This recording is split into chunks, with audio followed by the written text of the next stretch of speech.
Hello. How's it going this morning? Hey, there's that Valheim back. Minin here with first. Minin. Okay, so I'm a little, so I mentioned yesterday that I was on my last coffee soylent, and so today I'm gonna have to, like, make coffee and drink it. So I've done that. So I've got some coffee here. Problem is it's way too hot, right? So I can't really drink it yet. Meaning I haven't had my coffee yet. The plan, I was thinking to myself as I was making this coffee, I was like, I want to make this coffee. Maybe I'll just go check out Minin stream for an extra little bit today, before I start drink my coffee. But Minin was no longer streaming when I went down. So I went to your VOD and I rewound it a bit to see what was going on.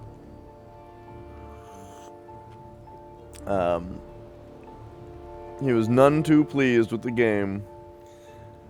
So this is Valheim, solo, permadeath, and we have made it all the way to the plains with our hero Dersh here in the Hardcore 3 world.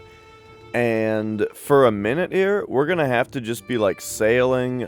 So here's what's going on. We'll get back to, I want to talk about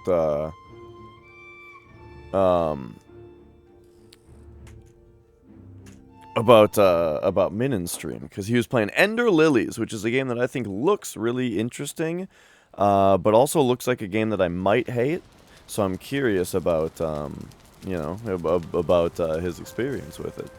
But to explain what's going on here real quick, the next armor. So we already got a black metal shield.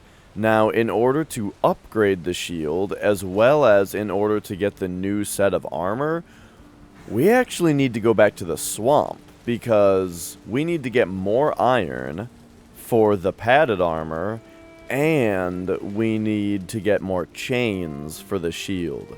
So the question is, do we bother to sail all the way back down to this swamp, having to go through this shitty channel again, just to easily get this swamp that we know has caves in it? Or do we set sail upward, maybe check out this swamp, because this is a nice clear sailing path? You know what? Let's see what this swamp is real quick. I've got a portal close to it. This portal still exists, right? The mountain portal? I think it does. Because the portal, remember, the swamp that is close by here, we've already totally scoped out. Like, we got every bit of iron that's available there. So let's get fully rested here. 18 comfort, that's right, I've got the Lox pelt now. And yeah, so I'm gonna try to start out pretty chill here, because I'm still waking up, still pretty tired, you know, and so I really don't want to get doinked by an enemy because I'm just like tired, you know. That would be a bad way to go. So I'm actually kind of glad that we're starting today by going back to the swamp, because it's a bit more relaxed, you know. Now let's just get this black metal going again. You'd gotten to where you have a big chunk of the upgrade, so it was time to go back and do all the things. And some of them were obnoxious. Yeah, that's what it sounded like.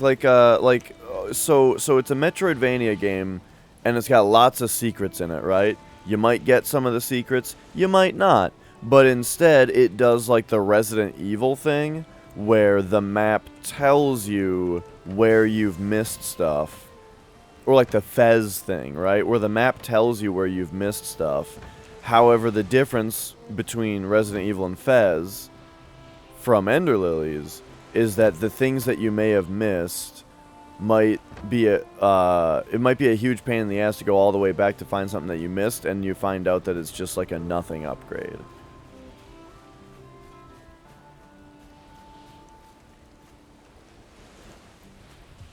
Alright, so we've got 27 black metal now.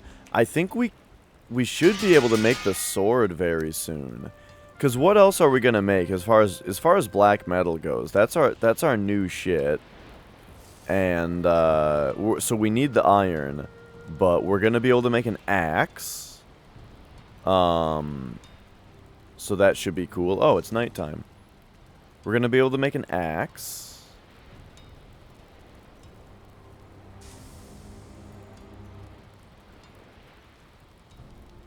We already made the shield. And then just the sword. Which we can make the sword right now. And its slashing power is 95. But then it doesn't have any spirit damage. Yeah, I don't know. I don't know how much this... So here's my thing about this game that I'm not positive about. Is that when the silver sword says that it does 93 slash plus 45 spirit damage, do those just add up? Do they just accumulate? And even if so, do they, is the spirit damage good against everybody? Because from what I can tell, the spirit damage only procs against those like wolfmen or enemies or like draugrs and skeletons. Like it seems like the spirit damage only affects certain enemies. Why do I have 18 barley in here?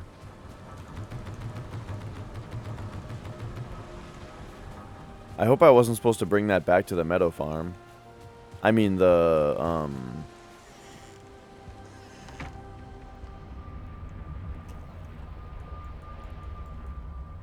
which portal is this? I gotta start... I forgot to be naming these. Oh, it's this one. They turned some of them into a puzzle on how to get enough speed to break through them. Oh! See, I like stuff like that. That's like the Metroid thing. Oh, there's a wolf here already. Like whenever whenever Metroid had, walls that you needed to use the speed booster to get through, it was usually a puzzle to see how you could get the speed and then bank the speed boost and then get to where you need to be to then shine spark in the right direction and stuff. And I mean, though, I totally would get that, like, if you're not into it, then yeah, it would be a big pain in the ass to then end up with, like, you get like you know, it's Metroid, so you get like a missile tank most of the time, you know? And you're like, okay.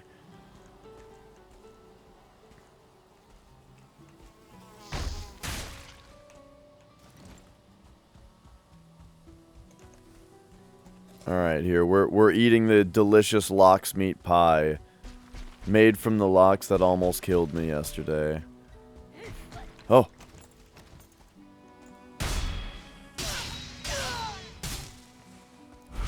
So, like, the reason I was talking about the sword so much a minute ago is because I can make the black metal sword right now. I don't know if I can upgrade it right away, though. But, like, with the 45 spirit damage that the silver sword does, I don't know if it would even be an upgrade quite yet. But I think...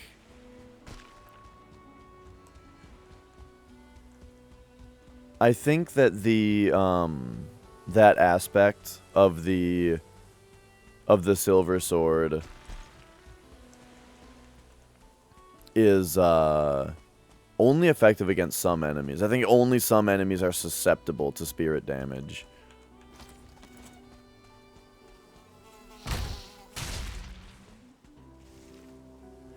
Yeah, was that the last one? Because I rewound a bit to see, like, the last little bit of gameplay. And yeah, it was like you had to jump up into the ceiling. Oh, okay. That's what it looked like was the last thing that you did today, was you had to like jump up into the ceiling in a spot and it let you through. And then there were some grapple points.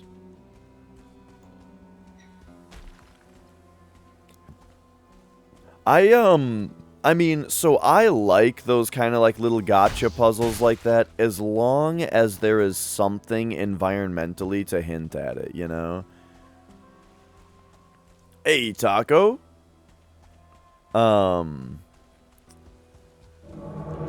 It's, oh, crab, hello?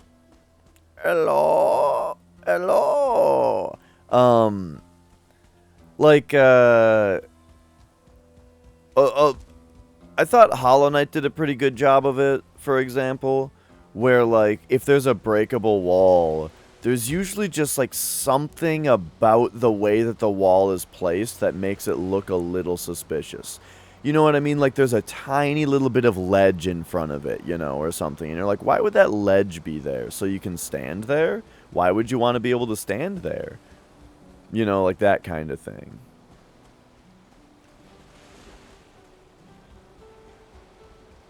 But yeah, that's interesting, because like that kind of puzzle in general I really like. When the developers are like, ah, and I'm like, ah, you know, I like that.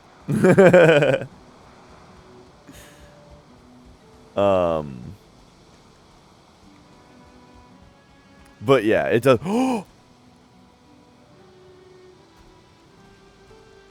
You guys, this is a little bit less exciting than I made it just seem, but check this place out.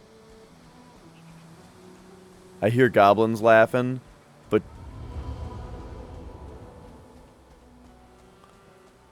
Mistlands, dude. Look at this fucking place. It's very scary to be here. Because for all I know, they've added some kind of giant spider monster to the game that's going to come out and one-shot me. But, yeah, so this is the Mistlands. This is probably the next area of the game. So yeah, you've seen Plains, right? The current, like, last area of the game is the Plains. The Mistlands, I think, is the next area, but it's not done yet. So there's nothing here. There's no enemies here. The only things that are here that are kind of interest is there are these ancient roots, which is significant because it pops it up on screen telling you that that's what it is, meaning that this is going to be something that we're going to be able to mine or axe or something, you know? But we can't right now because it's not done yet. But this is important. Other than that, the giant spider webs make me think that maybe we're going to be fighting some spider enemies.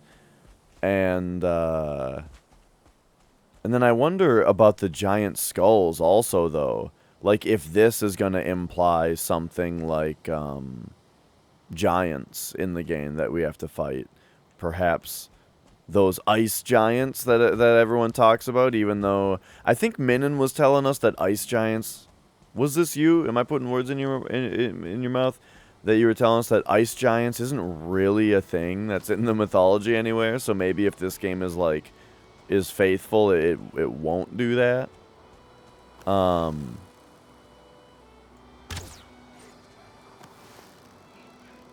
okay, he died to the poison. Yeah, bad translation Marvel thing, right. Imagine if Hollow Knight would tell you if you found everything in every single room. Yeah, I wouldn't like that. That would take a lot of the mystery out of Hollow Knight. It would make it as... Like, it makes it feel more like a game where you're checking off all the boxes, instead of a game where you're really taking in your environment, you know?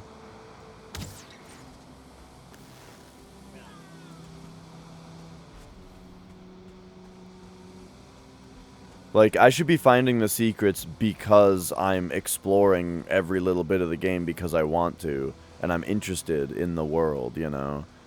Not because an interface is giving me a list of chores.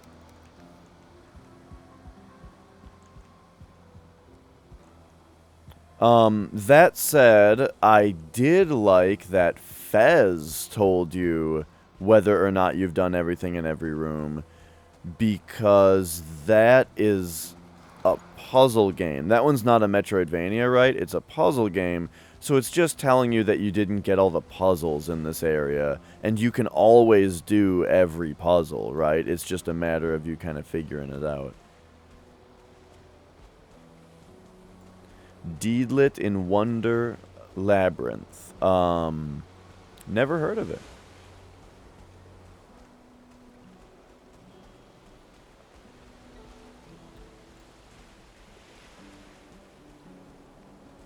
Look how weird the Mistlands looks from far away also. So I was talking about how, like, areas look kind of weird when you're not in them, you know? Because they're not lit up properly. Look at the, like, the red splotches on the ground. Hey, Melon. We're in the final area, Foxy. This is the plains. We're in the plains. However, this, as I was just showing, this is the next area of the game that's not finished yet. It looks really weird. It's got these red splotches on the ground when you're far away, but when you come in here, it's like when you go into Blighttown in Dark Souls. It's like, oh, you're in Mistlands now? Okay, let's darken the sky and let's bring the mood up here. So yeah, here's the Mistlands. Very, very, very big trees. Everything's dark. There's giant skulls. There's giant cobwebs. And there are ancient roots. So, we'll see what all that means. We'll see what all that means when they finish up the area.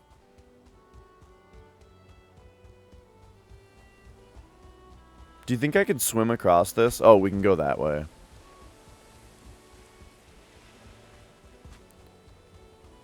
So yeah, giant cobwebs has everyone pretty excited about what the Mistlands are going to be, right?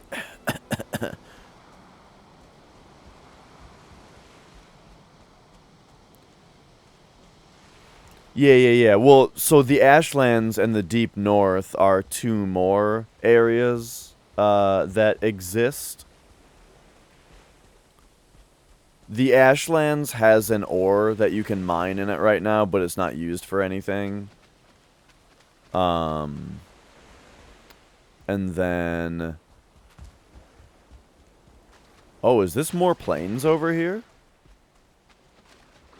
Just a little bit, I guess.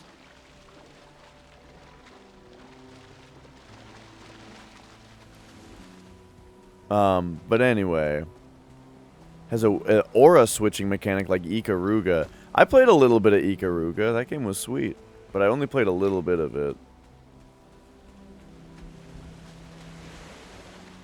Oh, yeah, right. And, like, the color changing issue.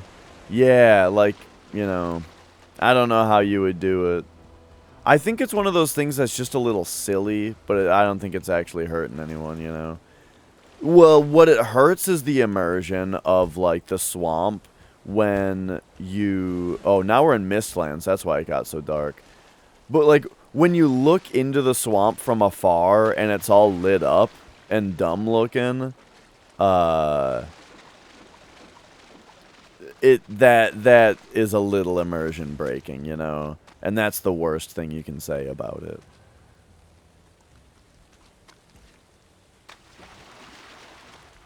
Okay, so... I don't know why I decided to go that way. But here we go. So this confirms that this swamp is good enough. This swamp... Okay, we need to get rid of some stuff. Get rid of this and this. Oh, that's a blob! That's why I took the, That's why I took the poison resistance. So anyway, what am I doing here? We need more iron, for the padded armor. And... Hang on.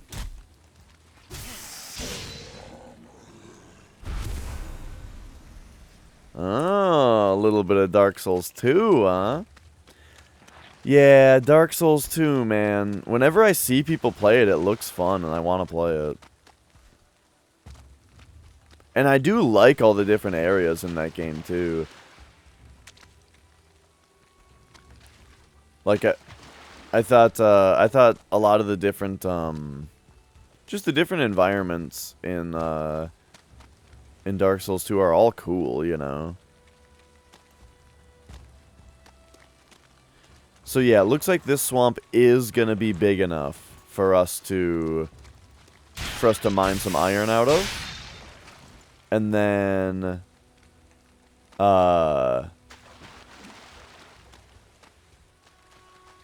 we're also gonna want, here, let's have a sausage to free up an inventory space.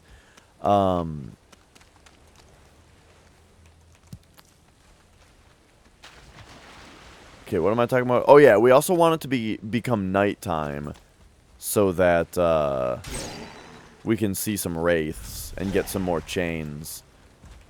You know, I don't know if I've ever gone inside a swamp house. Is there a chest in here? No.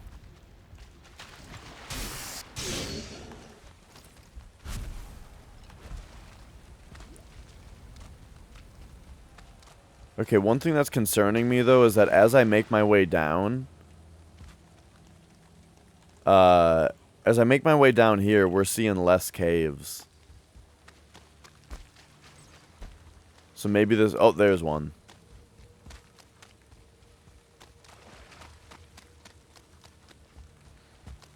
Okay, okay.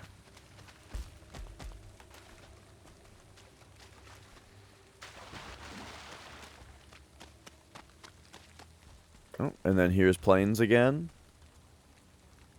Oh. Are these swamps connected?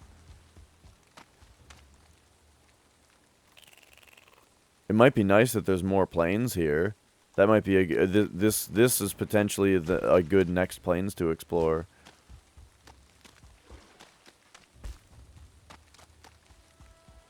But if this swamp like thins out to barely connect down here, then yeah, there probably won't be any stuff up here for us. Well, let's explore it and find out. Problem is, now that I'm thinking about it even more, now that I'm really criticizing myself, is exploring this swamp right now really faster than just sailing down to the lower swamp? No, definitely not. So, yeah, I think I just played myself. Oh, and it ends right here anyway. Or does it? Okay, maybe not. But yeah, this... Okay, so this is not going to be super productive. But that's the thing. Like I'm saying, I'm still having my coffee.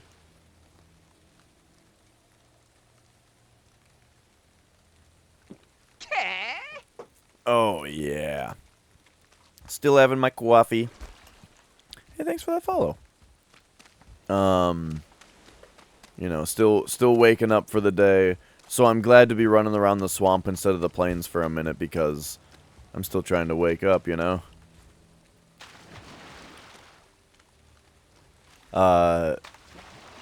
And we still need to be in the swamp to fight wraiths. So yeah, we need to hang out at nighttime swamp specifically.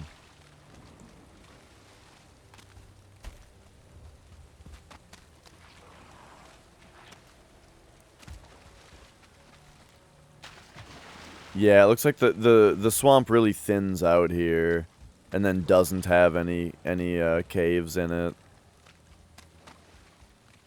So the only caves I'm gonna see are over here, and that's not eligible for sailing really, unless I wanna.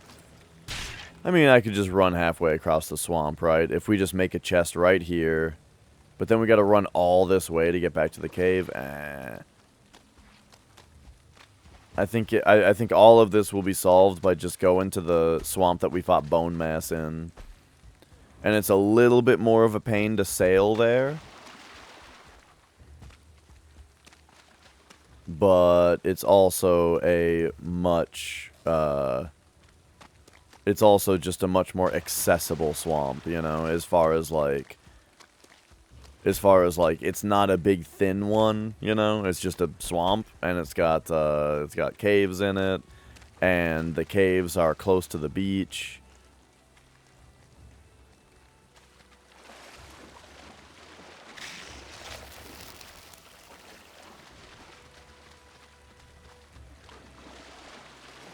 Hey, Rocket Science.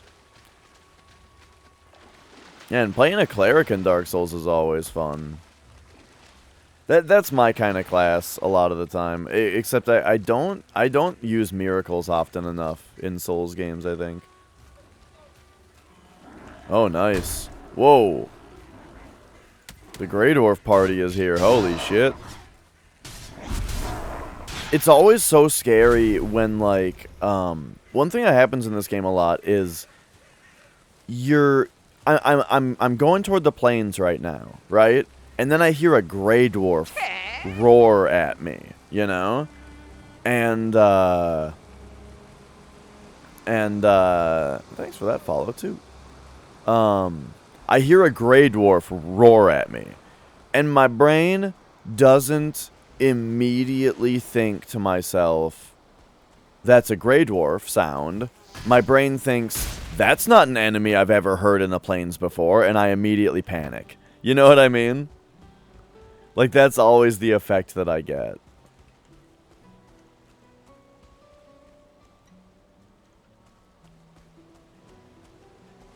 Is this a whole goblin camp?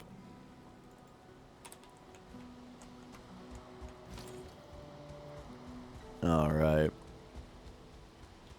So yeah, we'll be back to this plains to get some black metal next. This is probably the next plains that we'll check out.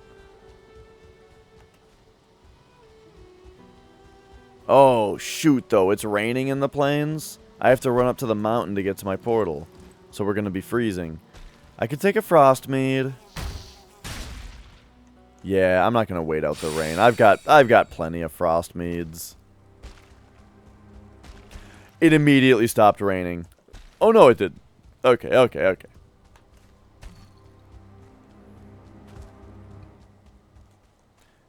Let's not get caught without any stamina and being wet, though. That could be a fast way to die.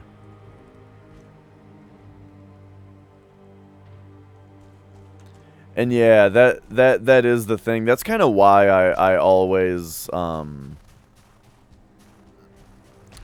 in Souls games, I pretty much never use items offensively. And even in like regular like JRPGs and stuff, if you have oh right. If you have items that do like, you know, oh, this does an ice attack to all enemies, and that's what this item does, and I'm fighting a bunch of Hi, Wolfie. I'm fighting a bunch of enemies that are weak to ice, you know? I'm not gonna remember that I have that in my inventory.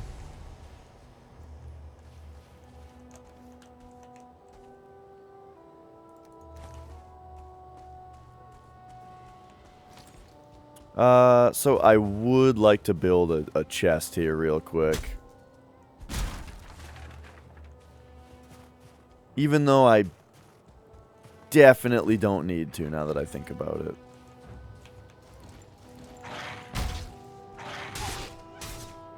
Oh boy.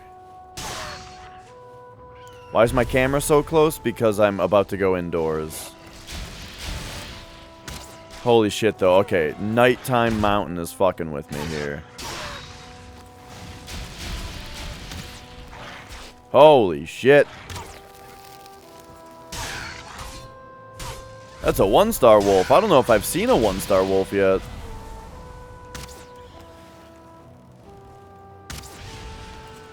Okay, okay, okay. Good thing we're already decked out and everything that we need here. Shit. Look, all I wanted to do was, boom, boom, boom, bow, ka-ching, take your money. Is build this chest.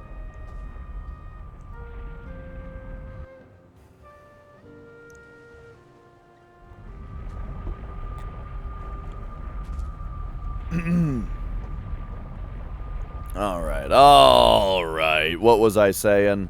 I was saying we gotta go down to Bone Mass Swamp. What the hell portal is this? I think that this is the... Yeah, this is the Eris portal. I seem to remember that. I was saying I hope naming the portal that isn't a bad omen for the upcoming boss fight. So yeah, this was basically just a little hut that was made for us to fight Bone Mass with. You know what though? I gotta empty out my inventory real quick. And then hopefully we have enough nighttime left to find some wraiths.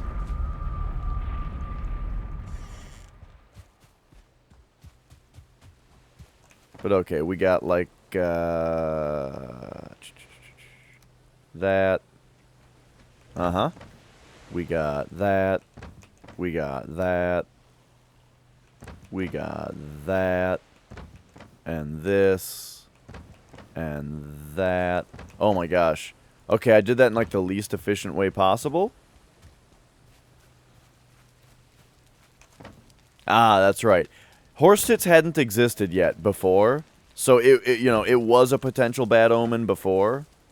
But now its evil spell has been countered.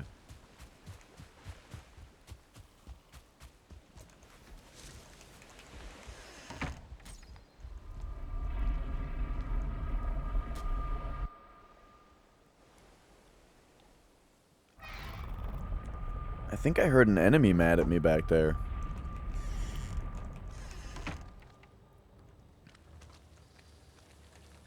Alright, let's go. Let's look for some wraiths. Come at me, idiots. I have 200 HP. I'm fucking indestructible.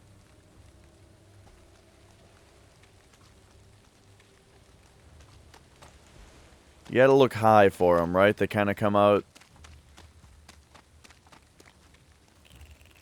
They kind of come out, like, up in the branches, don't they? And they come down on you.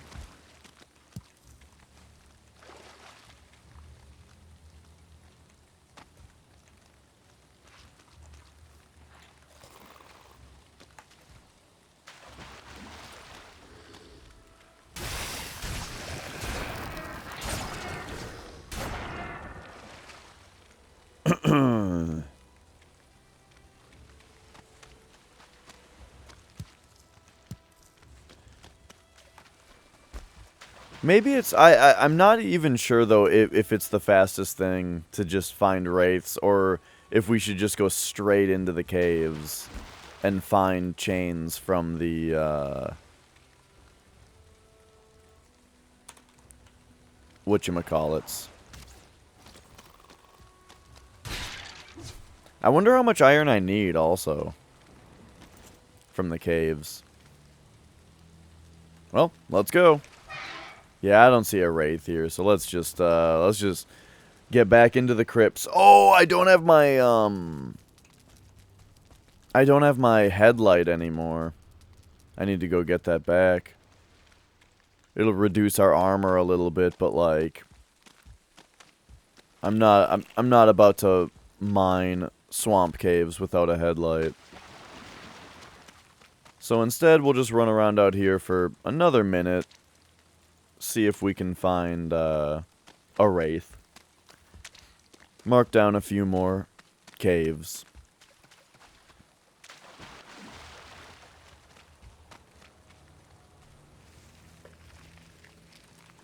Why is the earth shaking? Oh, because I'm like slipping into something right there. Wah, wah, wah. Wah, wah, wah. Wah, wah, wah.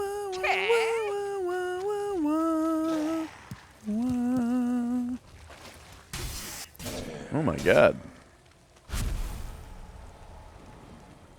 You guys are being hella supportive this morning. How's everybody doing? Good to see y'all.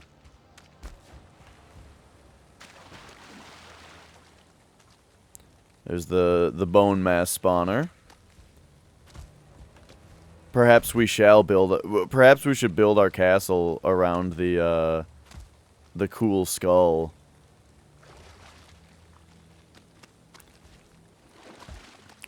We'll build our castle, and it'll sink into the swamp.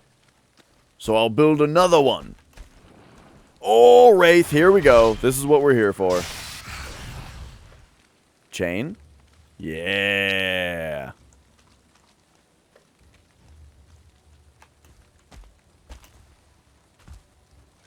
It's one of the things we're here for. We don't need any more turnip seeds.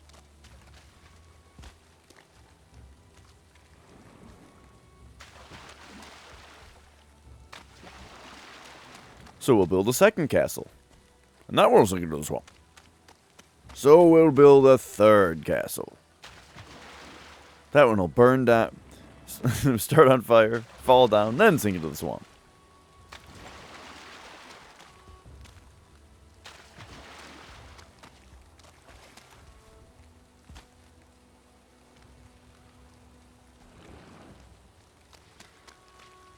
Is that another Wraith? I mean, it's a big blue glowy thing. Yeah, yeah.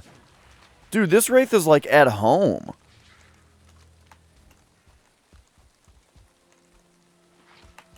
Yeah. Oh, dude, I just did like the coolest dude thing you can do in this game. And he was gonna ignore me.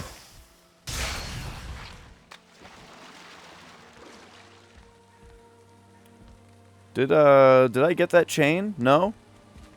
There it is.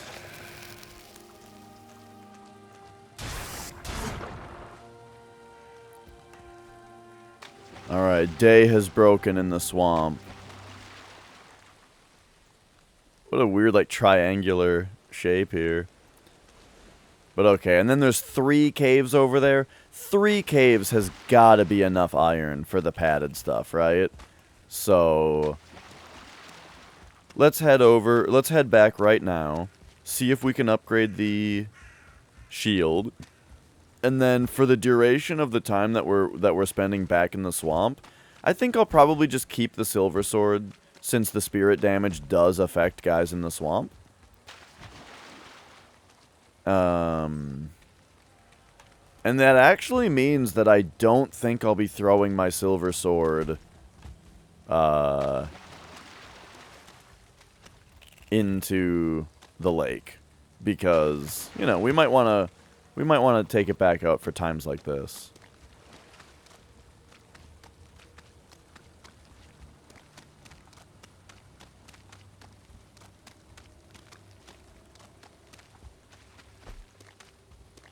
Oh yeah, and there's a cave right here too.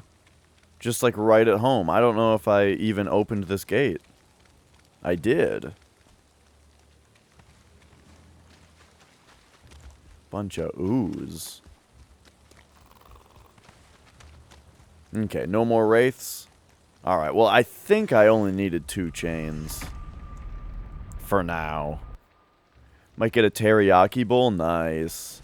Man, the last 2 times I've gotten teriyaki, like grilled teriyaki chicken from Panda Express, they forgot to give me the teriyaki sauce. Now, luckily, just the grilled chicken breast with white rice is like fucking great. Like, it's just super good on its own. But come on.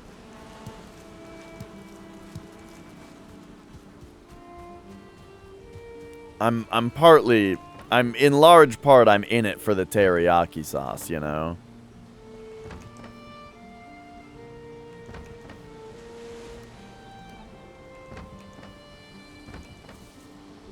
So that's 5 chains. Let's see if that's enough. Testing different kinds of teriyaki. Oh yeah? Yeah, you know, if I were to start actually cooking for myself at some point in my life, I think like stir fry would probably be the thing that I would be most interested in learning how to make.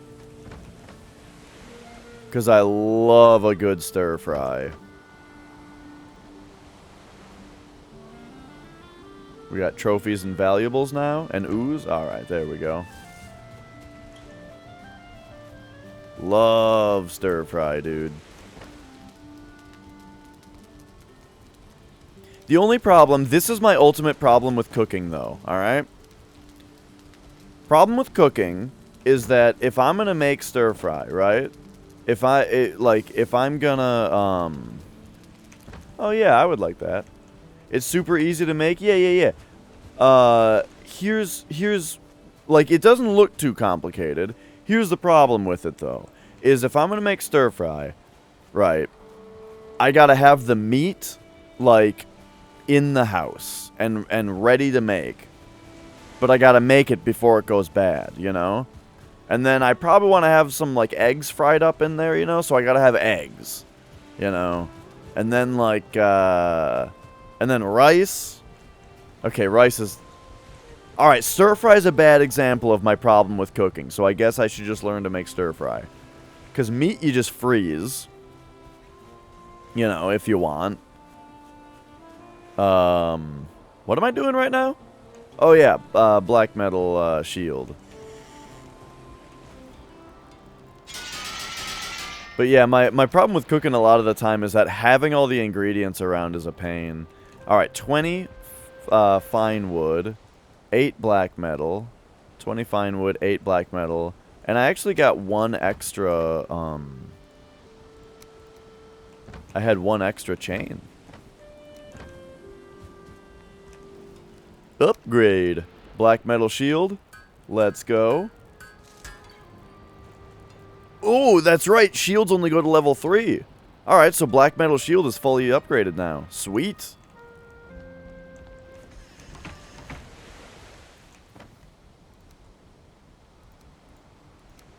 Alright. Gonna hit 95 today. Yeah, I don't know. The temperature around here has been like, at least yesterday, what it seems to be that it was warm, but it wasn't headlight. It was warm, but it wasn't like the sun wasn't on you because the sun wasn't on you because there was no sun because it's all covered up by Canadian smoke. So yeah, I'm in Minnesota, and like no, we got the style. I picked the black with the white wedge. I made that mistake on my original character, though. On my first character, when I made the black metal shield, I didn't choose a style, and I was disappointed. I also forgot to make a style for my linen cape, but then Nicole was nice enough to, my fiance that is, was nice enough to make the style of cape that I wanted and trade with me.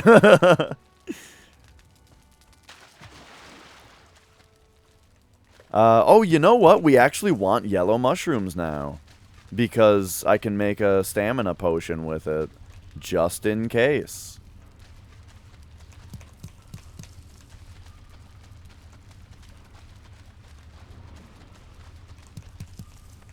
I wasn't picking these up before because they weren't good for anything.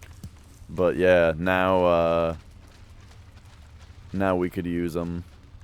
Okay, so you may be asking, Dash, you have a black metal shield. Why you in the swamp? We need iron to make the padded armor.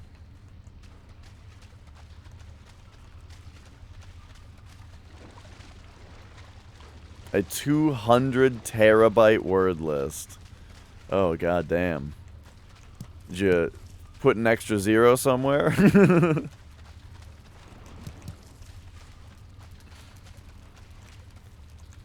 Yeah, I've always thought about that, like how kind of dangerous it is to allow an application to write files on your computer, you know? Like, because like this game, for example, you start this game up, and you're like, yeah, the game's only 500 megs. Wow, it's so tiny. But little do you know, when you actually start the game, it's gonna make a 500 megabyte file on your computer. If you're not playing on a server. Now, that's still only a gig. I'm just saying. The world is just as big as the game.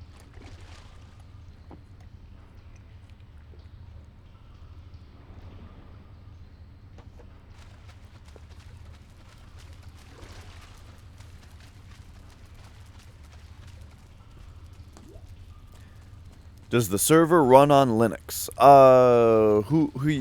We talking Valheim, or you talking what Rocket Science is talking about?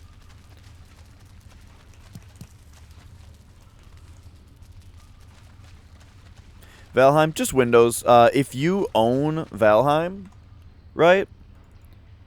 So it's on your Steam library.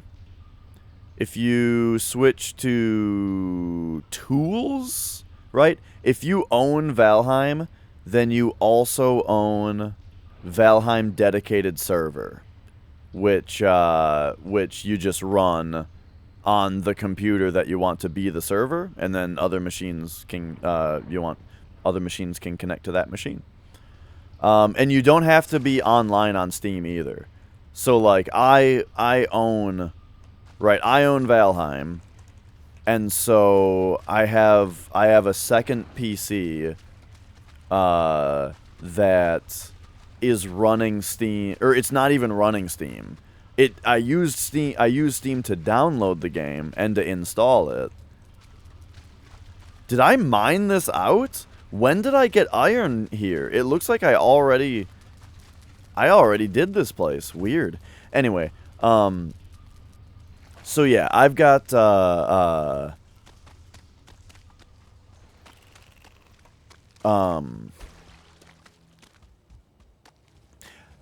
another PC where I can log into Steam in order to like download it, in order to update it and that kind of stuff, but then you log out of Steam and I just run the server from a batch file to get it to load the right world and that kind of stuff. Man, it was actually so I had a hell of a time getting the dedicated server to run initially because weird thing happened. At first, when I first started this game, I rented a server from Nitrado was the company. And then when I didn't want to rent a server anymore and just wanted to host a local one because I wasn't really playing online with people anyway, I was just playing at home with Nicole. I downloaded the server, I downloaded the world and database files from the server, from the rented server, and I tried to run our own server and have it load those files, which everyone says works, right? Like, you look it up online and it's as simple as can be. You just download the file, you put it in the thing, and you put it in the batch file that you want it to load that file. Easy peasy. But the server would not run. It would, like, abort the loading. It would abort the loading halfway through and close the thing. So, of course, my natural thought was that something's wrong with my running of the server, with my batch file, with the way that I'm doing it. You know, I didn't think that there was a problem with, like, the file, because, you know, it's like, I don't know, I'm just doing what people told me to. And it's all correct. I've double, triple checked it. Not only what people told me to, but I looked at the,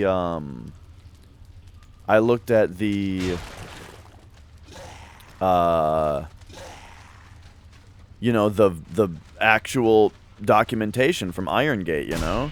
And it's all on there. Well, it does work, Hell's Machine. Just something was... I think something went wrong with that. I don't know. I don't know. On the dedicated, or on the rented server, I think I could make...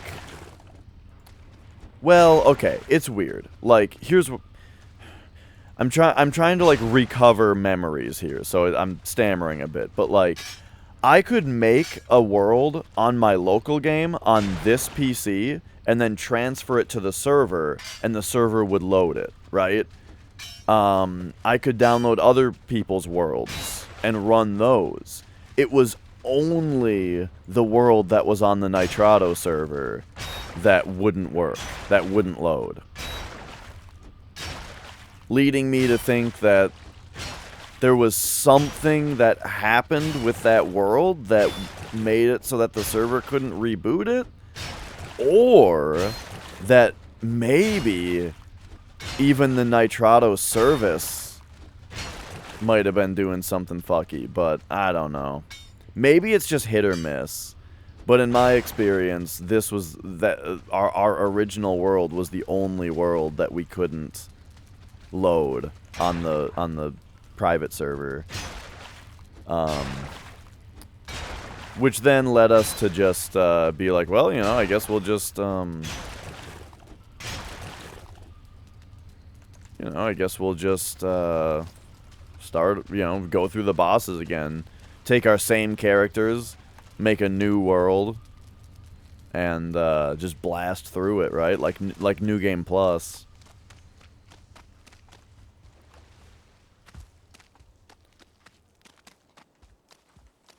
Do do do do.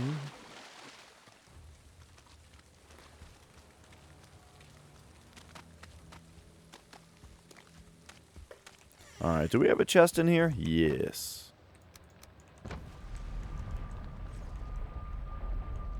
Wood? Oh yeah, we gotta get rested again.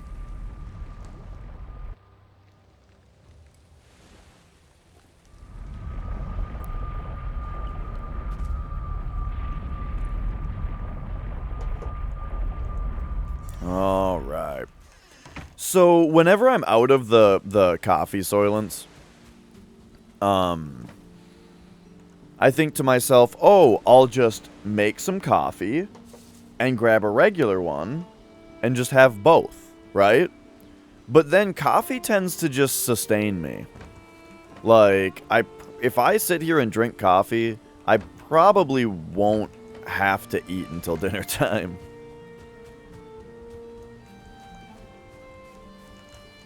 I don't know what the deal is with that. It's probably not good, though. Alright, get these withered bones out of here. Me old bones. Yeah. Right, I think that's been a huge part of my survival in this game, in this run, has been being very vigilant about being rested, not being out at night, always keeping enough food on me, and not running around having only eaten one thing. You know, it's been helpful to always have meads on me for resistances, you know, but I don't think that that's been as important as the other things. Like, having poison resistance in the swamp right away is good. Okay, speaking of which, let's take some yellow mushrooms. Let's take some cloudberries. And honey. Whoa! Let's make that stamina resistance potion. Oh, I can make more locksmeat pies also? Yeah, because I just picked up a bunch of flour. Yeah, dude.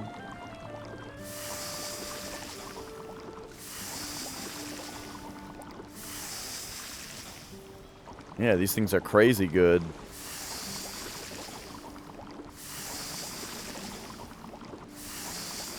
They've got a little bit of, you know. Whoa, the triple! Holy shit, I am becoming famous. You guys proved it to me. I'm already famous. They gave me the turkey. Alright, it feels like they got a little bit of too good to use syndrome, you know? Where, like, Am I really gonna be eating these pies all day? They're so good. It seems like a waste to use them in the swamp. Oh shit, the medium stamina. Bloop. Throw that in the fermenter.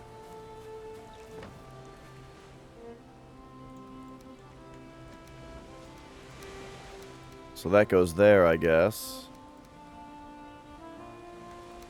Flour. Okay. How about that? The hat trick.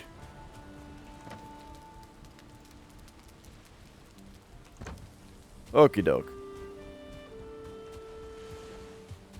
But yeah, now we're rested. Don't gotta worry about evening when we're just mining in the swamp, though.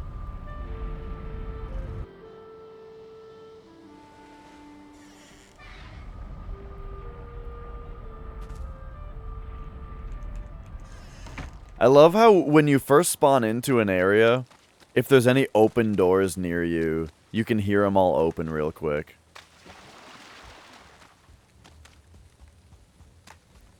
Like, they don't load in open or closed. It's like they always load in closed, and then remember that they were open, and open themselves, eerily. 82 run! Can you believe that we have over 80 on a stat?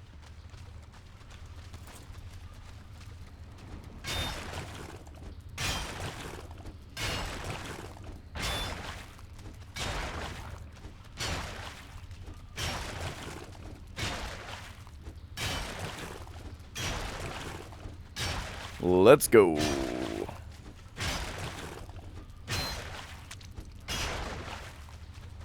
I was.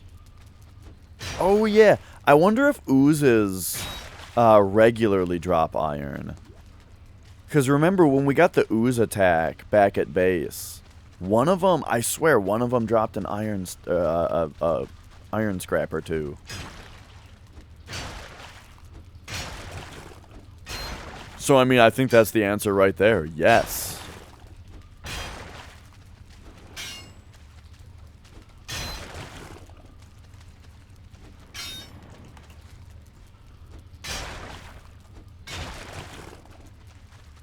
Yeah, alright. Yeah, alright.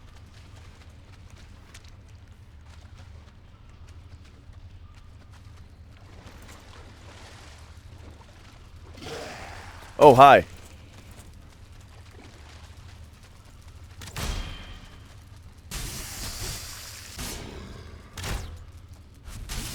Probably a little low on health. Let's have a snossage. Have a locksmeat also to, just... Oh, 17! Man, that's the best. 17 iron in a chest.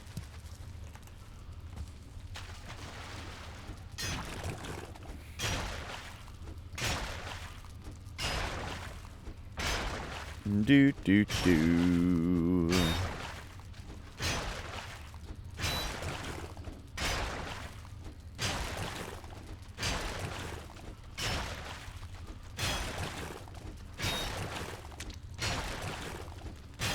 What was that? Is there a... I swear I just heard like a blob or something.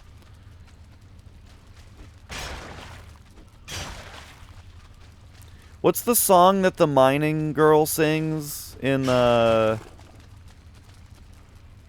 Knight?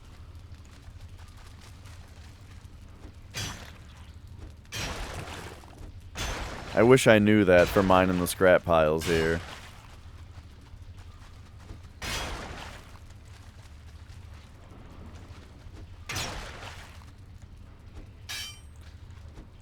Of all the characters in video games with tragic endings, I think the adorable mining girl in Hollow Knight might have hit me the hardest.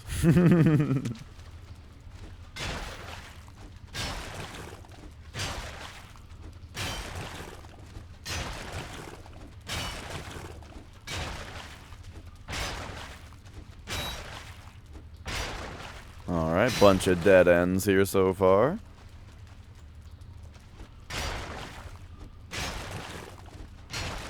Hey, ya da da da.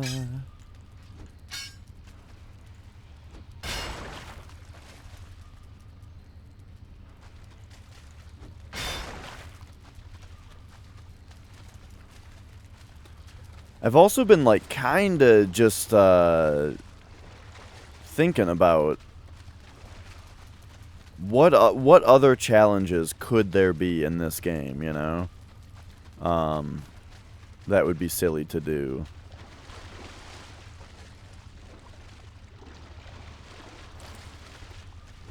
Someone mentioned a reverse boss order one time. Oh, that sounds crazy.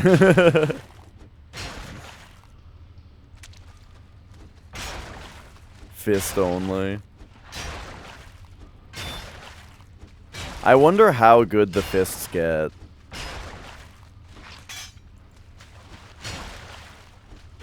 And, like, as your fists level up, does the parrying also level up? Damage absorbed when blocking with a weapon or shield, but then unarmed. Just damage? I wonder if your parry ability with your fists increases as your fist skill increases, or maybe as your blocking skill increases.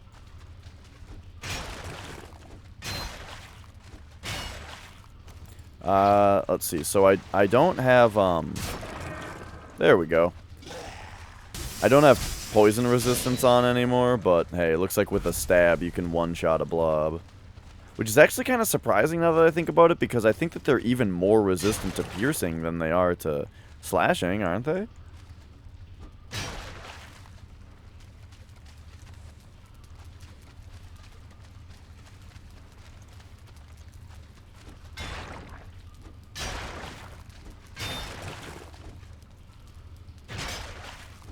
Oh, there we go, jeez.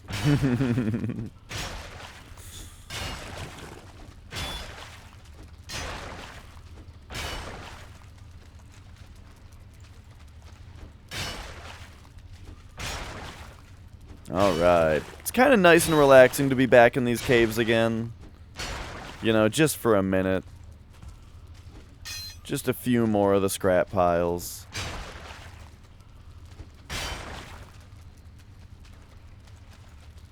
I forgot just how much more iron I was gonna need.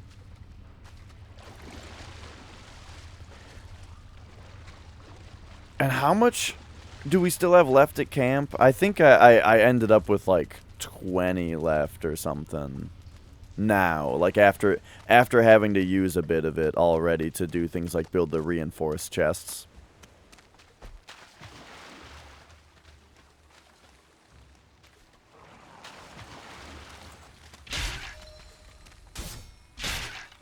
So, alright, we can mark that one off.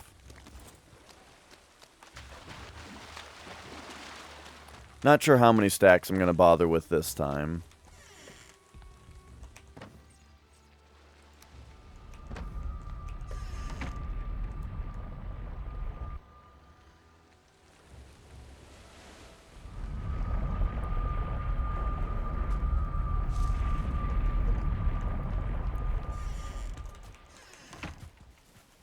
Alright, through the first cup of coffee. What's going on out here? Is that a skeleton? Is that a skeleton? A skeleton's like running around shooting the animals? I love stuff like that in games. Like like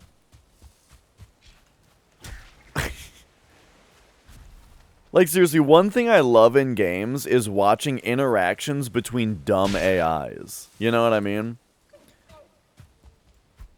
Like, dumb AIs that just, like, try to run up and hit stuff and maybe block and that kind of thing. Watching them fight each other, I always think is a fun time.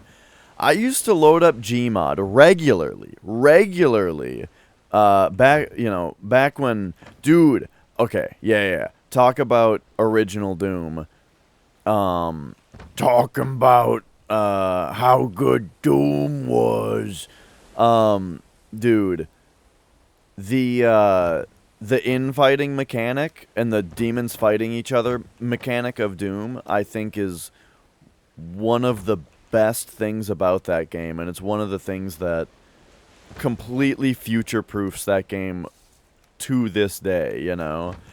where like you go back and you play Doom and you're like, wow, it's still so cool that they did that they made the game that way, you know? And it makes the game it makes the gameplay so much more strategic on top of it just being cool. Everything about it, man. Anyway, what was I saying? I used to regularly load up Gmod and spawn like a bunch of Combine soldiers and a bunch of antlions and just watch them fight, you know? Does that sound stupid and boring now? Yeah. Actually, I did quite a bit in Gmod, though. I would also... I would also build like a big bucket made of fences, like a big fenced box, and fill it with explosive barrels, and then like shoot the one on the bottom to make it explode all the other barrels into the sky on fire, and then they all explode like fireworks. That was fun.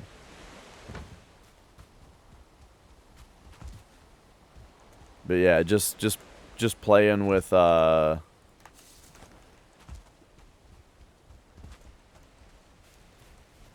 just playing with that stuff I loved doing. How the 3D works in Doom. Yeah, that's like part of the reason that Doom runs on anything, is the fact that it's not like it doesn't use 3D hardware to run a 3D game, you know? The trick with the Surtling core. No. Oh, yeah, you said to throw a Surtling core into the fire? I have not tried that yet. I will. I'll do that. For fear of it exploding in my face and killing me, though, I think I'll hold off. It just sounds a little dangerous, you know? Sounds like it might just nuke the whole town.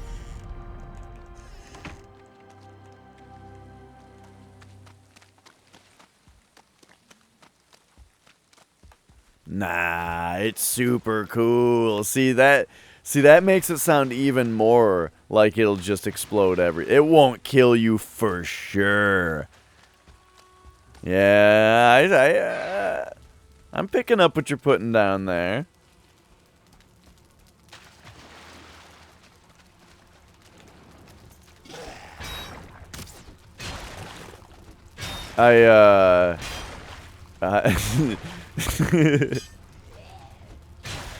You're not a troll. That's exactly what a troll would say.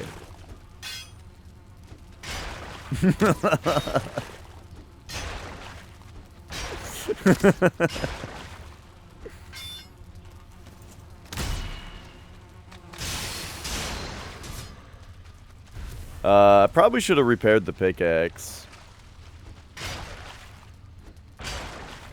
Yeah, we'll try it at some point. Look, I'm just playing. Come on.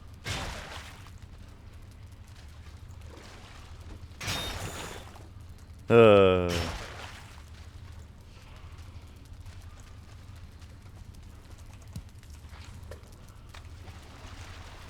17. 17 iron in the chest there. That's sweet.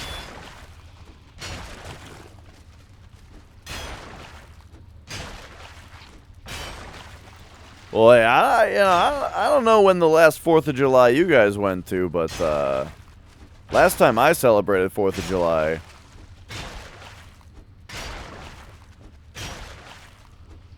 went off like a nuke. Lots of people died. They were like, nah, fireworks. It'll be fun, dude. And then we were a little too close to the fireworks. It was a nightmare. Ah! Yeah!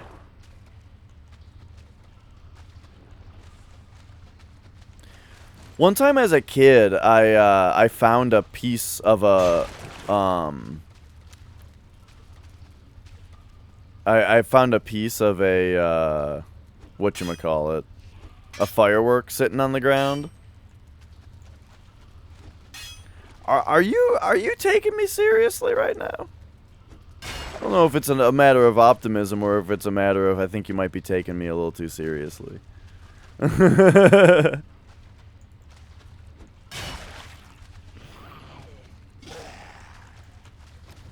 Oh, and I ate it. Yeah. I found like a piece of a firework on the ground, you know, and I was like, "What's this?" And you know, oh, it's a piece of a spent firework. Interesting. And for whatever reason, you know, being a kid or whatever, I just like threw it as far as I could throw it, you know. And it, like, cut the shit out of my hand. Like, there was something sharp on it. And it just, like, sliced my hand open. That's all. That's kind of the whole story. But I guess the point of the story is that I think about the fact... Now, it makes me think about the fact that when you watch fireworks, every single one of those fireworks that blows up drops one of those on the ground somewhere, you know?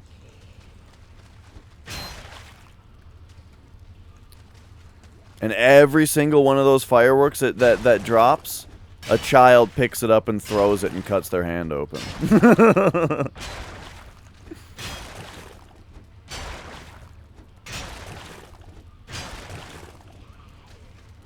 Yeah, I believe you guys. I'm just playing. Look. I did genuinely think it sounded a little bit dangerous at first. But then when I was being assured that it was not dangerous, I just thought that it sounded funnier to keep going with the idea that it sounds dangerous. And that everything that you can say to make it sound safe, you can just read in like a wink wink nudge nudge voice, and it makes it sound even more suspicious. The pageantry... Now that pageantry's been brought into it, I'm fully on board. Look, I'll do it. We gotta get this iron. This iron's not gonna mine itself.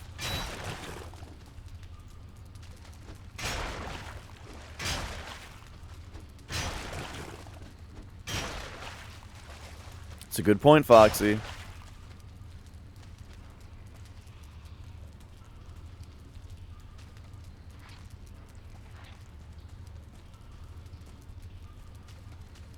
Fozzie. Can we start calling you Fozzie?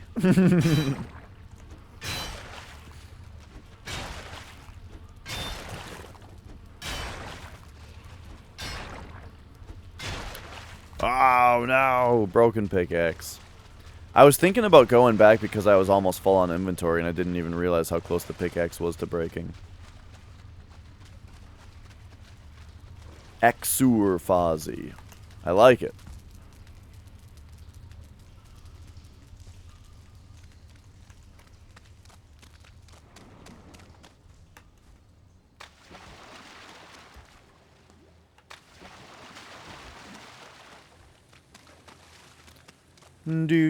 Do. Oh, right, the door's on the other side here. Alright. Iron.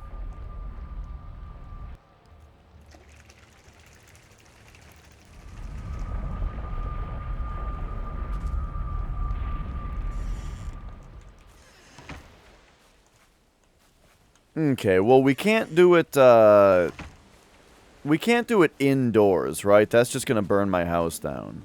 So, let's, Oh, also it's daytime. Yeah, we need to wait until night. Yeah. I got this. Look. I've seen fireworks.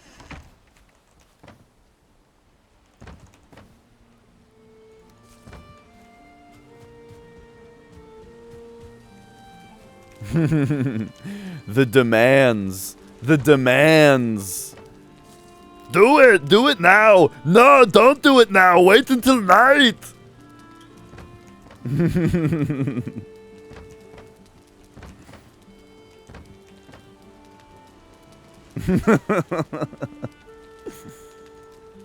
Alright, I guess we'll take the hat. Put it in there.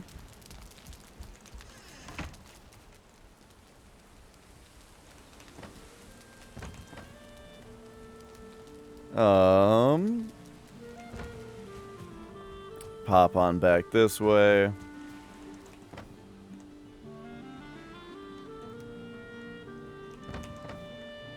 Entrails in there. Ah, these withered bones, man. Me old bones.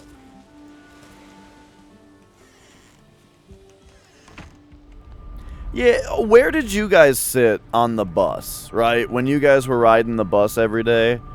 Because I was a backseat kid when I was young, right? And then I got in trouble on the bus for some reason. I don't remember why, and I had to sit in the front for a while. But then I just kept sitting in the front for a while. And then by the end of my busing career, I was just a middle guy. Just sit in the middle.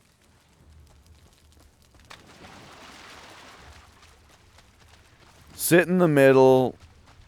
Play your DS. Listen to your CKY CD. Yeah, and just sit there.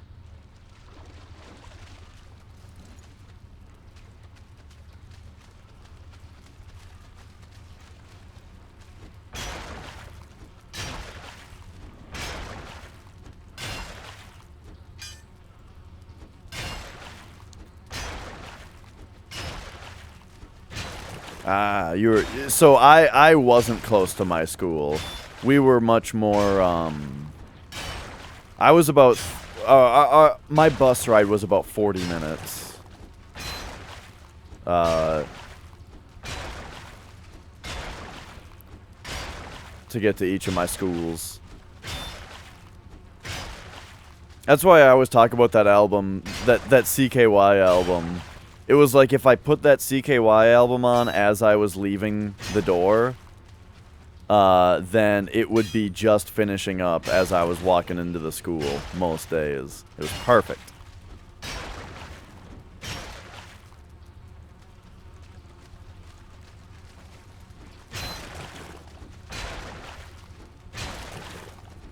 Yeah.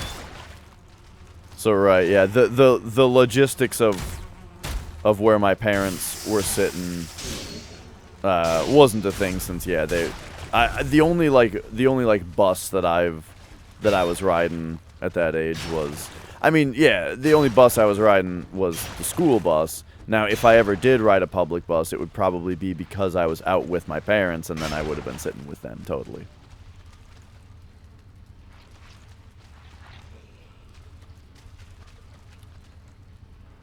You ever ride a bendy bus? It's a double layered question. Have you ever rode a bendy bus? And do you like to sit in the bend? You gotta sit in the bend if you're in the bendy bus, right?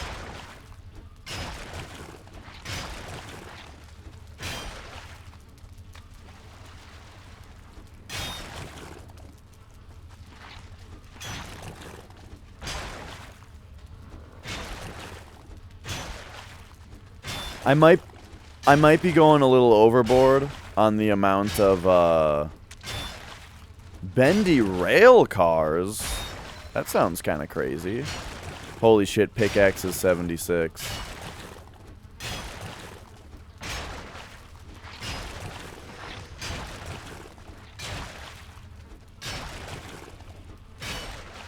Are all of the cars bendy? On the rail car, and does that make it so that it can take sharper turns?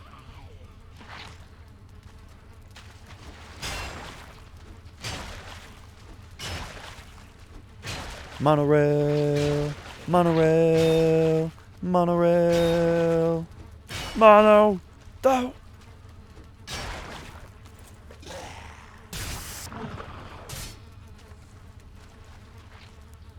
1-star Draugr. Here.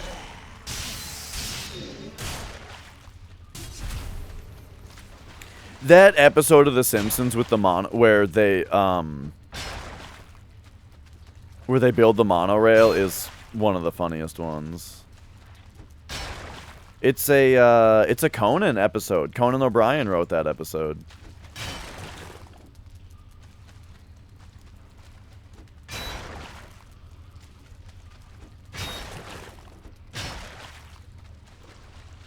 Speaking of Conan, and just other kind of people in that world of comedy, I don't know if you guys heard that Bob Odenkirk was hospitalized for a heart issue. I guess he collapsed on the set filming the new Better Call Saul.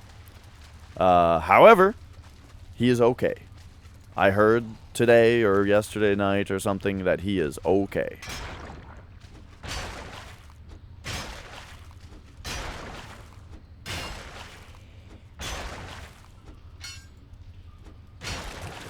Dude, I love these, I love the scrap piles that are out in the open, and you can just blast them.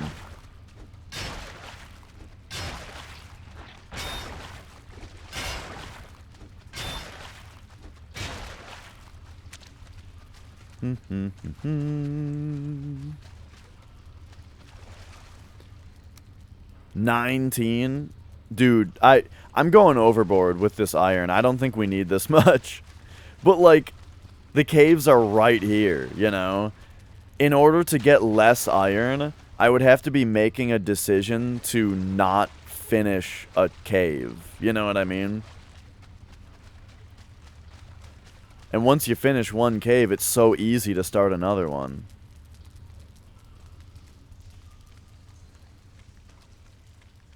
Bob Odenkirk Bazooka Joe stand-up bit? I don't think I've heard that.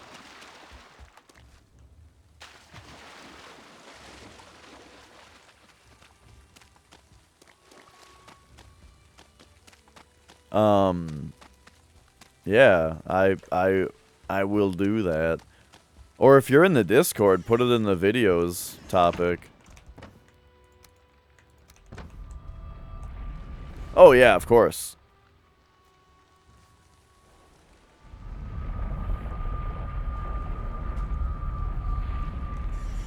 Do. You don't gotta be in the Discord though. That wasn't meant to be a pressuring. Wasn't meant to be a pressure point. Hey, Essie. Whoa! How you doing?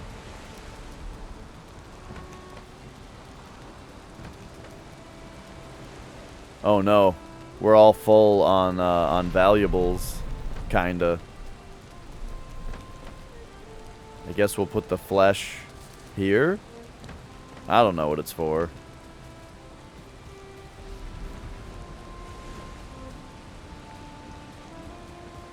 Doing very tired. You got first dose of vaccine yesterday. Ah, yes.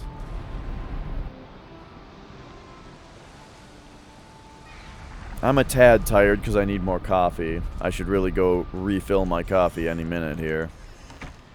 I don't know if I've told you guys the ultimate coffee strat that I have, but check it out. You know Swiss Miss? The hot chocolate mix that you can put into, well, water or milk or something. Put that shit in your coffee. That's the strat. Make yourself a little Swiss Miss mocha. It's great. Is that better?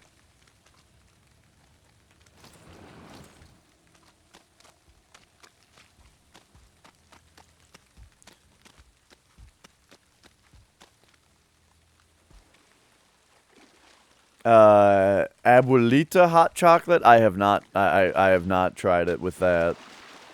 So I can't comment on it. I've only tried it with Swiss Miss. But it's great with Swiss Miss.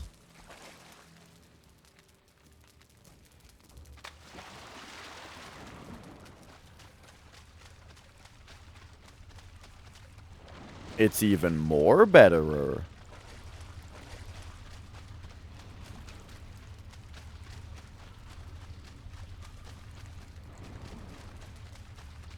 Alright, here we go. There was the last chest. There's a dude back there. Hot chocolate in coffee is a daily taco strategy. Nice, nice. The next armor set in the game actually requires that we get some iron again. It is a mixture of iron and linen. So in the plains, we were able to steal some flax from some goblins. We farmed the flax, put it into the spinning wheel, and we got linen. And then the game's like, yo, if you mix this linen with some iron, then you get the padded armor. Nah, this is not a fresh run. We are still in the final area. We just is in the scrap pile. Yeah, this is still the god run. We just need some more iron. Probably not as much more iron as I'm getting. But, you know, what am I gonna do? Make this huge boat trip just to get a little bit of iron? Nah, nah, nah.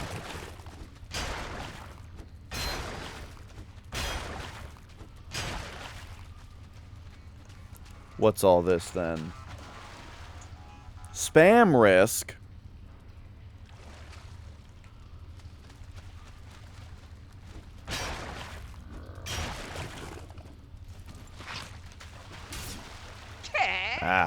Ah. Got him. Hey, thanks for following.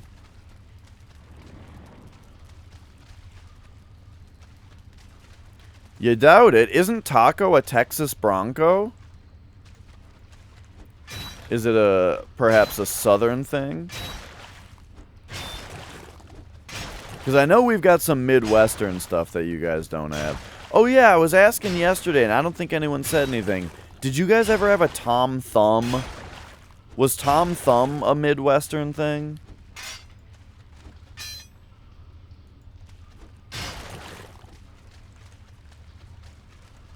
I can see that, Dong Diggity. Except a lot of the, Oh, are you talking about the follow alert? Yeah, yeah.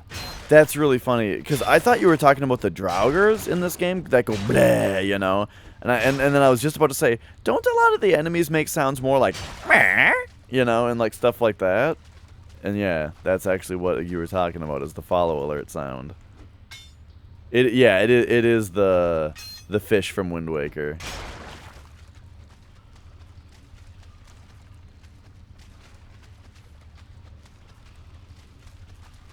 Spanish for grandma. What? I thought that was... Oh no, I'm about to say something really stupid, aren't I? Everyone get your fingers on that clip button.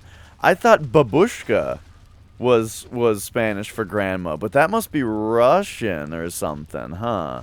Because now that I say it out loud, babushka is very much not at all a Spanish-sounding word, and it sounds very Russian. I just look, I just remember learning as a child that babushka means grandma. Dude, there is a perfectly reasonable train of thought here.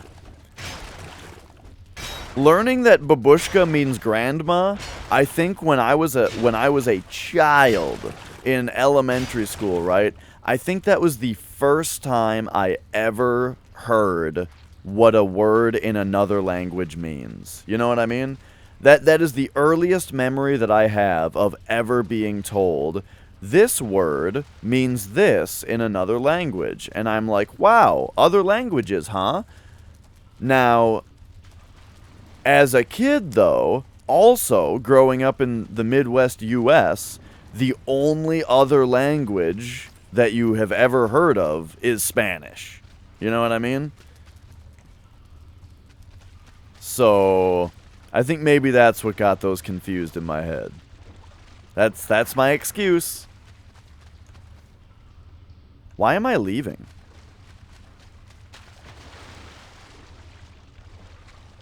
Anyway, Tom Thumb was just like a convenience store. You know, it's just like a gas station convenience store thing. But they were very popular here, and then I never see them anymore.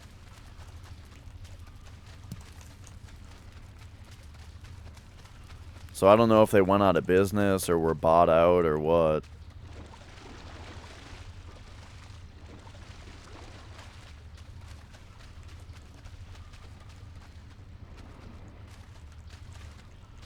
The Midwest had a bunch of German and Scandinavian folks.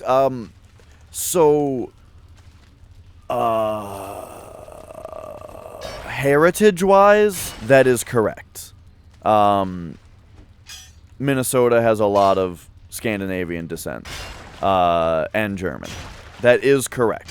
However, as a child, just the culture that's around you, at least for me, that was never really part of the culture.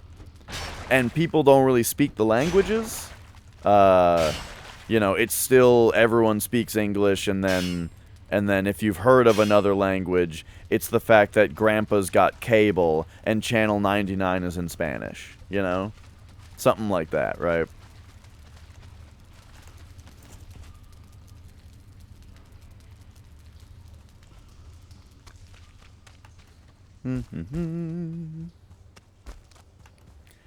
But yeah, like, I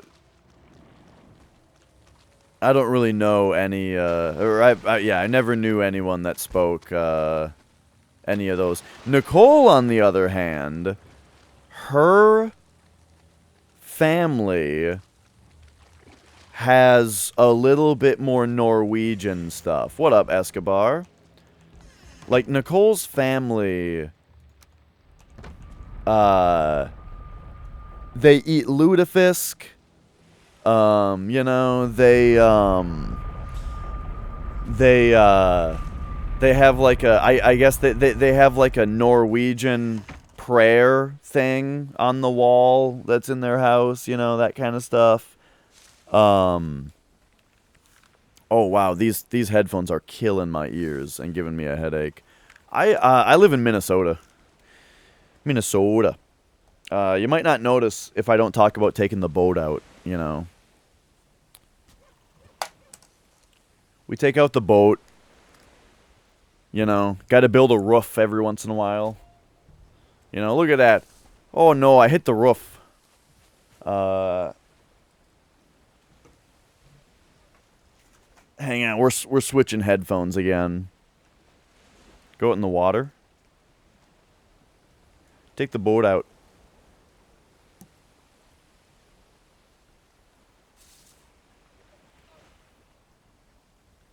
I look too goth for Minnesota. Yeah, I was made fun of in school a lot for being a goth because I wore black clothing. And had long hair. But hey, what can I say? Look, Minnesota has metalheads too. In fact, some good metal comes out of Minnesota. Alright, there we go. Back to these headphones that don't squeeze my head as tight. What am I doing right now? It's probably just bedtime. Good metal from Minnesota, like Oak Pantheon is a Minnesotan band. I have a personal tie to that band though, so you know maybe that's not the best example, but they're great.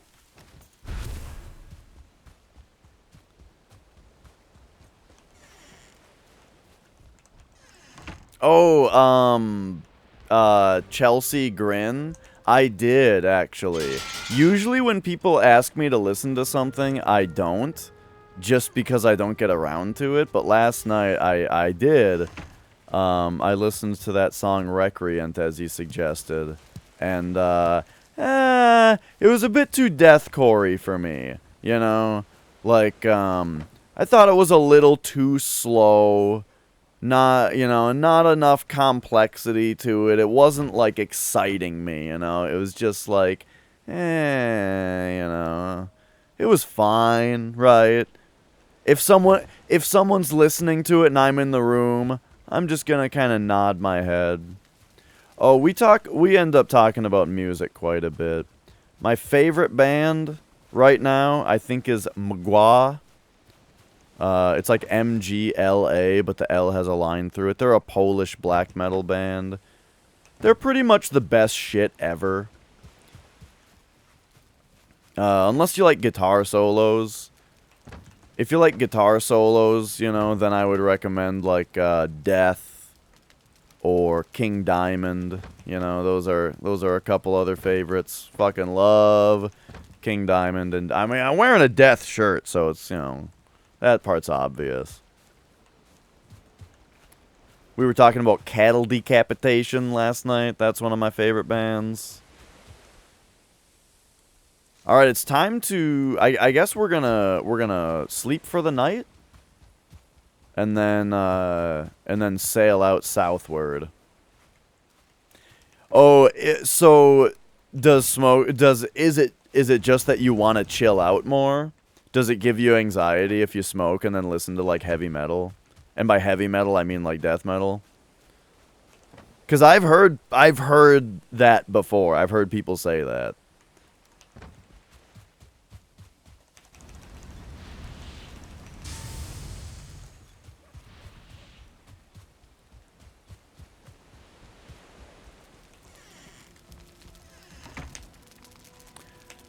The vocals,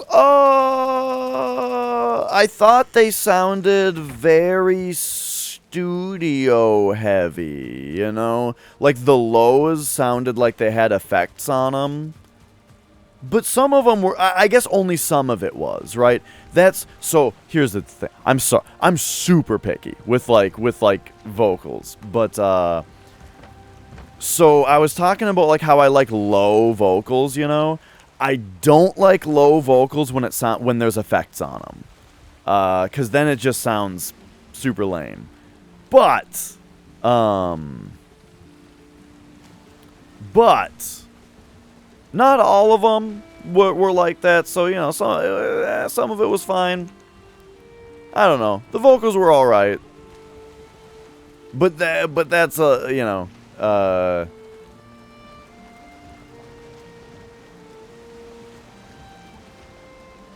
definitely the kind of thing that I don't mind being on.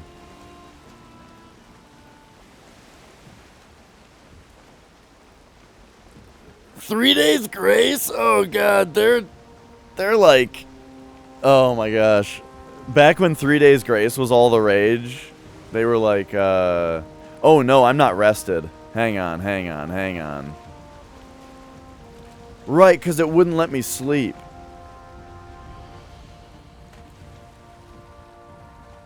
What? Why did people on the bus know that you were listening to 3 Days Grace and sleeping? And I was gonna say, 3 Days Grace I don't even think is metal. They're just like a hard rock band. I wouldn't say that they're metal. Maybe they're new metal, but I think new metal is a little more rappier usually. Oh, you know what? I actually have a really good example of like a falling asleep to something and freaking people out thing. So, there's this band called Polka Dot Cadaver, and for some reason, you know how bands would put bonus tracks at the ends of their albums sometimes? Like, the last song would end, and then there would be like 30 minutes of silence, and then something else would start, So, Polka Dot Cadaver did that with their first album, except all it is that happens after the 30 minutes of silence is it starts going Satan, Satan, Satan, Satan, Satan, and it just does that for the entire length of the rest of what they were able to fit on the CD. So I would go to sleep listening to that album because it was a sleepy album. And then, yeah, like, my roommate comes into the room, and I'm sitting there fucking zonked with just, Satan, Satan, Satan, Satan, coming out of the speakers. Oh my god, can I find it? It's so funny. Wait, oh, no, that's the wrong music folder. Shit, that's on my other hard drive that needs to boot up now. There it goes. Okay, Polka Dot Cadaver... Purgatory Dance Party, Soul Survivor. Satan, Satan, Satan, Satan, Satan, Satan, Satan, Satan, Satan, Satan, Satan. That's what it does. Oh, so good. Anyway. Satan. It does kind of sound like that. You can't eat more sausages.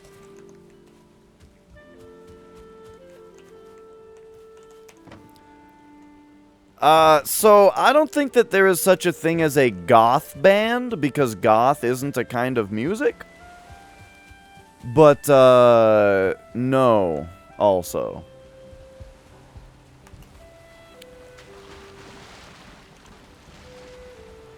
Oh, are all metal bands? Well, no. Also, you know, if you want to get into it, right, Satan isn't like a real thing, right? Even people who are like Satanists don't believe in Satan as a like cloven-hooved evil guy that tells you to do bad things, right?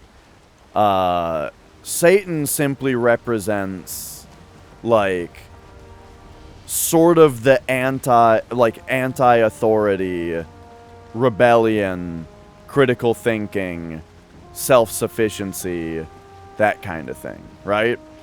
So the reason that people talk about related to Satan is because that's kind of what Satan is in the Bible, right? The Bible is all about how great God is and all of God's great rules and how we need God in order to be in order to have morals, while Satan says think for yourself. You know, the fruit of knowledge or whatever is just your ability to think for yourself and to make your own decisions. And so he's seen as someone who, or so he is just trying to get people to separate humans from God. And so if you're all about God, that's evil, right? That's against you. But, you know, if you're just looking for, you know, your own self-sufficiency, then it's just normal, you know?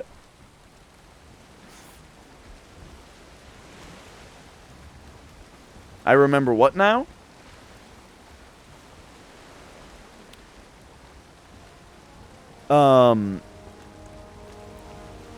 There are a lot of there are a lot of bands that do have like silly Satanists, or not Satanists, but like silly like Satan worship stuff, and a lot of it is like I think it's all very tongue-in-cheek, right? Like most people people don't worship Satan, right? And like if they're doing something that's like Satan worship, then it's probably tongue-in-cheek. Take the band Ghost, for example. Very popular band. Very popular band. And all of their stuff is about like an anti-pope, anti Like they're like the you know. But it's all for fun, right? It's all for pageantry. But yeah, well, okay, so an atheist has a perception of good and bad, right? The difference is that they weren't told what's good and what's bad. They think that it's intuitive.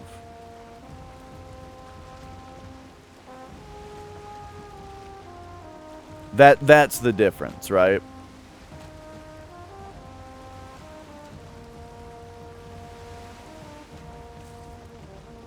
Yeah, like what Foxy is saying. Like you don't need someone to tell you not to murder somebody because it would be evil to do so. You know, you don't need that. You just think about, you know, all of the implications that comes with someone being murdered. And it's, you know, and it's the wrong thing to do.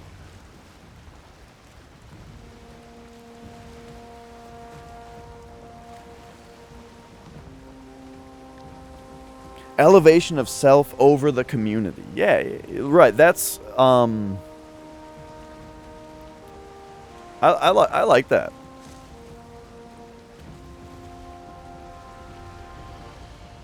What if who murdered someone?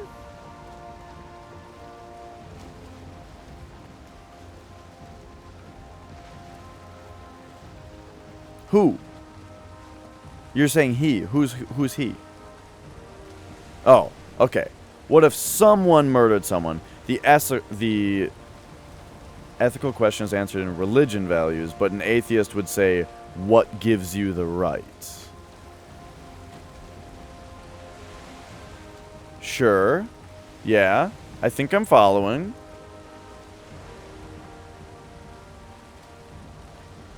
No, I think I'm following.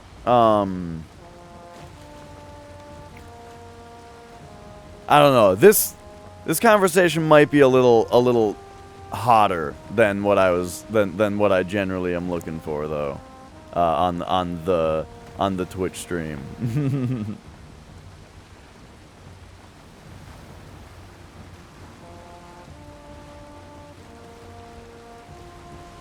But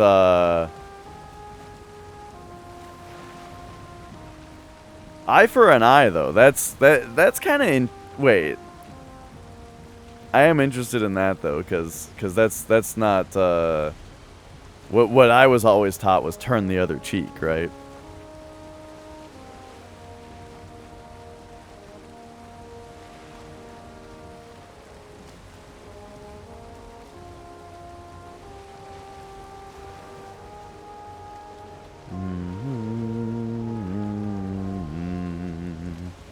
Yeah, yeah. Because I was raised Catholic, so that was that was always the thing with that, was turn the other cheek. And then eye for an eye is the Satanist value. The Book of Satan teaches eye for an eye. Well, not necessarily eye for an eye specifically, but vengeance as opposed to forgiveness. But vengeance can come in many different ways. Such as simple disassociation. Right?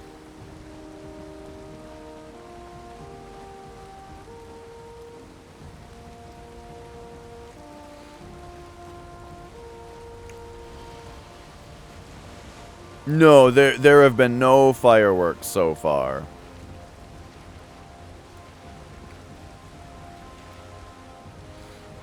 Gotcha. Yeah, I don't really know anything about that line of things. I became very uninterested in religion very soon in life. Like I was raised Catholic, but I didn't like it, and I was never interested in seeking out any other kind of spirituality. I'm just not a spiritual person. Who is Illuminati? I don't know. And do metal bands speak about that? Yeah, sometimes. There's like that Dream Theater song, The Rite of Passage, that's about the Illuminati. But I mean, I don't really know. I'm not a big lyrics guy also. Like, when I listen to music, I don't really pay attention to the lyrics. I think that's part of why I listen to metal, is that, like, I find lyrics to generally be distracting. I'm much more interested in the, in the composition, and the instruments, and all that. And when I can hear the words being spoken, a lot of the time I find that to be distracting. Especially if the words rhyme. Because I think rhyming words sound weird, and it sticks out in a way that no other part of the music sticks out. And it's also distracting. Now, of course, there's exceptions, right? I mentioned King Diamond as one of my favorite bands, you know? And I'm like, you know, I know the lyrics to some of the stuff I listen to, but most of the time, though, yeah, most of the time, like, I prefer to just ignore the words and listen to the music, and it's a lot easier to do that when the vocals are harsh.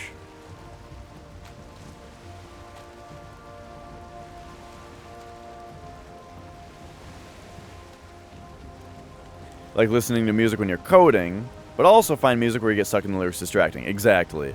That's the thing, too. So when I'm listening to music to, like, get work done, you know, like I'm like, I gotta put something on because I gotta get some shit done. I can't put something on that has clean vocals. It either has to be metal with incomprehensible vocals, or it's gotta be like, just like a game. I'll put on like a game soundtrack or something. Yeah, JUL theme. I'll put on like a Metroid soundtrack, or you know, Final Fantasy VII, right? Something like that. Much easier to work to.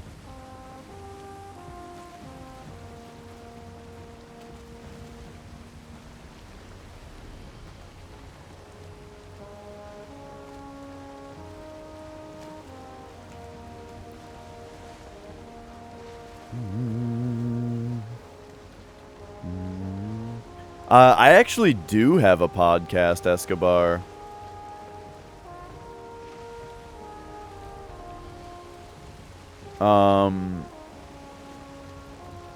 We're 20 episodes in. I don't know where to link it to, though, because it's on Spotify, but it's also on YouTube. It's mostly a retro games podcast. Is like the idea. However, it's kind of just a general video game podcast. But it's with another Twitch streamer, Invictus Nox. We do it together. Okay, all right. We're parking the boat around here. Oh. Ooh. Okay, this should be mostly fine.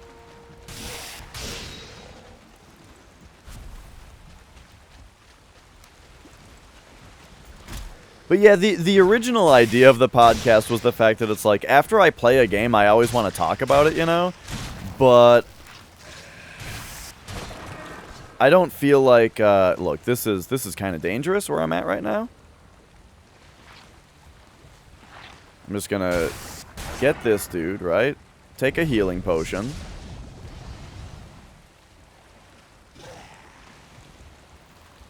Take a poison potion just to prevent something that scary from happening again.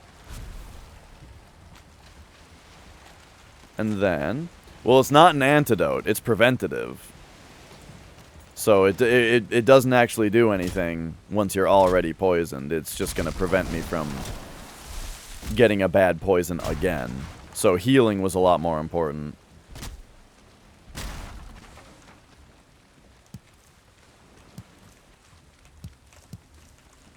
But there we go.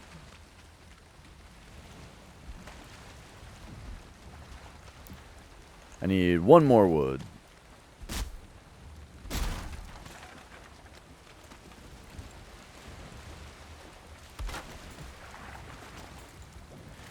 But yeah, it is kind of funny the way that I do think that music helps me work a lot of the time, but only once I've kind of forgotten that the music is playing, you know what I mean?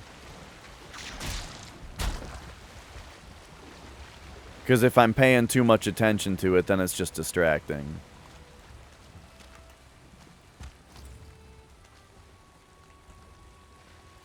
Some people will, like, watch TV shows or that kind of thing while they work, and I super can't do that. I mean, unless, like, what I'm doing is... I don't know. It also depends on the work, you know?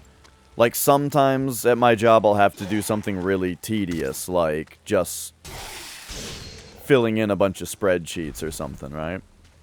I do network engineering as a contractor, so... Generally, I'm,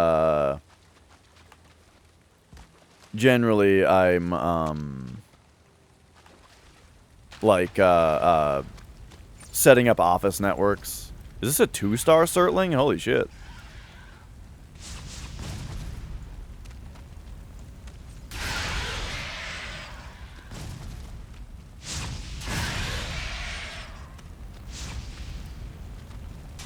Oh.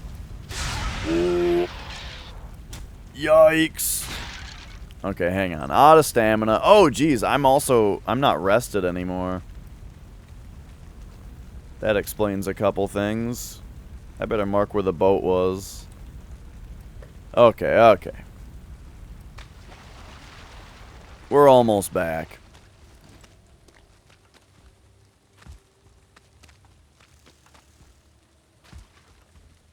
Man, I do kind of have a headache today, and I wonder what the deal is. I think it was those old headphones. They kind of squeezed my head too tight.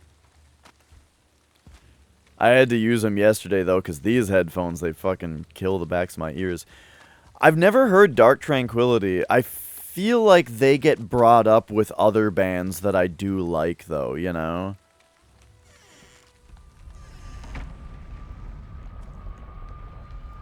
Pro G Logitech. What is that? A headset? I don't like wearing big headphones on stream. It's just, I don't know. It's one of those like it's one of those like just like looks things where I like I like the illusion that I'm just sitting here talking to you guys, and I can hear, and you can hear, and all that, and there's not like this big, like... The microphone definitely doesn't help that effect, but, you know, if I could be wearing, like, a tiny little mic, I would.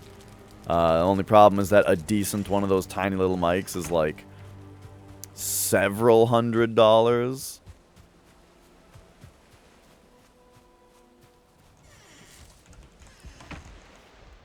But yeah, if I could just get a little Wii mic, you know, that'd be great. Yeah. The very fake leather chair where all of the leather is gone. Or it's going.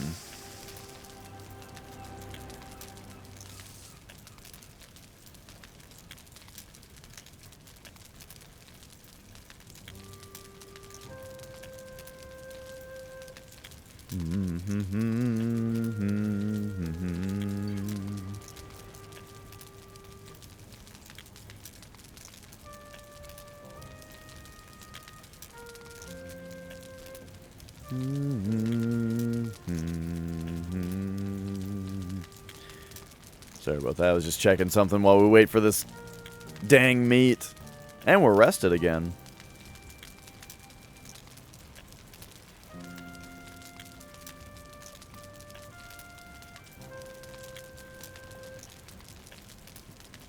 Oh, man.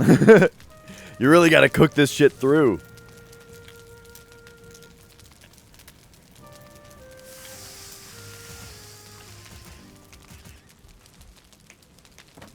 All right.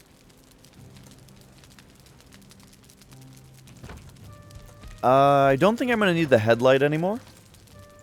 So we can actually get our defense back. And then... we got... oh my gosh. Ooze goes here? Okay, geez.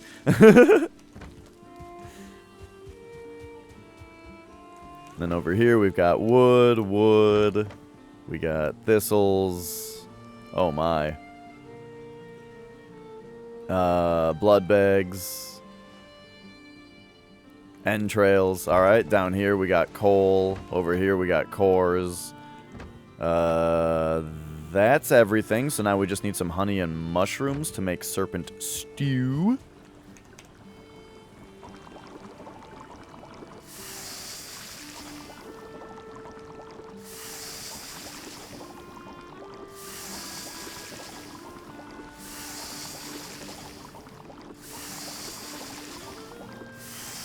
Perfect.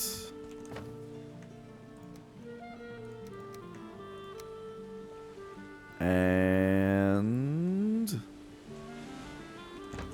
there we go. Okay, then just the excess stew goes over here. All right, and then we're just transporting the iron back over to the boat.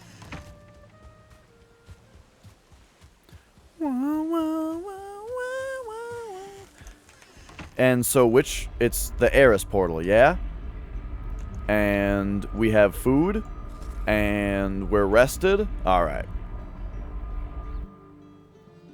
Oh, I wonder if that is the outdated one. I think that might be my old studio, actually.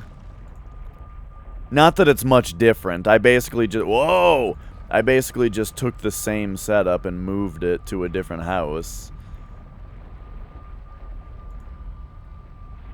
Yeah.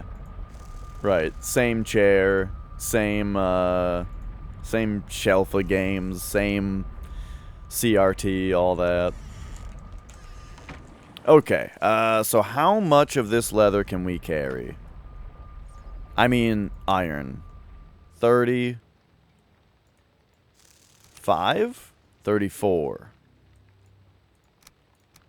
Alright, so let's see if we can, like, split this into enough different chunks. It doesn't look like it. I can fix the chair? No. The chair is becoming progressively better. The more leather that peels off it, the more comfortable the chair becomes. Because I very much prefer a cloth chair over a fake leather chair. Or even a real leather chair. This soft gray cloth underneath, love it.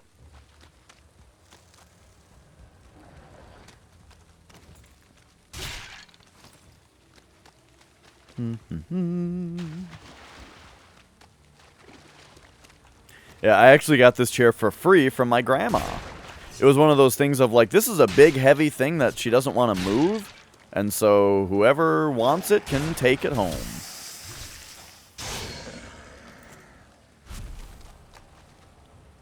But then my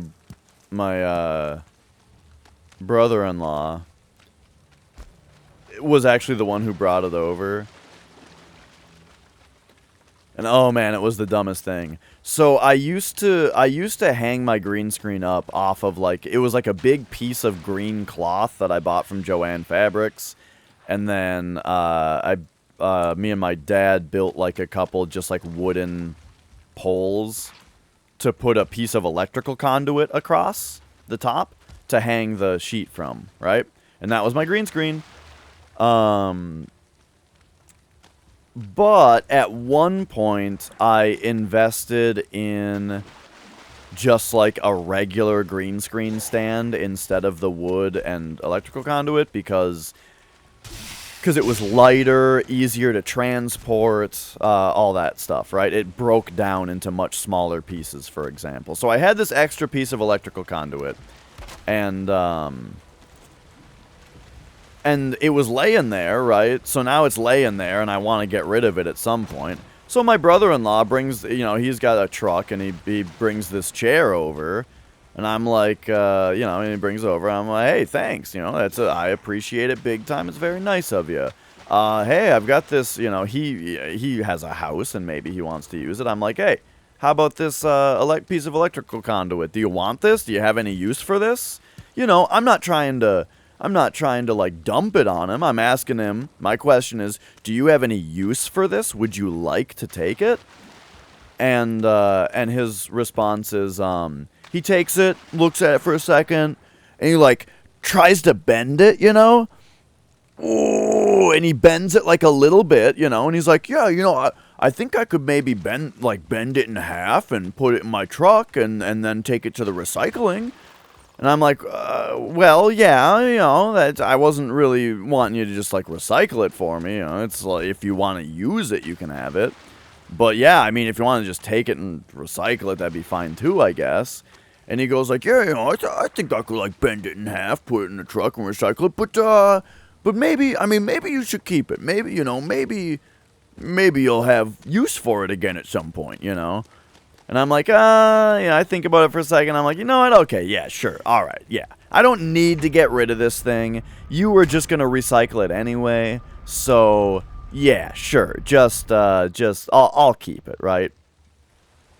However, then he leaves, and then I realize, wait a second. Now it's bent. Now he fucking bent it like 5 degrees. It's worthless now. For the purposes I was gonna use it for, which was to have a very straight, rigid object. So yeah. Well, and that's exactly what it was, Taco, too.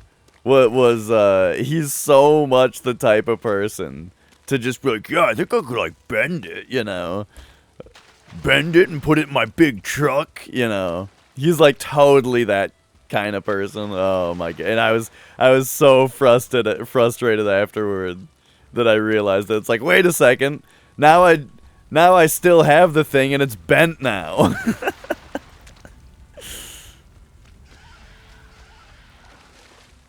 Oh boy.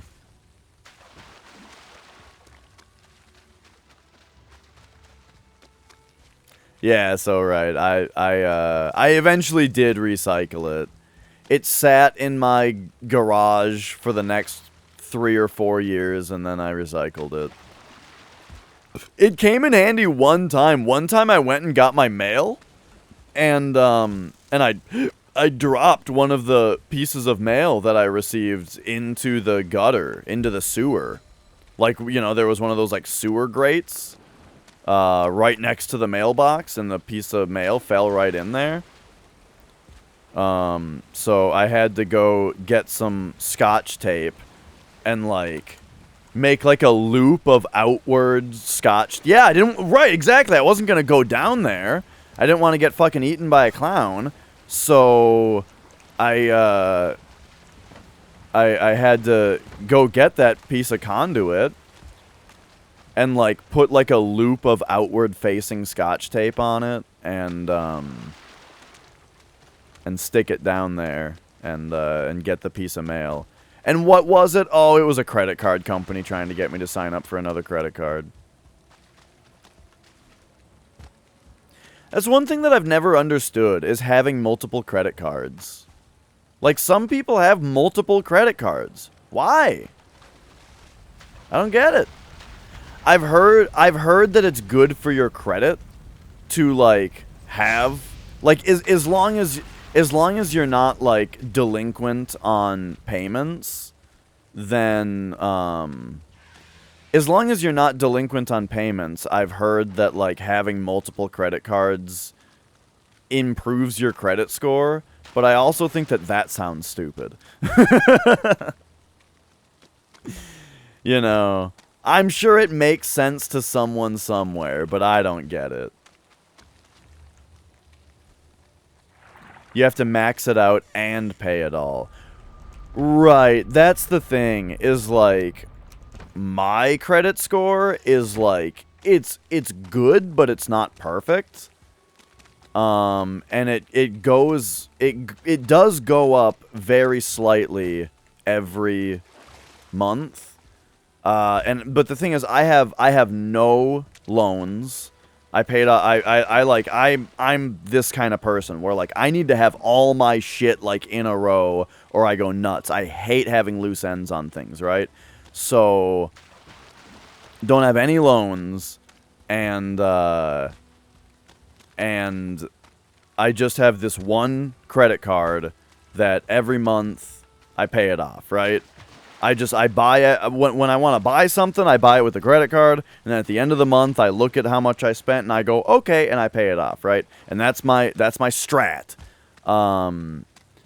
Now, that said, I did have a there might be interest on it, but because it's only my 1 month spending, even if I have to spend a little bit on interest because of that, hey, I imagine that's what helps the credit score, perhaps, is maybe the fact that I'm giving free money to the bank. I don't know. But yeah.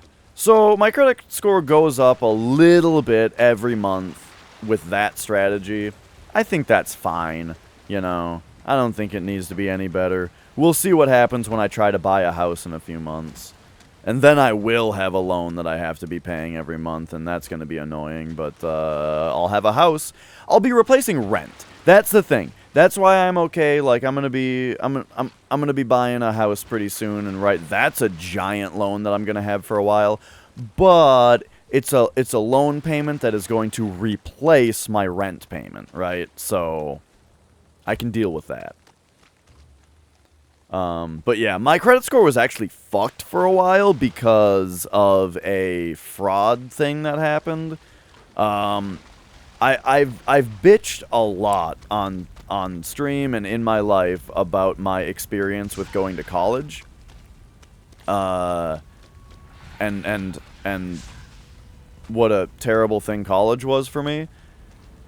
One of the many things that came out of college was someone else somehow got my information, and they took a loan out using my social security number, or not using my SSN actually. Well, okay, never mind. Look, it's very complicated. I'm not sure exactly what happened. I don't know. I don't even know if someone intentionally was fraudulent, or it might have actually just been a fuck-up from the school. Because basically what happened was, there ended up with, like, this huge loan that's on my credit report and had my information on it, like my name and phone number and address.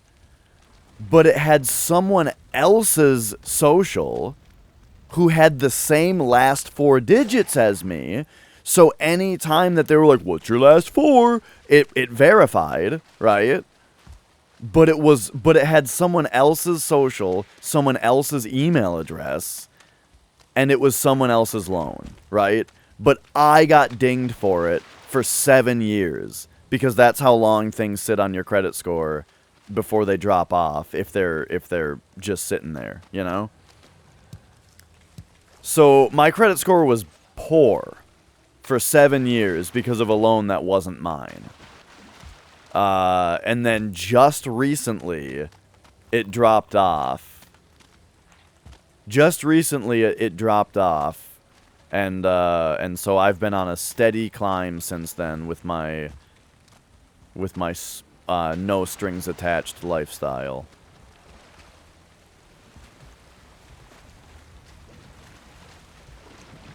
When you bought your apartment, the bank looked at how much you had saved, what your income was, how steady your work was. Yeah, so last time I had to go renting, Minin, because my credit score was poor when I was looking to get renting, you know, they were like, hey, we need a credit report from you. My credit report was bad because of this thing that I was just talking about. And so at that point, I had to be like, I had to give them proof that, like, here's my income, here's my savings, here's my, like, loan amount and that kind of stuff. And they were like, yeah, okay, you're fine. So luckily that was the fallback. But I think that was only the fallback because I'm talking about renting from, like, a landlord who's a person, right? A person that can look at this information and make a decision, as opposed to when I go try to get a mortgage for a house, and that's going to be, like, you know, a much more corporate, computer-controlled idea, I think. So I'm a little bit more worried about that. But as I mentioned, the whole incorrect loan thing is not a factor anymore, so hopefully it'll all be fine.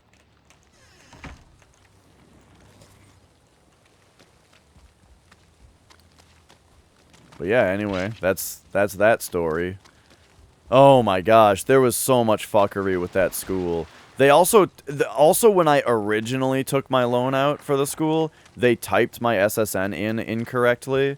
So then that was a whole nother fucking can of worms of, like, bullshit left and right about like all of my information being wrong and me having to, like, correct it over and over again. Oh man. So, yeah, I don't know, dude. I went to ITT Technical Institute, and everybody there, everybody who worked there was completely inept.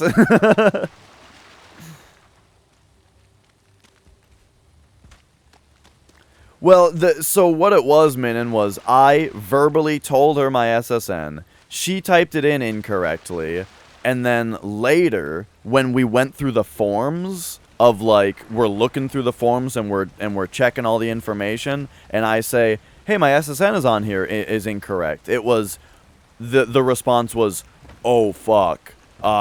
We already sent it out to, like, 1,000,000 places. Even though we have not gone through the verification process yet, that part already happened, where it just, like, was shot out into the internet.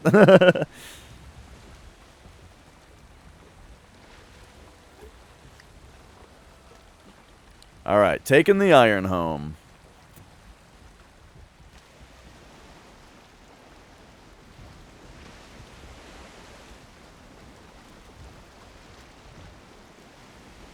It's like that Louis C.K. bit where he talks about not returning his rental car.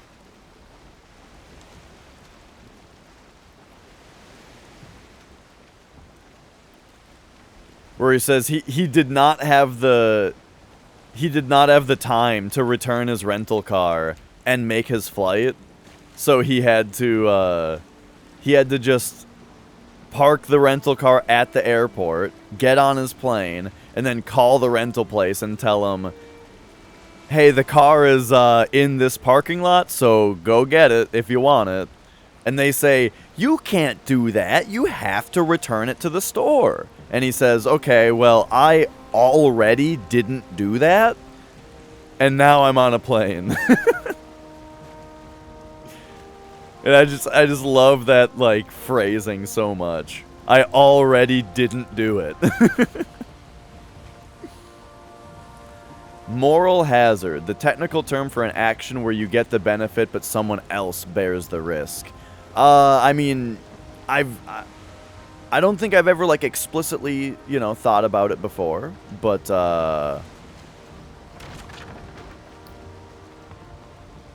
go on, do go on.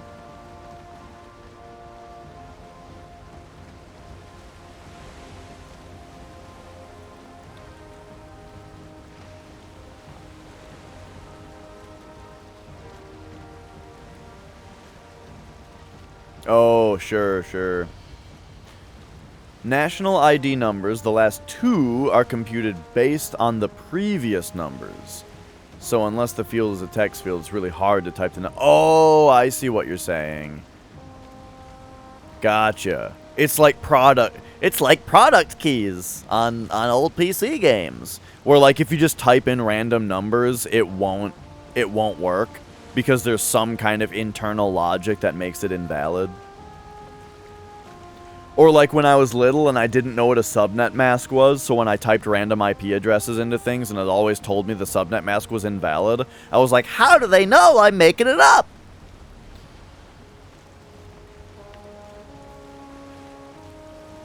Ooh.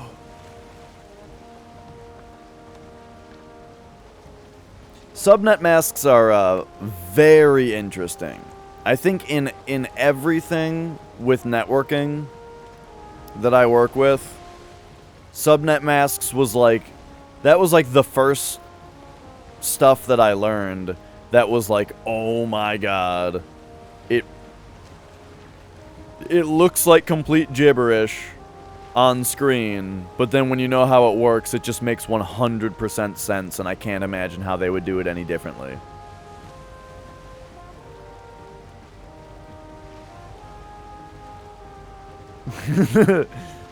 A 28 net mask.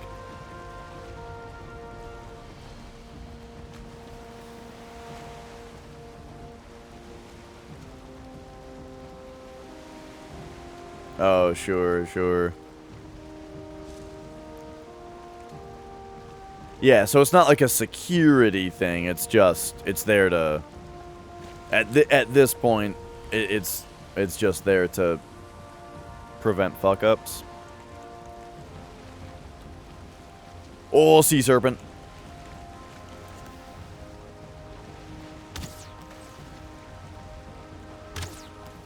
Whoa! How did that thing not see me?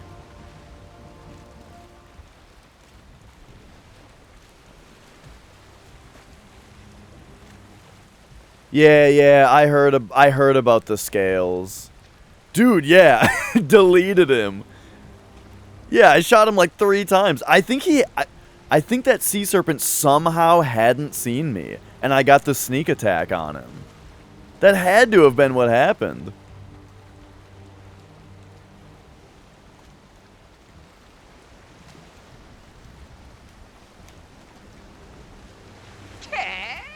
I also heard that though that the scales just make a tower shield, and I'm not really a tower shield guy. Shields are a tool for parrying. Thanks for following. Shields are mostly just a tool for parrying. For me. Which I think that's why I like, that's part of why I like Bloodborne. It's another sea serpent. I think that's part of why I like Bloodborne so much. Is that that's like literally the game where it's like your left hand thing is for parrying. Oh my god, look at this thing. I am become death. Destroyer of serpents.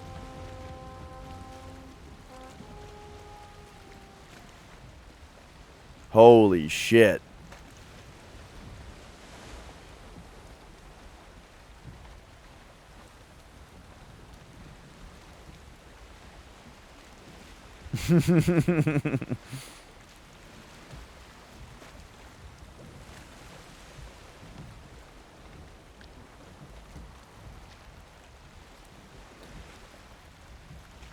Yeah, both times.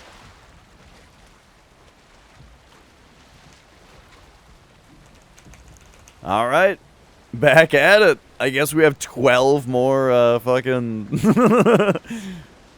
12 more sea serpent meats. Where the hell am I going? Oh, right, up there. Real quick, how's the boat doing? It's doing aight.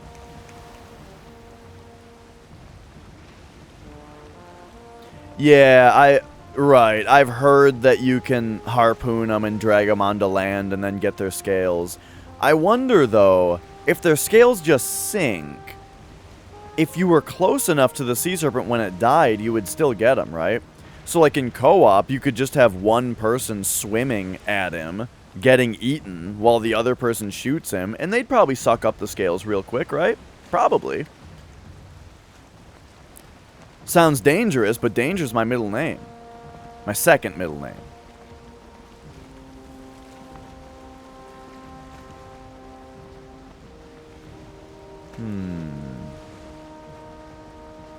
Hey, I have a... Sea serpent. It's another one.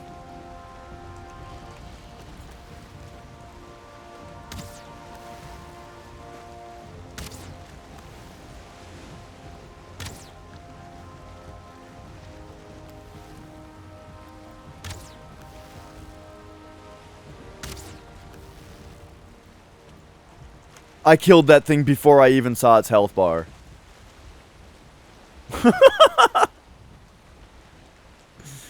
What is going on?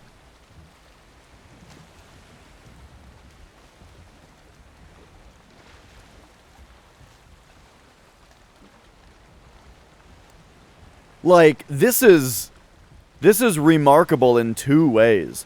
First of all, it's remarkable to see 3 sea serpents on a single boat journey.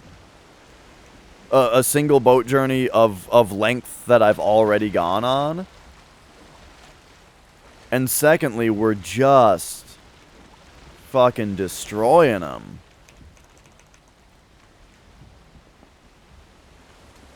Anyway. Do you guys have multiple middle names? I have one middle name. But, I know in some parts of the world people don't have middle names, and then in some parts of the world people have like 20. My cousin just had a kid, and they gave their kid like 7 names. And not to shit talk, but like...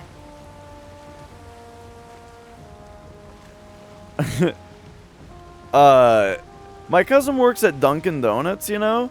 Which is fine. That's not the shit talking. But one of the kids' names is Duncan. One of the kids' middle names is Duncan. Not D-U-N-C-A-N. It's D-U-N-K-I-N.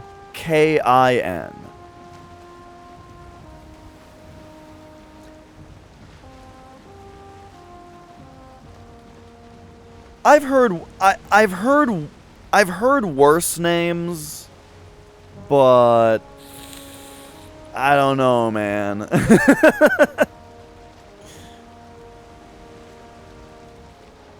At least it's one of the middle names. At least it's one of the middle names, you know? If my middle name was Fart Sandwich, it's my middle name, you know? It won't really matter that much.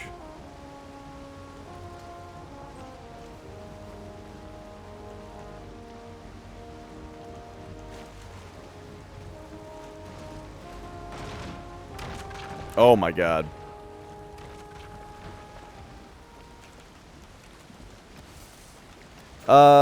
You know what? Oh god, Odin! Look at him!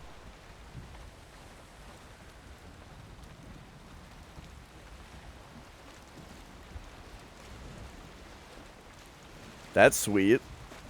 There he is. I shot him with an arrow once.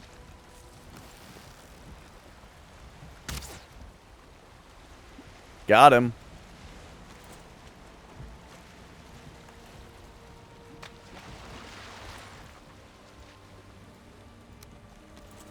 Okay, hang on. We're gonna repair the boat real quick, cause it's half destroyed.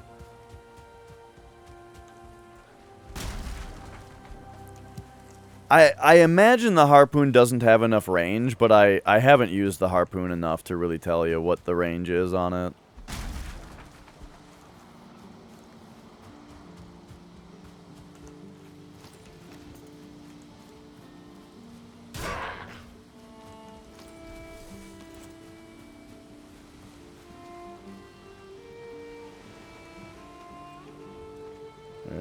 Yep, there we go.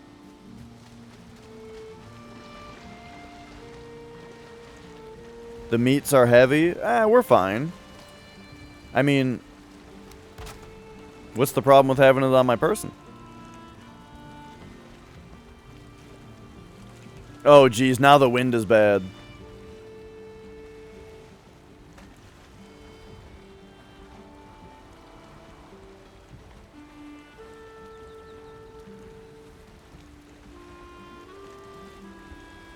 And I don't know if that's a rock there. Are we gonna hit something again right now? There's lily pads here. Oh, Minin, you were asking about tide? I think this game does have more of a tide than I was telling you. It does seem like some days the water is just totally lower. And some days it's higher. Not by like a ton, but no, it is noticeable. It's noticeable because every time I drive my boat through that channel, it's a toss-up as to how much I'm gonna hit the bottom.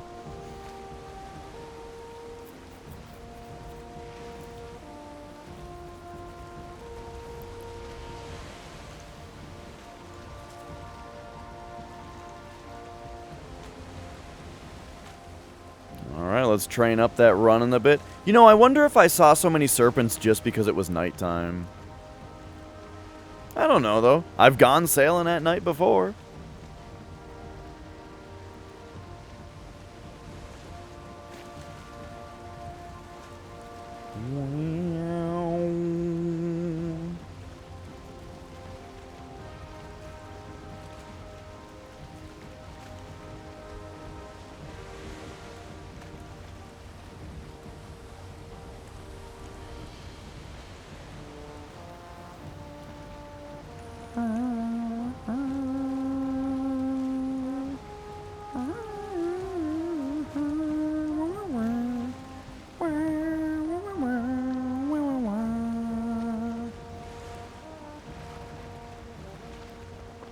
Okay, I'll cool it on the singing along.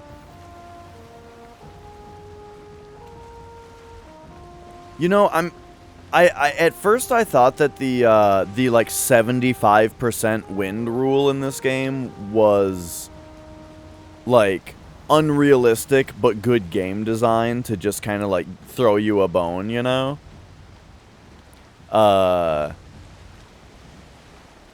But now that I look at how the sail is interacting, it kind of seems like it actually works. Because if you think about it, like, the dumb assumption is that the wind has to be behind you, right? But if the wind is directly perpendicular to you, then you would get the most thrust by making a 45-degree turn with the sail. So 50% perpendicular the sail goes for 50% wind. Or wait, the wind goes 50% bad, so the sail goes 50% of that, right? Then, if the wind goes another 50% bad, the sail goes another... I don't know.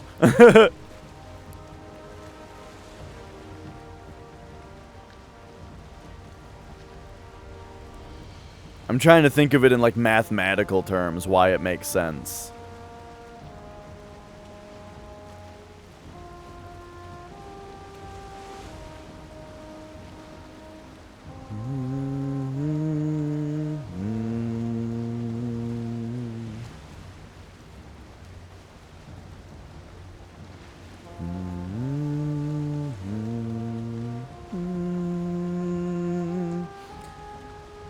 It actually is like my favorite thing when I'm watching a stream and the streamer keeps singing along to the music, but I'm not going to project that onto you guys.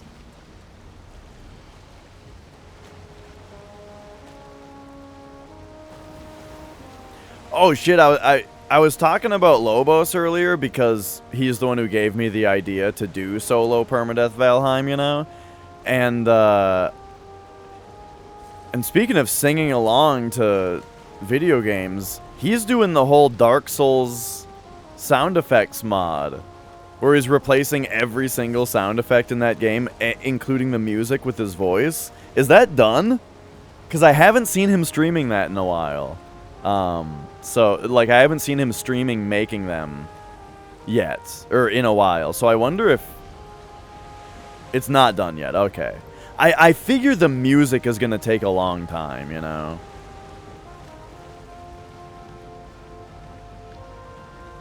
Yeah, yeah. I'm glad he's doing it right, though, you know, and not making it annoying.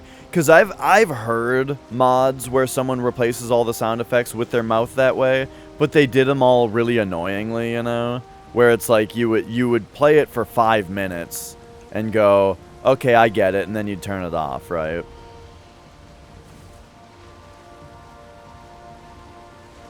But he's, like, doing it right. Putting jokes in just the right spots, too. Like, I think he's having different streamers or just different people, like, cameo as the different voice cast. And, like, the dialogue has been rewritten and stuff like that. That's really good time for, like, joke stuff, right? Is to, like, change the dialogue. Without, you know, without being annoying. But, like, if you replace, like, the riposte parry sound with, like, you making a fart sound with your mouth, right? That would get, like, super annoying super fast.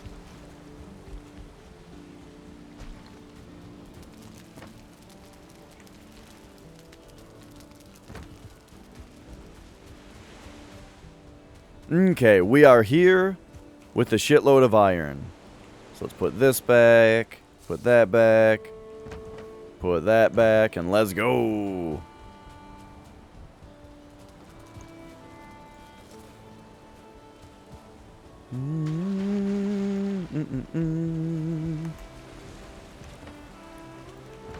Alright, so here's the strat. Check it out. I don't want to throw anything onto the dock because I'm afraid it'll fall through the floor into the water. Like how I lost one of my swords on one of my other characters. So instead, we just take each thing. See, this is the thing. Everyone, build a cart, build a cart. You don't got to build a cart. Check it out. All you got to do is put everything down like this, right? And then it would be nice, actually, if I was rested. Because now we got to wait for stamina. I could run in there real quick, but, like, that would take longer. And then you are the cart. You just... Now you just, have 1,500 pounds in your inventory. And you just sad walk.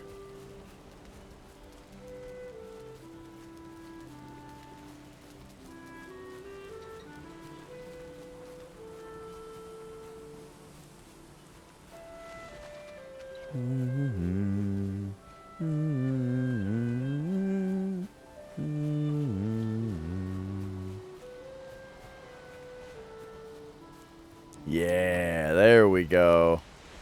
Okay.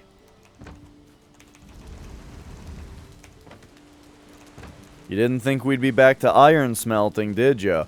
Oh no. Now we've got like big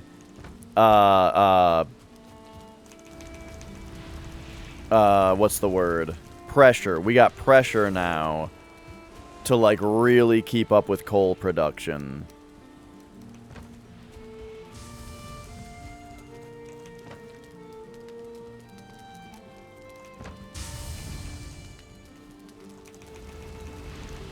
Because we've got black metal and iron going.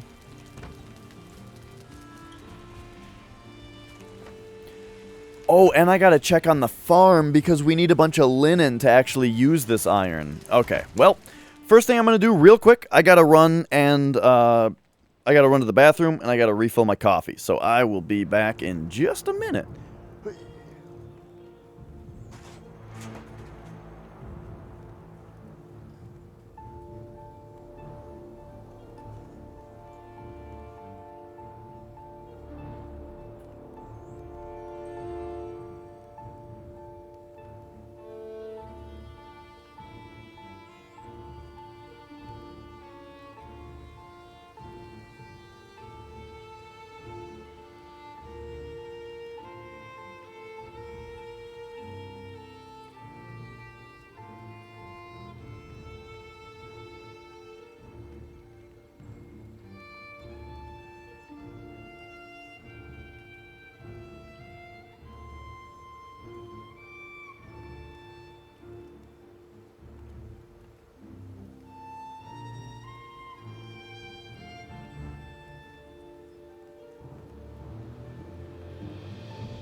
Alright, fresh coffee.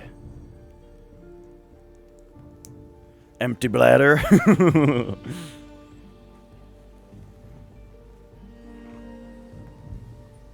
Let's go. So, not settings. We are Dersh. Hardcore 3. It is time to smelt and time to farm and time to chop wood so that we may keep the kiln going.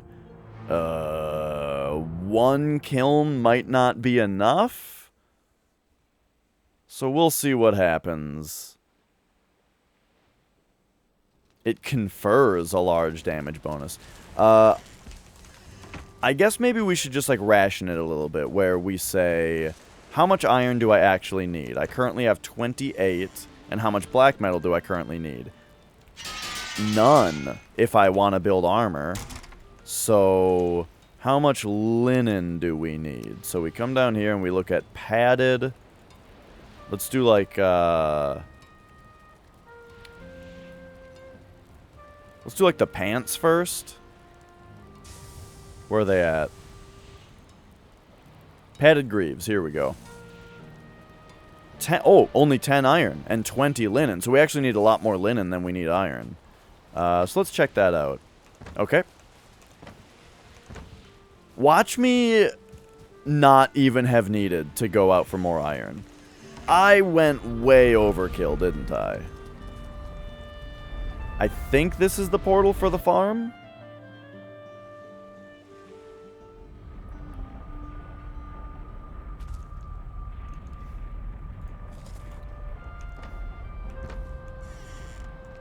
This is not the portal for the farm.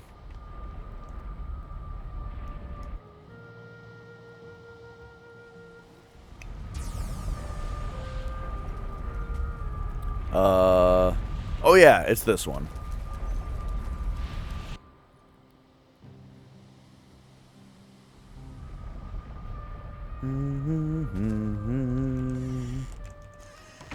Alright, alright, we're all rested up. Any mosquitoes?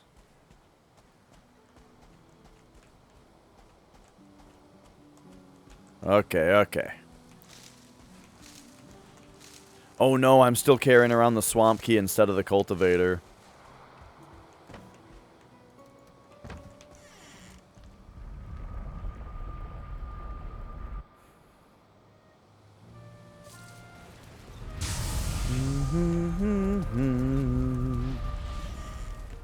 Yeah, I need to have all of these other 7 tools available all the time, so my 8th slot just kind of cycles out between Swamp Key, Wishbone, Cultivator.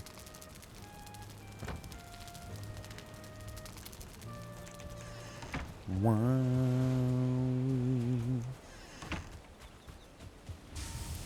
Alright, let's, oh, you know what? Speaking of the kiln having to keep up, how about we actually fire it the fuck up? So there we go. And then grab these. And since we're focused on iron right now, just gonna fill that up.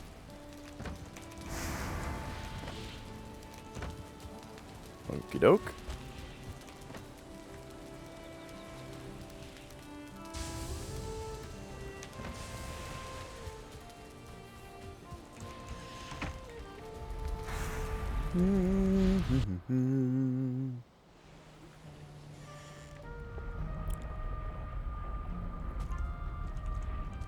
Alright, time for everyone's favorite part. So I'm going to focus on flax for a minute here.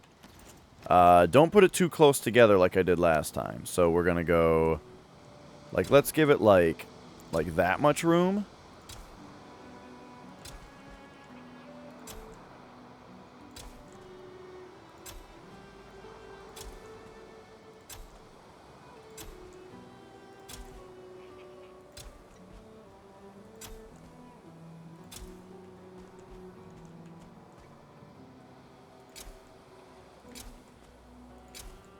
Oh.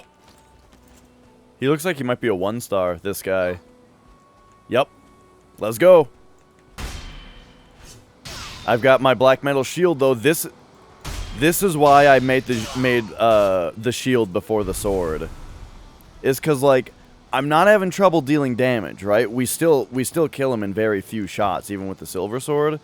But with the black metal shield, I can parry him much more easily. Oh, shoot. This one must be too close to the edge. Alright, but there we go. There's all of our flax, so might as well plant some barley as well over here.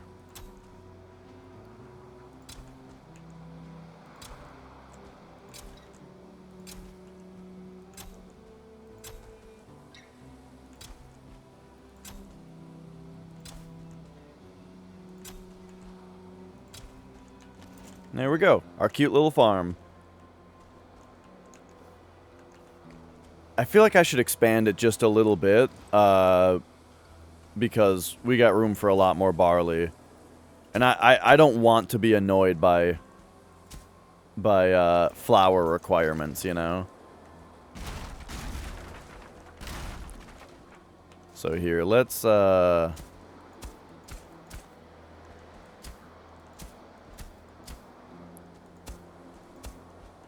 bring this out a little bit more. What up, Chemical? That's right. We're still at it, still not dead.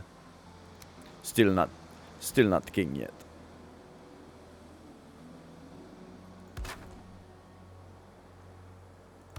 We'll go like 2 out.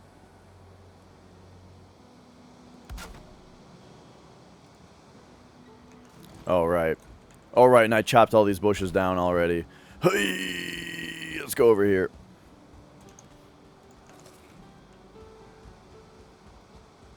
Keep them sausages on.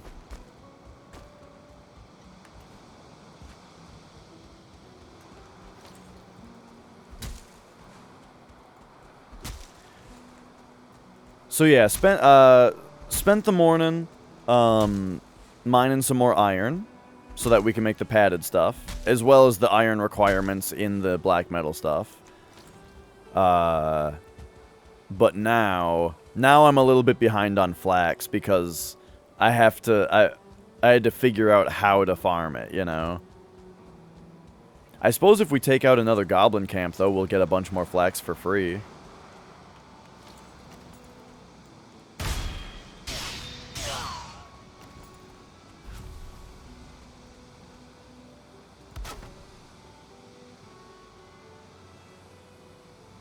Hey, Vado. Been a while. How's it going, dude?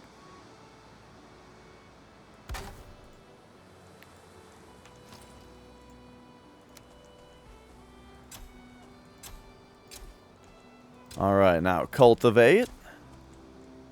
There we go, there we go. We've expanded a bit. Let's get back to the barley then.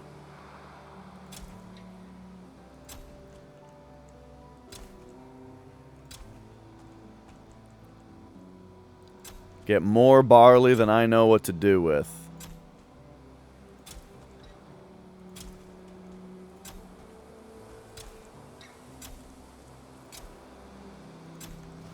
There we go. All right. So put that extra away. The wood. And okay. Now, there was this plains that I'm interested in scoping out. I'm doing very well. I am having some of the best streams I've ever had just because I am loving this Valheim challenge.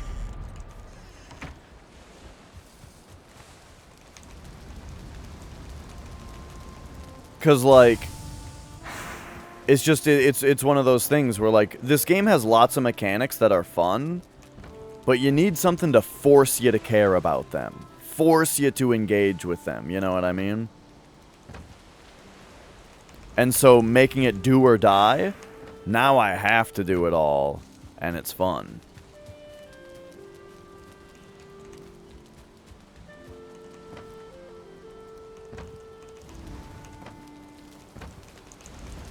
Alright, bit more iron for us.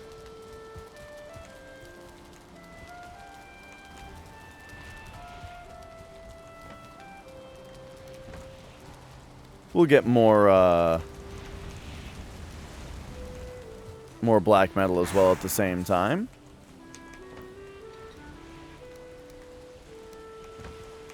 There we go.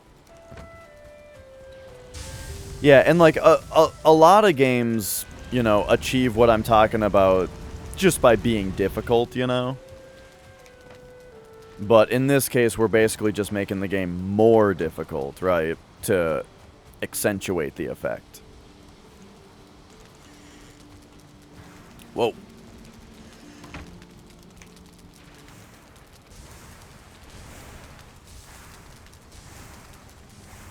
Because that's always my thing about difficulty. Why do you like difficult games? Why is challenge so important? It's because without challenge, you don't need to engage with any of the mechanics. Because you don't have to. The game's too easy.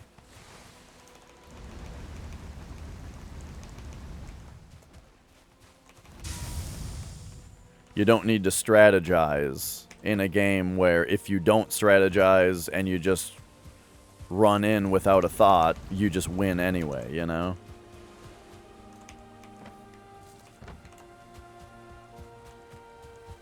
But yeah, oh, totally. I really like the difficulty the first time through the game. Because of the way that, like, death is punished in this game, you know? Even if you don't do, so part of the reason that I am all about, like, if I'm going to play Diablo 3, right? Diablo 3,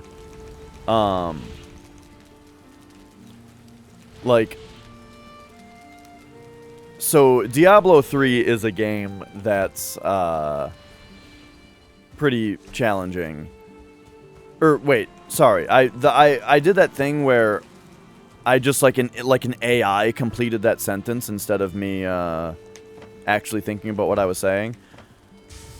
Diablo 3 is a game where there is no punishment for death, right? If you die, it doesn't matter.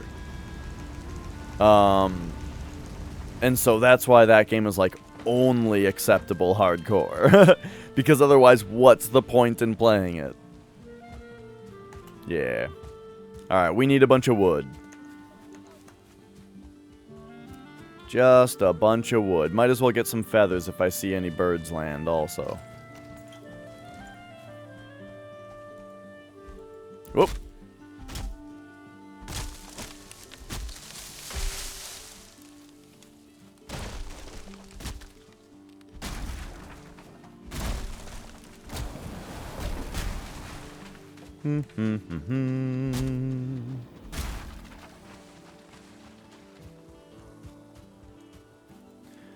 I'm really looking forward to the Yagluth fight also. It's going to be very hard. I'm going to be extremely nervous. I've actually been getting really nervous about this run. Like, while I'm playing it, I'm feeling great, you know? But, like, last night after I quit, and I'm sitting down, you know, I'm trying to relax, I'm thinking, like, every time I think about the run, I get little butterflies in my stomach, because I'm like, oh god, what if I start up tomorrow and I just immediately die?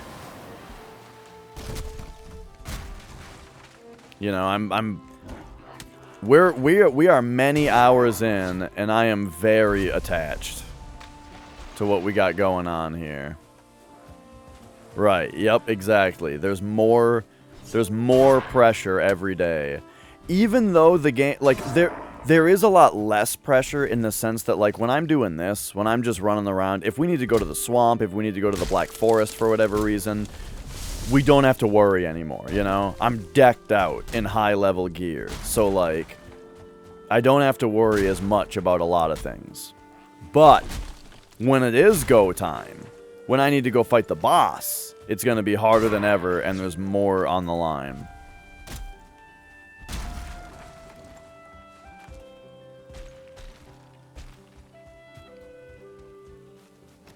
I think I've got good strategies for Yagluth. I think I know how to fight him. But we'll see. I'm not going to practice him ahead of time, you know? That's like the temptation. There's a temptation, right, to load up my other character and practice him. on another world, you know, and then come back for the real run. But I feel like the real run has already started, you know. We are in the real run right now, and I shouldn't be able to practice, right? I don't know if that's just crazy though. What do you guys think? Like, should I be disallowed to log into my other character in my other world and go solo Yagluth just to see? I think it'd be more fun if I don't.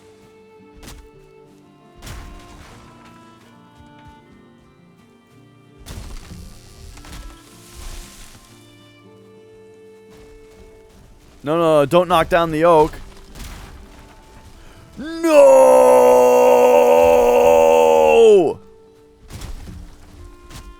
The oak! The grand oak has been knocked down!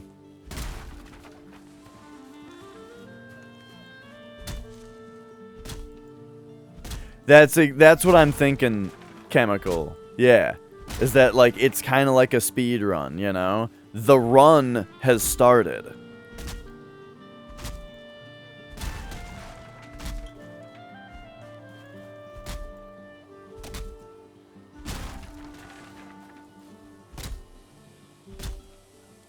Well, we're gonna put this oak to good use.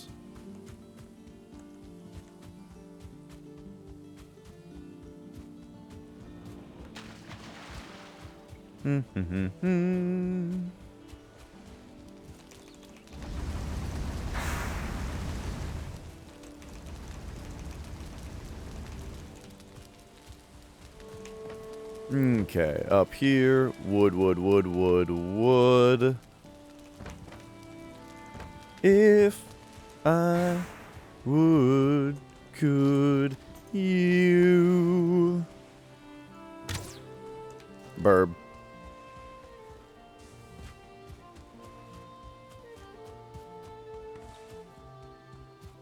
You know what they say, there will never be an oak like this again.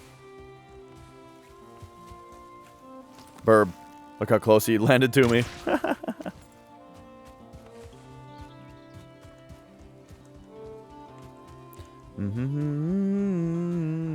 Right. I may not have died, but I let the oak die. So, now we're gonna get the bad ending. I play a bit of guitar. I'm not good at guitar, but I play it.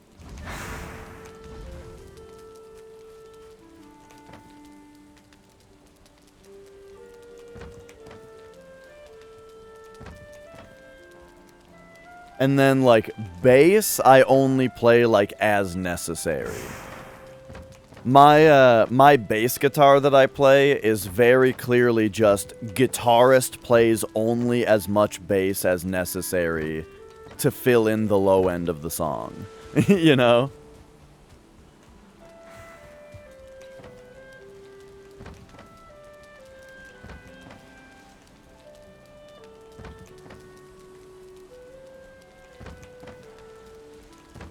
Alright, there we go. I don't know if we need to check on the farm or if we just go back in several days and it'll be done, you know?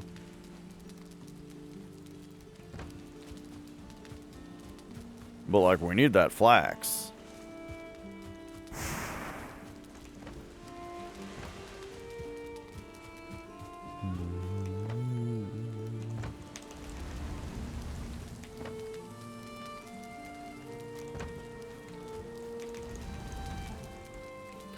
All right, we are almost done on our current amount of black metal. Oh yeah, I know what you mean about that. Like, it's really easy to think that, like, you can't get into it now, it's too late. But then 5 years down the line, you're still thinking that, and you could have been playing for 5 years. Totally, I know what you mean. It can also just be really hard to start something and suck at it, you know? It's easy to get frustrated at just not being able to pick something up. You know, you definitely have to have that mindset where you know, like, how to improve and see your improvement, you know. Like, you like, have your expectations in check and make goals for yourself so you can see the improvement, you know. Like, one thing with drumming for me is just simply my double kick speed, right? I've had a long-term goal of being able to double kick at 180 beats per minute, but, and, you know, it's been years, right? It's taken years to slowly build up to that, where I'm doing 160 pretty comfortably now, and when I need to drill out some 180 for like 20 seconds, I can do it, you know? But the actual goal is to be able to sustain 180, you know? Oh, yeah, I've heard that. The best time to plant a tree is 15 years ago. The second best time is today. Aww. It's good.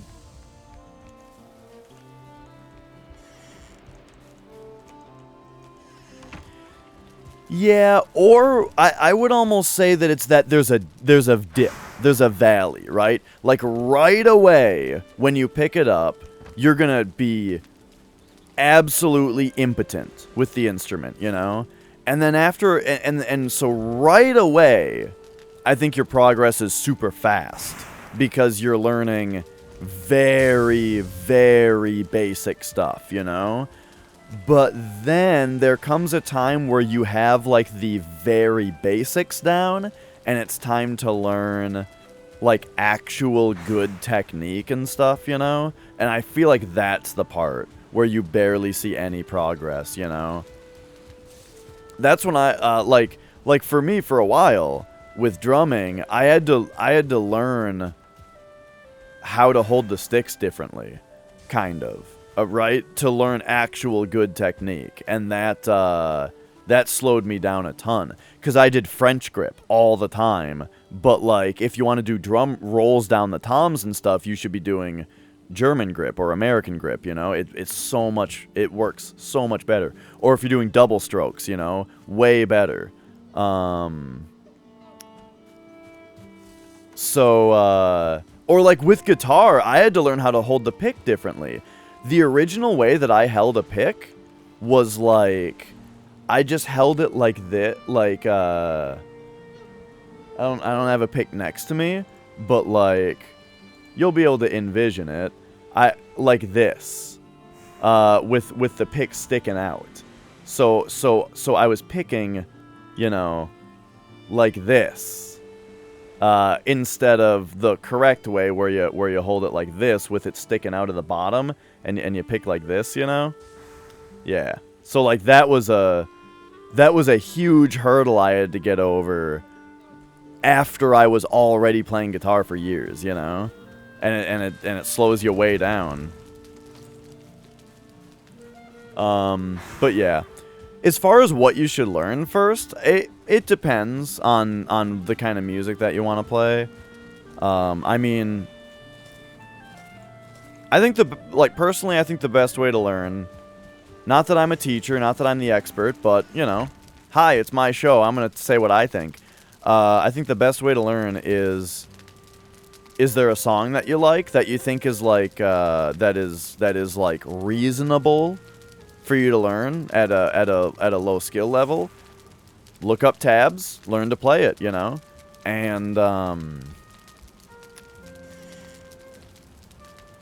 And you know, look and just kind of see like, I don't know, it's just a way to see, like, how it's played, as far as, like, you'll see, like, oh, there's, you know, different patterns, and you know you'll kind of see the different patterns and stuff. Learning chords is good, because when you are learning a song that you want to play and a chord comes up, it is better if you're already prepared. However, I feel like that's the opposite direction that I would have taken it, where instead it's like, if I'm trying to learn a song and a chord comes up, I learn the chord then, you know?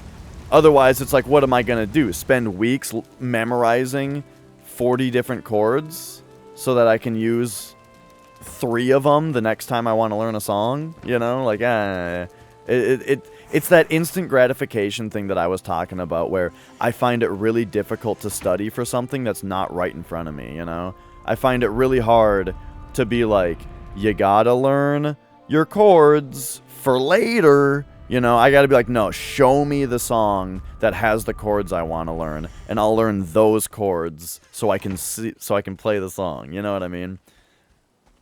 So yeah, that's just more the way that I learn and research. What was someone saying about a flax farm? You made a huge flax farm. Yeah, I'm only one dude.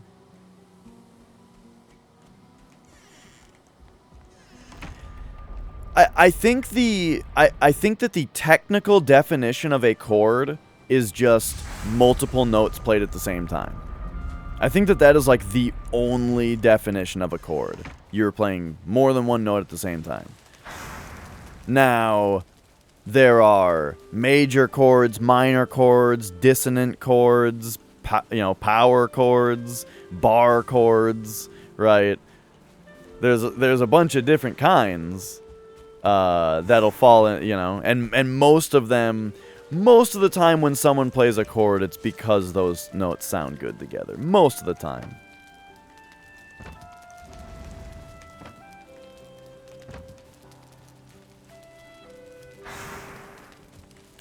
But yeah, to give you like the and I also think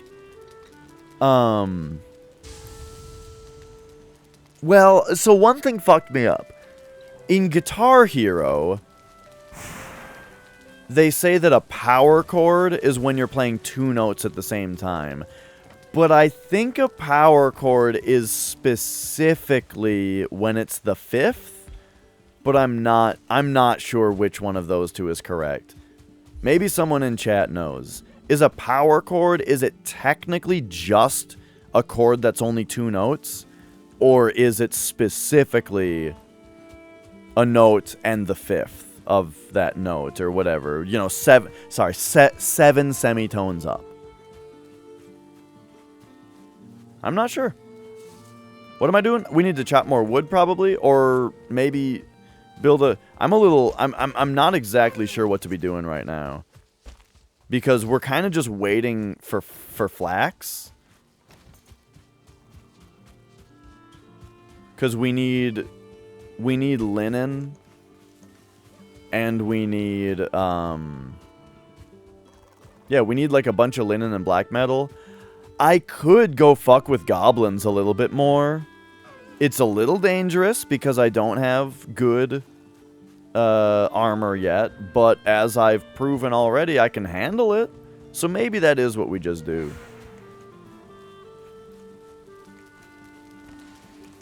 Yeah, dude. I'm for it.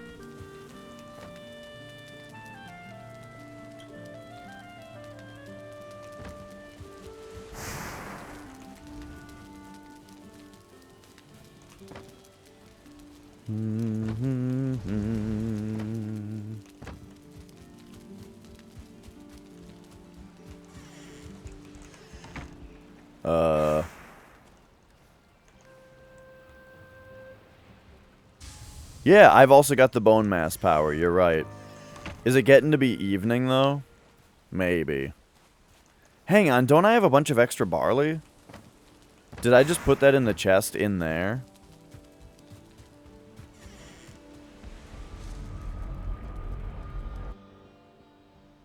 Let's take the extra barley that I couldn't plant and actually use it.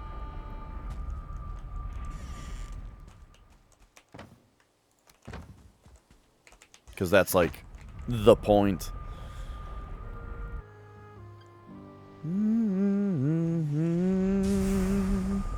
The thing with messing with more goblin camps, though, is it's under the assumption that I need more black metal. But I do. I will. Okay, I'm probably overdoing it on the iron right now. Oh, but I'm, like, out of black metal. Okay, anyway. Let's go over to the windmill. Get the barley in there. So yeah, let's go out to some more goblin camps tomorrow. Or like in this day here.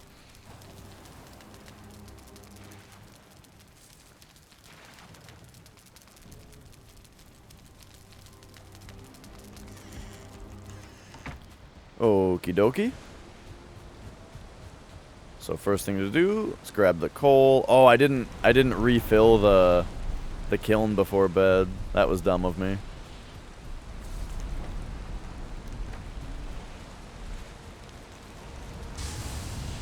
Let's get the rest of the black metal out.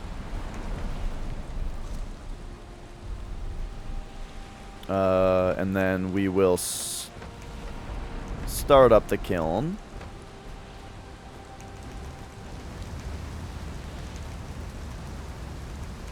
Okay.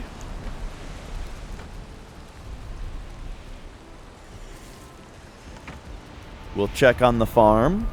I don't know if I have to keep checking on the farm. Probably not. You'll probably just come back in like 5 days, or 2 days, or 3 days, but... You know, I want to check. It's all healthy. Yeah. You know, make sure there's no goblin around fucking with it, all that kind of stuff. Oh shit, there's black metal here. And lox meat. 4 of them. Right, I remember that.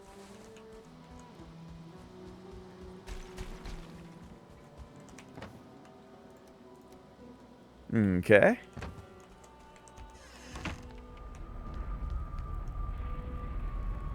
Right. Check and talk to them. Right. Sing them a song, you know. So now which portal is the... I think this portal is the one that is next. It's in the mountain.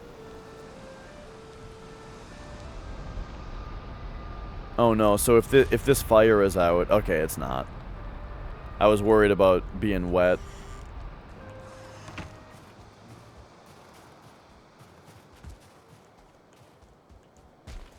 Okay, so here we go. Don't feel like messing with those locks, you know. That almost got me killed. So when you say procedural generation, what do you mean? Do you just mean the fact that the game is randomized? Do people actually prefer that the game is randomized instead of just having a set world? I could see both sides of the argument.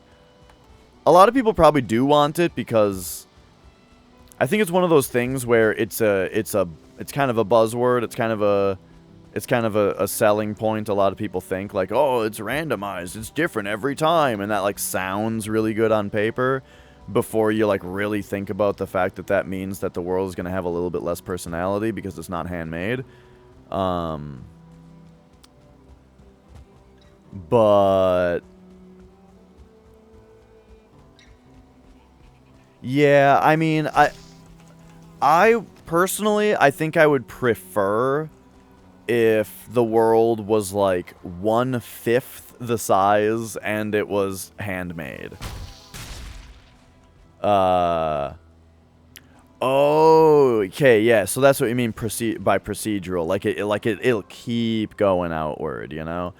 I don't know. I can't imagine. Like the world, the game world, in my opinion, is already too big.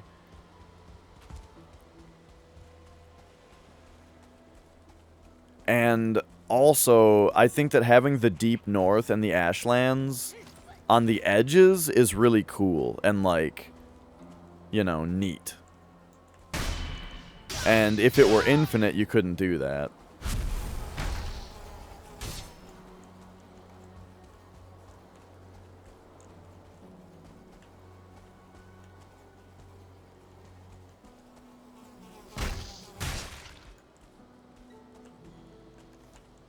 Oh, there it is.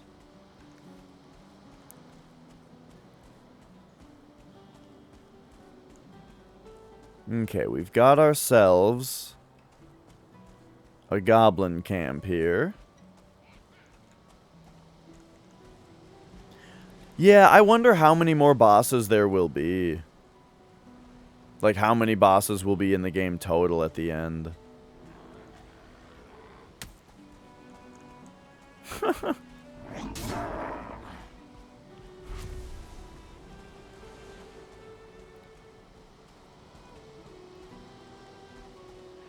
Oh, yeah, they're doing, well, iron gates are already a thing. You heard the plan was 9. So, if Mistlands, Deep North, and Ashlands each have a boss, that would be 8. And then, yeah, and then maybe there would be one more. Oh, that's not a goblin thing there. It's over here. Okay, hopefully this works and I'm not gonna, like, get hurt jumping off this rock, you know?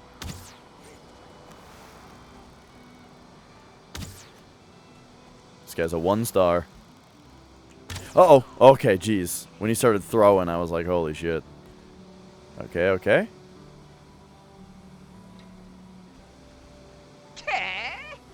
Oh, they've got a totem here.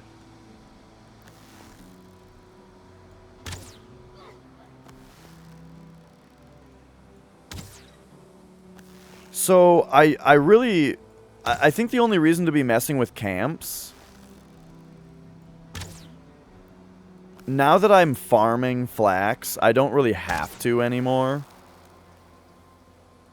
Okay, can they even get up here? Because there's 3 of them now, and this one's got a star. It looks like they can't get up here, though. So, this is fortunate.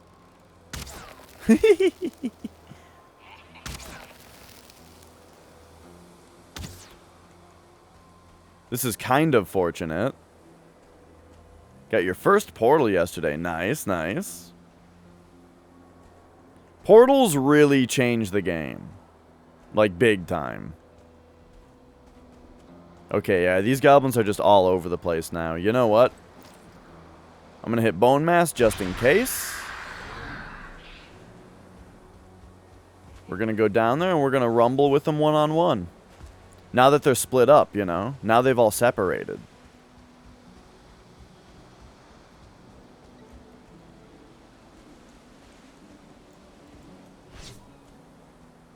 So, where did they go?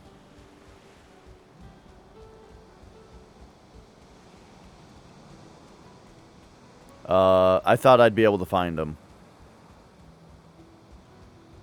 Ah! Oh, that's just a shadow.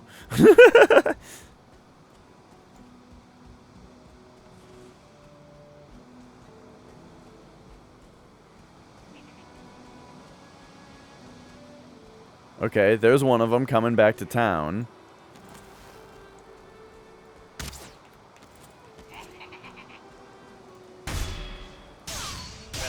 Alright, got him.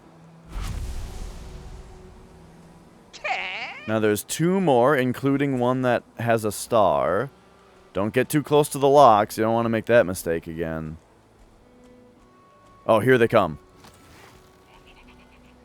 Here come the bastards.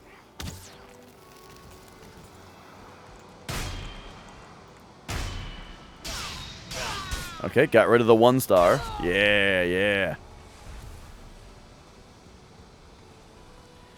One, like, easy mistake to make in the combat of this game is if you have 2 enemies after you and you parry one of them, and then you try to riposte it right away. You gotta parry the one guy, and then parry the second guy, and probably attack him, you know? Otherwise, he's gonna smack you while you're countering the first guy.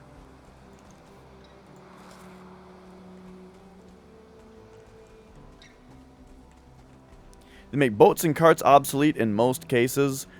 I don't think so specifically because of the metal mechanic, you know? I still use boats all the time.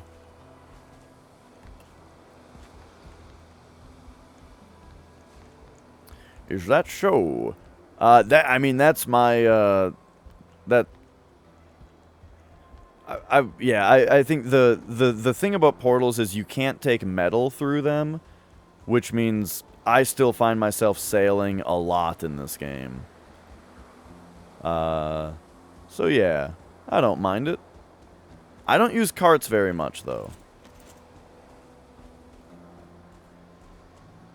So there is that.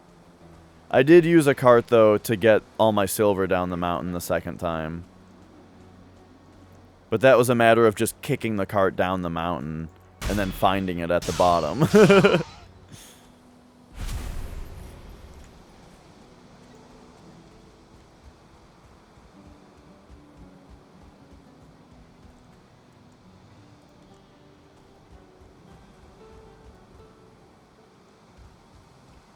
Alright, let's check out the rest of these plains.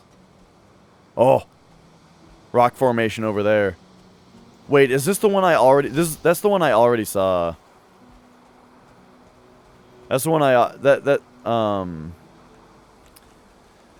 no, the boats don't get faster. There is a mechanic at some point in the game that will help you with sailing that I won't spoil. But it's not like it's not a huge thing.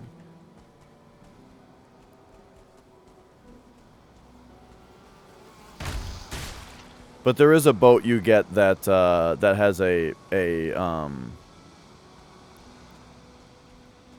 is a boat you get that has a huge storage on it, so that you at least don't need to make multiple trips with your boat.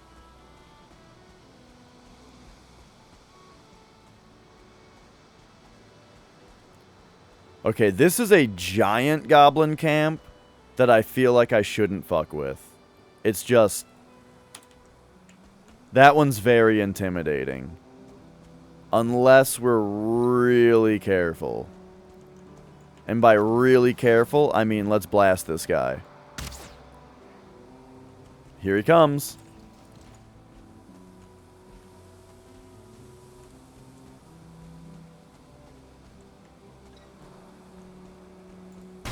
Right, worst case scenario, we die.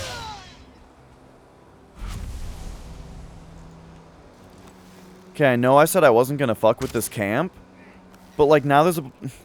Look, they're right there. They're all just right here. How do I not fuck with them? So here's what I mean. Parry that guy, but now parry this guy and hit him. You know what I mean? That way you don't get hit by the first guy. Or the second guy while you counter the first guy like I just almost did. Yeah, I'm still using the silver sword. I do not have the black metal sword yet because I don't really have linen yet. I'm just kind of running around while our flax grows.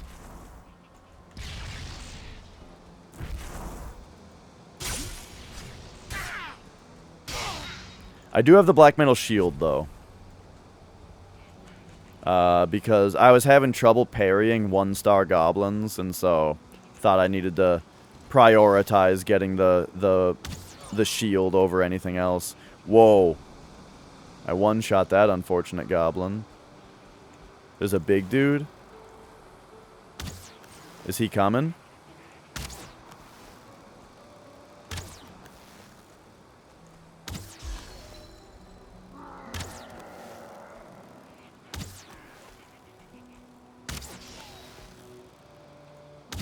Got him.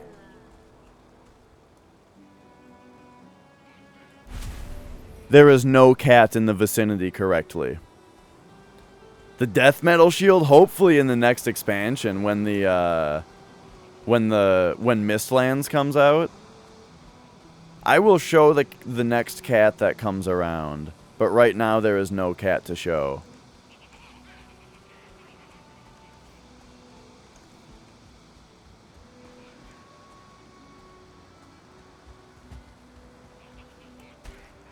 Oh. My cat is very fat. My lady cat is very fat. The other cat though, the boy cat, he's a little fat, but you can't really tell because he has long hair.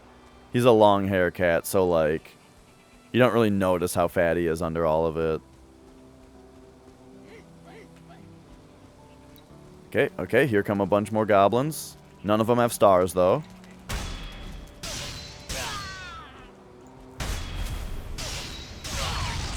Wow.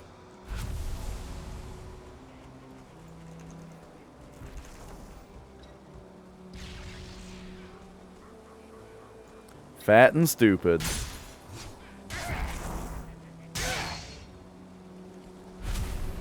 Okay, here come more. This is the thing about goblin camps, is that sometimes they just keep coming, you know?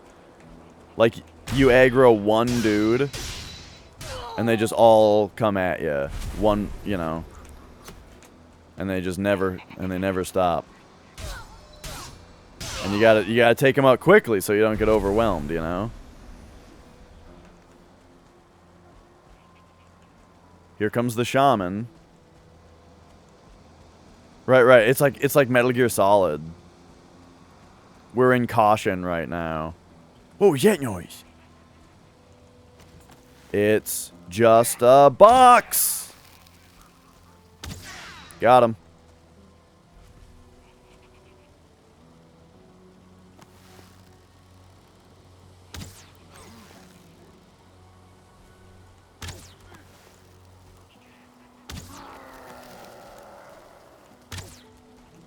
Okay, so this guy, gotta take this guy out real quick before Big Dude gets here. Then when Big Dude gets here, maybe just shoot him with a few arrows, you know? Parry him. Uh-oh. Oh, that was really stupid of me. I went for an extra hit. Whose footprints are these?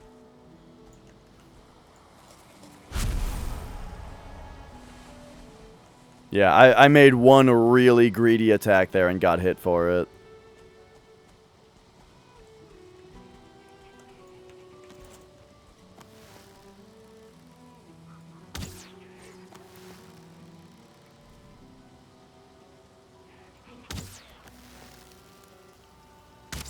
Ah.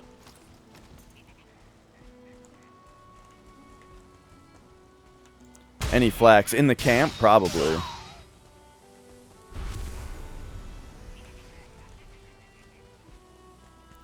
This camp is huge, dude. They don't really have watchtowers, though. And I find that watchtowers are the most annoying part of a goblin camp. Where there's like 2 dudes in the tower that are really hard to hit.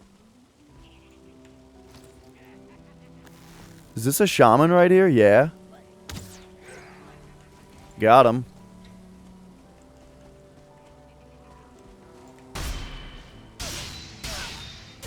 Uh-oh.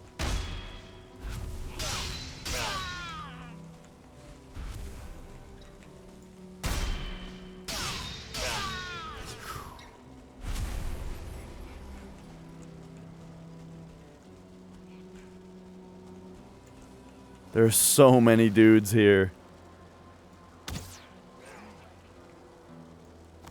Got him. But now that angered this guy. Is there anyone coming with him, though? Whoa, whoops. Ho, ho, ho, ho, ho. Did not see that guy. Okay, so he's gonna... That's actually really good for him to do that. What am I getting hit by? Is there another dude? No? Okay, so now you, parry. This is... Okay, he's gonna slam around for a minute, so that's a perfect opportunity for us to kill that guy. Okay, there we go.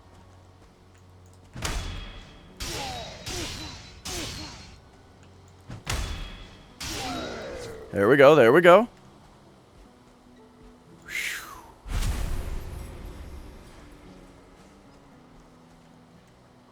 Alright, I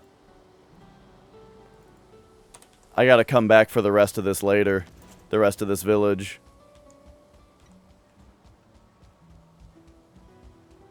Because it's getting to be nighttime. Whew, that was really good, though.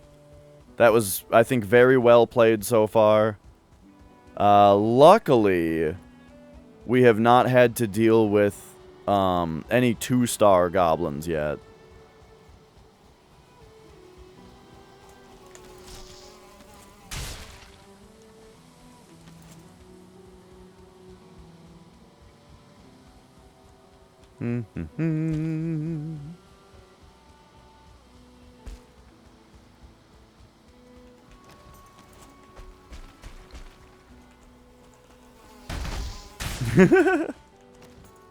Alright, that'll get us some arrows back.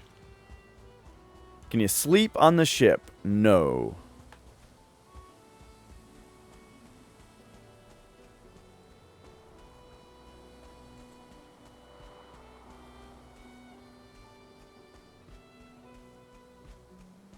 Just getting some stamina back before we climb the mountain. Alright.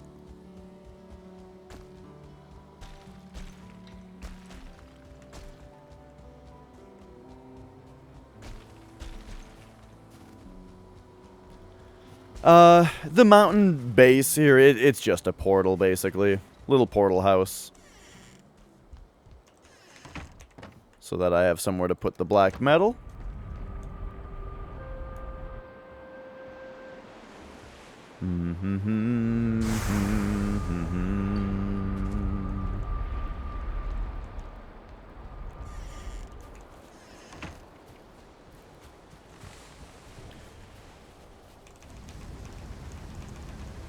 On my first game, though, I had kind of a different system where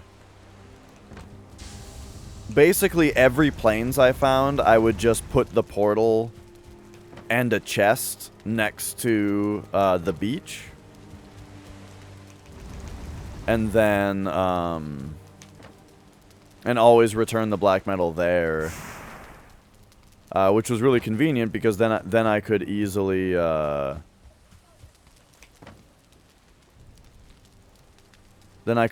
scoop it up with the ship later. But I'm not doing that this time because I'm only using like existing portals, and I think that's gonna bite me in the ass, you know? Like, I feel like I should fix this sooner rather than later. The fact that I'm teleporting to, you know, this portal, right? Instead, I should have a portal right here. But we can use a cart. I'll make a cart in that plains, and we'll move all the black metal through that way. All right, whoa! Grey Dwarf Shaman, but he disappeared because it turned to morning. Oh, okay. Load that up. So yeah, I don't know if I'm gonna bother making any more iron yet. We'll see how much we actually need.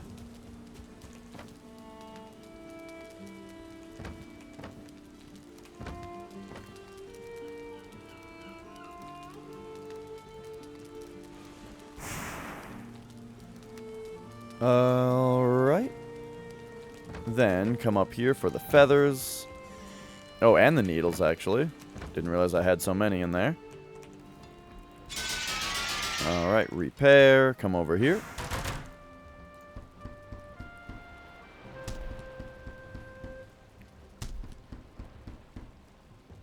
Fill ourselves back up on needles. Needle arrows.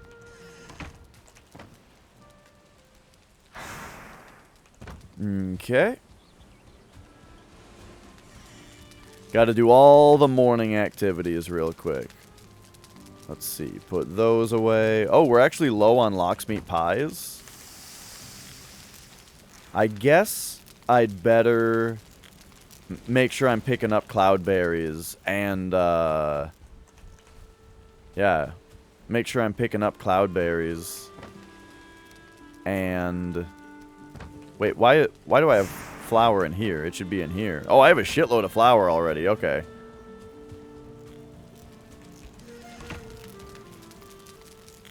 But yeah, what was I saying? I gotta hunt more locks and get more cloudberries.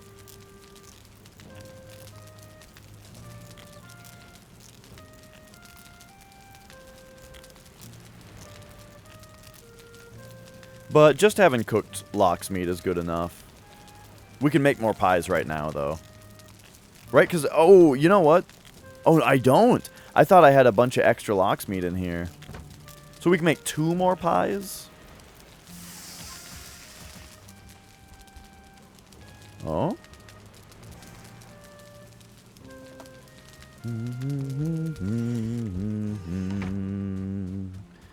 Okay, so we just need cloudberries and flour.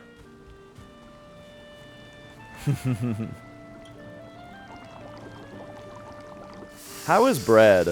40-70?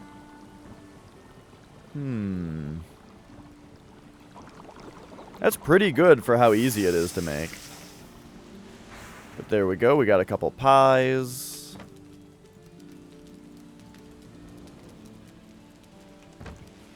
All right. What else are we doing here?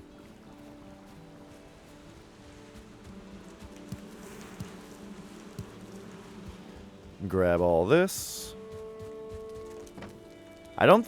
We don't need any more honey. Exactly what I said would happen happened. Where the moment that we got, oh right, we're done. We processed all the black metal. The moment that we got a 3rd beehive, now we have way more honey than we know what to do with. Okay, so now we need to go to the farm real quick. See if we have any farming to do. Oh god, hang on. A smell of sulfur in the air. Okay, okay, bring us back, bring us back.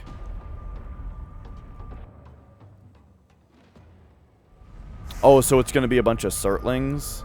You know what? I think no, I haven't made any flame resistance yet. Wait, are they gone?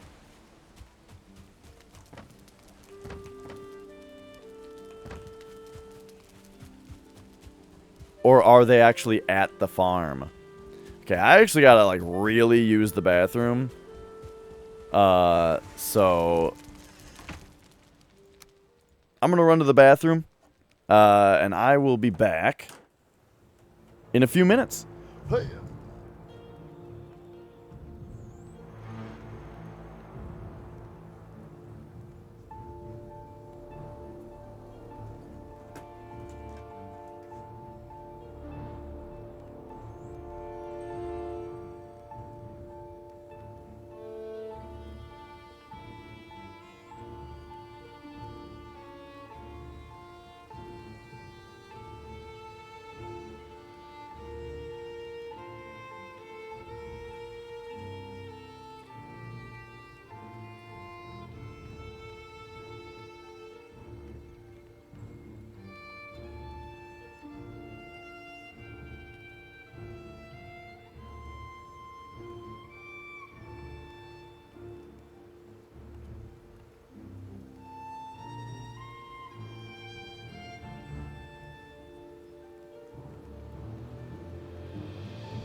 Okay, okay. All right.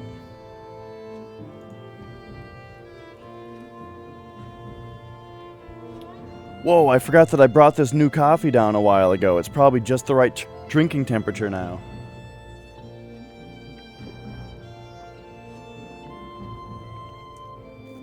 Yeah. It's like chuggable temperature now. Which is funny because, alright, we are Dersh. We are Hardcore 3. It's funny because that means that I have to chug it now. Because if I don't, then it's going to be cold soon, right?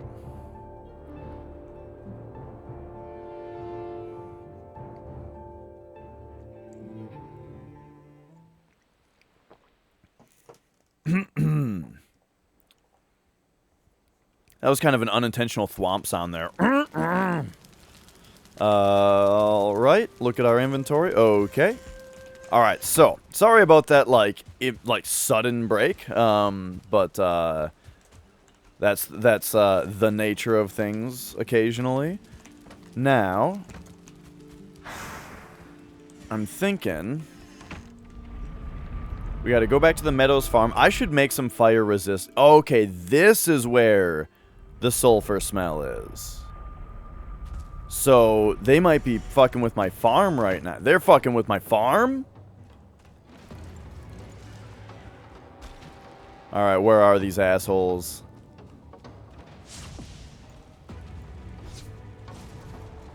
So this could actually be very dangerous if, like, a goblin comes at me.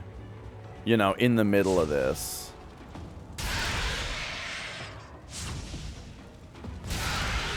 Right? Like, I'm not worried about a bunch of Surtlings. But I would be worried if, like, some goblins came in, too.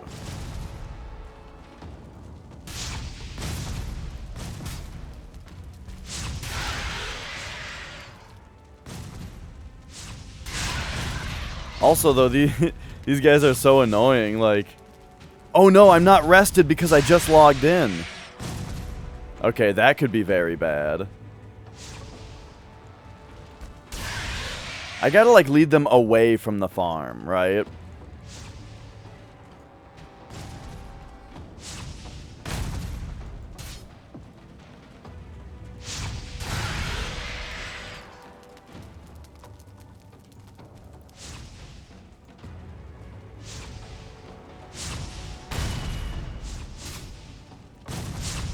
Oh, they're so annoying.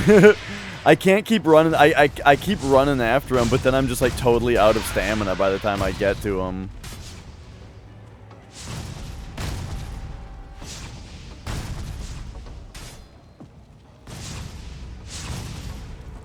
Okay, there we go. There we go.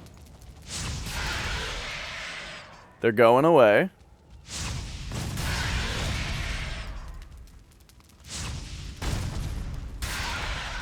And hey, that got us some free coal.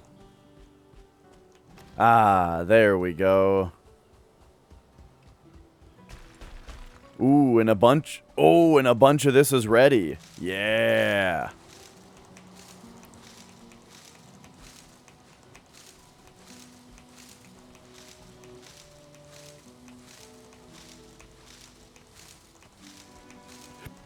Okay, excellent. Bunch of flax, bunch of barley.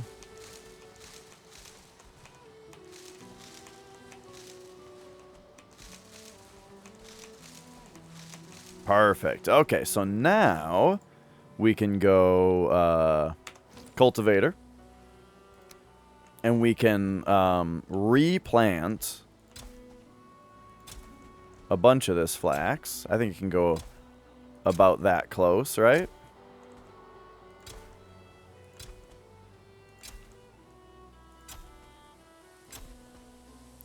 And then any extra flax that we have after we're done planting, we can go throw in the spinning wheel.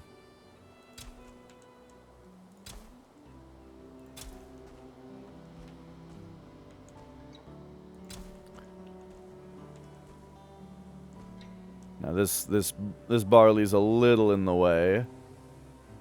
Oh, but it just finished. That's funny. Because, yeah, I just kind of want to use, like, half of this space for flax and the other half for barley, you know? If I put this here, hopefully it won't, like, disrupt any of the other plants. Okay, well, I wasn't very straight with my planting there. But now we'll do,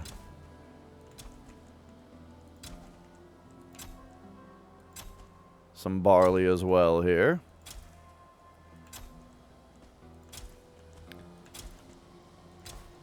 Yeah, if I had spaced it out better, I think we could have gotten, like, a whole nother row of barley, but oh well.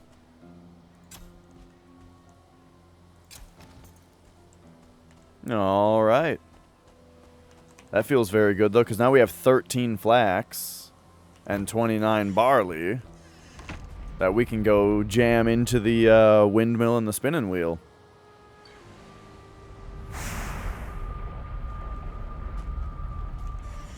And that should be enough now to start making armor. Oh, right, yeah.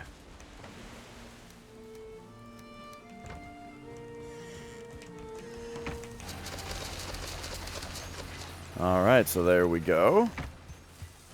And then over here.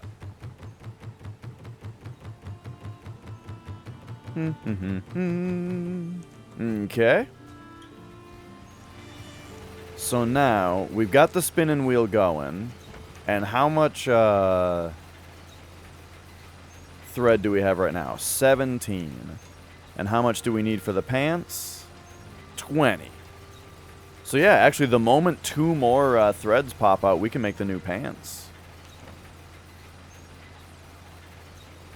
Because of what was it, just 10 iron?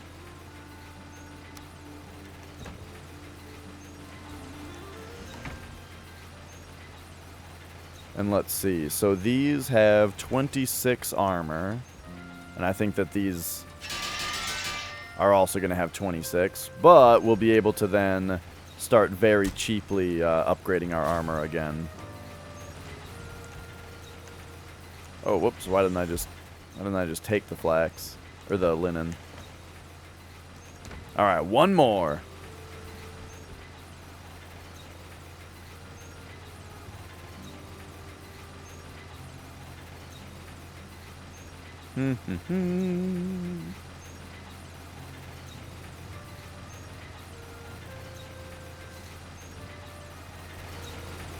This is all very neat. Oh, bloop, there we go.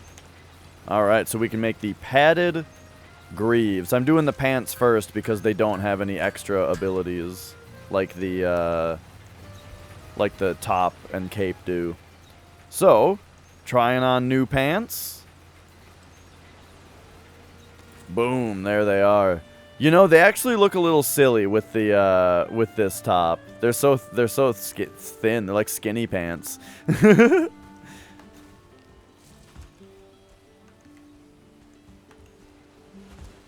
But yeah.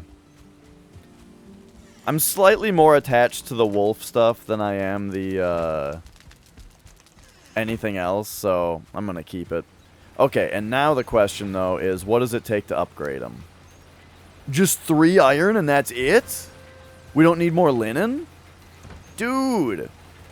Tell me that's gonna be all the way. Okay, so 3 iron. Boom, upgraded. 6 iron. Upgraded. 9 iron.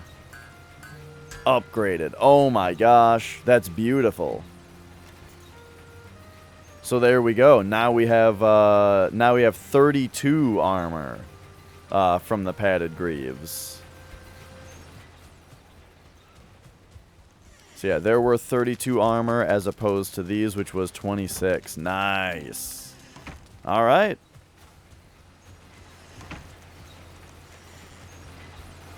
So yeah, next up we've just got to get back to that goblin town.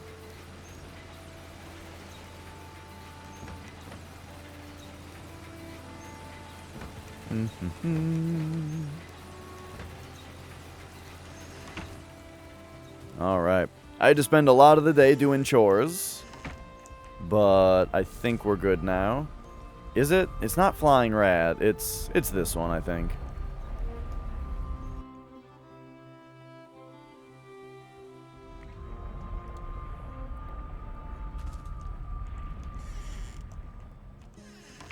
Yeah.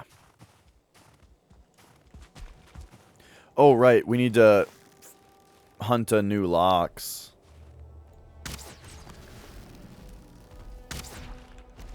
Because I need more lox meat. This is a very bad spot to hunt one, though.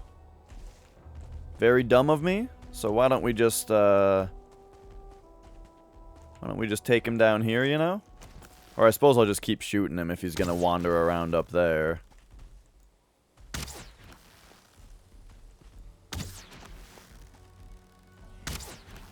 Okay, this works.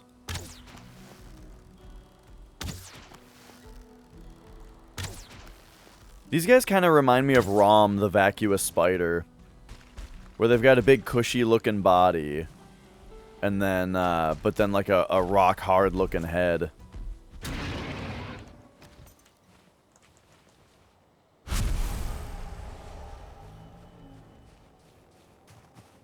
Alright, there we go. Got some lox meat. Only a little bit more, though. We should probably, take these ones out, too. Oh, no, my rest is so low because of all the chores I was doing. Oh, no.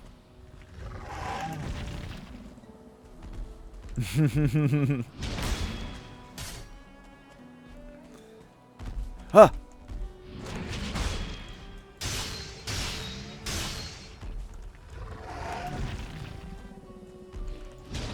Okay, my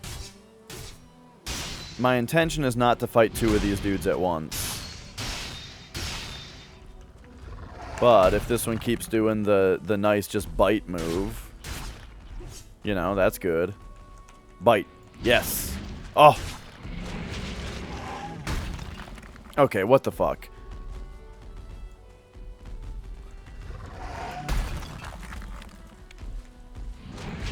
We got a little bit of jank going on due to the elevation difference, but there we go. Okay, we got rid of one of them. Let's come down here and grab his stuff that he dropped. Get some stamina back. And alright, alright. Uh-oh, that's a goblin.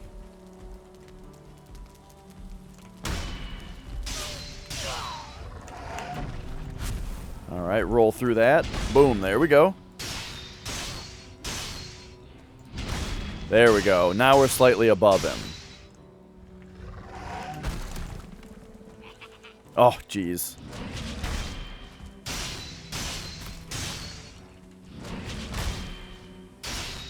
Just finish the lox. There we go. That's all we need to do.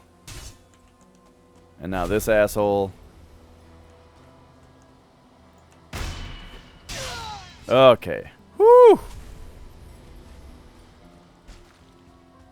So got his stuff. Come over here. Get the lox meat. Hopefully more of it didn't like roll down the hill. And then did the other fueling drop any black metal? I might have already gotten it. I have two. Okay, so yeah, probably did. Alright, alright. And there we go. We got 12 lox meat. Oh my gosh, the sun does look like it's already setting.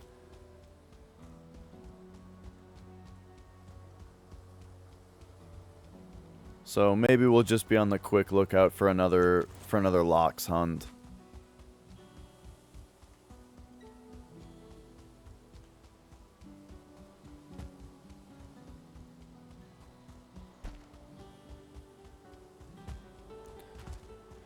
Just to make sure. Oh, and some cloudberries.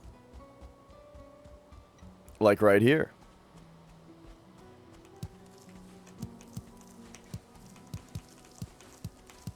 Gotta make them meat pies.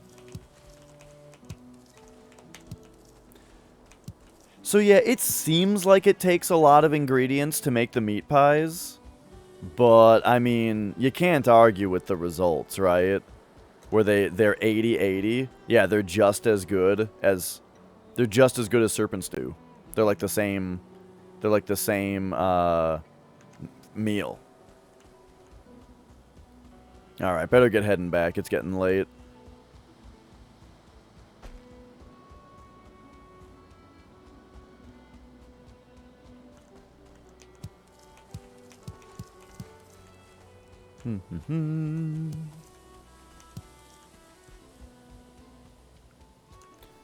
What do these berries do? 15.25. I'm glad that berries alone still don't do very much, and they're not better just because they're plains berries. Okay, I guess we're just getting more berries than we're ever going to need right now real quick. Because, yeah, they really grow. Oh, man.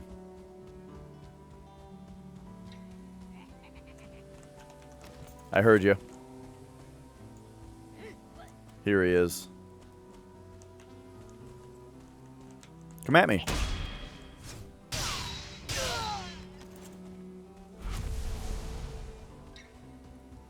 All right, all right.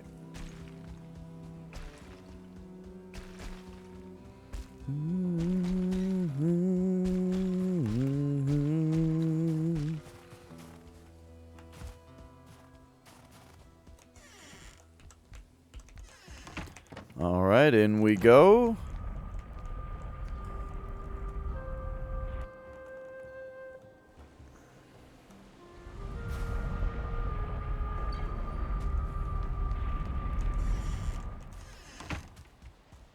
Man, I've got some kind of headache going today. Some kind of in my temple. Oof.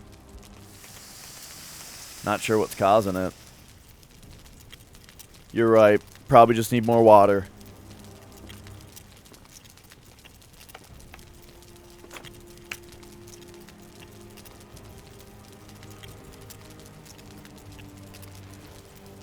All right. We could also make more serpent stews, but man, we just hardly even need to.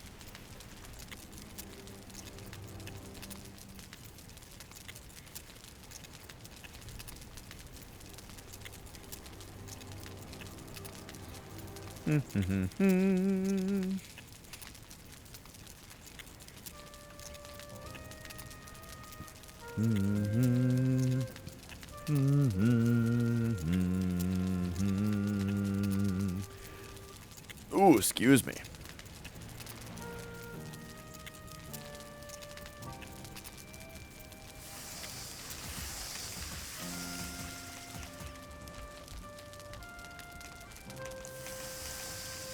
Oh, yep, just the 4 more. All right, well, if we're waiting for 4 lox meats, might as well cook 4 of these serpent meats then. La da na na.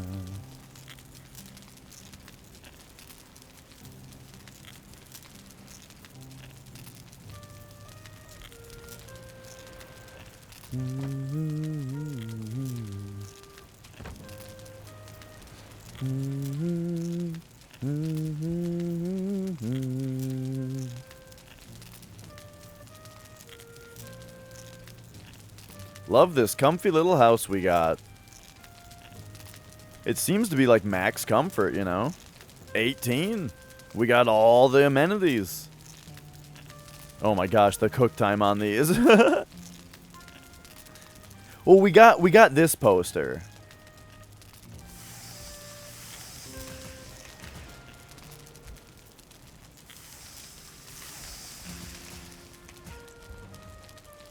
All right. I think, you know what? I think you're right. I think you're right. Let's see. A sign takes just some coal and wood, you know? Get some wood. Get some coal.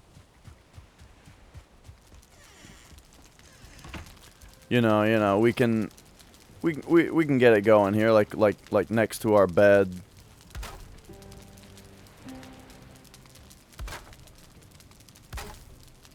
You know, yeah, just get some of these up there, right? And you know, we got like you know, like a cattle decap poster, you know, get like a King Diamond poster, you know. I'm always talking about McGuire, you know. We got get like a death poster, get like the old great ones, you know. You got like a oak pantheon, you know. Put on like some who was it? was another good one. I popped like 10 off, and now I'm having trouble with another one. You know, hey, we gotta pay our dues to Dream Theater, you know, especially next to the bed, right?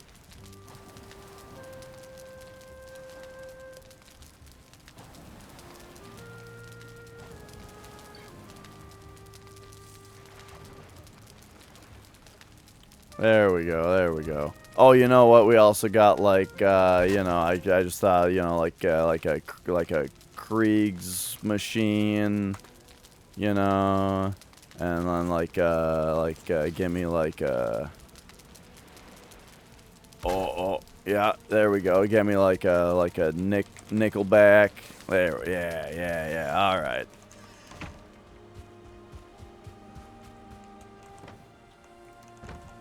All right, we got coal. We got our wood back. Got some stone, lox pelts. What else are we doing here? Oh, we need to grab like a shitload of our flour, so we can come over here and make more lox meat pies. Let's go.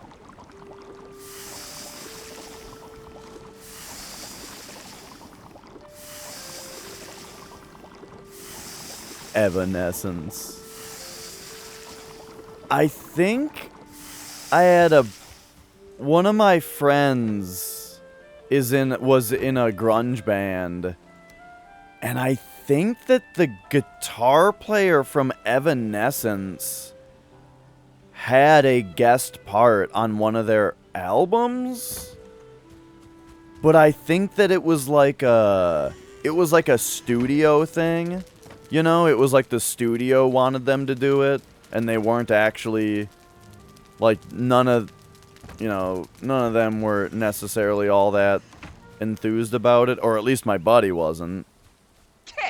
And I remember him saying something about how he was really annoyed by the guy's, like, attitude. Like, he was very like, let me give you some tips, you know? Some tips on how the song should be and stuff. And they're like, nah, we're a grunge band, dude. It's totally different kind of music. Okay. We are rested. We slept. We have food. I'm wearing linen pants. We just gotta check on the farm now. So also, let's check on the linen here. Okay, so we have 10 linen, and I think we need 20 for the padded cuirass. Yes.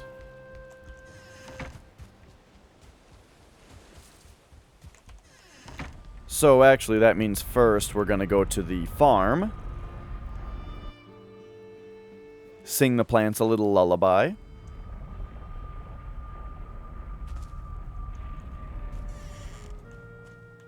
Yeah, there they are. La da da da. Ooh. Couple finished growing over here.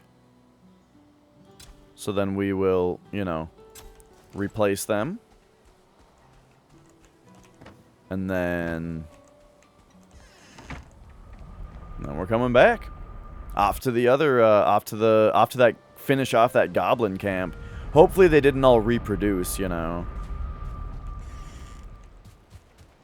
We may have left enough living for them to you know, repopulate their numbers. Alright, the windmill's going.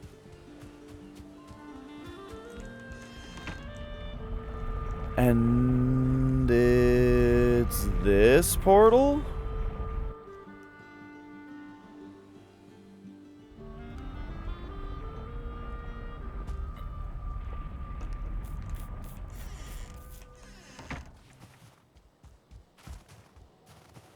Okie dokie. Coming down the mountain.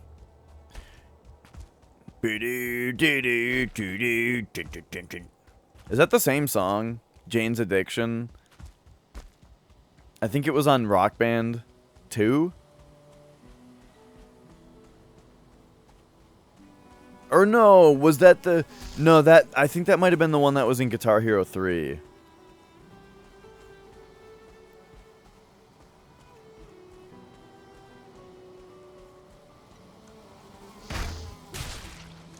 Yeah.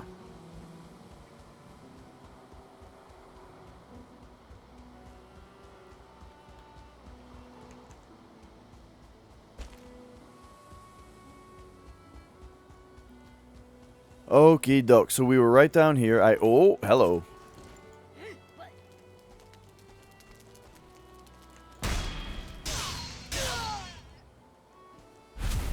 Alright. So we were right down here. Let's also be taking a look over there, you know? Oakley dokley. And then put a little marker on the map over here because I left some black metal on the ground. Oh! Hey, who did the show Cat earlier? Escobar? Is Escobar still here? Oh, also, I gotta fix the camera.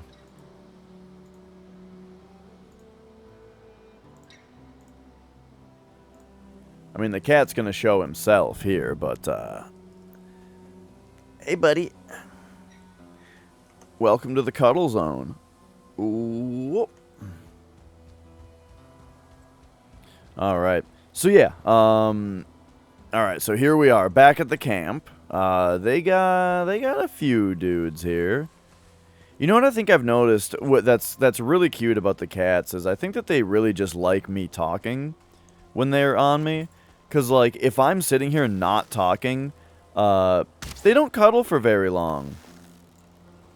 But I'm sitting here talking, right? And he'll hunker right down.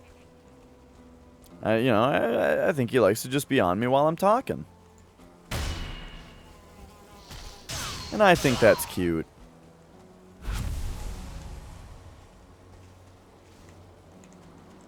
Alright, Skeeter.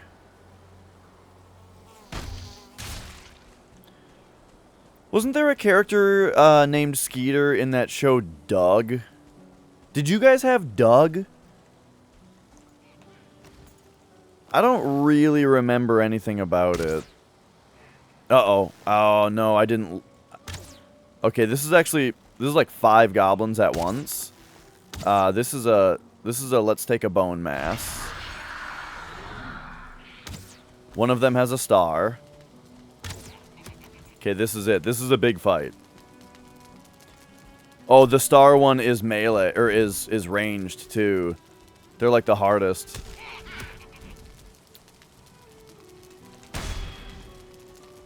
Okay, there we go.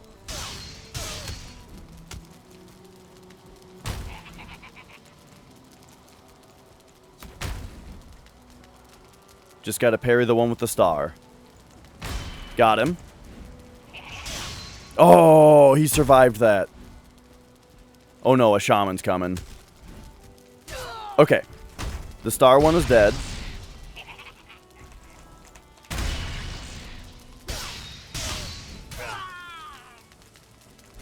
Need to be like a little risky here to there we go, there we go. Okay, and then here's the shaman.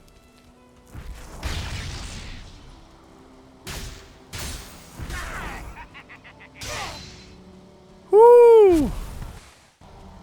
Alright, that was a little scary. But I think it was well handled. Very much just a matter of recognizing that dude. The dudes that throw the spears are the biggest threat. And he was the one that had a star. And that could have all gone a lot better if I had just actually beamed this opening shot. Like there, I just one-shot that guy, you know?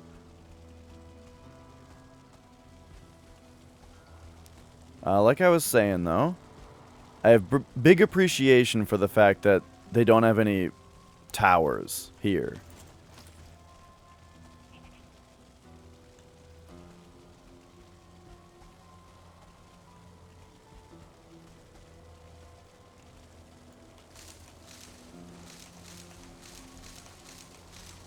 because the towers are super annoying. Finally. Okay, here's what is it? Is this their last guy? What are you doing? What are you doing? What's so fucking funny?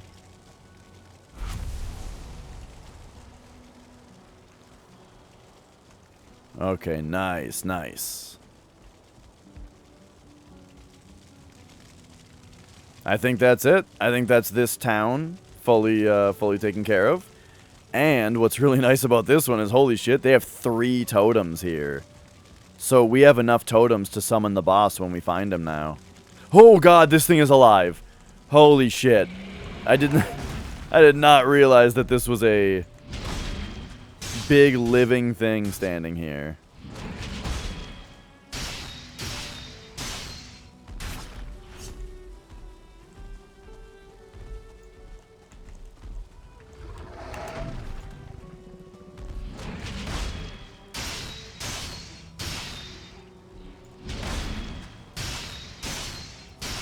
Okay, one more.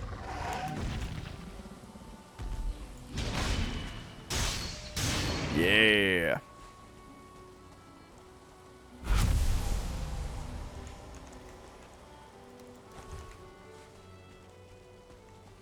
Okay. Ooh, more. Okay, more barley.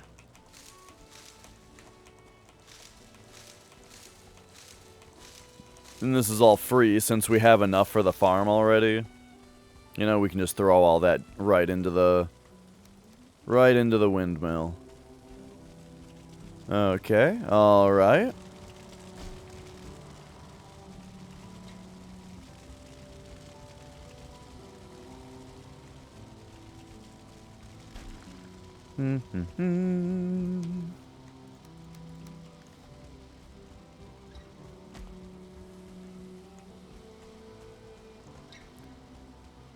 Oh yeah, there's got to be a couple more scraps sitting on the ground of like dudes that I beaned, right?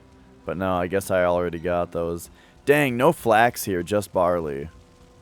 I was hoping for a little flax boost.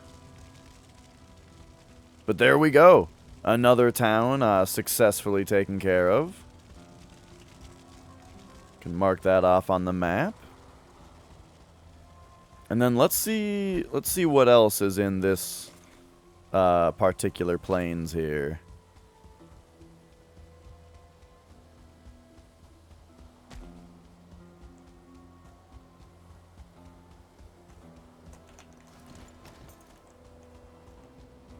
I saw that mosquito.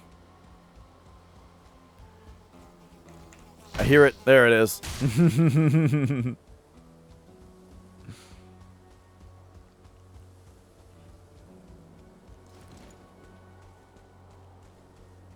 Okay, bunch more planes over here. Nice.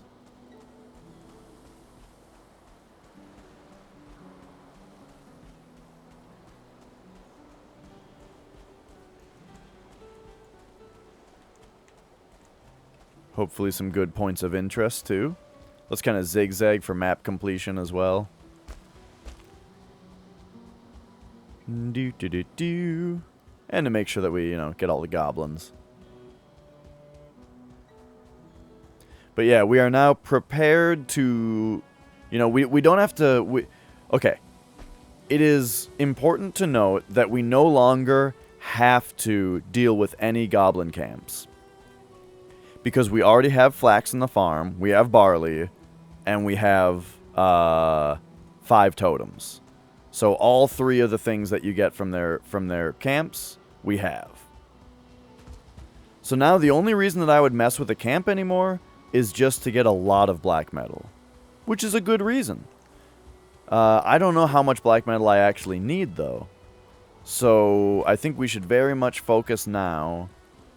Or I guess the other reason would be to get an extra bonus of flax and barley. Sorry, no, Mia, magic's already in the cuddle zone. Ooh, look at this. That's the stone. That's the tablet. I see it. That tells us where the boss is. Oh, shit. There's a goblin camp in the way, though. Dude, I love the plains. Visually beautiful. Love the calm soundtrack. Okay, so we could, like, swim across, or we could just take out the goblin camp, right? I think it would be safest to just fight the goblins, and then go over to the spot. But yeah, that's it. That's the stone. That tells us where the boss is.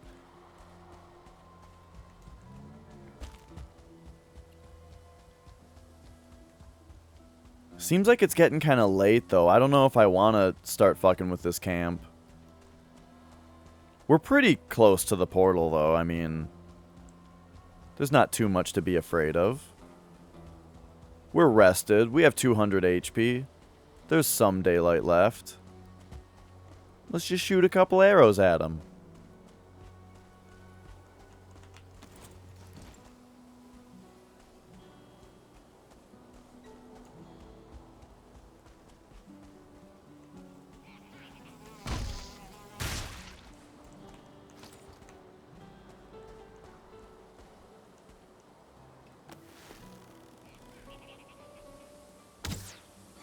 Got him. Okay, alright. Sausages. Oh, jeez. Any of them have stars? Yup, this one's got a star. Nice, it was the one that I shot.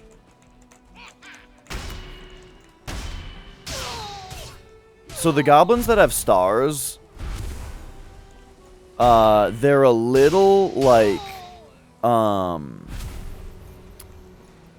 what's the word? Like, they've got a different shade of color to them, kinda. So you can kinda tell from afar which one to shoot. If you if you want to get it so that the one with the star has less health. Oh, there's a dude right here. He'll probably actually just see me. Yup.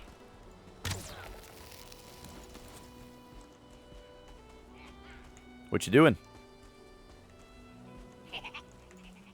I think their AI runs around a lot before it attacks you, probably to make it so that sometimes they surround you, you know? It's probably like an attempt to make them, like, occasionally accidentally surround you. Alright, I think we're gonna go back to the portal now. Partly because my inventory's full.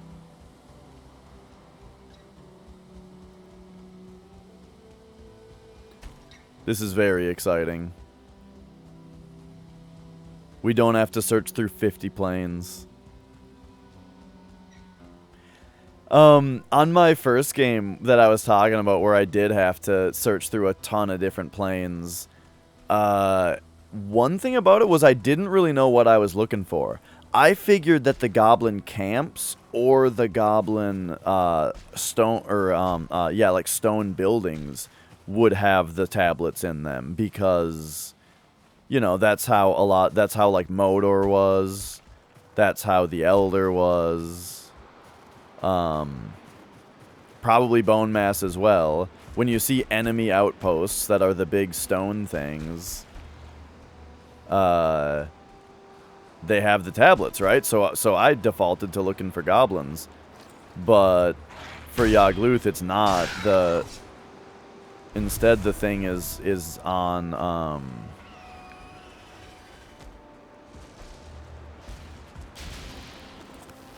it's on, like, the Stonehenge things, like the rock formations. That one actually isn't even in a circle. The other two Yagluth things I've seen have been in, like, there's like a Stonehenge with the rock formation in the middle. Right? This one is just on its own, though. So that's also interesting.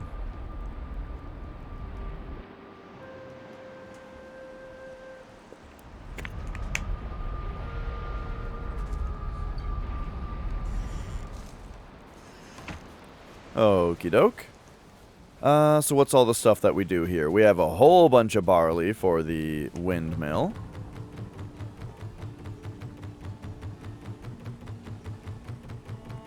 So I'm actually going to have more flour than I know what to do with. I'm kind of thinking...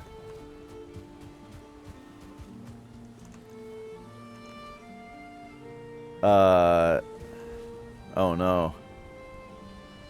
We have one barley sitting in our inventory. Make one more flour for me, please.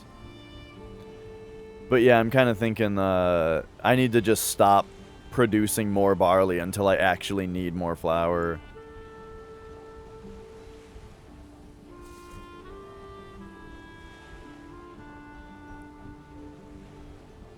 Wow. You know what? We can just toss this here, probably. Put it in later. Okay, Locke's pelt. Why do troll pelts only stack up to 20 when every other pelt stacks up to 50? Pearl barley and thickens soups and stews. Is that some kind of cooking talk?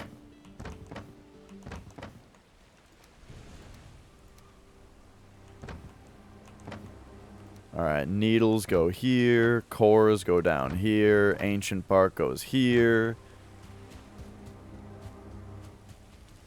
Come over here, and coins go here. Oh shit, I have more barley in here as well.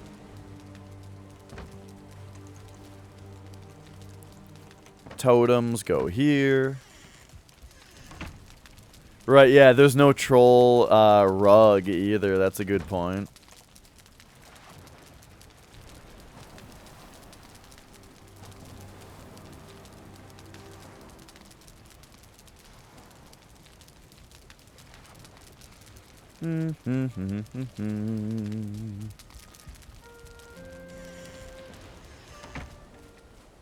All right. Well. Yeah, we can certainly grab this barley now. Throw it in there. First thing to do in the morning, I think, is to go check on the farm.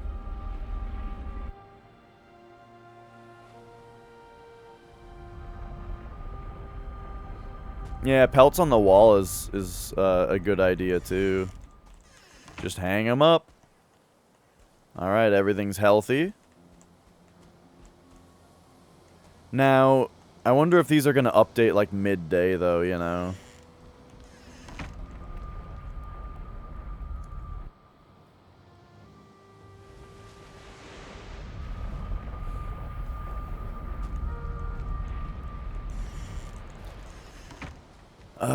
Let's see. Speaking of midday... Man, magic's on my lap, but like... all this coffee and water and hydration is, make me have to use the restroom a lot.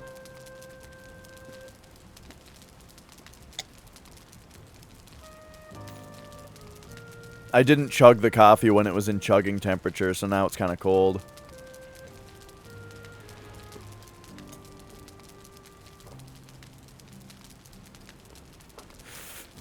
Alright, there we go. I'm all coffeeed up for the day. Okay, I think I don't gotta throw magic off me quite yet. To go to the bathroom, I think we're fine.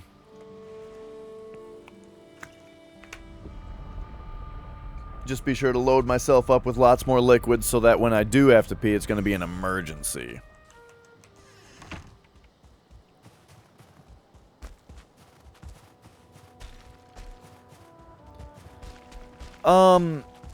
When you guys were in like grade school, did you ever ask to go to the bathroom and the teacher asked you if it was an emergency? Who would say no? Who would be like, nah? It's like, no, I have to fucking piss. Alright? Is that emergent enough for you?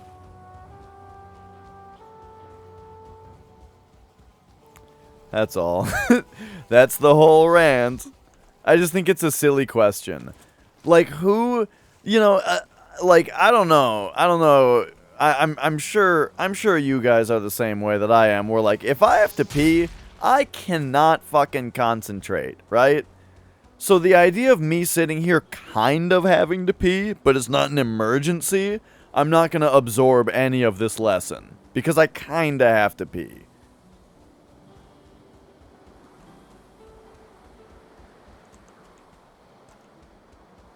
Excuse me? I'm being hunted? By whom?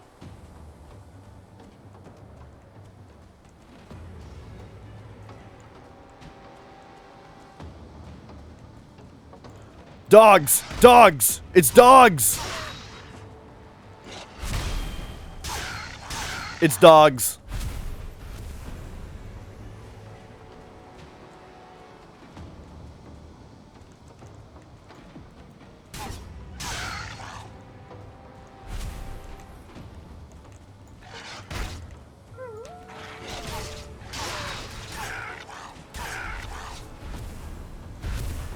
These dogs don't know what they've gotten themselves into.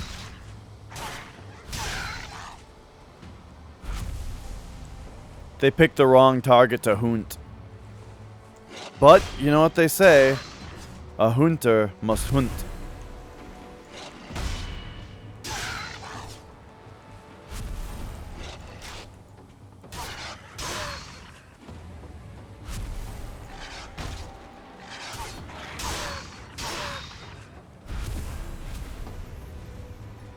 Who's next?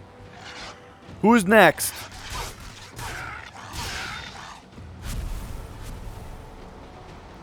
Man, remember when we needed to, like, find a bunch of wolves? Oh, God. Man, they just keep coming.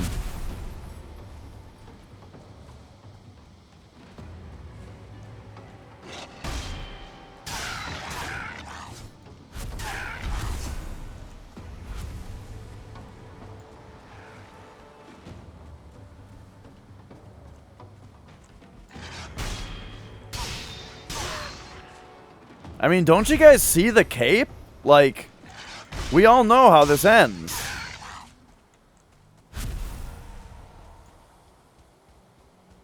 Alright, there it goes. Well, now we have 23 wolf pelts. 24 wolf pelts.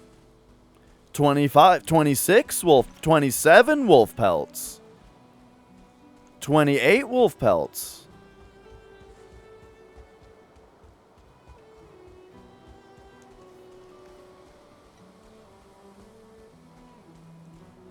Right. We could cover our whole walls with wolf pelts if they let us. I would drape myself in velvet if it were socially acceptable.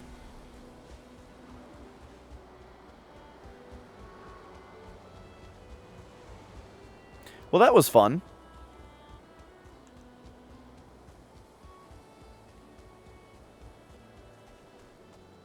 However, it did make me have to pee a little bit more. So let's take care of that. Hey, more Mistlands over there.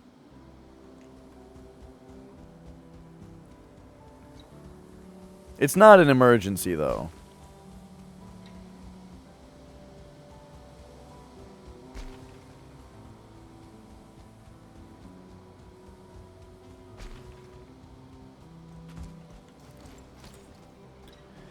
Speaking of the school having to pee thing, right? There's also the thing everyone says of, like, they would ask, can I go to the bathroom? And so the teacher would have to say, I don't know, can you?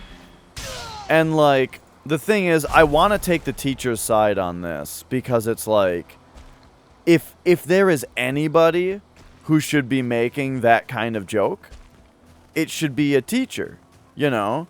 Like, giving the student an opportunity to, like, you know, think about the more nuanced meaning of words, right? And the way to ask questions, right? A teacher's exactly the kind of person who should be doing that.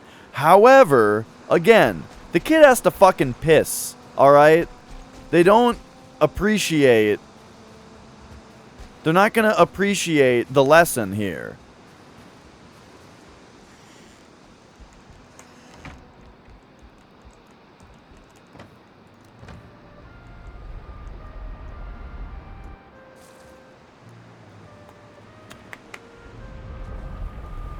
Remember when Darbian got the Super Mario Bros. Warpless World Record while he had to piss the whole time?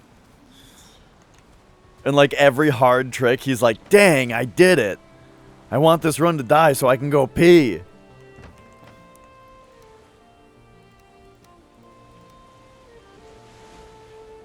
Good stuff.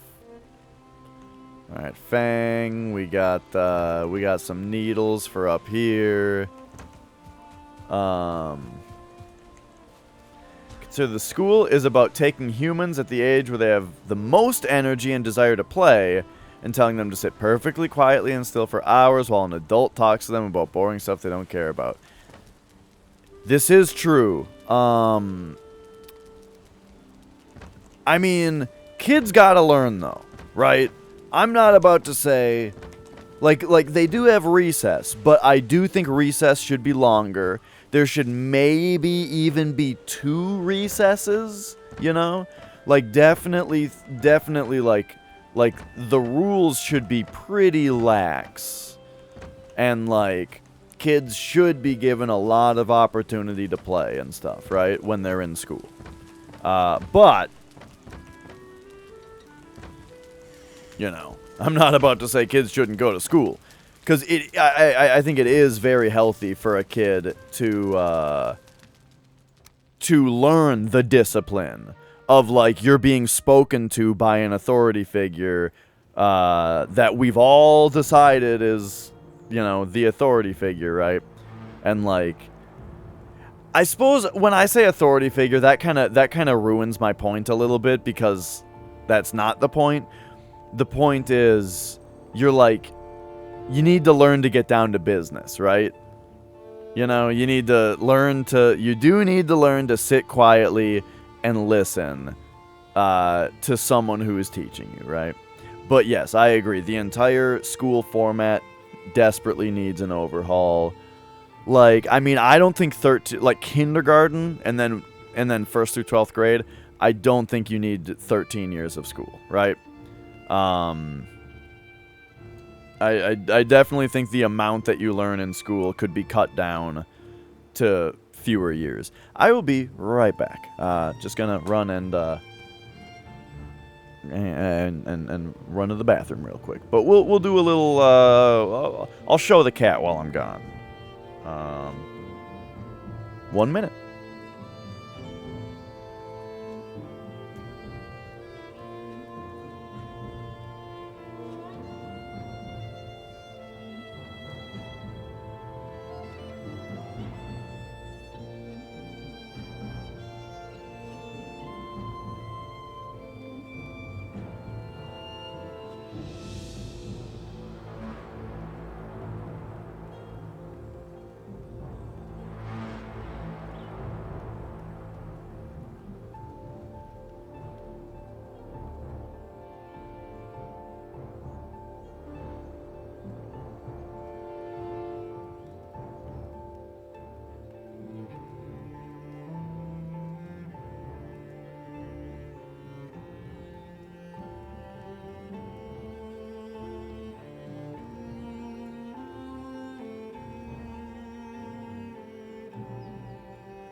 Alright, there we go.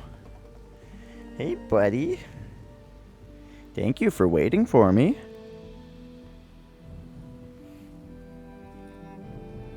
Cat's name is Magic. He's my little buddy.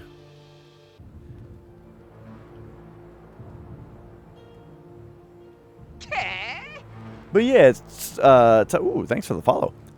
Tough to yeah, nice to meet you.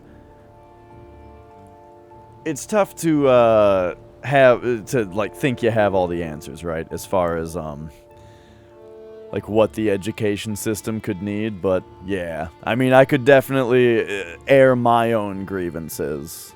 We are Dersh. We are on Hardcore 3.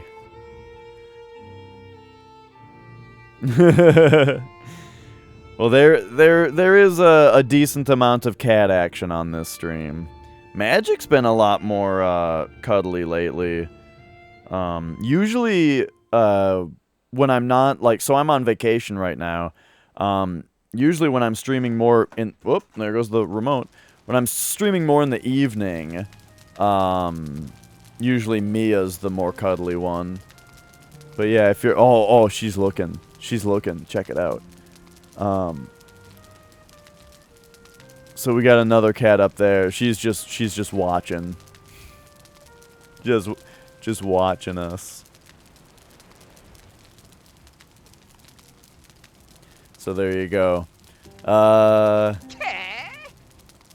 Oh my gosh, the follows. Why, thank you guys. Okay, I think there's enough daylight left, you know? Like, this day kind of barely just started. All I've really done was check on the farm. And then, and then we got hunted by wolves. Right, that's what happened today.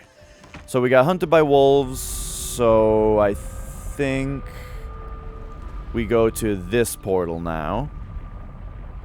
It is a well-loved chair. I got it from my grandma, and it's the best gaming chair I ever had. I will probably have this chair until I'm 60, you know? When, like, there's grandchildren under me. And it's grandpa's comfy old gaming chair, you know?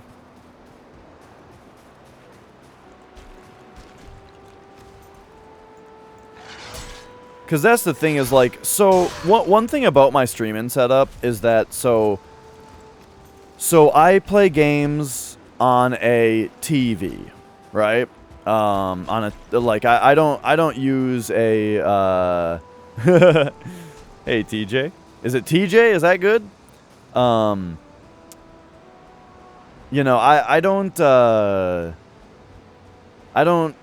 I'm not on, like, a computer desk with a monitor, you know? I have a television set in front of me and a coffee table, and I'm sitting on a lounge chair with a keyboard tray, right? That's how I roll. Now, the thing is, though, it's kind of a pain in the ass sometimes to get it to work this way. And a big part of me, like, I love how a nice small computer monitor looks. And, like, just, like, having to work the green screen, have the camera on the TV that's, like, behind the coffee table that I gotta work with, you know. It's comfy when it's going, but it's kind of a huge pain in the ass to adjust anything, you know? Or to change systems or that kind of thing.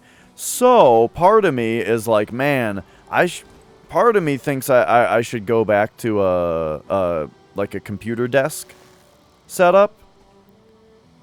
But the thing that keeps me doing what I'm doing right now, the thing that I think of every time is, well, I can't sit on this chair on a computer desk, so I'm not changing it.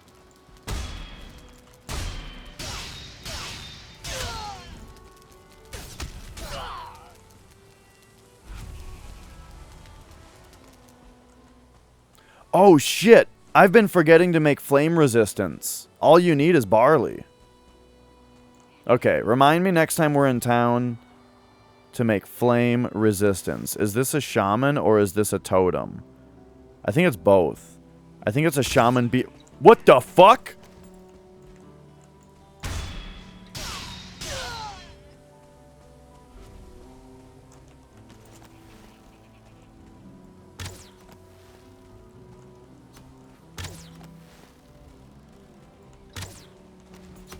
Okay, okay. Here come the idiots.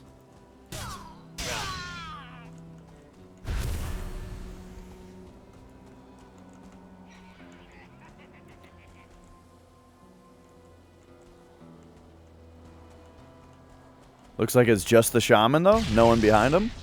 Oh, see you later, magic.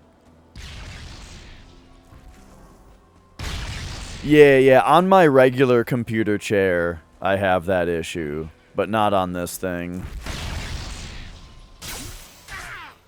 Like, this chair really couldn't be better. It's super comfy butt, you know, it's got nice, the arms are exactly in the right spot to rest my elbows on. The arms are nice and flat on top, which is comfy and also means that a computer tray, or a keyboard tray sits nicely on it. Okay, there's 3 dudes here, so I'm gonna concentrate for a second.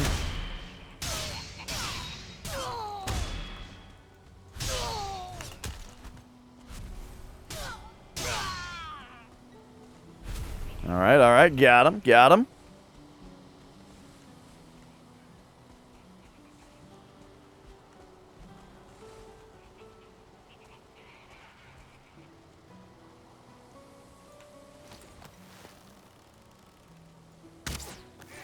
Got him. Oh. That summoned more dudes, though.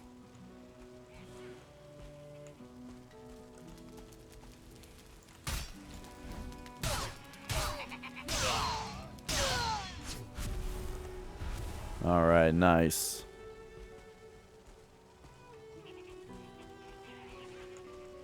Far Cry 3. I played a little bit of that game. Is it getting late? Is that what's happening right now? I wish I had a watch.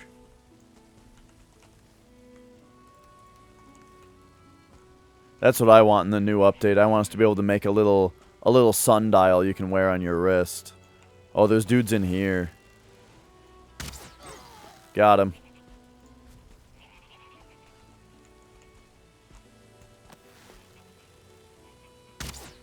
Got him. Got him. Oh, that one didn't die, though. Eh? Almost. Uh-oh. Okay. I just heard goblins make the hello sound. Ah, here he is. Okay. Okay, got him. And then is there a shaman after me, too? I swear I saw one. Yup. Oh, no. I have to run in to stop this. And now this might summon more dudes. Just these two? Okay. Okay, let's not get impatient. Oh, God. Here comes more. I'm going to hit this while I have the chance. Okay. Okay, that one's dead. That one's dead. The rest of these are spear throwers, though, which really sucks. So I'm glad I have the bone mass ability, because, yeah, spear throwers are so annoying. Okay, one's dead. Boom, dead. And dead. Alright. Bone mass did very well right there.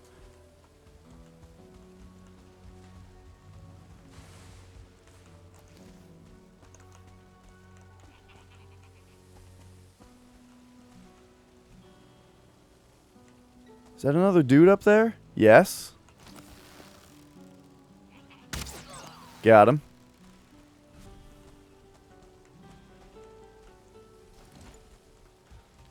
I think we gotta head back for the day. Which is too bad because I only just started my bone mass power, but like, it's getting late. It's getting late, and I think one of the main things keeping me alive on this playthrough is being very conservative with, like, you know, don't be up at night, stay well fed, carry meat around with you all the time, you know, all that stuff. Oh yeah, I do have stamina mead now, so that's good too.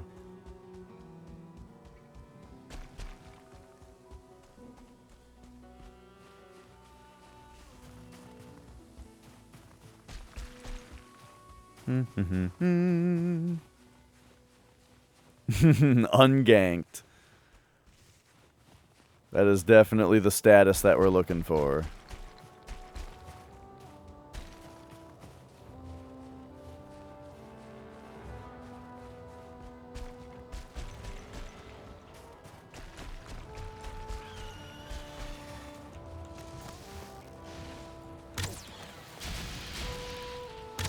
Oh. Okay, so remember to make flame-resistant mead while we are back in base.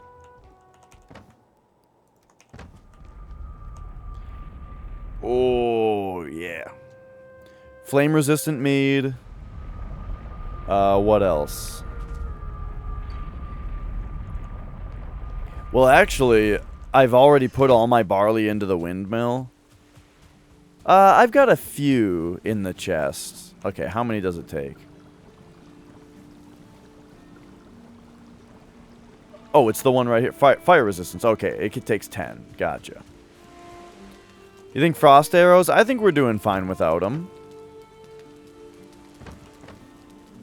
I don't see any reason to change what I'm doing right now.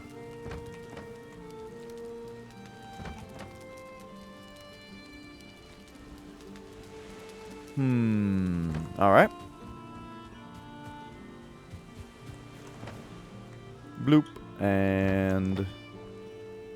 bloop.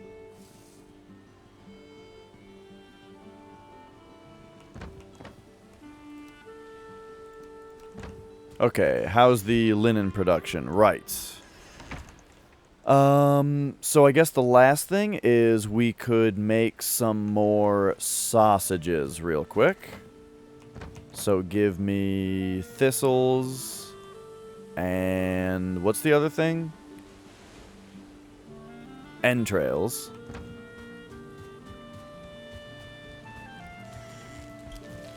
Along with the raw meats.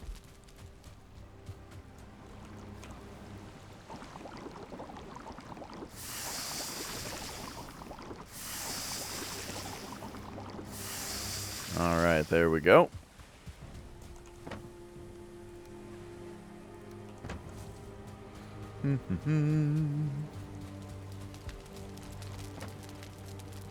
And then refill on serpent stew as well. Okay. Head to bed. In the morning, we'll check the farm.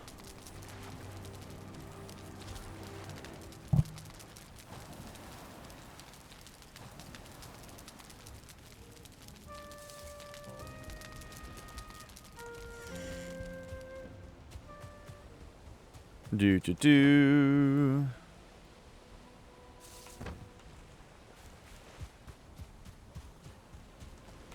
Don't even need, you know, those beehives are probably full, but we don't even need to check anymore. Okay, so I always have to think about which portal is the farm.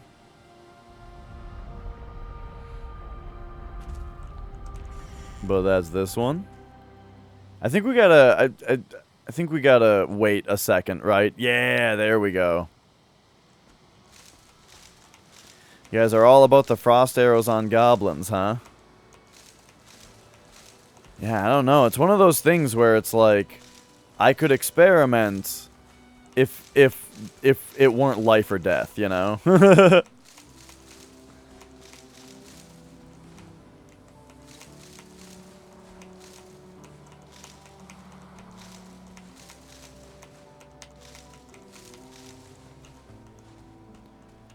Alright, so we have oh, the double. Is it going to be the triple? Give me the triple.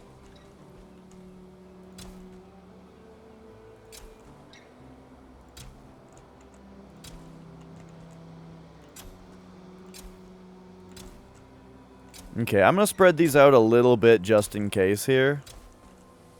And then we're going to go, maybe go like full flax this time. Because we really don't need more barley yet.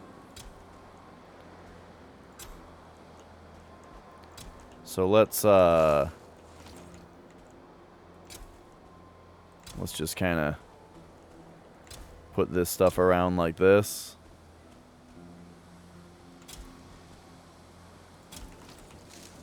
You know, I could probably get some of these closer together, but you know.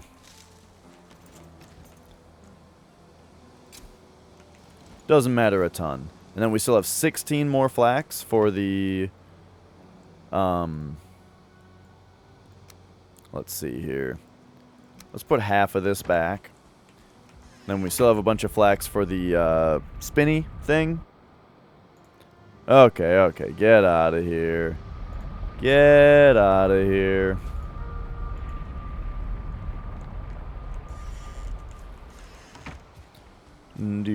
Do. Alright, the spinner. Yeah. And then some of the barley that we got, we just need to mix it with what now? Cloudberries.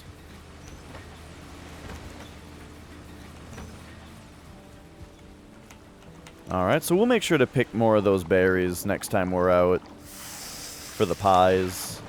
But there we go. Boom. We got fire resistance potions brewing. Ooh, I just got that feeling in my stomach again because I thought about Yagluth and the fact that we got to fight him pretty soon, you know. Okay, yeah, geez, we have so much flour. It's like taking up this whole thing. Man, okay. What do we do about that, really?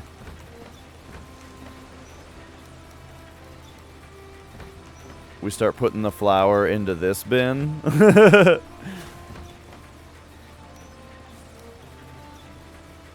Okay.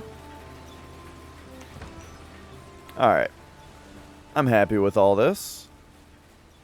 We did the farm. We did the other stuff. Alright, so let's eat some sausage. Repair our stuff. I think I can do it. I think I can do it. It's just going to be a matter... I think the most important element of fighting Yagluth is going to be... 84 run. It's going to be whether or not... A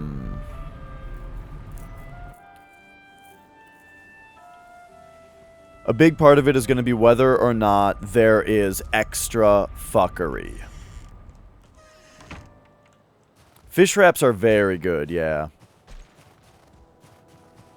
By extra fuckery, I mean we need to make sure that there are not locks nearby that will come interfere with the fight.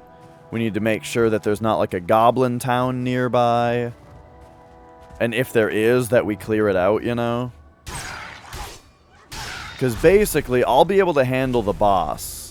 But if another enemy distracts me and then I get like blasted by his meteor strike, I'll be very unhappy. Well, I'll probably laugh. But like, you know. I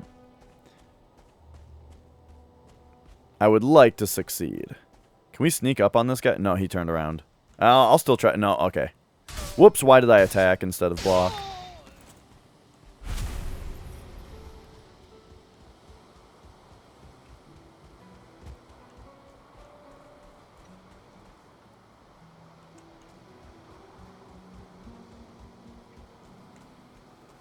Okay, okay.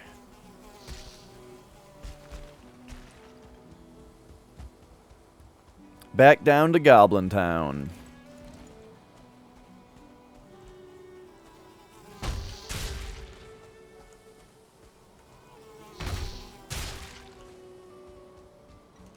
How we doing on arrows? 58? Pretty good, pretty good.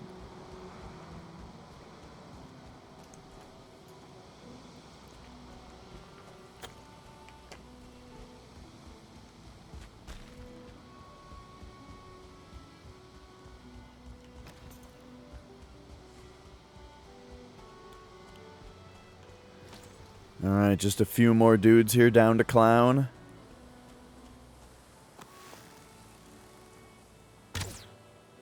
Beamed him. Who's next? Beamed him. Okay, but that caught this guy's attention. Uh-oh. This guy looks weird. Is this a 2-star? So, 2 stars? Not fucking with him. Not gonna do it.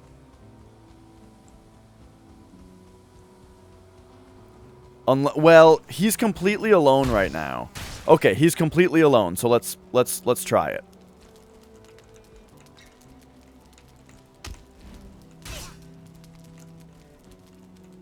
Come on. Come on. Give me a parry.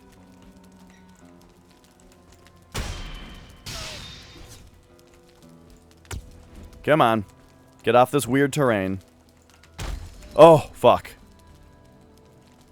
There's the world save. Cool. Ah, gosh, the parries are so hard on him. He's so hard to parry, dude. Yeah, this is bad. Is that another dude? Or is this just, was that just him?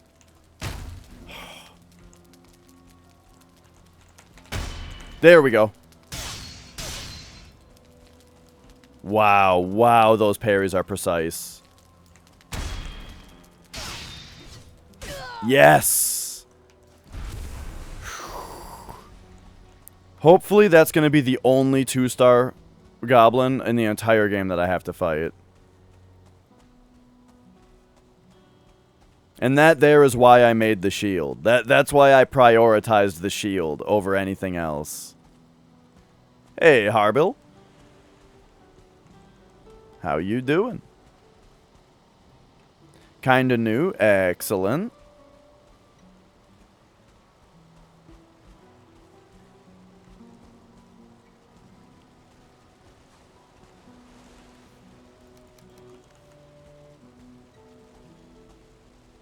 Okay, okay. Anything else around here? Was that the last guy? That might have been the last guy. Yeah, 2-star dudes are really tough, partly because, like, I mean, they just hit you very hard when they hit you, you know?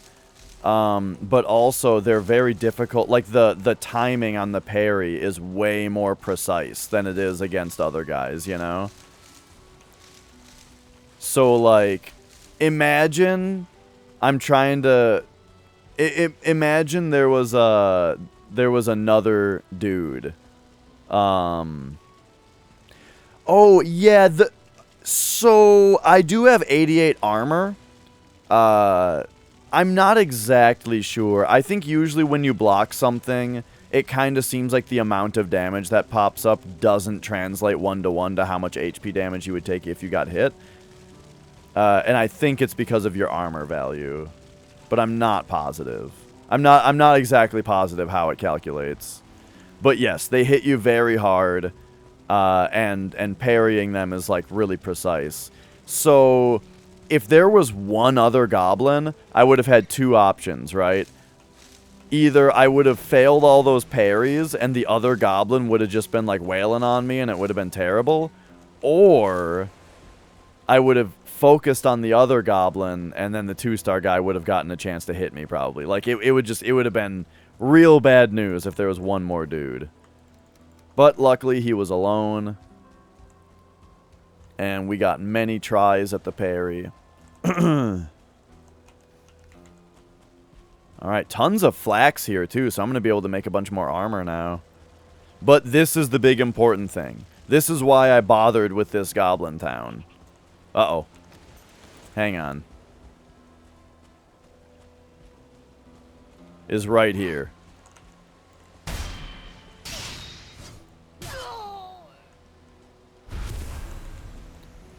The Yagluth stone.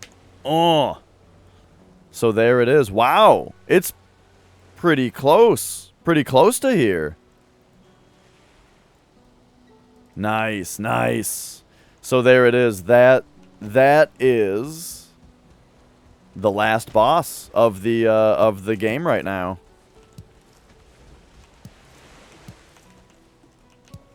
So let's take all this flax I just got. Make a bunch of linen. Take all the iron that I mined. Make a bunch of armor. Are all the villages like what exactly? The villages, the reason that you want to fight them is because these totems have totems on them that you can take. These things. And you're going to need those. And then... Oh! Punch him. And then also, the goblins are growing flax and barley. Oh, filled with a bunch of shit? Yeah. You know, some are bigger than others. But for the most part, yeah, I mean, you get a lot of stuff for doing them. On top of just the fact that every one of the goblins drops black metal, so you get a lot of black metal for doing it too. So it's good to fight the villages, just be very careful, you know? It's like Dark Souls. Try pulling one at a time, or whatever the hell the message is that you always see. Try luring out one at a time? Yeah. You know, shoot one dude. He's probably gonna pull, like, 2 more dudes with him, you know? Don't shoot at him anymore, really. Just, like, let him come to you and then melee him. Because if you keep shooting at him, I think it keeps pulling more dudes. And then suddenly you're going to have 8 guys running at you.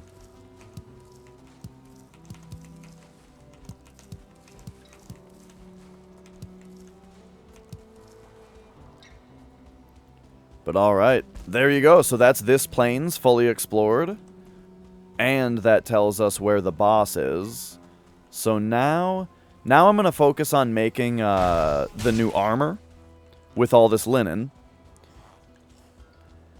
Oh, shoot, I'm going to be freezing in the mountain unless I take a frost resistance. But yeah, so now we're going to focus on... Yeah, let's just do it. Take a frost resistance mead. So now, even though we're wet, we can go in the mountain without freezing. But anyway, so... Yeah, make new armor.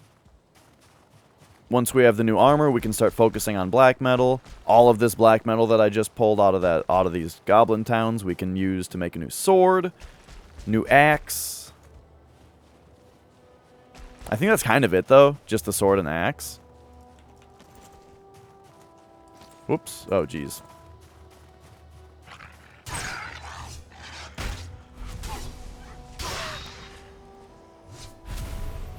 Yeah, I prefer a sword and a shield. Specifically a smaller shield that you can parry with. Just because I think this game's combat is all about parrying, you know? But you can do it like two-handing and dodging and that kind of stuff if you want. Oh, whoops.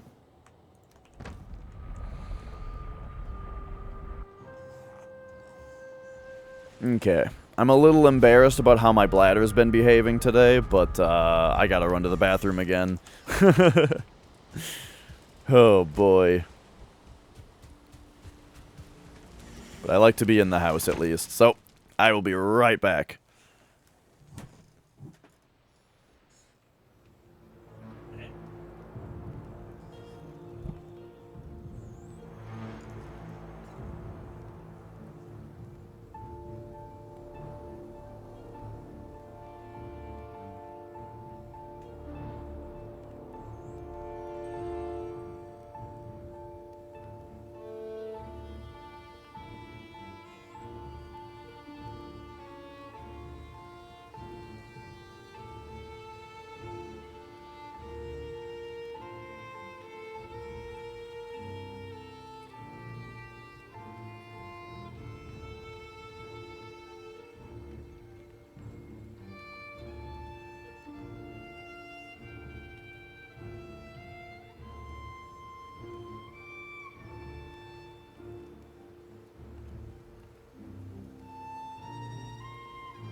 Okay. I almost feel like the amount of peeing is... It's all nervous pee, you know?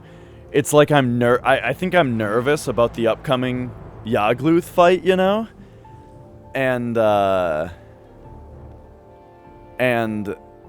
let's see. Alright, Dersh, Hardcore 3. I'm just like nervous about the upcoming Yagluth fight. And so my body's just like, make sure you pee first. So every time I think about the Yagluth fight, my body is just, hey, make sure you pee first. You know, it's like, come on. It's not going to be for a minute. I'm just nervous about it.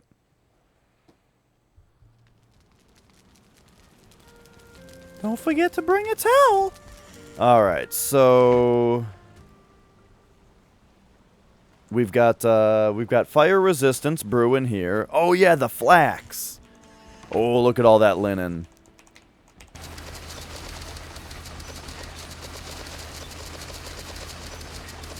Nice. Now we've got a bunch more flax there.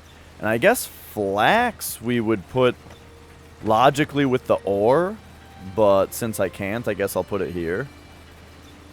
Okay. What else do we got going on here? Needles.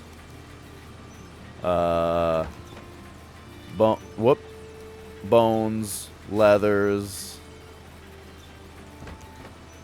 Berries. I have 16 linen. How does that compare with what I already had? Okay, there it is. Okay, 26 linen is great. We're gonna be able to make the armor.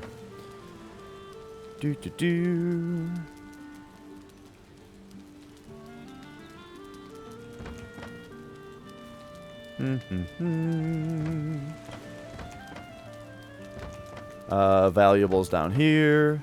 Trophies in here. Barley there. Grab the rest of this flour. Okay. So yeah, let's grab the linen. Grab some iron.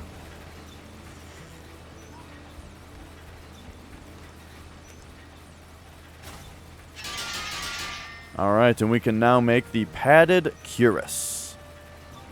Hell yeah, let's go. Boom. And then we can upgrade it with just 3 iron, 6 iron, 9 iron. Beautiful. So now we have fully upgraded padded cuirass. Let's try it on.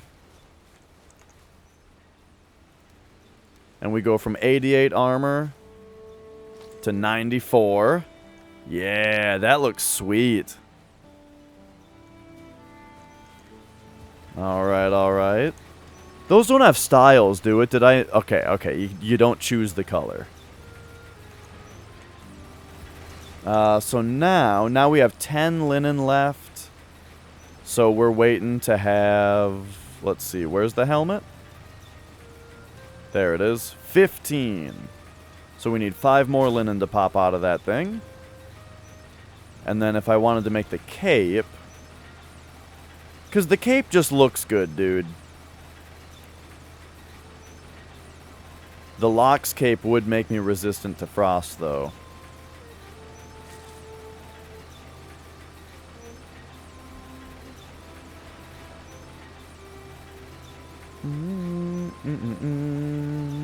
But the linen cape just looks sweet, and you can get different colors of it.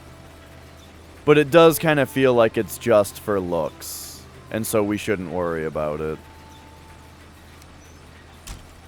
Plus, it'll take 20 more linen, which we will have very soon.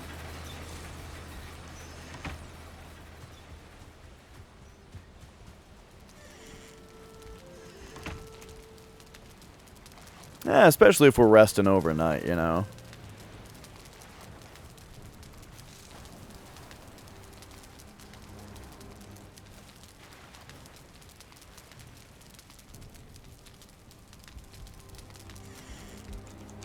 What did you miss? Oh, we got a fully upgraded padded cuirass now. So we now got lots of armor. Now we gotta say goodbye to the cool horned helmet that I have. That makes my shadow look like Satan. Because instead... Whoops. Instead, we're going to have the padded helm. Alright, craft it. Upgrade. Upgrade. And wait. Oh, okay, 15 iron. For some reason, the helmet takes more iron than the other things do. Oh no, we don't have enough. Well, it's still an upgrade, armor-wise. So goodbye, cool horned helmet. It is time for us now to have the padded helmet. Boom. Alright, alright. It's got like a cool full cover mask, you know. Pretty sweet. But yeah, it looks like we need 4 more iron to finish it. Upgrade. You think of Idiocracy? Me too. That's why I say it that way. Whenever I upgrade something and I go, upgrade, I'm thinking of when she tries to call upgrade. With like the collect call, and it says something like, we have no listing for upgrade. Yeah, that's one of my favorite movies.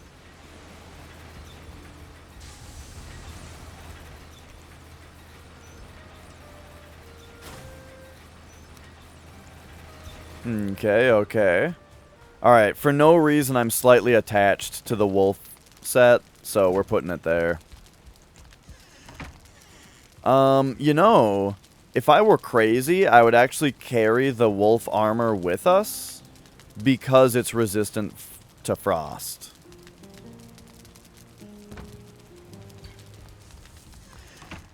Yeah, it is a... The movie definitely makes you feel certain ways. With like, where, oh, it's so funny, oh, but it's true. And yeah, Mike Judge is like very good at that kind of humor.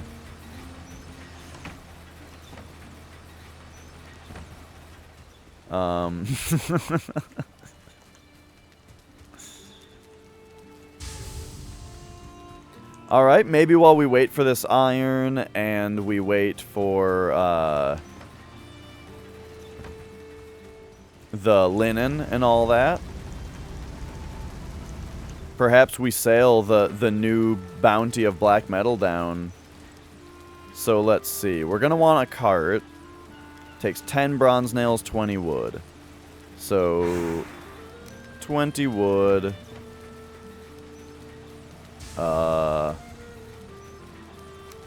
2 copper. 1 tin.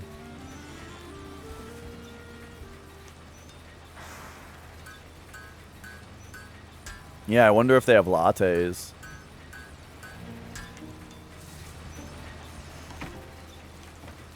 Let's see. Then we can put 10 of those back.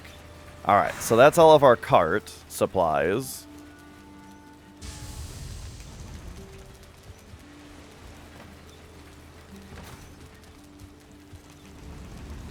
So let's make sure that that's all coaled up, so it will definitely get all of the... Wait a second. This is enough to upgrade. Upgrade. Which he spells thusly. Padded helmet. We have 98 defense before. Now we put this on. Boom. 100. Yeah, we have 100 armor now. So... we could make a linen cape just so it looks cool, since I'm carrying around frost resistance mead anyway.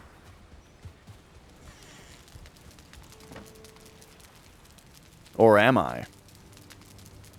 Looks like we need to make more, actually.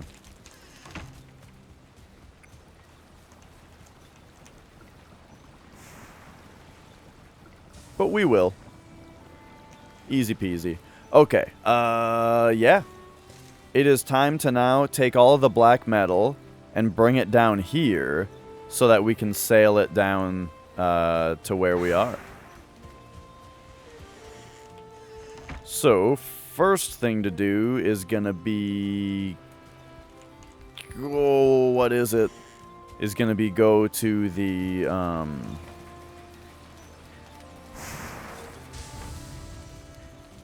to the farm. Check up on the farm.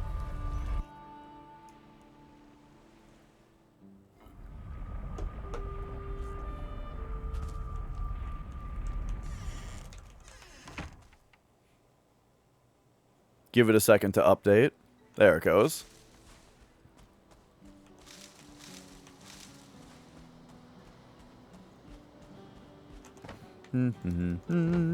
All right.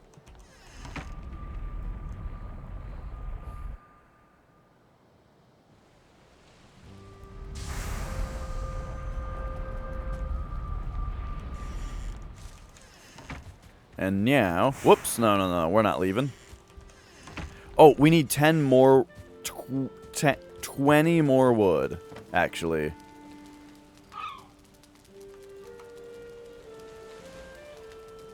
Because we want to build a workbench and a treasure chest.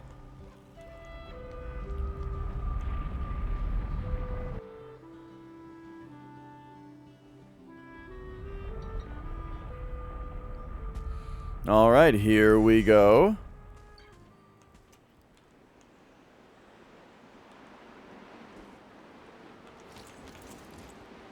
You guys all wanted to see the cart. And this one, we're not just kicking down the side of the mountain.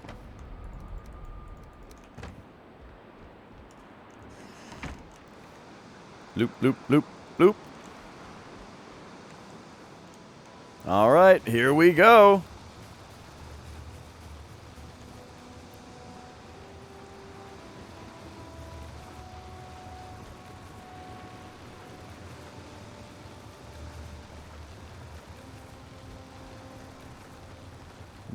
Do.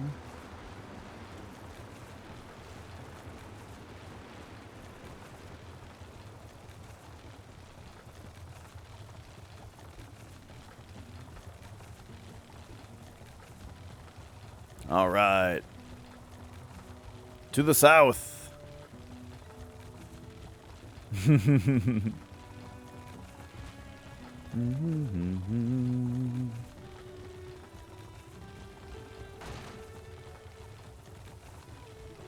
Now, the awkward thing here is that, yeah, fighting death skeetos is really weird with a cart. Or, like, goblins. Like, releasing yourself from the cart is very awkward.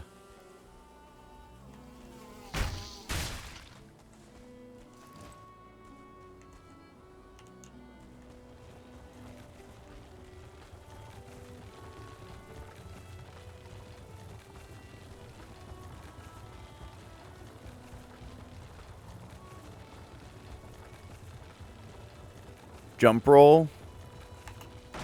Hey, there you go. That works. It damaged the cart a little bit, but probably not too bad.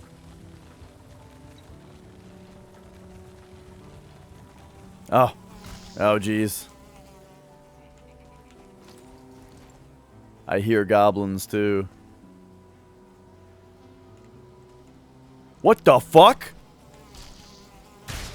Why is a drake flying by? Huh! I've seen drakes in the meadows, but I've never seen one in the plains. And I've never seen one just fly by like that. That's great.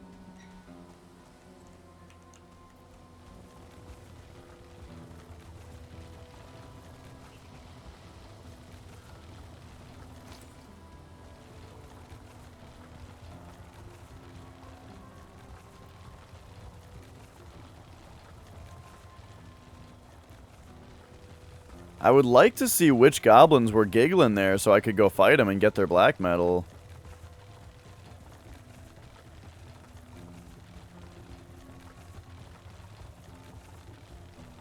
Do.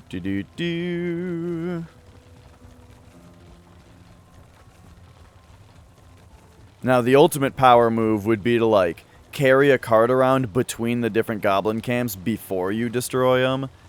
and just like kill all the goblins, load all their metal onto the cart, and then pull it to the next town. That's kind of what I did in Death Stranding, where I would like drive my truck to the mule camps, take them all out, take all their shit, load it up on the truck, and drive to another one. Hey, Taco. Yeah, exactly. That was totally my strat in Death Stranding. My favorite thing in Death Stranding, like my actual like favorite moment in that game, is when you first get to the area where there are the mule camps with the trucks in them. But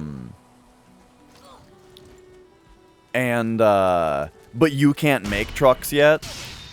So you roll in, you punch out every motherfucker there, and then you just load up all their shit onto one of their own trucks and drive it out of there, you know? It's so good.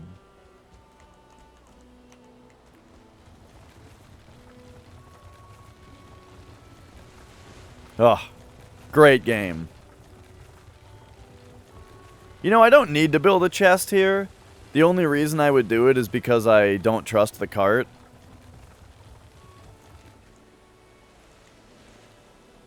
So, alright, we're gonna go... workbench. Boom. This is like exactly what I did my first game, is I just made this on each beach and kept delivering the metal to it until I eventually came by with the boat to scoop it all up, you know?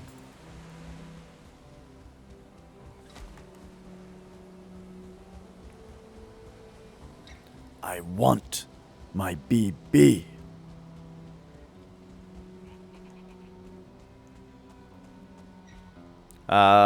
Good point. I mean, I think I know where it is. I don't think I need to mark it, but better safe than sorry.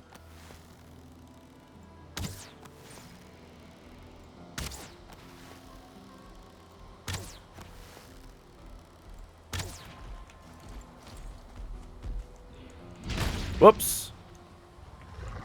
I like assumed he was doing the stomp attack there.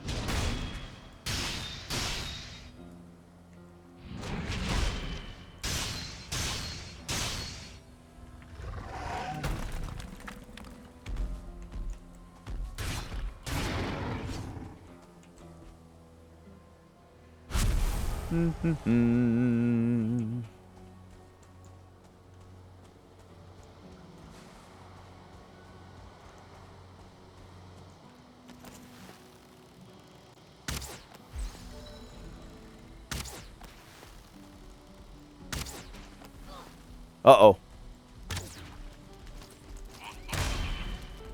Like we learned before, make sure to take that goblin out before we fight the locks.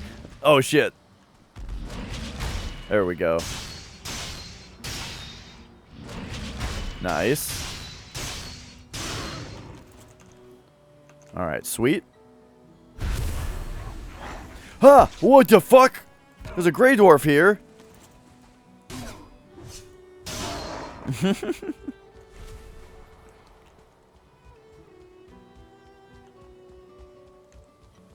Alright, get on back up to the portal, and then we're gonna sail up here and sail back. I should almost take the motor power, because we're just sailing, and it'll make the trip faster. I think I'm going to. Oh yeah, good point. I guess I'm not taking this one black metal scrap back. Nah. We're halfway out already.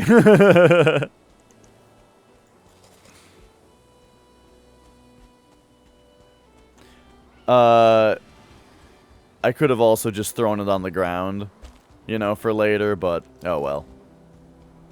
Oh. The Drake's fighting the goblin. Drake's fighting the goblin. Yeah! Well, hey, if I needed evidence that Frost was good against goblins, there you go.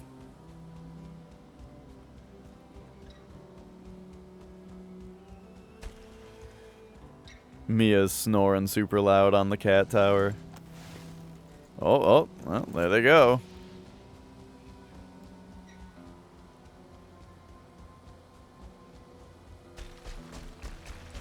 I don't know if you guys have ever heard a cat snore before, but Mia snores loudly.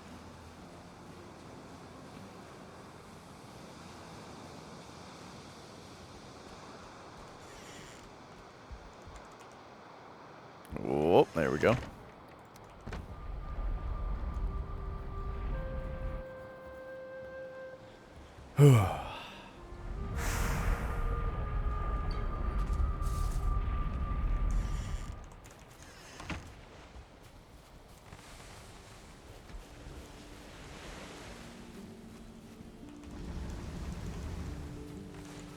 You have 2 cats that snore. Nice.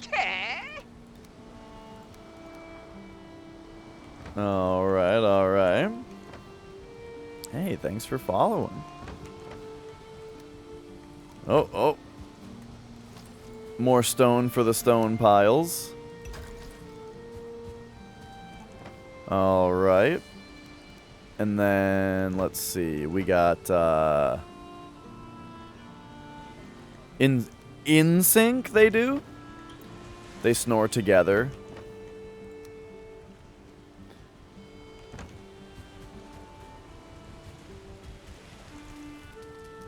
We got 5 pies left. I got good news. Okay, let's see. Coins down here. Let's see if the flame... Is this flame resistance? Yep. Boom. Alright, we got flame resistance mead now. So our inventory draws ever more closed. But what do we need now? It's like blood bags, honey, a gray dwarf eye, and what for frost resistance? Thistles. Okay.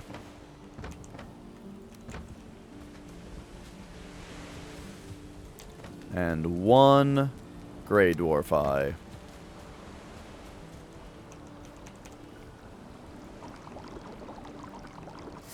There we go. Getting a little low on that frost resistance, so that'll take care of it. We got honey. We got thistles. Blood bags back. Alright, yep. Come on over here. Oh, how's the, this doing? How's the this? And then, okay, we have 30 linen. Take a look at this. The linen cape is, 20 and a silver. I can shake that. So let's take a stack of silver and all of our linen.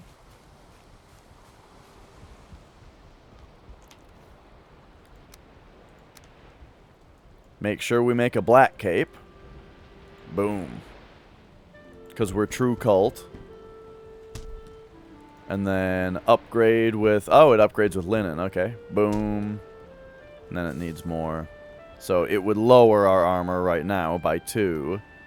But we just need more linen to get it to work. And so... I was assuming that silver would upgrade it.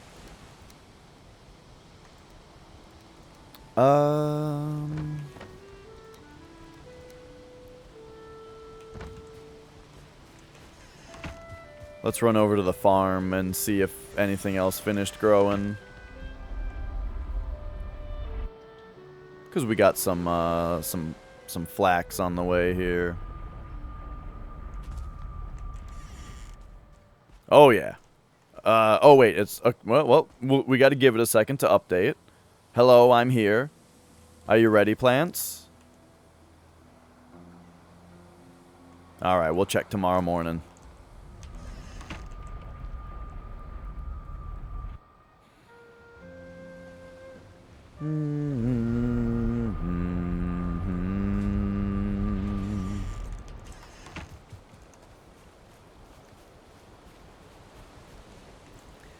The linen cape isn't, it's for an upgrade in our style. It's going to make us more fly. Oh, you're right. Yeah, I did have more flax in the chest. Yeah, we're going to get a bunch when all of that gets in, though. Many lemons, thank you for following.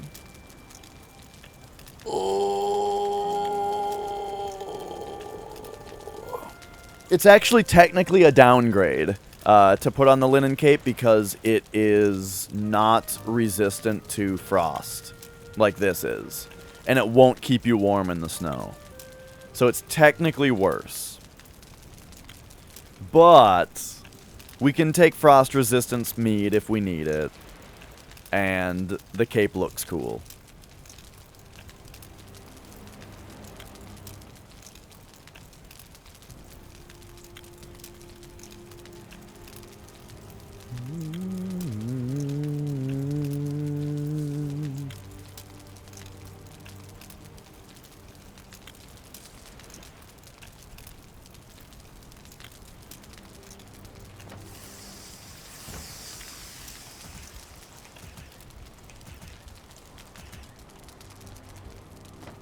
And I guess we have 6 more lox meats? Alright. We'll cook those up. Whoa, what's going on? Why is my character so slow? We're not encumbered. Is there a walk button in this game that I pressed? There must be. Because now I'm moving normal again. Whoa, X sits down like in World of Warcraft. And yeah, it's C. Ah, I see, I see. I see. That was one of the first keys I was trying. ZXC were you know, going to be the first 3.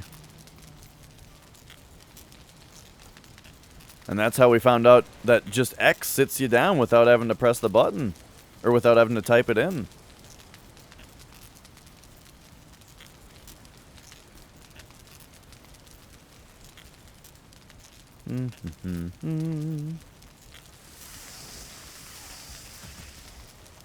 Oh my god, I just realized something. I typed this in backwards. It's the great old ones.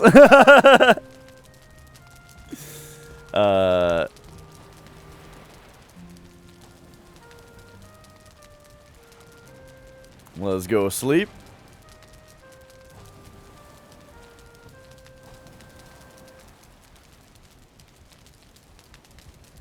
Okay, okay.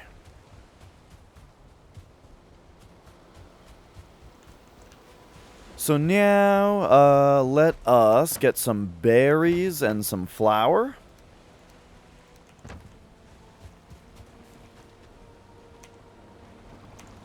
And we are... Whoa!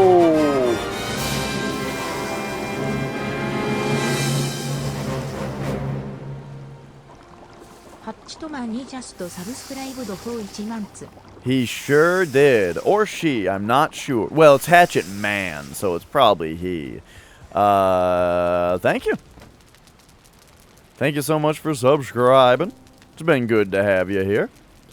Alright, we're back up to, we're back up to 10 pies, 10 stews. We got plenty of sausage, no problem. Alright, let's go. But yeah, thank you so much.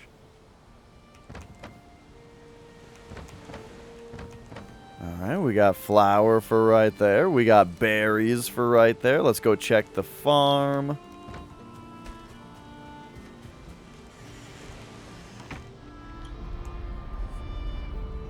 Should get tons of flax now.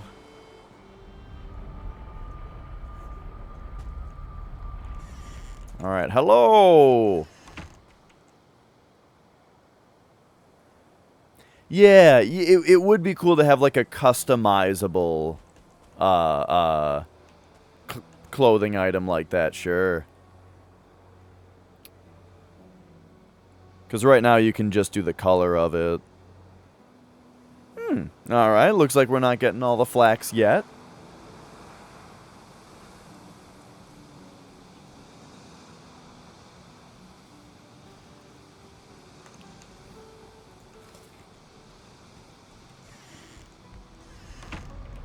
I will take the stuff from the... Oh, there's only 2 in here? Ah, it's not even worth it. Well, we'll get 2 faster. Yeah. Well, it will be mid-game by the end, right? Once they've added everything. Yeah, exactly. Whoa. Okay. So it's time to sail. Yeah, it's sailing adventure time. And so I think since we're going to be doing a bunch of sailing and no fighting, I think it's going to be worth it to just get the motor power. Take the rest from my chest. The rest of what? Flax?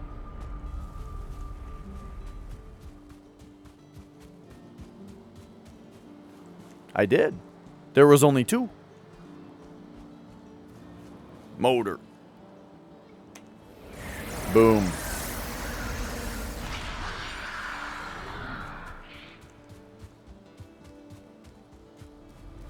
And let's go.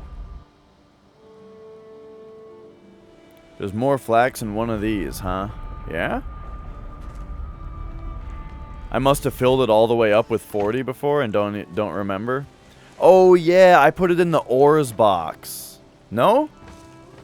Or next to the... okay, I do remember putting it somewhere now that you mention it. Okay, right, the last one I checked. With 2 linen sitting on the ground there. Well, it's one of those things where it's like, yeah, okay, so I technically had 4 more flax there, but I don't know how much it's gonna matter.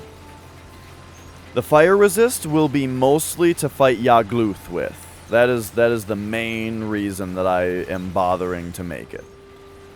Is it will make that boss fight possible. Because when he raises up his right hand and slams it down, it makes a big explosion. And you can just like Dark Souls roll through the explosion, but it leaves a lingering fire on the ground. on the ground. And if you have fire resistance on, you can just stand in it and wail on him, you know, and you'll be fine. But if you don't have fire resistance, it's like fucked. Because now you can't stand there, and you have to like, and it lingers forever. So then you have to like lure him out of it, and that's really the best opportunity to deal damage to him.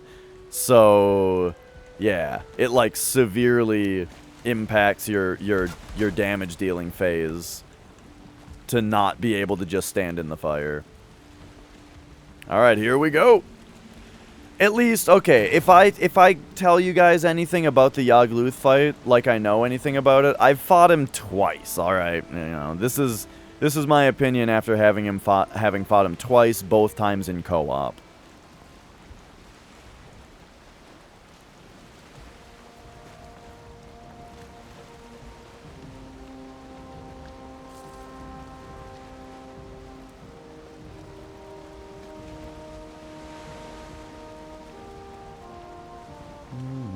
Well, wait a second. We fought him 3 times. Cause on the second world we fought him twice to get an extra trophy.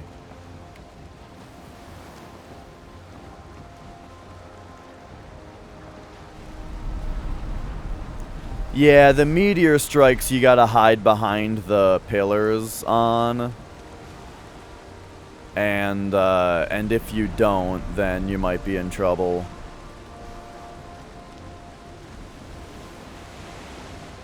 So yeah, it's definitely going to be hard.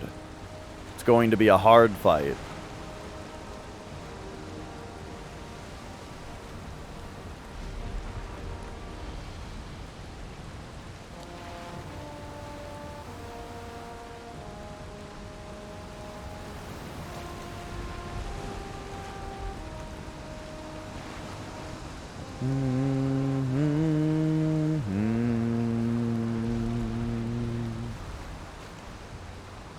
I'm gonna be fucking panicking. Like, during that last fight, dude, my heart's gonna be pounding, you know? It's like when you're playing a rhythm game and you're about to full combo the song, you know? And you start fucking freaking. I should go get a heart rate monitor for the stream, just for that fight.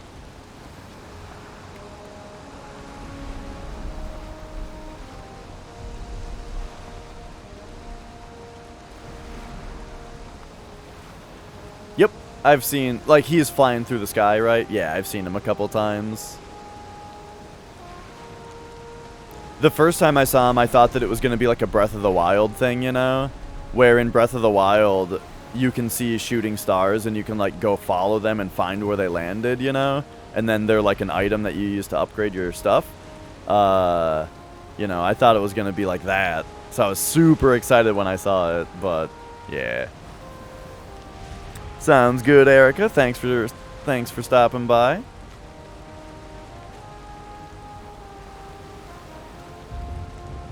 Hope your workday goes well.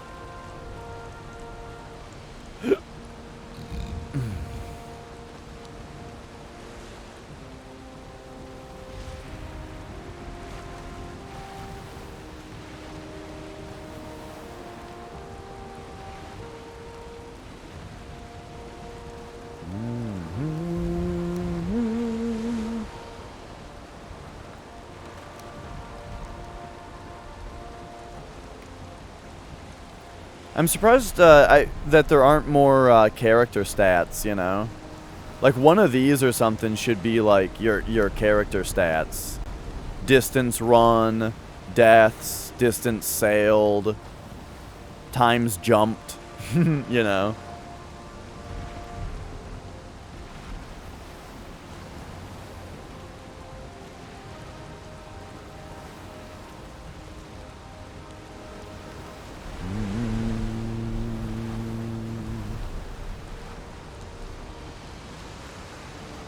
There's been something I've been meaning to check.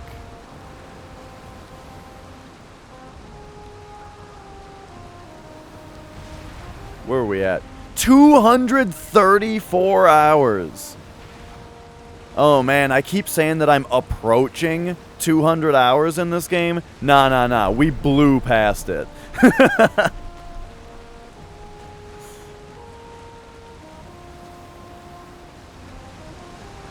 I mean, no shit. I think I played this game for 80 hours in just the last week.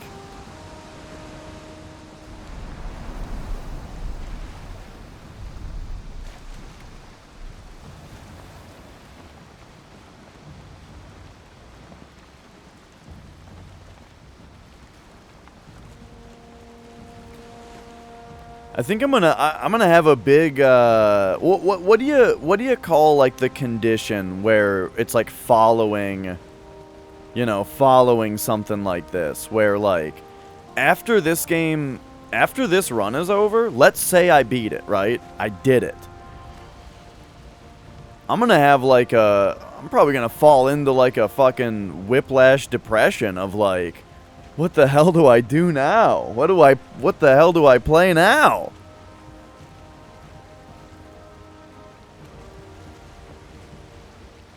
I mean, I've thoroughly discussed my desire to play a Hollow Knight Steel Soul, so Permadeath Hollow Knight. That sounds fun. You know, I've discussed some other stuff, but I don't know if any of it's going to be as good as, like, as this run has been, you know?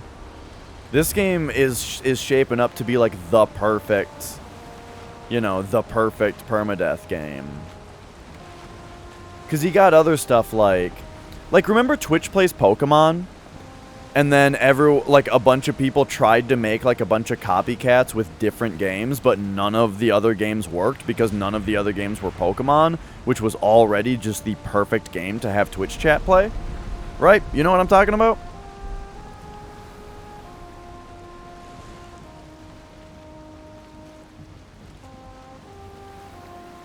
It's gonna be like that.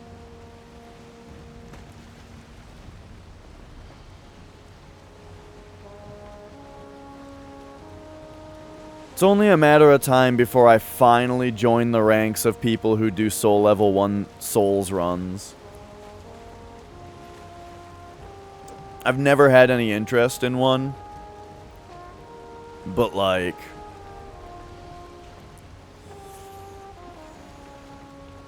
I'm gonna be chasing this high again, you know?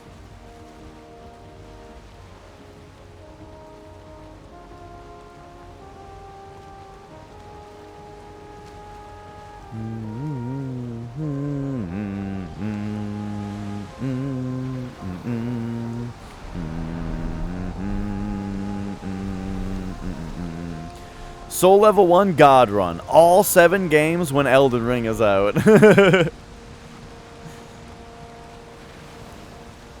Soul Level 1 Permadeath. All games in a row. Oh, there's Thor right there. There he is.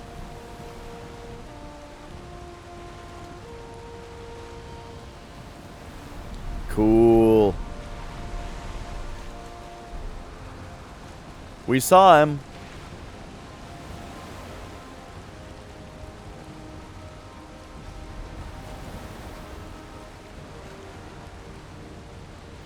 The Thor quota has been met. Whoa, there's land here, but I mean, no, dude, did you guys see that shit? That expert navigation?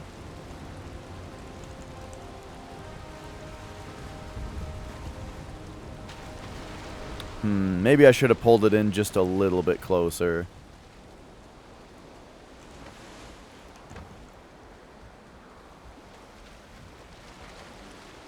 But that's fine. We gotta do just a little bit of swimming. Hey, there you go.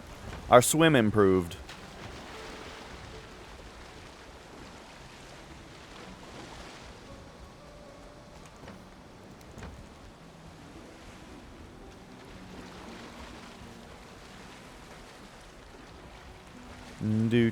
Do. All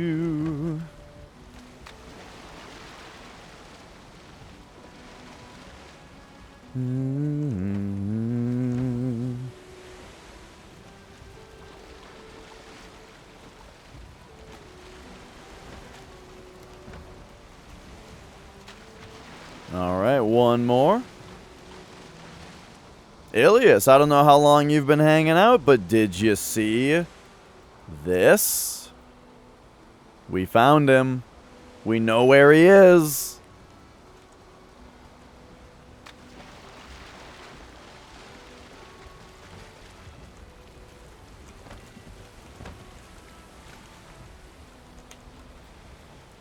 All right. Time to hit that motor power. And let's get going.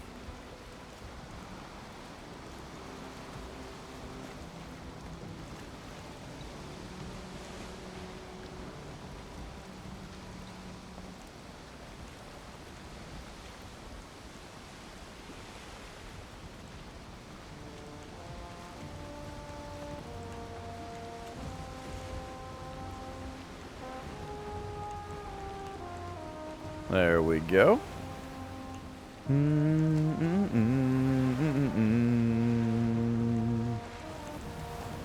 Let's also talk about another possibility. The possibility that I die.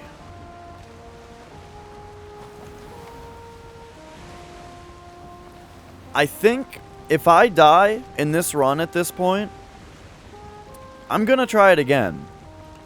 But you know, it's probably not going to be the point of no return, like I was saying before. I'd try it again. However, I don't think... gotcha. I don't think that I would, like, fully upgrade everything. We'd kind of play hard mode a little bit, where, like... Just like I fought Aether, like, immediately, you know? We would do the same thing against the bosses, right? I would just get, like, the most basic amount of new gear.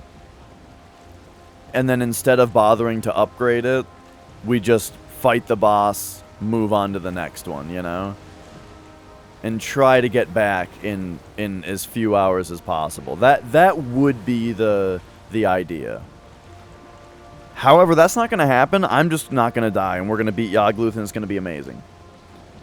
And then I'm going to fall into a deep, dark depression, chasing how much fun I had with this game, with this playthrough. You know, it's like after you beat Wings of V for the first time, and then, like, no other video game can please you after that. You're just like, where's the thrill?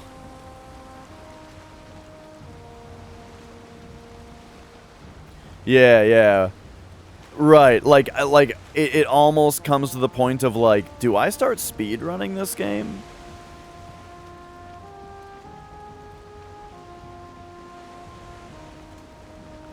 Because I happen to be at the point in my life right now, in this little window of time right now where I'm on vacation from work. I can do 24-hour streams. I could, you know.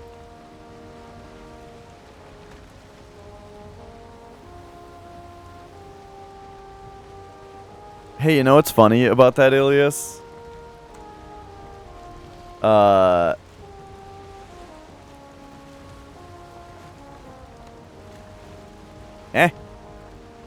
Uh-oh. Oh, there it goes.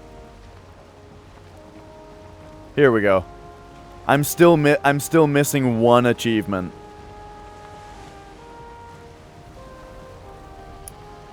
I have not beaten Ancient Constructs flawless.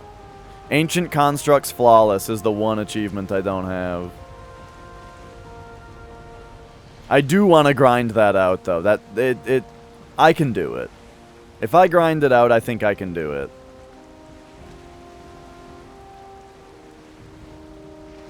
It's so hard, dude. No. It is not the easiest boss. Ancient Constructs is the hardest boss in the game. When Ancient Constructs, when the skip was found, when the skip was found for Ancient Constructs, I thought, boy, I really don't like the fact that we have found a skip for a boss in the game. I don't like the fact that we're not going to fight all the bosses in the speedrun anymore, you know? That sounds kind of sad. But at least it's Ancient Constructs, the hardest boss in the game, that is going to be ruining all my runs otherwise.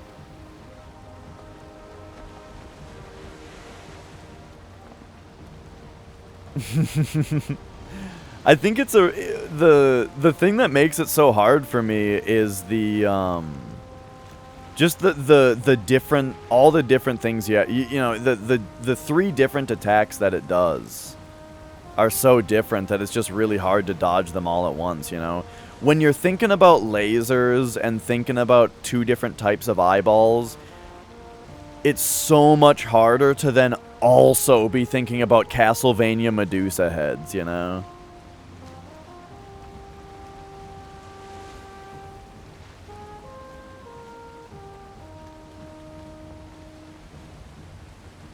I'm actually very surprised that I did Miyogi 2 flawless, though. I did Miyogi 2 flawless without even having game audio. I was just like, you know what happened was, I was sitting there, and I was listening to Pink Floyd's The Wall, right? And I was like, yeah, I just want to sit here and just jam out to this album, because it's great. But I was like, my hand's got to be doing something, right? So I just put on Wings of V and just did a Wings of V run, and I happened to flawless Miyogi 2.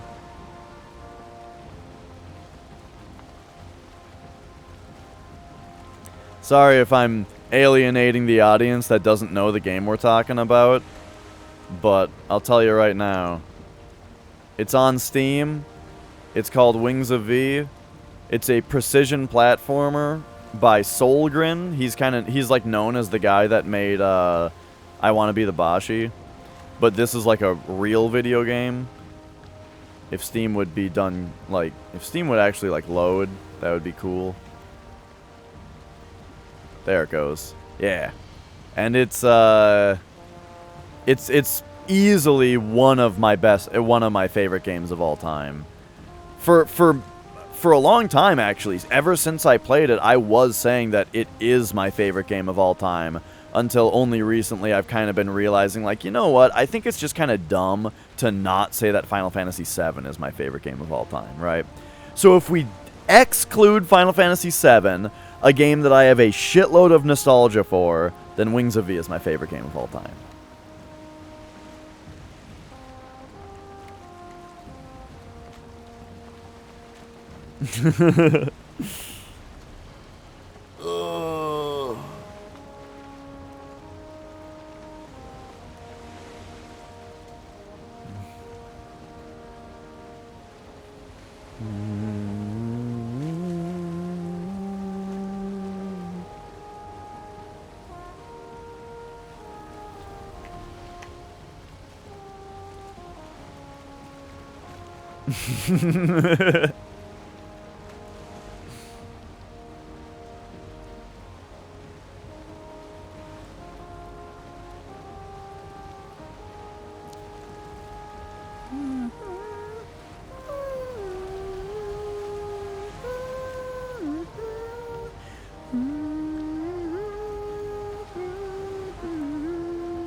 I mean, we're technically moving.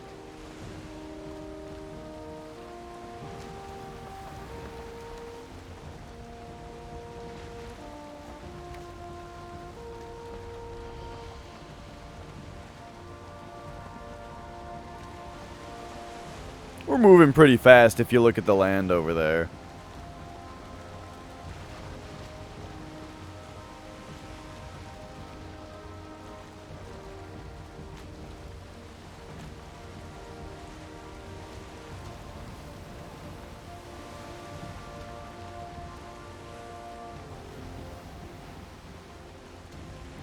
How long does it take to complete this game?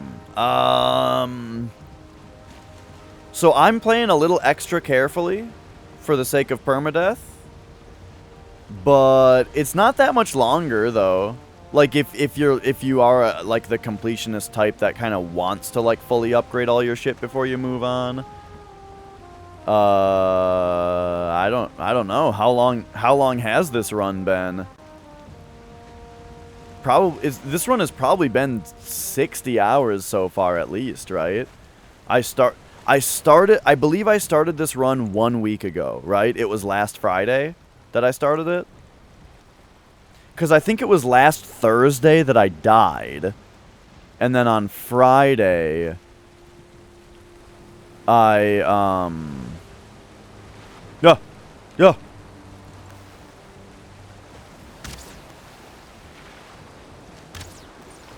Oh! Yeah, that did half his health. Got him.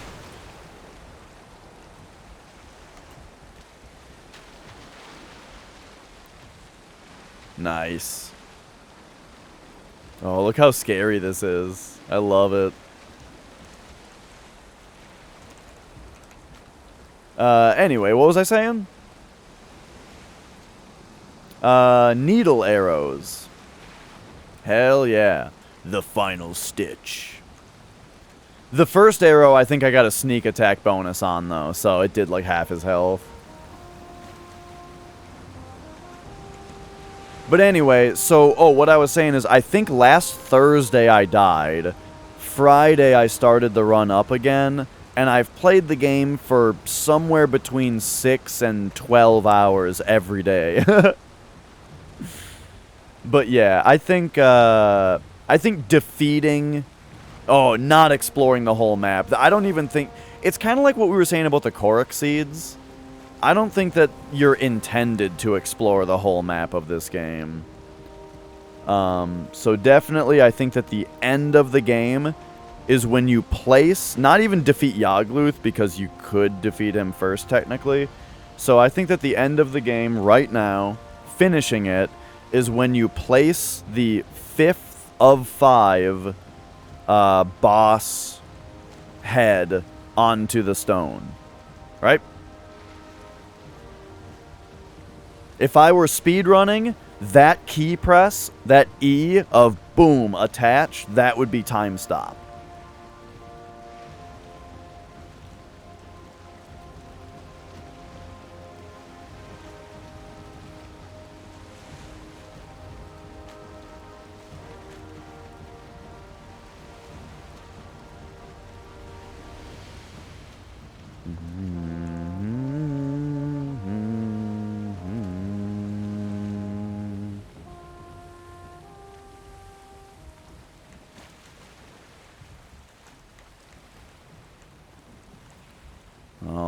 Alright. Gotta remember to go get my bone mass power back. But hey, motor gave us 5 minutes of perfect wind, so that was sweet. Alright, stop the boat.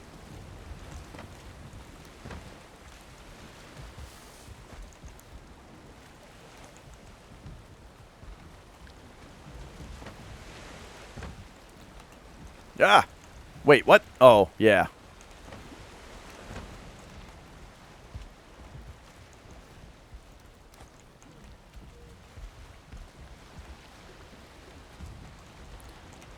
Yeah. Like, right. What? But that's end game stuff, right? Like, I think if someone's asking like how long is the game, I think it's, you know, how long does it take to beat all the bosses? And then, if you like it enough, there is, like, basically infinite potential for, you know, exploration and building and fun stuff. Totally.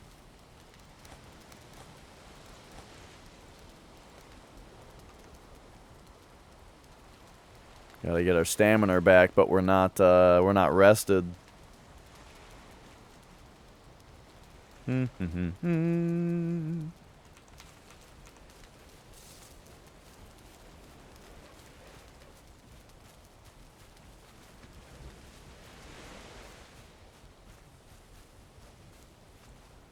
I could eat another bite. Yeah.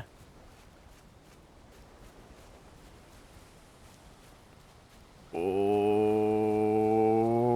yeah. Oh, hey, it's daytime. Alright. So we've got the black metal going.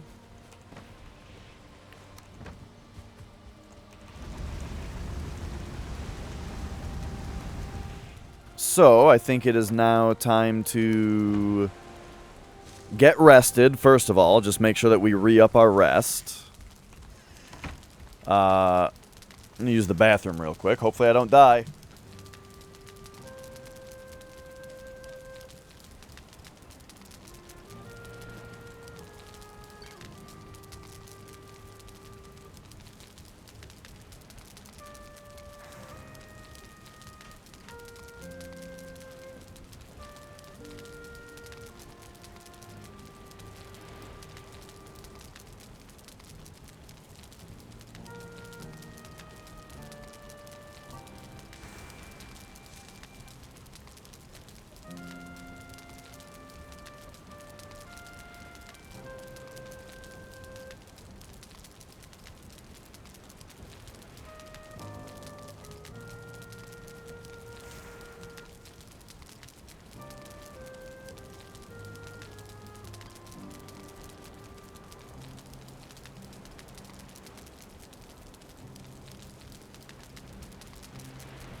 There we go. Hey, Tolanen. Oh yeah, you like you like the posters. Hey, we had to be at home a little bit more, you know.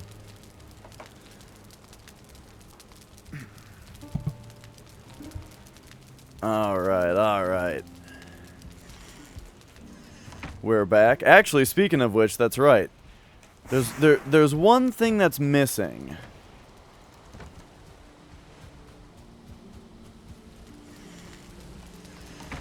Here, let's go above the door back here. Like up here? Yeah. 2 signs. We got to make sure everyone knows that we are true cult.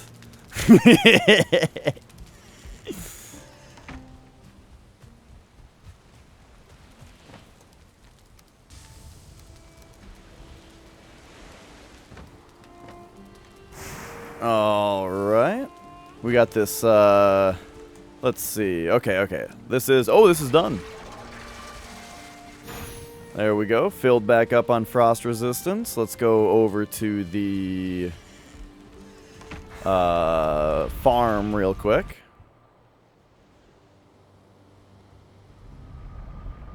That knows you can't pause. Oh, yeah? I mean, I've played the game a lot already. But I guess I never even thought that it would. Just because... You know why, though? Because, you know, all my first playthrough stuff was co-op. So I, never even thought that you, thought about it.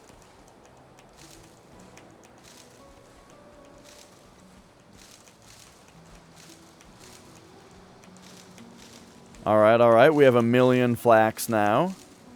I doubt I need any more linen. But, I mean... How much do we have here? 64? When I'm 64... Might as well plant some more, right?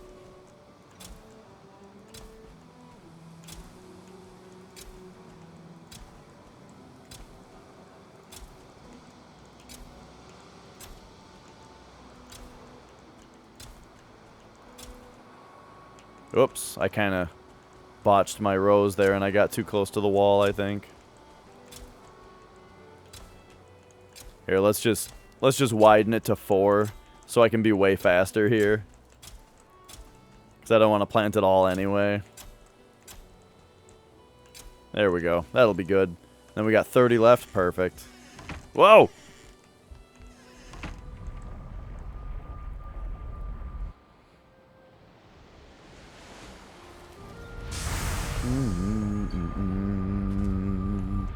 Okay.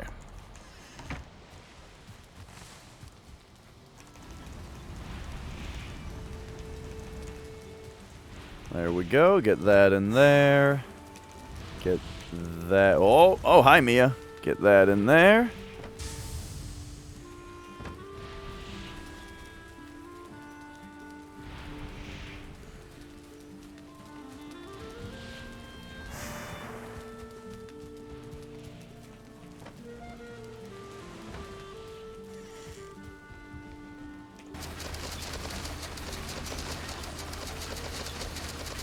Alright. So there's all that done. I guess we can come over here now, because now it's like big crafting time. It's kind of crazy, this part of the game, where like it doesn't really feel like, okay guys, we just did all the things, now it's time to do a bunch of crafting like before. Even though it is exactly the same, because we just drove the boat back, you know, like usual.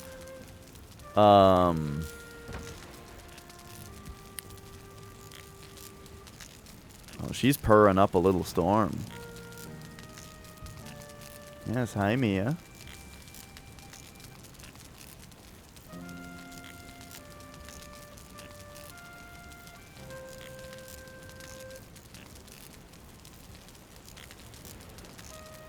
Oh, yeah. Oh yeah, who was asking if the cat was fat? Here she is. Here comes Mia.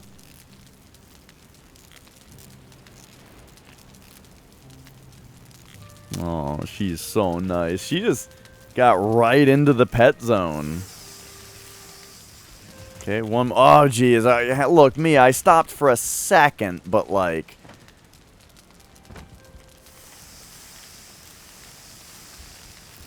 There we go. There we go.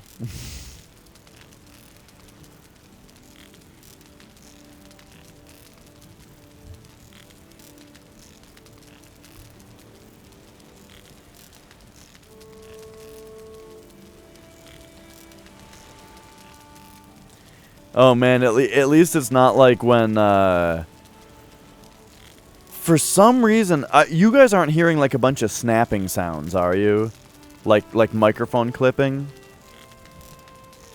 Because upstairs, maybe it was because of the winter. It was probably because we were playing in the winter, but it was a lot more staticky before, and whenever the cats would rub on Nicole's microphone when we were co-oping this game, it like made a bunch of noise on the mic that was like very bad to hear. But it doesn't seem like she's doing it now. So it might have just been a winter thing, or it might be this, maybe like this mic stand is better or something. I don't know. Whoa, yeah, okay, that probably made a noise though. You need a big hug, don't you, Mia?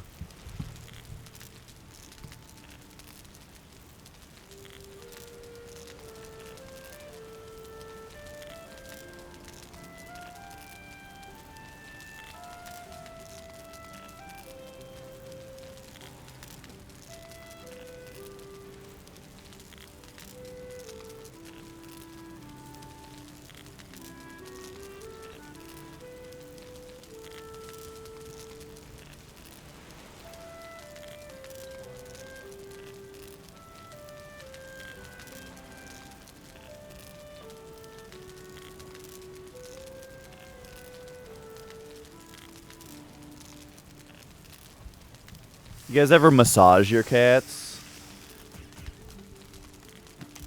You know, like if you think, oh, dude, this is actually my favorite thing, is when she sits up here. But you guys ever massage your cats? You know, like a good a good massage around your spine. I like to give my cats a good spine massage too.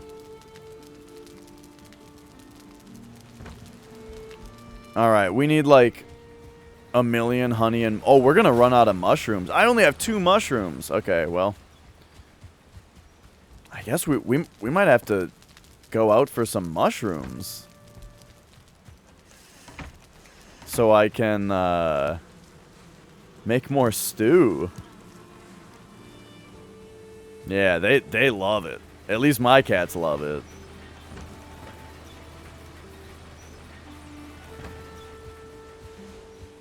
Okay, make sure all this is on the up and up over here. Take the scraps, throw them in. I love this, the blast furnace. She was a second ago.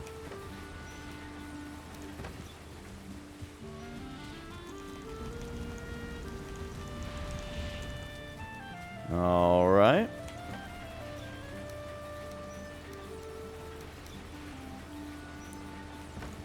Okay, oddly enough, I think I gotta go out and, while we wait, I gotta go, you know, for the furnace and the flax. I gotta go find some mushrooms.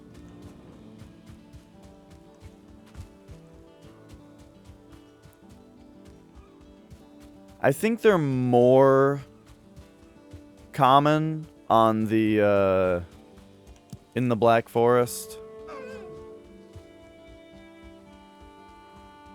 But I'm not sure.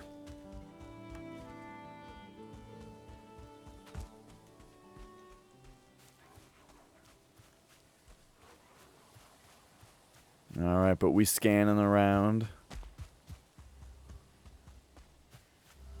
Let's see. Let's see what we can find. Whoa.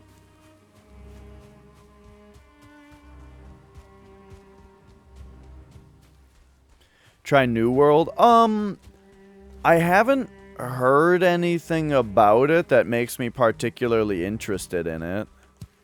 I don't really know what it is. Alright, there's some nice mushrooms. Now, we only need one mushroom for each stew, so that's good, too. When we find a patch of them like that, it's like, boom, there's like 7 stews. Might as well catch up on thistles, too, since, you know, we always need more of those.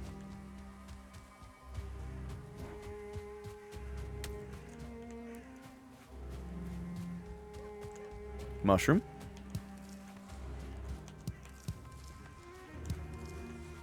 Nice, nice. But yeah, I mean, I think I just need to see some gameplay of it, you know. I'll watch a stream or two of it and see what it's like.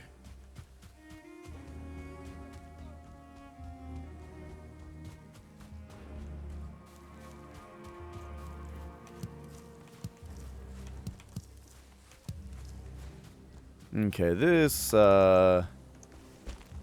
we still don't have enough mushrooms, if I wanted to make all of our current serpent meat into stew. I got a lot of serpent meat right now.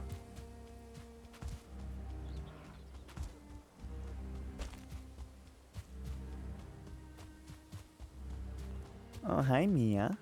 Oh, yeah, there she comes.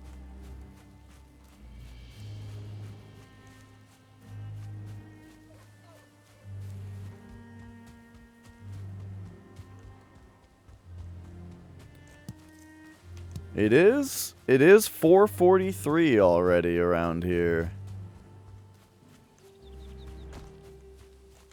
So, you know, we are getting into the realm of, like, Nicole's coming home soonish.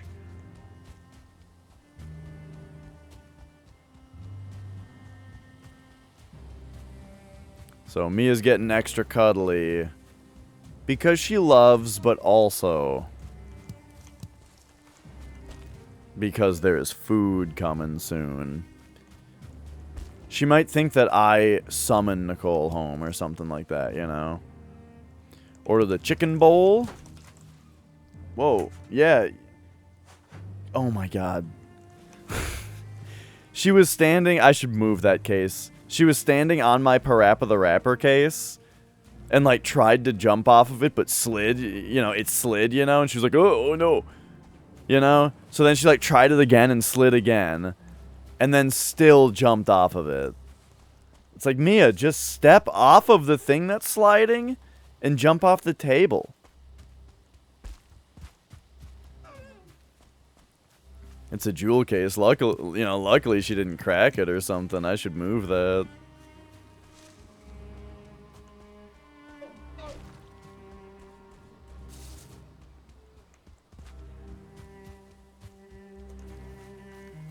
$21 mushrooms.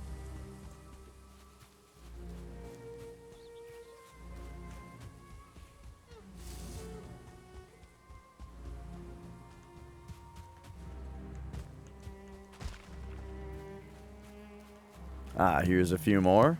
Okay, with those 3, we now have enough mushrooms to make all of the stew that we have the serpents for. So any more mushrooms I can find will just be preparation for later.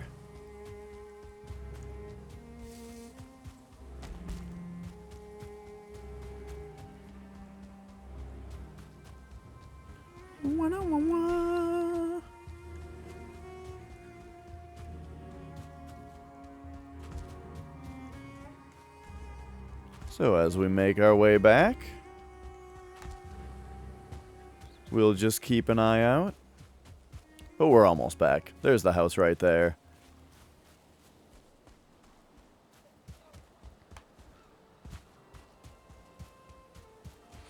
Okay.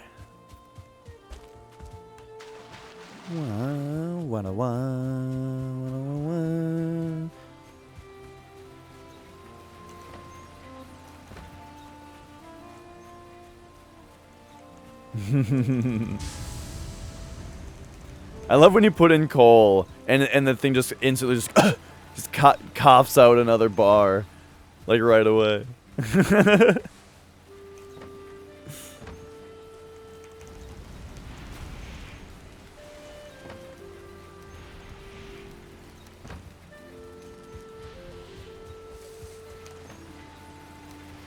Okay, let's see.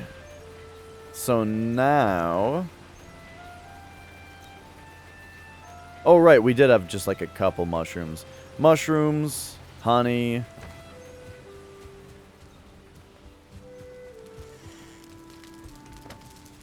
Now, this is one of those times where this game could use like a World of Warcraft style crafting interface where we could specify that I want to craft 24 of these. But instead, we're going to click the button 24 times. Once about every 3 seconds.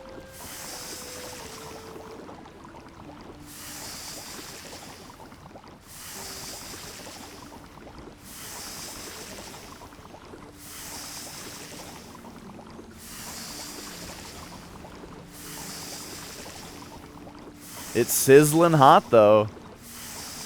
It makes me think of the Luncheon Kingdom from Super Mario Odyssey. You know that part where you're, like, swimming around in the soup? In, like, the potato soup? You're the lava bubble swimming around in the soup, and you're, like, bumping into the chunks of potato and stuff. And they look really good.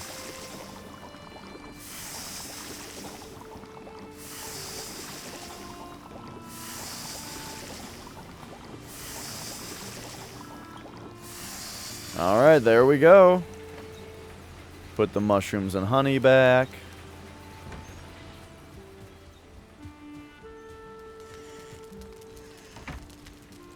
Yeah, I can make blood pudding. I looked at it and was like, eh. I don't like the sound of it. It sounds gross. So, I don't think Dersh will like it either.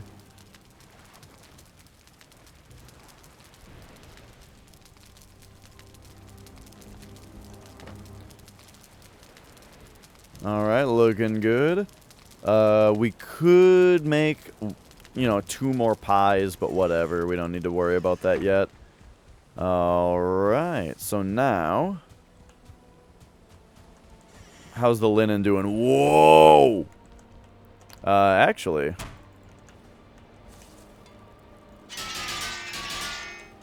We're gonna be able to try on this cape pretty soon. Where did I put it? Right there. So there's that, and then... Let's grab all this. Oh shit, I've been forgetting to keep the kiln up. And it looks like we need to chop wood again.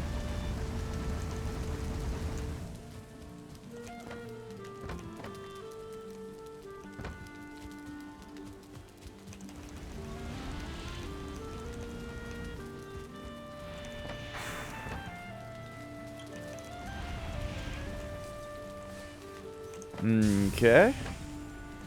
Oh, there we go. Let's see. Put all that away. Alright, cool. So now... This is a lot of linen to spend on something that's not an upgrade. And as discussed, is technically a downgrade. But, check this shit out. So we've got this big wolf cape right now. It looks pretty cool. But like, here, get this bow out of here. But like, boom. Look at that. Look how snazzy that is. Cool, thinner, black cape. Yeah, now we're talking. So maybe I'll be an insane person though, and like carry the wolf cape around with me just in case. But no. We got the frost resistance. But I'm not throwing it. I'm attached to it. So put it right there.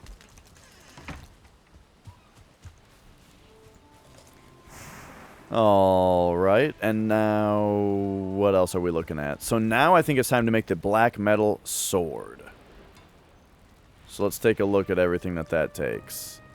20 black metal, 2 fine wood, and some linen thread.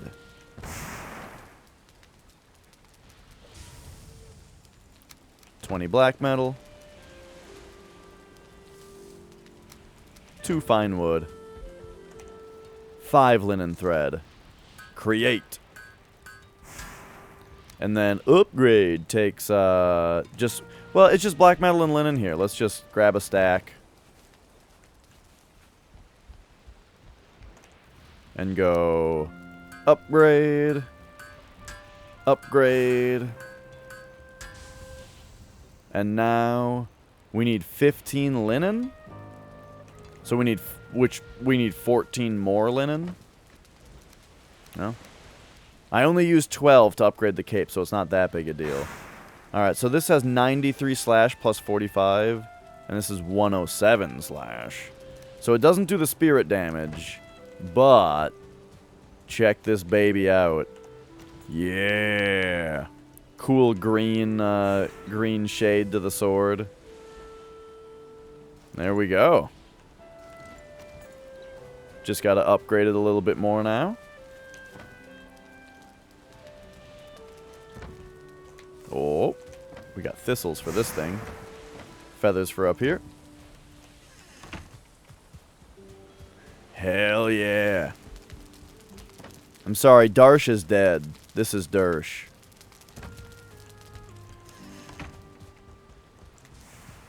Speaking of which, we you know what I realize is we need to commemorate our fallen past warriors here. Let's go out back here.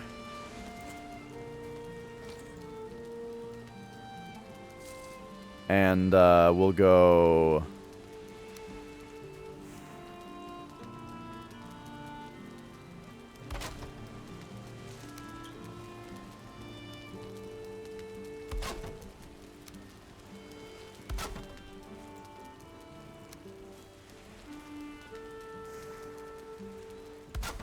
Yeah, yeah.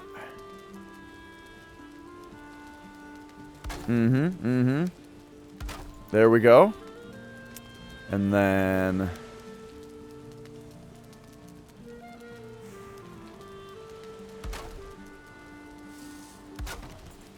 the first one, which you guys didn't see, was Desh. And then we had Darsh. There we go. They will be remembered.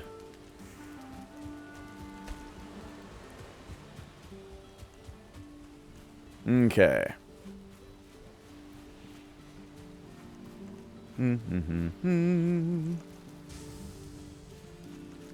Oh, time to go check on the farm.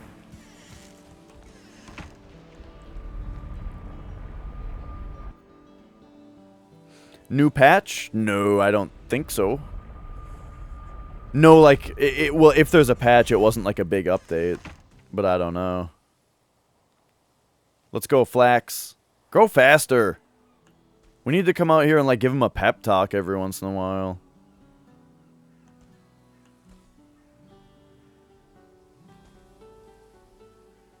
Okay, alright. Probably, maybe, definitely, probably should have made a black metal axe. So that I can, chop the wood for the kiln faster. Hey, maybe the axe doesn't take linen. And we can make it. Let's find out. Nope, it takes linen.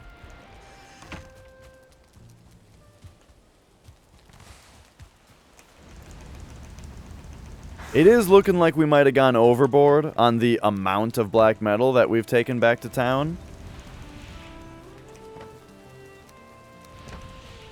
But that's kind of how I roll. We go a little extra.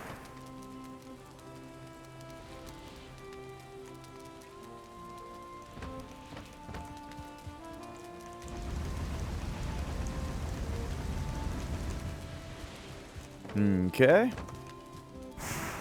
So then let's chop a little bit of wood here.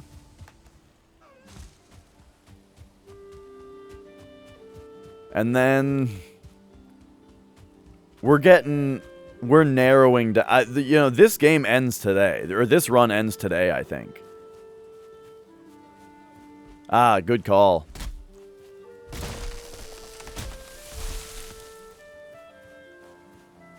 Because, you know, we've got all the shit right now. We've got the linen, we've got the black metal. We have everything that we need to fully upgrade everything. And so, the end of the game is near. It's just a simple matter of, we fight Yagluth. We know where he is.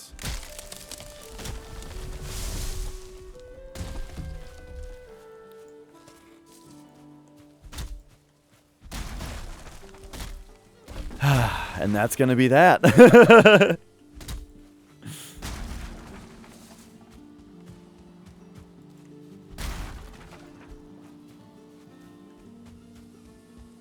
Usually I do drumming streams on Friday evenings, but I think today we're gonna dedicate to the rest of this game. And then maybe I will do a drumming stream tomorrow? Because it's Friday, baby.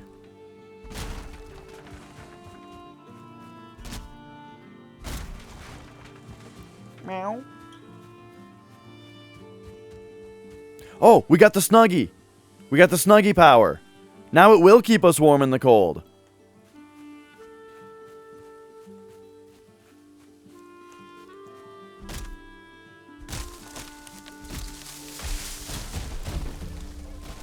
Woo!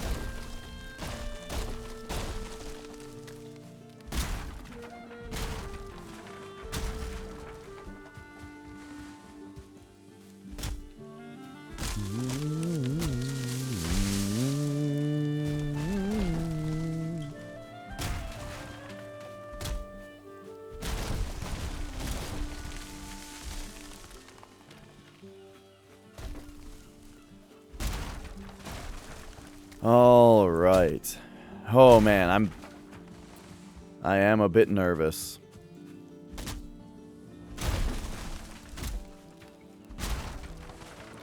Doop-de-doo. Okay. Axe away, let's go.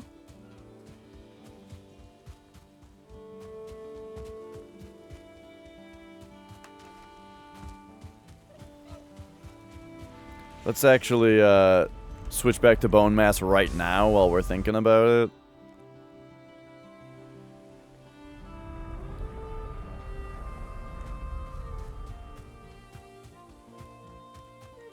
Hello. Yeah. Oh, oh, we gotta wait for it. Yeah.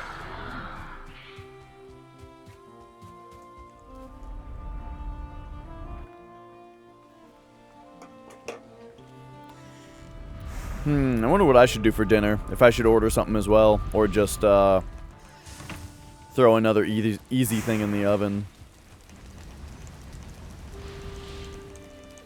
Ah, sounds good, Hatchet Man. Thanks for being here and chatting. Thanks for subbing. Hello again, Valheim 1.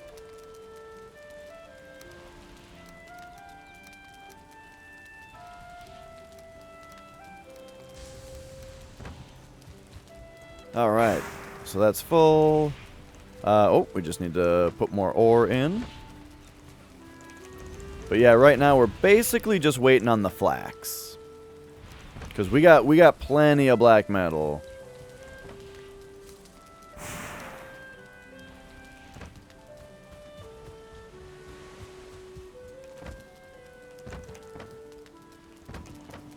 Do.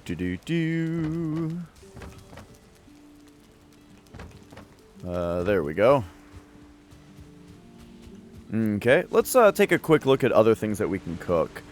So, yeah, blood pudding is 90-50. Damn, that's actually better than I was thinking it was. We should definitely have... Let's see, what are fish wraps? 60-90? No, we should have blood pudding for the Yogluth fight. So let's prepare that now. What was... Wait, Thistle's Bloodbag's flower? Yeah.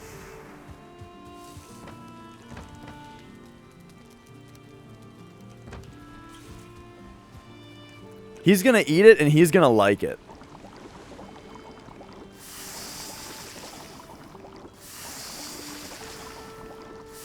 It is a lot of flour, you know? But, I mean, look how much fucking flour I have. So let's just make a full stack of it, because, well, I don't know. We'll just make 5 of them, because I'm just going to use it for the Yogluth fight.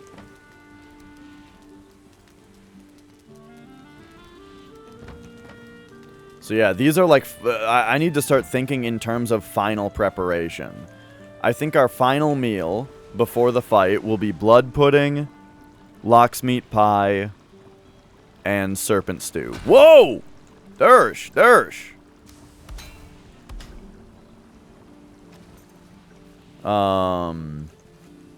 We have all of the mead that's necessary.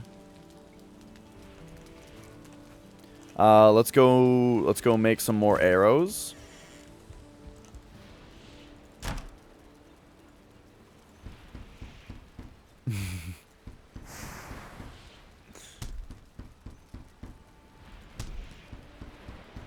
Look, if Dersh wants to be true cult, he needs to eat the blood pudding.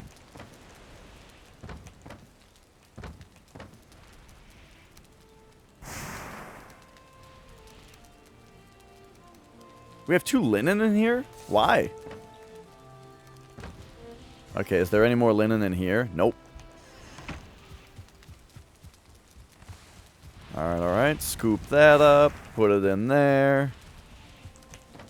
Grab more of this. Put it in there.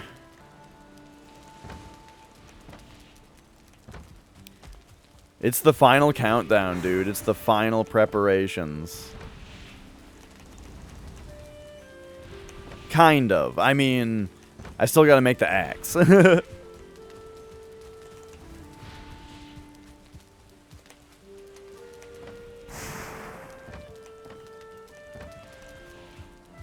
Okay. Put that in there for now.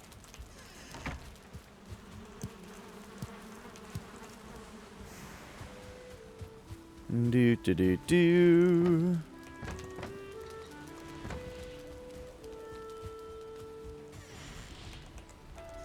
And then let's check the farm. Remember when a Lox almost killed me yesterday? Like near the end of the stream? It was seriously so close. Alright, all the flax looking good, looking good.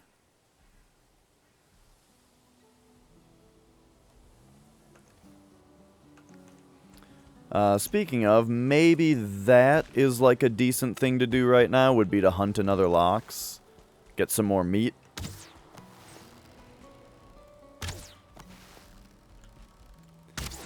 Yeah, what happened was I was fighting 2 goblins, and then a Lox started coming at me, and like, look how fast they move. Like, when they're coming at you, they are fucking coming at you, and they also do a lot of damage. Oh wow, this black metal sword is already incredible.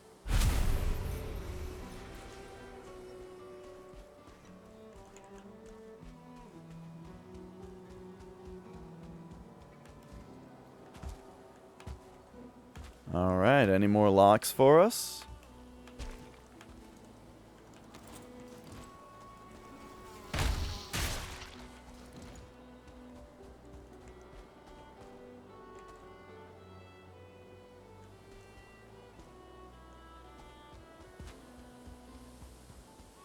Not nearby. But we've already got 8 pies, and we can make a few with that.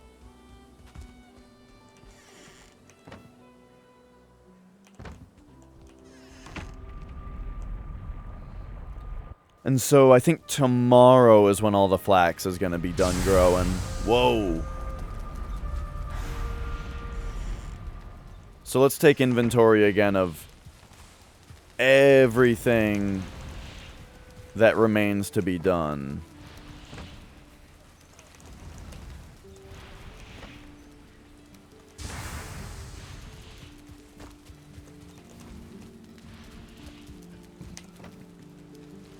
Yep. And, yep. And, yep. Alright. Inventory of everything to be done. We need to upgrade the black metal sword. That will take 30 black metal and 15 linen thread. It's kind of a lot.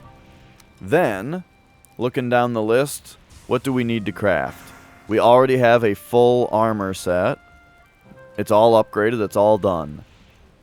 I don't care about the gear. We got the black metal axe. But I don't even need to make that before we fight Yagluth is the thing. Because it's not going to help us on the fight. So I don't even need it yet.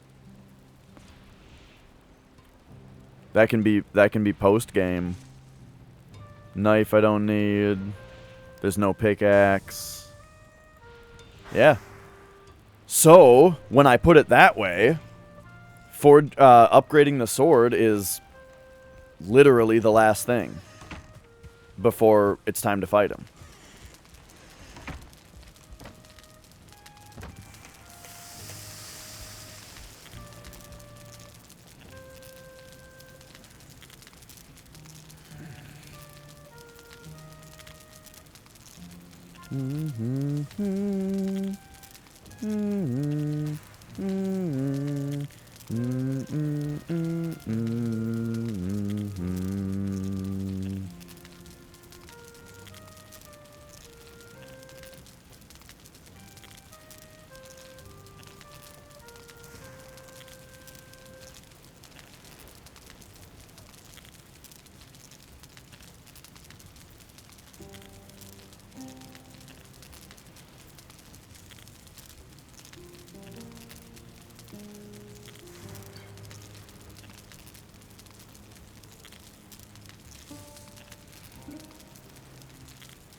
I wonder if they ever, like, added a hotkey for taking a... Didn't they say they were gonna, like, revamp the potion, the mead system? I wonder if they're gonna, if it's possible for them to add a hotkey to take your health mead, you know?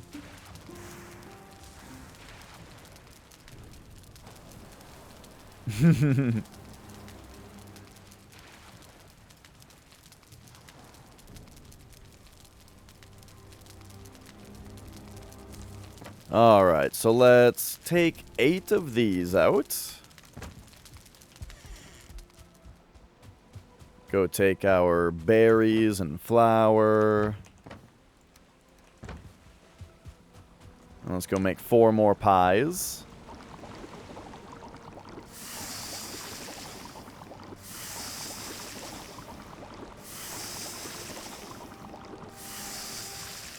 Oh no!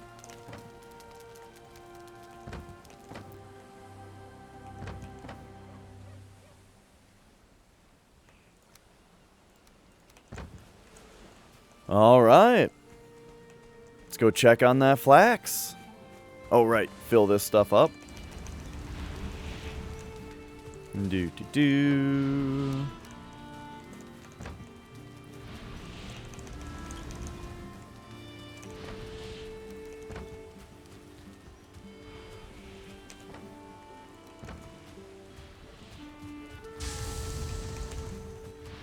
Okay.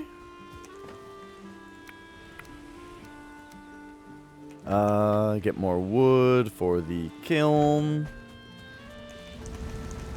One like little menuing thing that has taken me so long to like get used to doing is if there's a stack of 7 and a stack of 50 and you're gonna use like 20, you should take the stack of 50 because it's a single click to take the stack of 50, and then when you put the stack of 25 or 30 back, it goes into the stack of 7, right?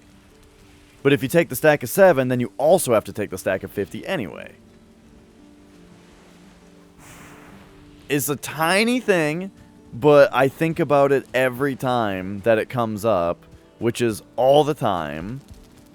And it took me the longest time to start doing it correctly.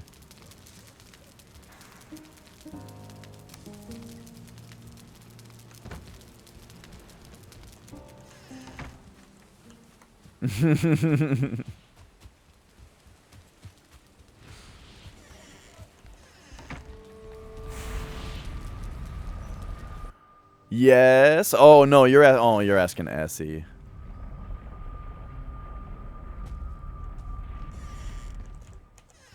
Let's go. Pop it off. Pop it off. I'm excited. You know, it's hard to imagine it living up to the original game because the original game is like one of the most memorable things I've ever played in my life. But I'm sure it'll at least be great, right? You know? You just gotta go in with the expectation that it's not gonna be as good as the original game, but it will be enjoyable.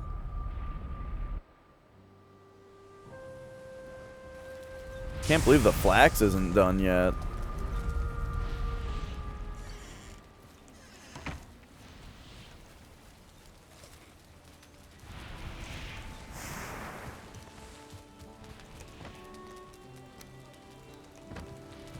Cause yeah, that's all we're waiting on right now. I guess, I mean, I could go sail to the actual plains while we wait for the flax. You know what? That would have been the better idea. I think the flax is almost done now, so I shouldn't bother sailing out.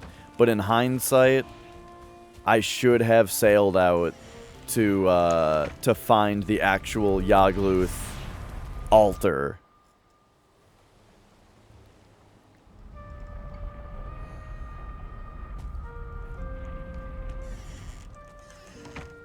So, maybe... No, we can sail out now. Let's go find the Yagluth altar.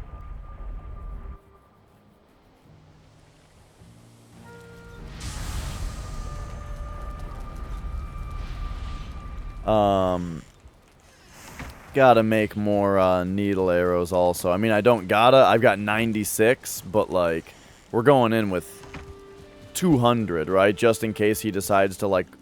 Well, I don't know how... I don't know how much damage arrows actually do to him. Sailing.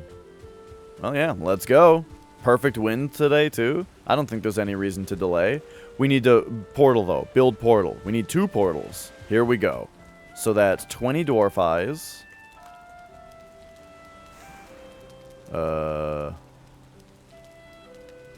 16 more?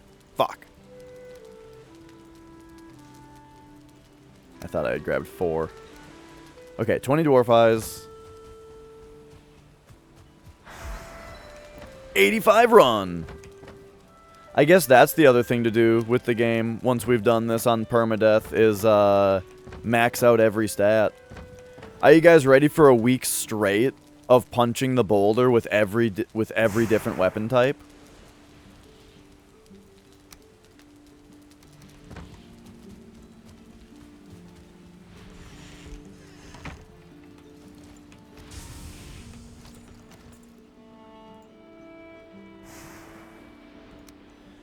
Okay, what is the what's the portal keyword for the portal that will take us to the last boss?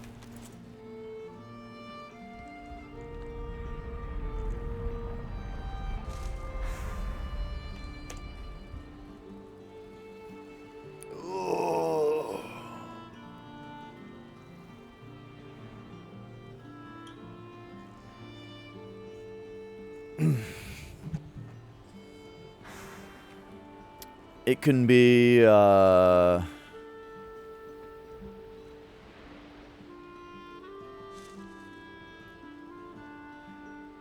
something that would be really dumb to say to someone as they were going to do something, right? Oh, I don't know.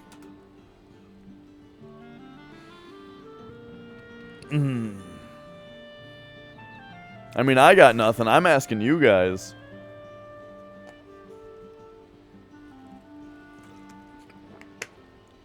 Hold my beer. Can't be that long. Well, if we take the spaces out, there you go. Well, now I learned that they can only be 10 characters long. Horse tits was perfect, and we didn't even know. Thank you for the suggestion.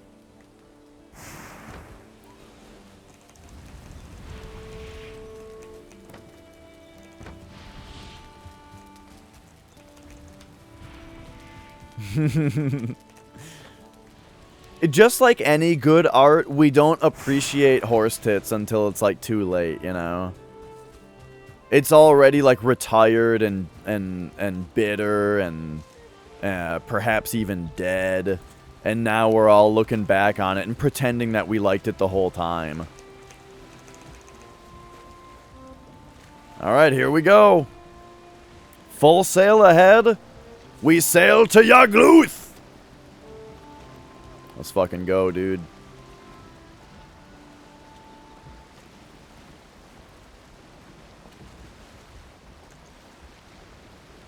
Probably should have brought some wood also for a workbench. And like a little portal hut, but we'll be fine.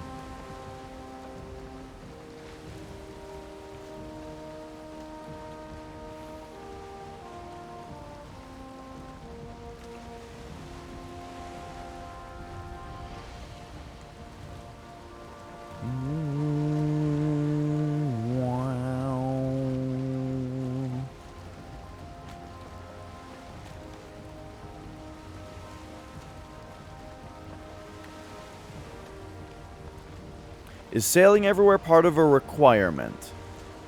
I don't know if I understand the question. I mean, sailing is just a good way to get around in this game.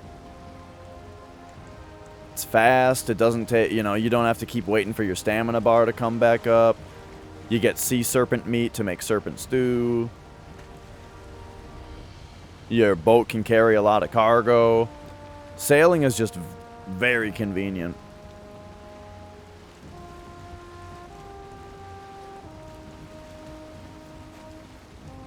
Oh, yeah. Like, I could teleport here and then run. I'm not sure that this is connected, you know? There could be ocean going through right here. We don't know. So, I'm just gonna go there and build a new portal.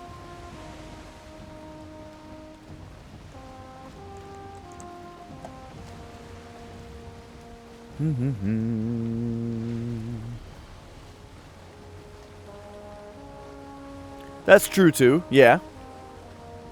Oh no, yeah. Well, you're right. I don't claim to be the most efficient player, you know. I get attached to my boat. This is Boat. This is Mr. Boat. He's been with us the whole time. Boats are ladies. I forgot about that.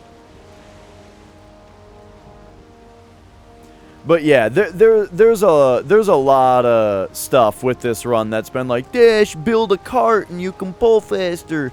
Dash, you know, where like I do a lot of stuff inefficiently, you know. I did know that you could teleport with nails, but I did not consider teleporting with the materials to build a boat. That could save us a lot of trips, actually. But then we'd end the game with like 8 boats, and, you know. I just like sailing, you know. Part of it is to get serpent meat. I'm sitting on like fucking 40 serpent stews right now, though, so I probably don't need it, but like... What up, pizza farts?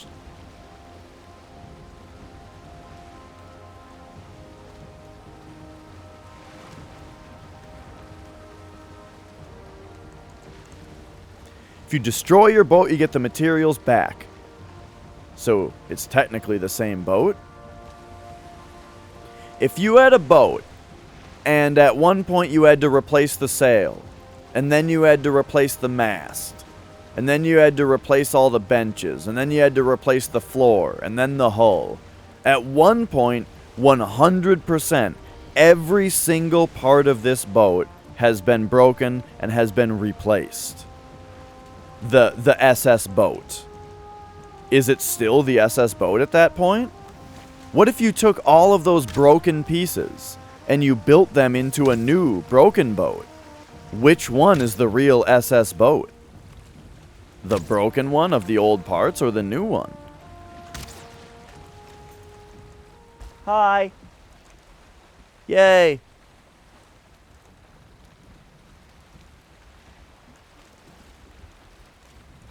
Oh, okay, okay. Let's swing the ass over here.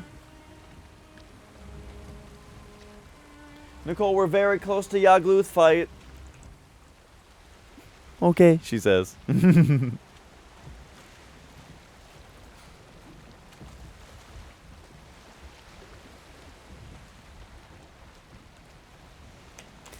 Nah.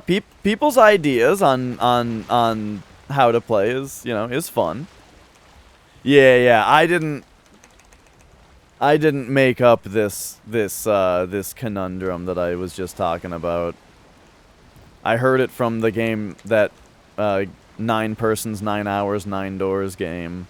Man, that game has some good shit in it like that.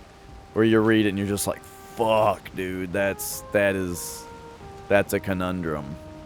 That's a real quizabuck.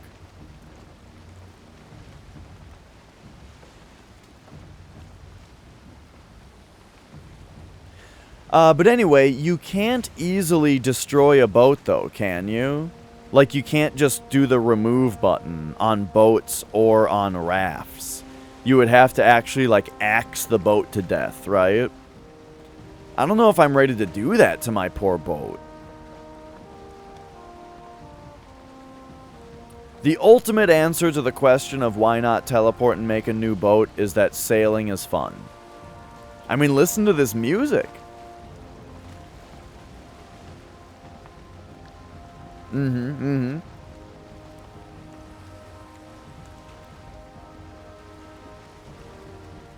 I get it. Here's the thing, though, also, is that this playthrough has been wonderful. I've been loving it. Been absolutely loving it, right?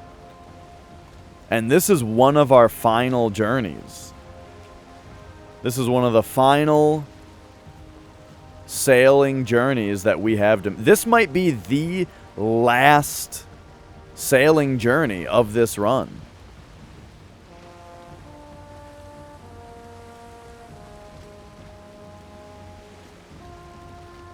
This is our last time we get to hear these horns.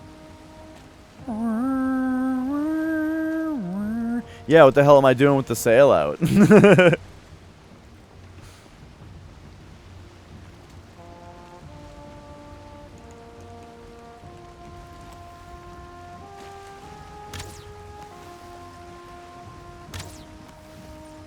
Oh, beamed him.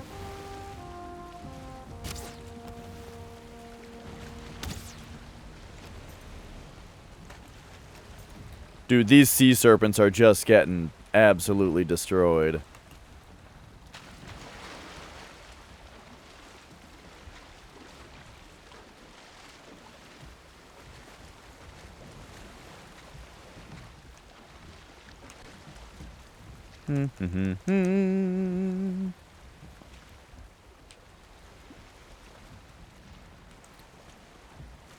I actually do want to go further over here so that we can get some more map exploration down here. But the wind isn't with us. So I don't know if it's really worth it. Oh wait, the wind just went more against us anyway. To the point where going directly west would actually be helpful now. Okay.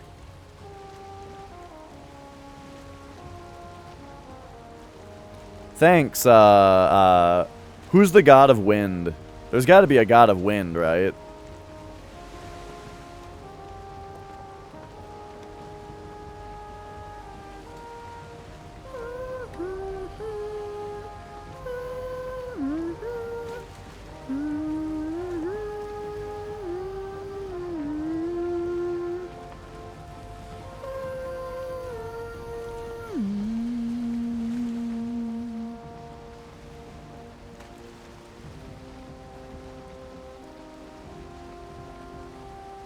Fartus. Fartus, the god of breaking wind.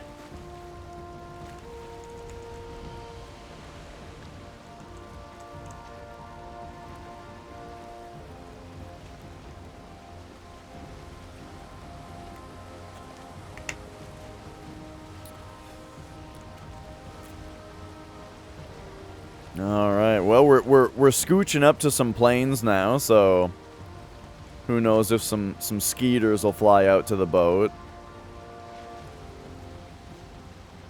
There's 3 of them?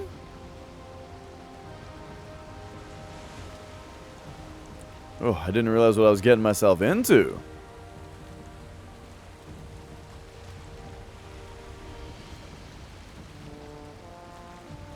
Or, like, what's the guy's name in Wind Waker that's, like, in the tornado? Wait, aren't there 2? Wait a second. You might even be making a Wind Waker reference here, because aren't there 3 gods of wind in Wind Waker? I know that there's 2. There's, welcome back, Hatchet Man. I know that there's 2, because there's the one that's nice, and then the one that's nasty. You know, there's the one where, like, you gotta, like, shoot him out of the cyclone, and he gives you the power to fast travel.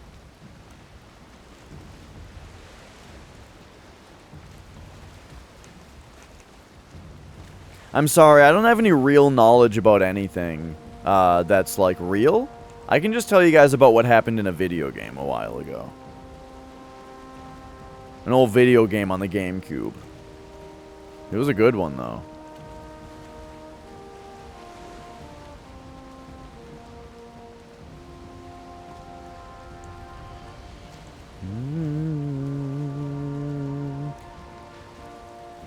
Yeah, oh yeah. GameCube is one of my favorite systems. Easily. Like, man, I can't believe that, like, some people think that the GameCube was a bad system. And it's like, are you nuts? It's got Metroid Prime. It's got Wind Waker. It's got Paper Mario 1000 Year Door. It's got Eternal Darkness. It's got Killer 7. It's got, it was the reason that Resident Evil 4 is as good as it was. Resident Evil 4. It's got Super Smash Bros. Melee. It's got Pikmin 1 and 2. It's got Beautiful Joe. Like, what more do you want, bro? What more do you want?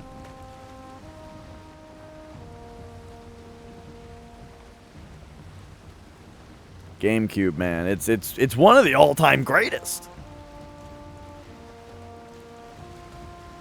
Also, for the record, every single game that was a GameCube game and got ported to the PS2 was better on GameCube.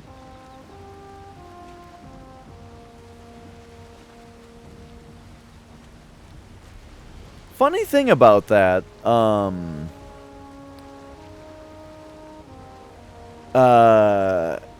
we got wind. Whoops. Oh, jeez. All right, let's go. Yep, let's go. Get over it.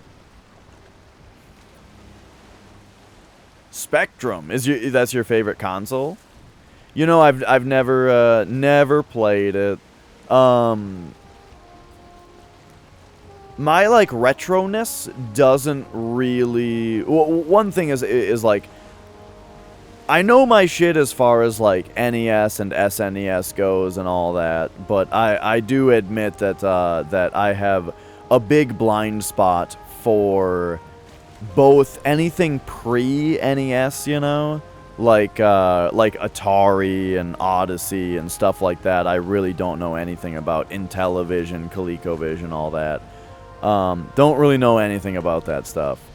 And then the other stuff is like the lesser known things that came out that weren't pre-NES but are still like the lesser consoles or the less popular ones, like Jaguar and Spectrum. You know, I don't really know anything about those either. As far as my retro stuff goes, I'm very much like 99% Nintendo, and then I like 2 Genesis games.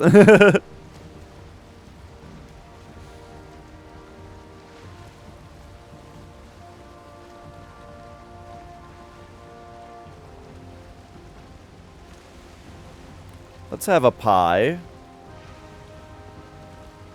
Because it looks like our other 2 things are gonna run out pretty soon here. I don't like how sloppily I'm doing this here. Look at the vastness of this ocean, though. Like, look at the size of this here. This is pretty crazy.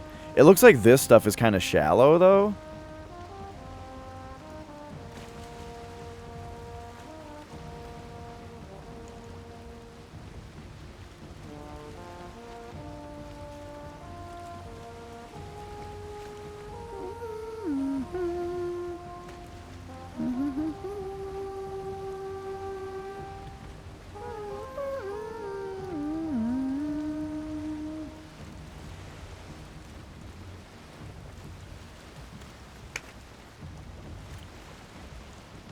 Oh, I didn't see this guy because I was looking at chat, but, yeah, like, I do have a Master System, but, whoa, how did I still get,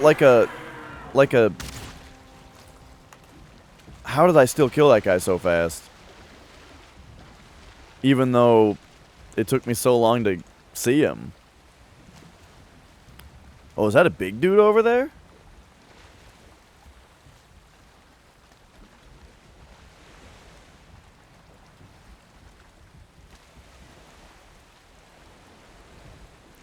We don't really need any more of his stuff.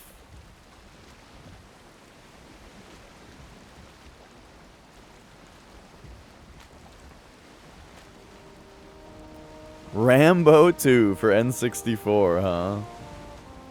I've never even seen that. I don't think I've ever seen a Rambo game. I saw one. I played a Rambo game in an arcade once, and it was like a light gun shooter. It was pretty ridiculous. Don't think I've ever seen any Rambo video games, though. When we were younger, though, we had a RoboCop game for NES. But I could never figure out how to get very far in it.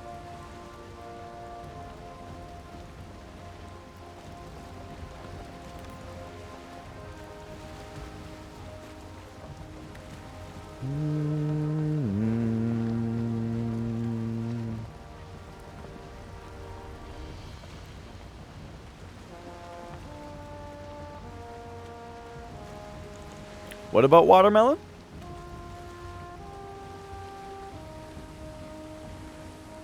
The serpent meat kind of looks like watermelon, doesn't it? I always think that when you're cooking it, too.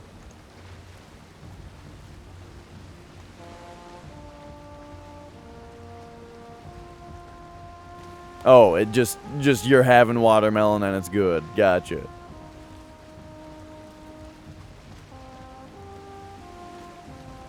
Man, it is funny how this last boat trip has turned out to just be as slow as possible, huh? It's amazing how often the wind is against you when it only has a 25% chance to be. It's like it's every single time the wind is against you. Always.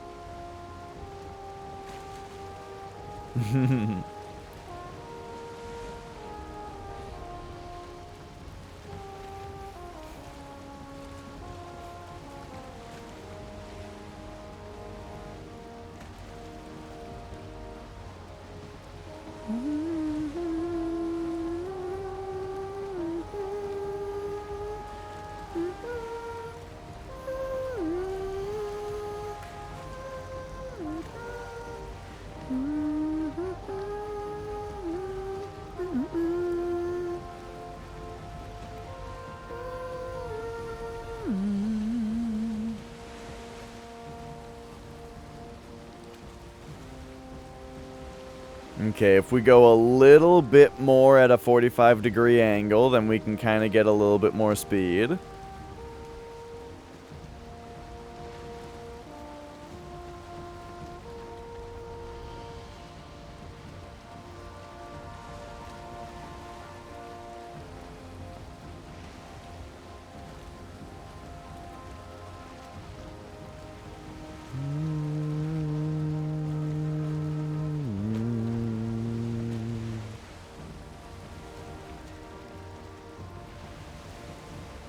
Yeah, I've never really thought about the way that the sail interacts with the wind in a way that does allow the, like, is very generous, where pretty bad wind can still move you forward. I've never thought about that before until I played this game. It's one of those things that I think is really good about video games, where, like, a game can show you something in such an intuitive way that, like, it gets you to think about it, and it gets you to understand it, you know? More than just, like... Well, I don't know. I mean, if someone just explained it to me, I think I would get it. So maybe not. But still, I don't know.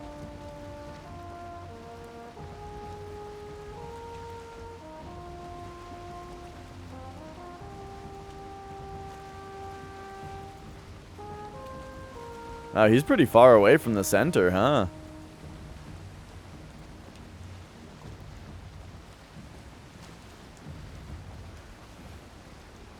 I'm looking forward to daybreak. Even though the night sailing does look pretty cool. You know, look at them stars.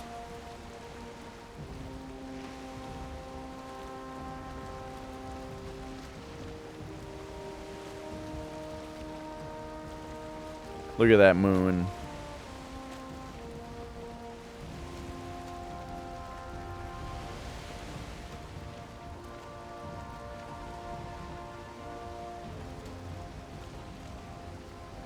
Hey, the wind is picking up. We're moving now.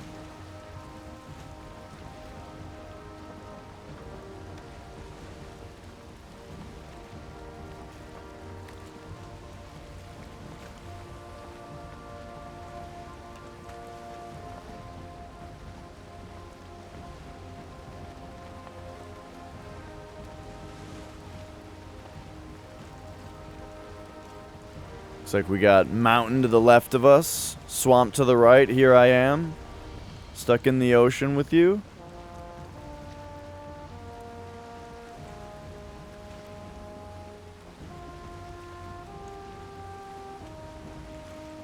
Oh, there we go.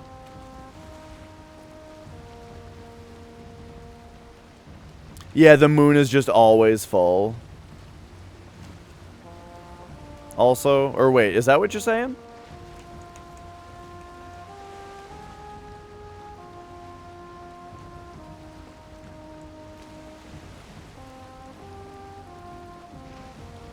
Like it's only got one moon phase, or you're expecting it to have multiple moons?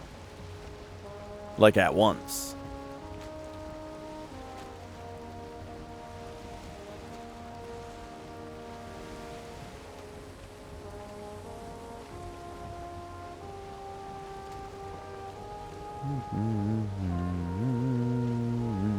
Ah.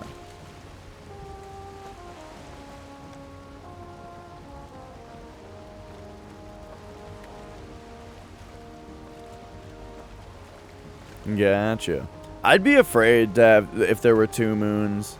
If Earth had two moons, I'd be afraid every day that they were going to hit each other. And people would be like, no, dude, their orbits are like, it can't happen. I'm like, I don't know, look at them, they're really big.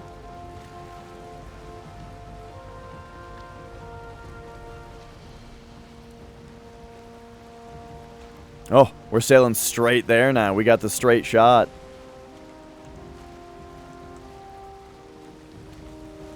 Let's go. We don't got to look left or right anymore. We're going straight there. Yeah.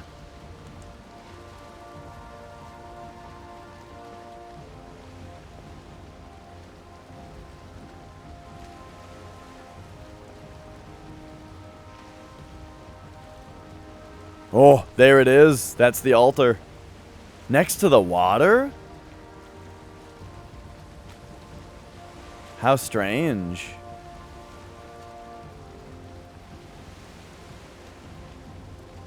This actually looks like really weird.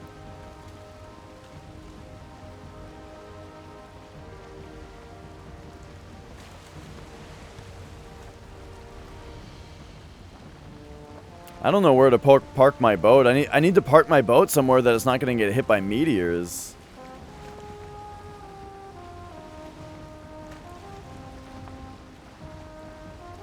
Look how weird this is. It's basically in the Black Forest on a little island.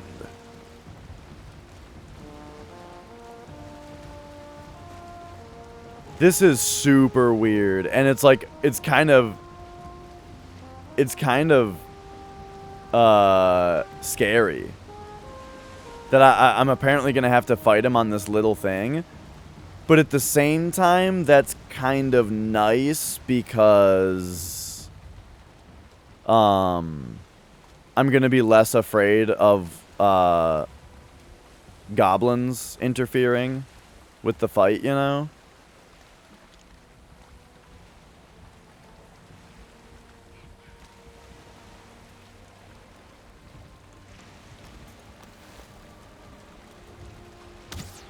Oh.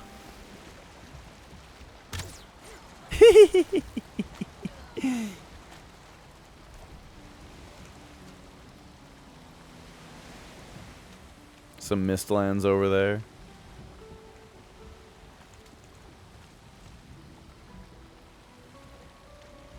Yeah, I really don't want the boat to get hit by meteors, so I'm gonna park it a decent ways away here.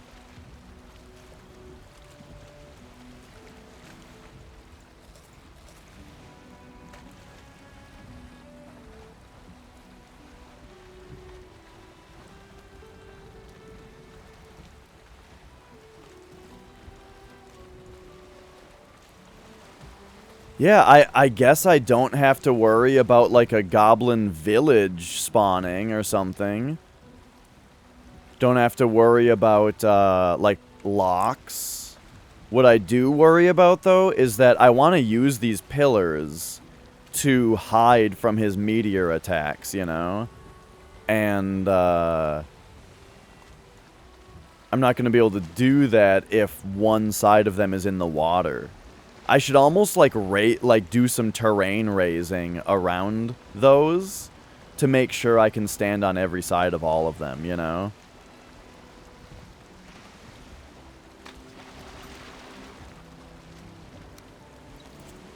Right, I forgot to bring wood.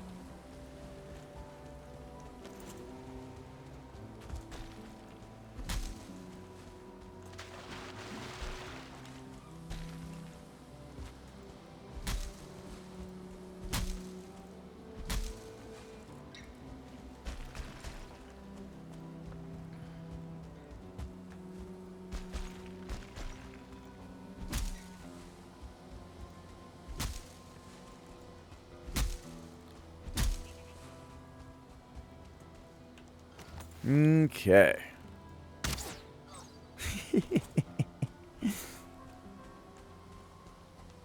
The one shot with the bow is funny every time.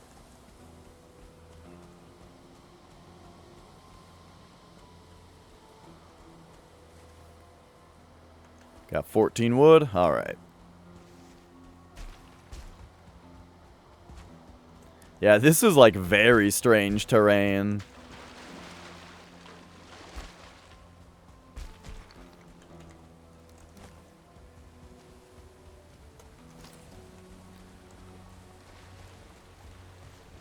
Alright, we'll get the workbench like right there.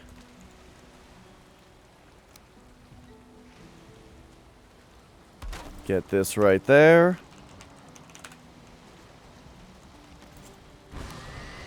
Do a repair on the boat. And let's get back for now.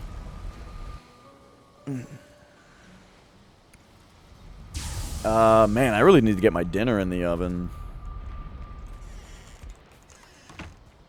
If I'm not ordering something. I'll ask Nicole if she's ordering something.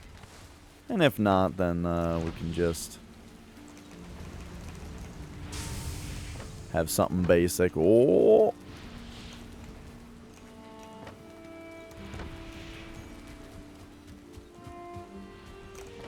Okay, bars in there. Fill it with the rest of the coal. Let's grab some wood.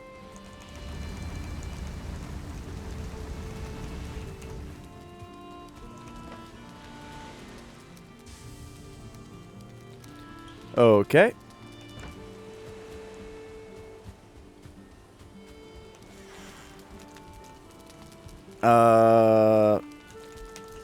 All right. I gotta run to the bathroom, throw my dinner in the oven, and when I get back, it is the literal final preparations before we fight the final boss of this run. Oh, this run has been a week in the making. Just for the last week, jamming this game for 10 hours a day, basically, and it's coming to an end tonight. Let's go.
Okay, okay.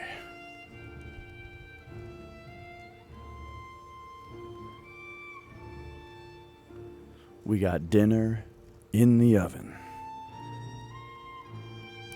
We got flax in the game, probably done growing. We got tons of black metal. Dersh, hardcore 3. We got tons of black metal smelted.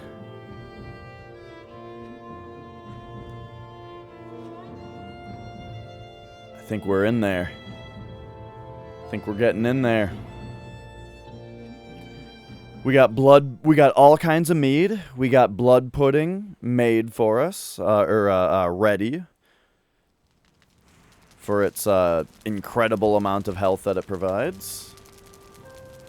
We got 18 comfort. You know what? Is there like a certain crafting thing that I never made? If we look at all these.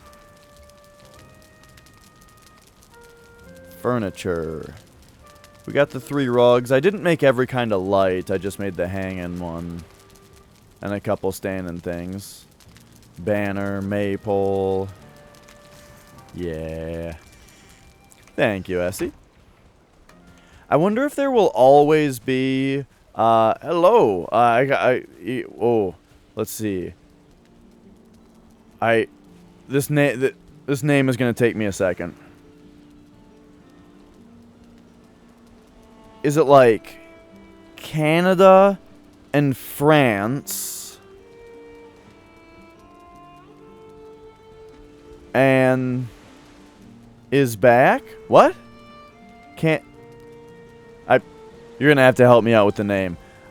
No, the plains is still the end of the game. Meaning, so for this solo permadeath run, it's almost over. We are almost totally done with the run. We just sailed to Yagluth. I just got my portal up there.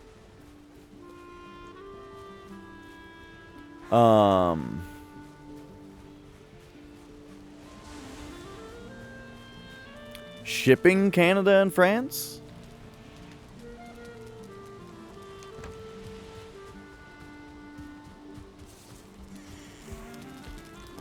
And it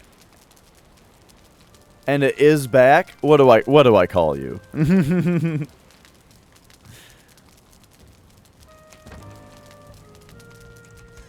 All right. Final preparation. I'm getting very hungry, but my food is in the oven.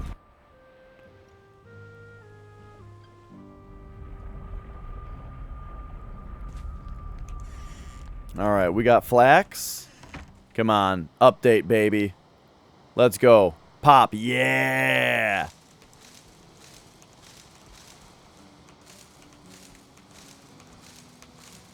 It's time to reap.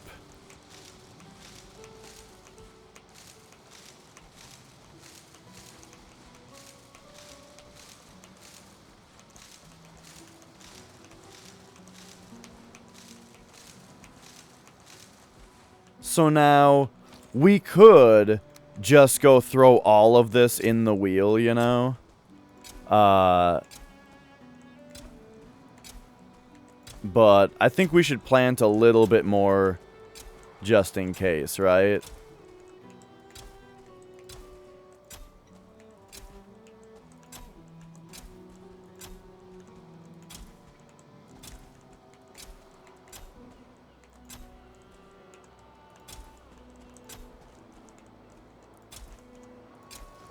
There we go, and we still have exactly 40 for the spinning wheel. Perfect.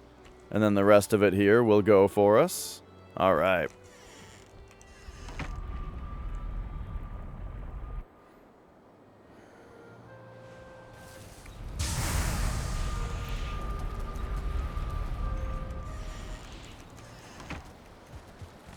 All right, back out here.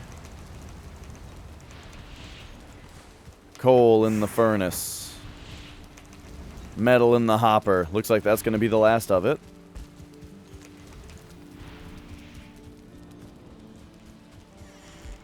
Come back here. Flax in the spinning wheel. There we go. Let's take another look. The sword, we need 15 linen. 15 linen for the final sword upgrade. And we currently have 3. So we're waiting for 12 linen to pop out of that thing. And then we'll be ready to fight the boss. So, I'm going to do something else in the meantime. Let's grab 10 wood. And 100 stone. Can we carry 50 more? 150 stone.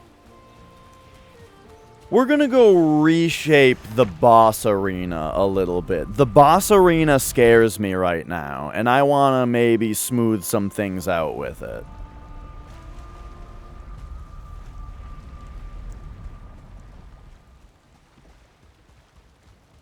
Alright, so there is the boss altar right over there.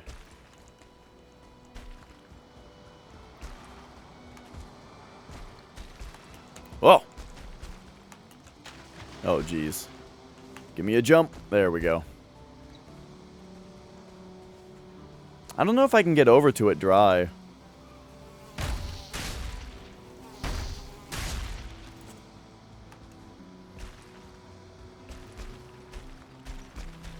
Oh no, shoot. But this is like the beauty of it though. Is the way that nothing is going to be able to get between us. You know? It's just going to be me and Yagluth. Maybe a couple mosquitoes.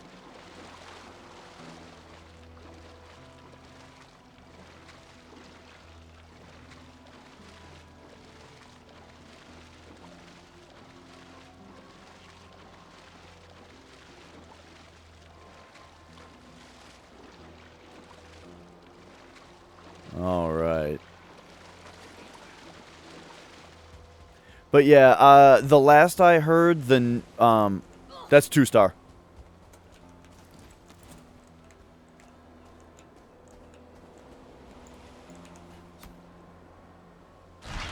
We're just gonna bone mass.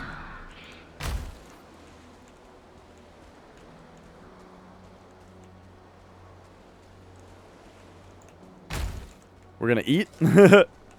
Okay. Yes. Oh, I missed my first hit. Oh.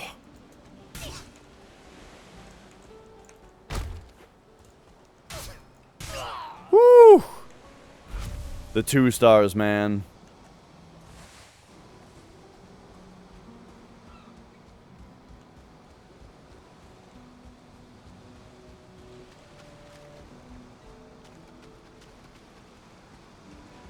Alright, what else we got going on? So this looks fine. Alright, so yeah, here's the altar. Here's our boss location. So right next to our boss,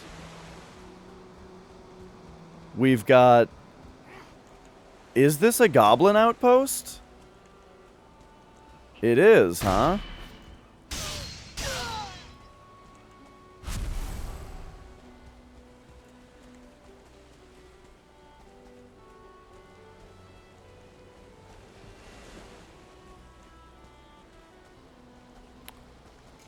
How many are going to be in here?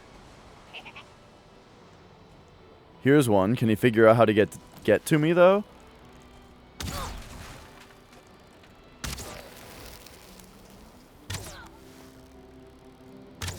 Ah!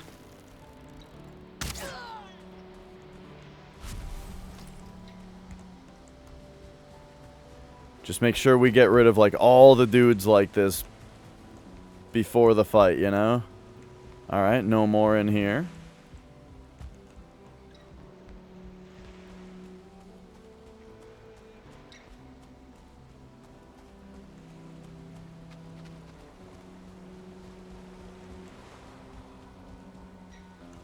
Okay, okay. So again, this is the arena. In there? Yeah.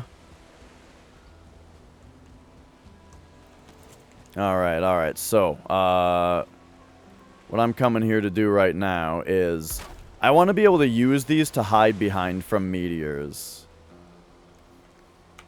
So I'm kind of here right now to, like, to do this kind of thing.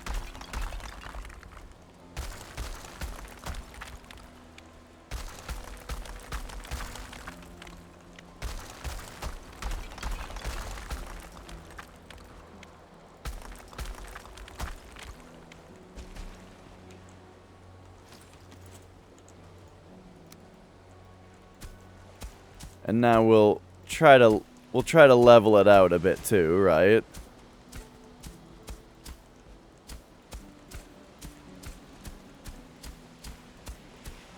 I don't know if this is really necessary. But, you know, we want to be able to use these. But wow, this is surprisingly deep back here.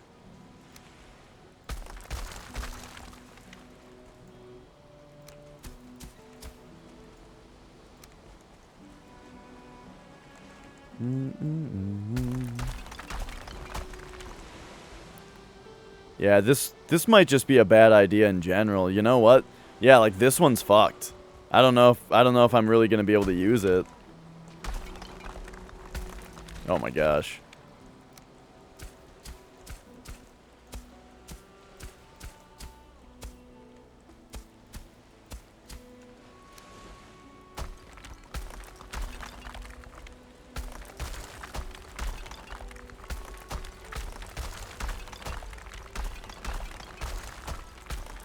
Yeah, this side seems to be going a little bit better.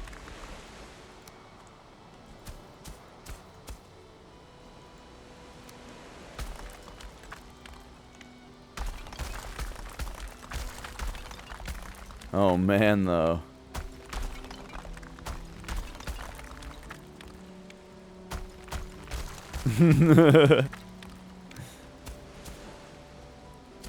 And I would hate to fall in this little crevice here, but, you know.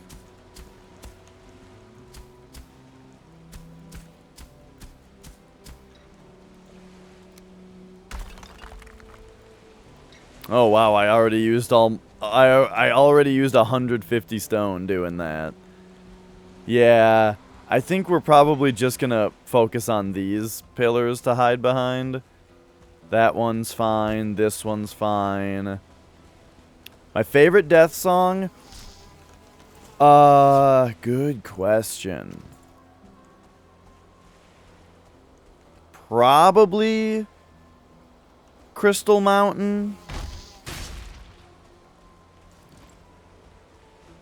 But I don't know though. I don't know.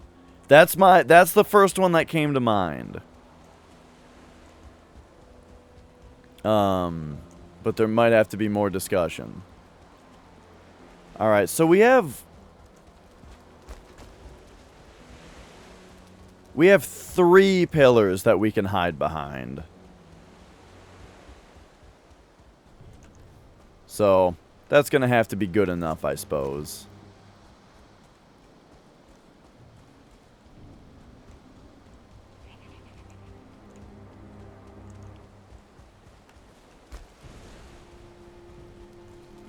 And now, I'm thinking, let's,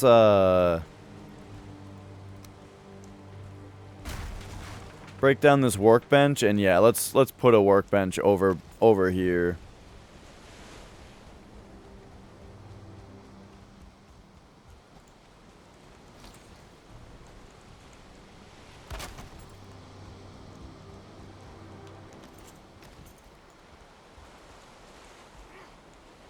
One star.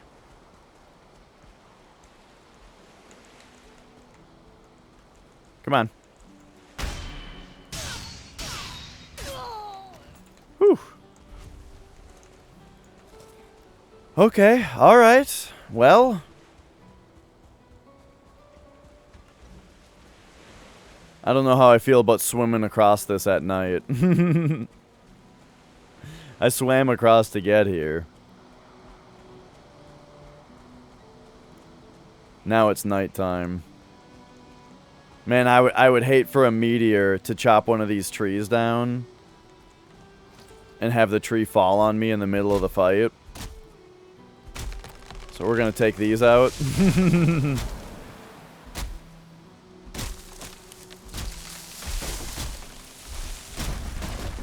We got a little bit of extra time to think about these things, you know? Oh, hi. Two of you, huh? Oh, here comes another. And another. This is the thing about planes at night, dude.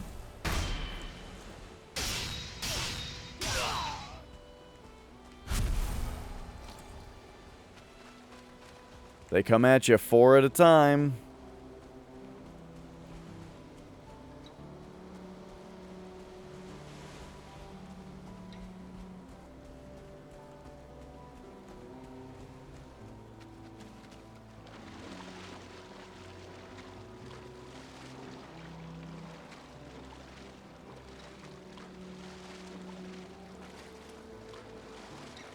Going for a little dangerous little night swim.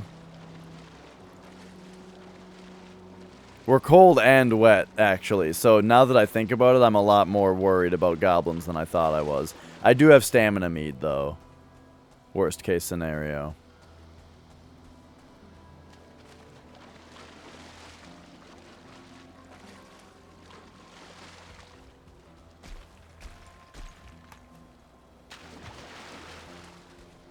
Okay, okay.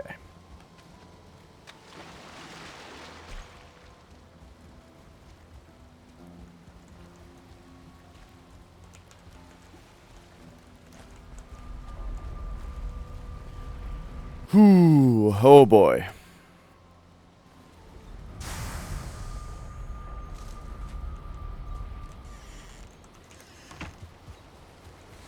Oh, we've made it back at least. Oops. We are all done processing all of our black metal. Oh, that's a lot of linen.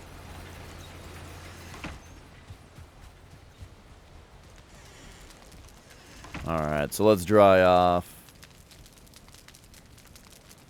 Get up in the morning, and, you know, I don't think I can put off Yagluth any longer. I think we're just ready to do it.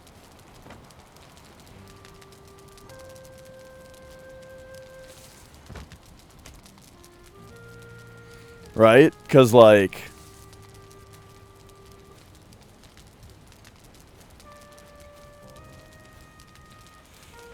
yeah.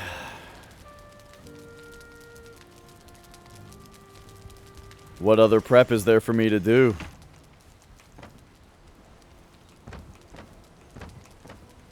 I'm not forgetting anything, am I? I don't think so.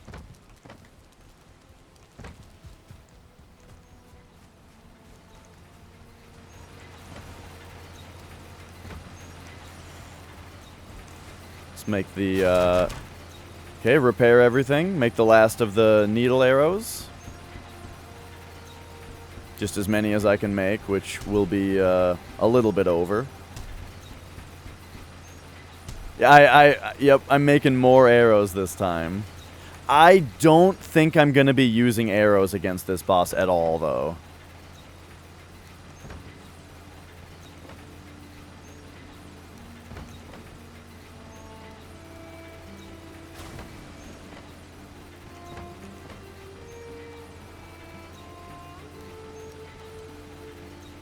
Okay.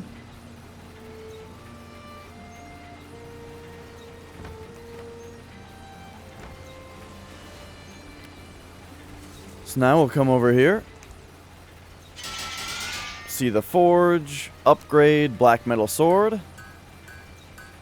Boom. It is now max quality. Level 4.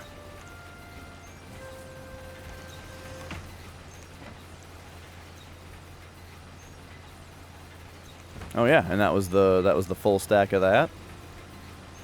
So with 23 linen, I mean, we might as well make the axe. Right, we just come over here, craft black metal axe. We also need fine wood.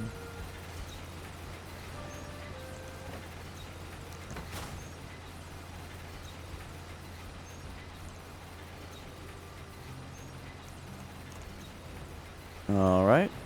Black metal axe. And then upgrade for 10 and 5. It does take a lot of black metal to make this stuff. It's just kind of nice that there aren't very many... Whoa! There aren't many things to actually make. Alright, level 3.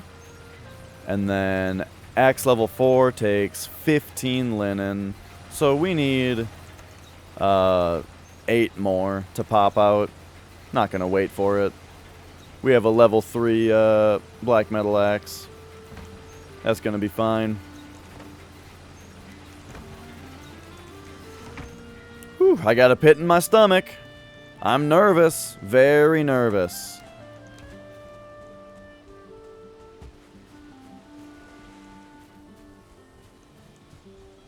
Am I crazy? There's not a black metal pickaxe, right? Correct. So, I guess the only thing that we're waiting for is for this pie to wear off. Because I want to eat good food just before the fight, you know?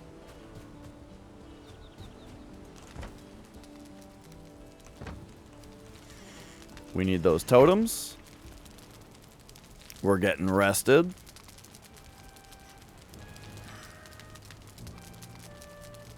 I also don't want it to turn night in the middle of the fight. So, like, I would appreciate it if the fight started soon, you know?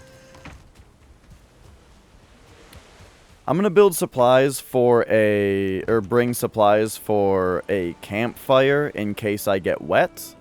We can very easily and quickly build a campfire.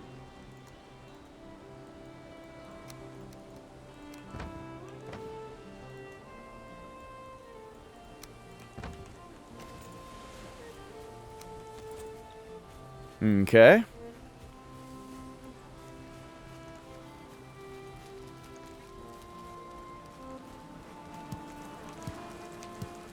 Hello, bees. I have no idea how long is left on these, You know, I ate when I fought that 2-star goblin. So I'm saying we're gonna have to wait for that. I mean, I can just eat the other 2 things and eat the pie once it starts blinking. I think that would be fine.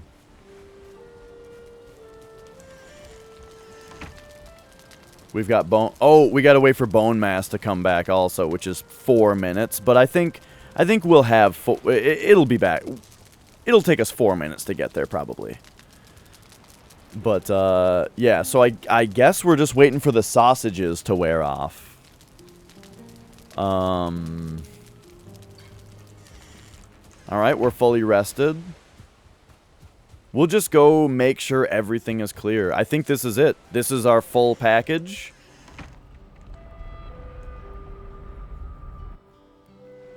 This is what we take to the fight.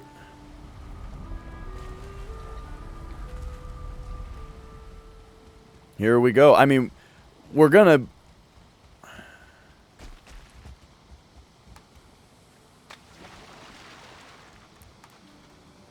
What movie character are you reminded of? Who's this guy? Is that me? Or is that the character here?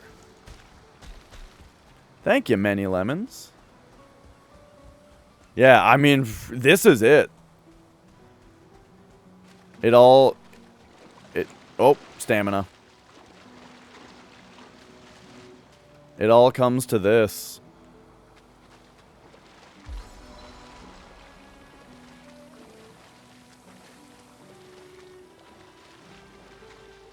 The scariest thing about this fight is the fact that for some reason it's on a tiny island. You know? Like, why is it like this? Look at this Look at this world generation. It's so bizarre.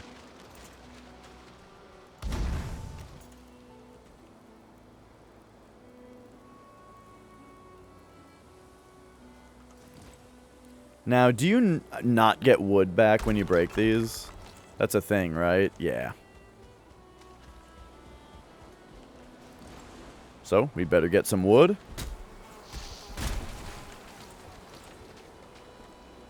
Hi, Skeeto. Let's go. Let's go.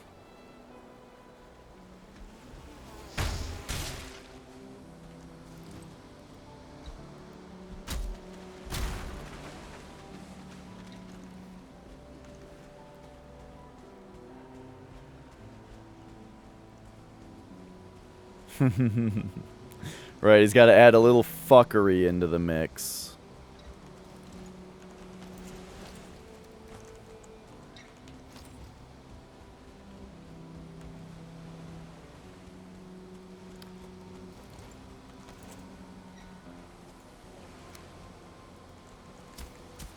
I mean, all this is fucked, too. I didn't even really see this during the night. Let's, like, try to unfuck a bunch of this also while we wait for the sausages to wear out. Get out of here.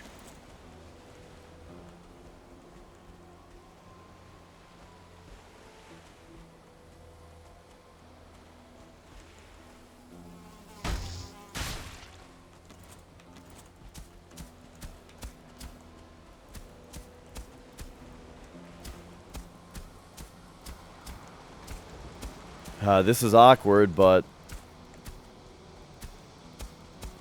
it's better.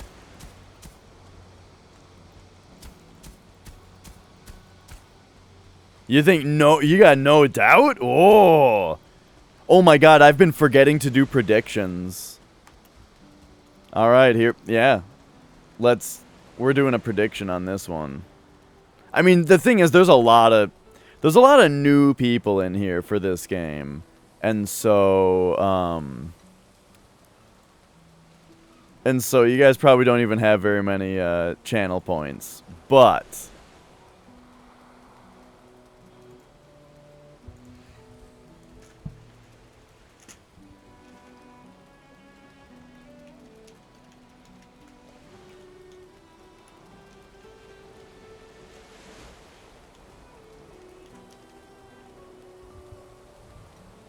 looks like we're gonna have a decent 2-minute period on here. There we go. We've got a prediction. We'll see how many believers there are. Man,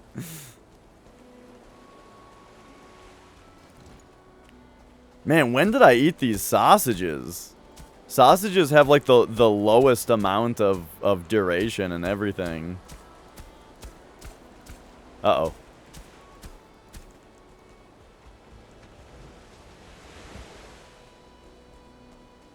Anyone seen it away from water? This fight? Yeah, I've never seen it I've never seen it on a little island before. I've never seen water anywhere. Like, the fact that these pillars are, like, in the water is very weird. In fact, it's actually very scary that these pillars are in water, because this boss does a meteor strike attack, which I always use these pillars to hide from the meteors, you know? Oh, there we go. Food. Alright, this is it.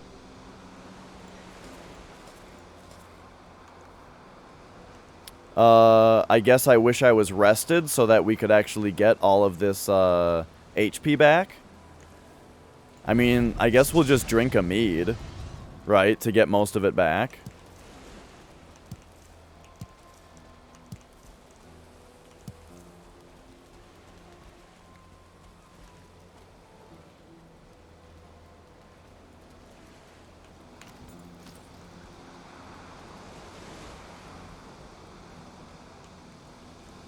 And now, does not support multitasking. This should not be an issue, as there should not be any open programs running in the background while playing. Huh. What a funny thing.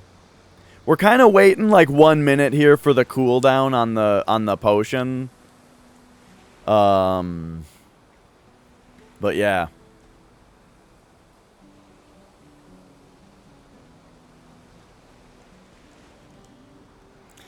Ilias voted no.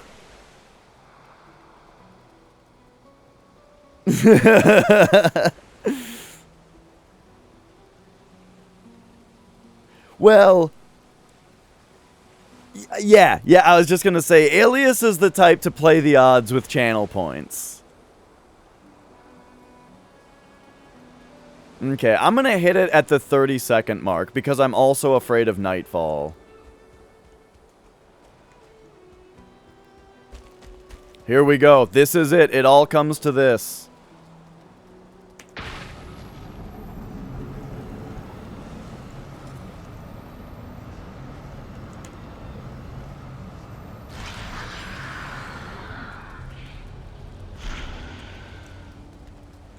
Excuse me? Oh, there he is.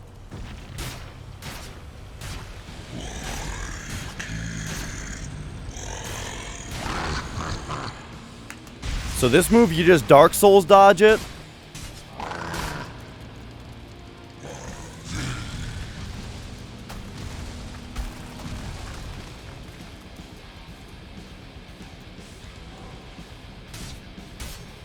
Oh no, I'm below him, so I can't hit him.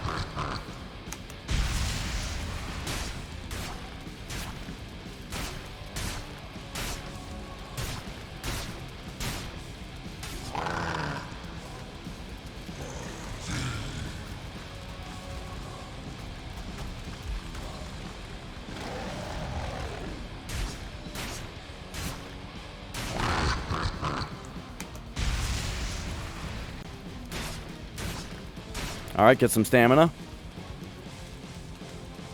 Maybe not stand in the burning while I want stamina.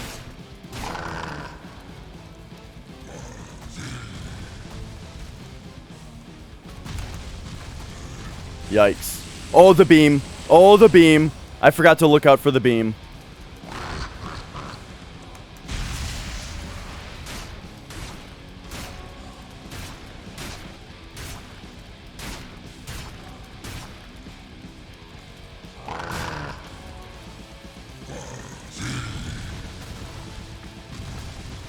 He's beaming.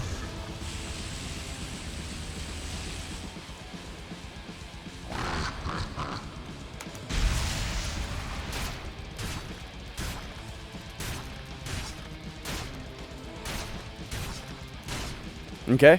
Stamina.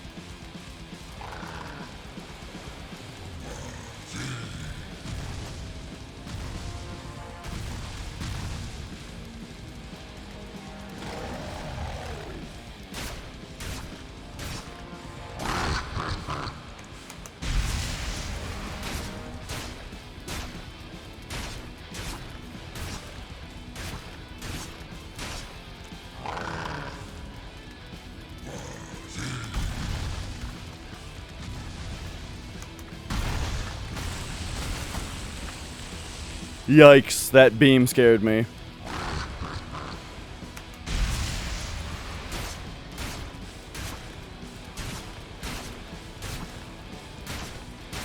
Get him, get him. Okay, okay, he's doing meteors.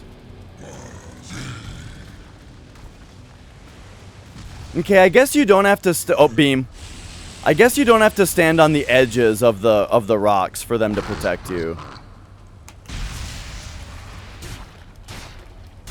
This is exactly what the fire resistance potion is for, is so that when he does this attack, we can just stand in the fire and wail on him.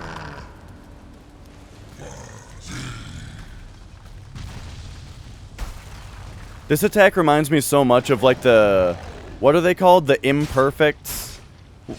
The failures? What? Living failures. The living failures from Bloodborne. Oh my god, we're almost there. One more meteor attack to dodge. One more beam, maybe? He's beaming. Let's go. Yeah, give it to me. Give it to me for free. for fucking free, baby. Yes! Yes! Oh my god. It wasn't even close, actually. It actually wasn't even close.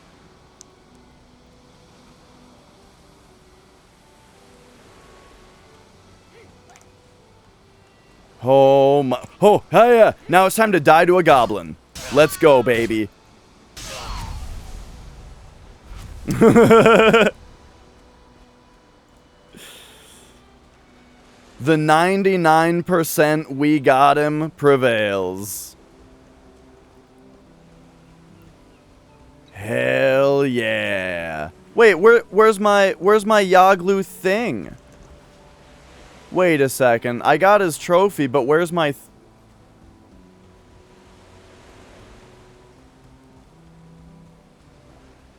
He didn't drop the Yaglu thing? I guess we gotta beat him again.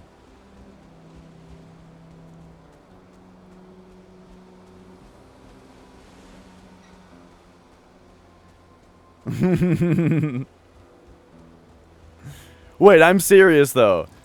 Did his drop like fall through the floor or something? He didn't drop his item.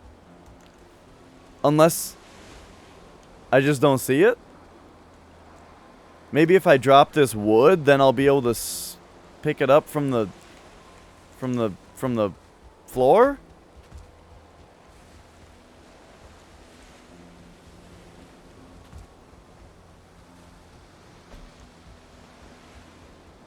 You guys know what I'm talking about, right? He drops like a blue cube that doesn't do anything. Well, I guess we just gotta beat him again. Time to go home. What if it dropped like on top of these or something somehow, you know?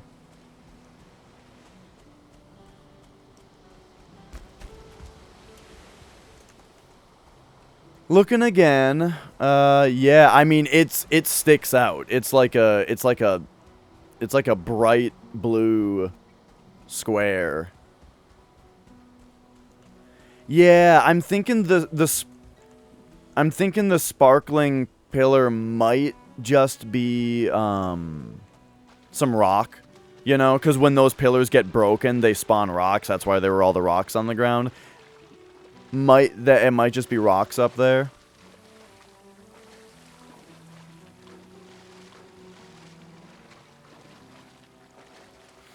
Okay, I was mostly afraid of his, I was mostly afraid of his meteor strike attack. It could have fallen in the water. Thank you. What's your weight like? How much do you hold? Oh, I was gonna say you should drop some stuff and run around to see if it slips up. Yeah, I was thinking that. That's why I had to get rid of... Because I did have a full inventory at first. Thank you. Alright. Is this game worth buying? Absolutely. I looked at my playtime today and we're like 235 hours or something.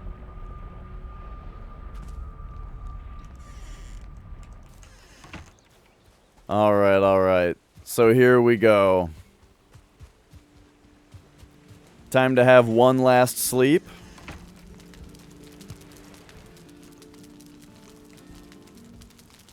Put the Yagluth trophy there. There we go. Good night, Yagluth.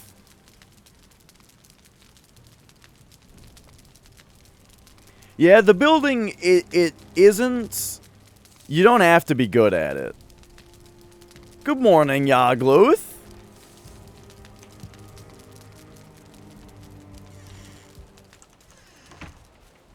Like, you can build very simple structures. You can even find houses existing in the world and just repair them. And just live in those. You know. Building, it's not too hard. The hardest thing about building is the fact that you need chimneys for the fire. You know, that's kind of weird, or that's kind of tough if you've not really had to do that before, like I hadn't. But you know, you figure it out. You do it once and then you're fine. All right, let's head on over to Meow Portal.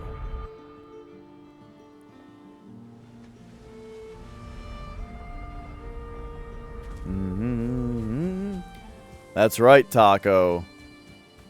We're still alive, and look at this. Oh, world save. Boom. Boom. Boom. Boom. Oh, whoop. Oh, yeah. Yeah. No. We want the hook. The hook. There it is.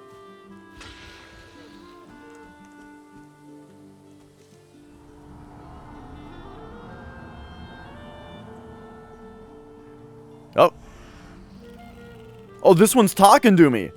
So you were my death? You look so small and soft. Tell Odin he may have broken his form, but the wilderness will never submit to his rules. Good stuff. I love that. Kabam. Kabamablamo. We did it. Solo, permadeath. There were a couple brutal deaths early on. Are you a neck? Get out of here. You know, couple brutal deaths early on, pre-swamp, right? But once we made it to the swamp, we're good. What happens now? I've been kind of half joking that what happens now is I fall into a dark depression, seeking the thrill of the solo permadeath Valheim run again. But I can't find it.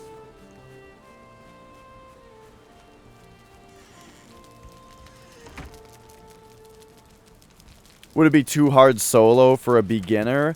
There are quite a few mechanics to, like, have to get into, but, I mean, I don't know. Solo permadeath Minecraft. Oh no.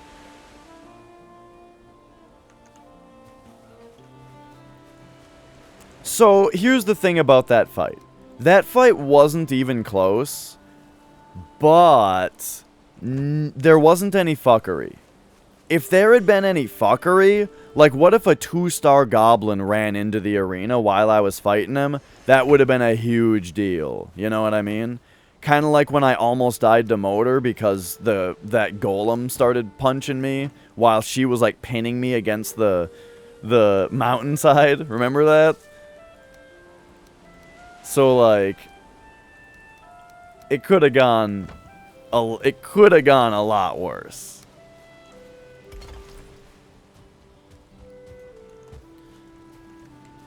All right, yeah, I guess we're just putting some shit away. Other stuff that could happen now would be like building a bigger castle and shit, you know, or like doing some more we could do some more fun building kind of stuff. Oh yeah, and like I said, I didn't use any arrows on him. Oh, sorry, Taco. Yeah, I never answered your question. At this point in the game, no. Which was kind of surprising to me as well. If you hang up all 5 boss heads, it's just nothing. Just nothing happens yet.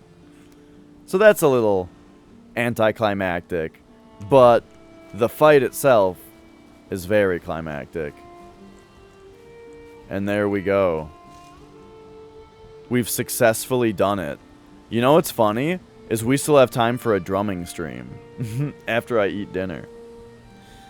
Let me make sure. See what Nicole thinks of it so far.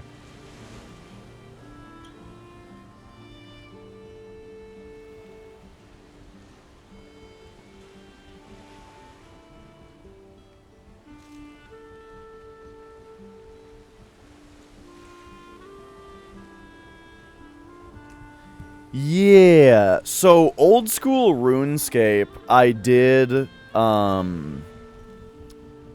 I used to play RuneScape when I was in middle school, right? Old school RuneScape was new RuneScape back then, and then there was RuneScape Classic, which was like the older one, you know? I played that when I was a kid, or when I was in middle school, and then, like a couple years ago, I started up RuneScape again, and I saw the Iron Man hardcore, like, option, and was like, well, shit, why wouldn't you do that? So, made a character, mined some tin and copper, made myself some bronze armor, and I was like, okay, that filled up the nostalgia cup. I'm done now. Because, yeah, a big part of what I like about this game is the combat. I mean, this game's combat is so good.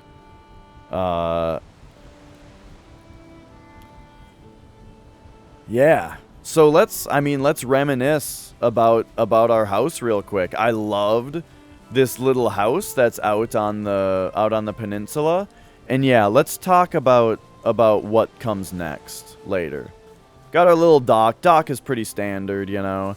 But back here we commemorate the losses of our previous two hardcore characters that died. You know, here they lay, forever remembered. You know, and then actually yeah. You know, we got a little workshop there so it's not taking up space inside the house with our beehives. We go into the house, you know.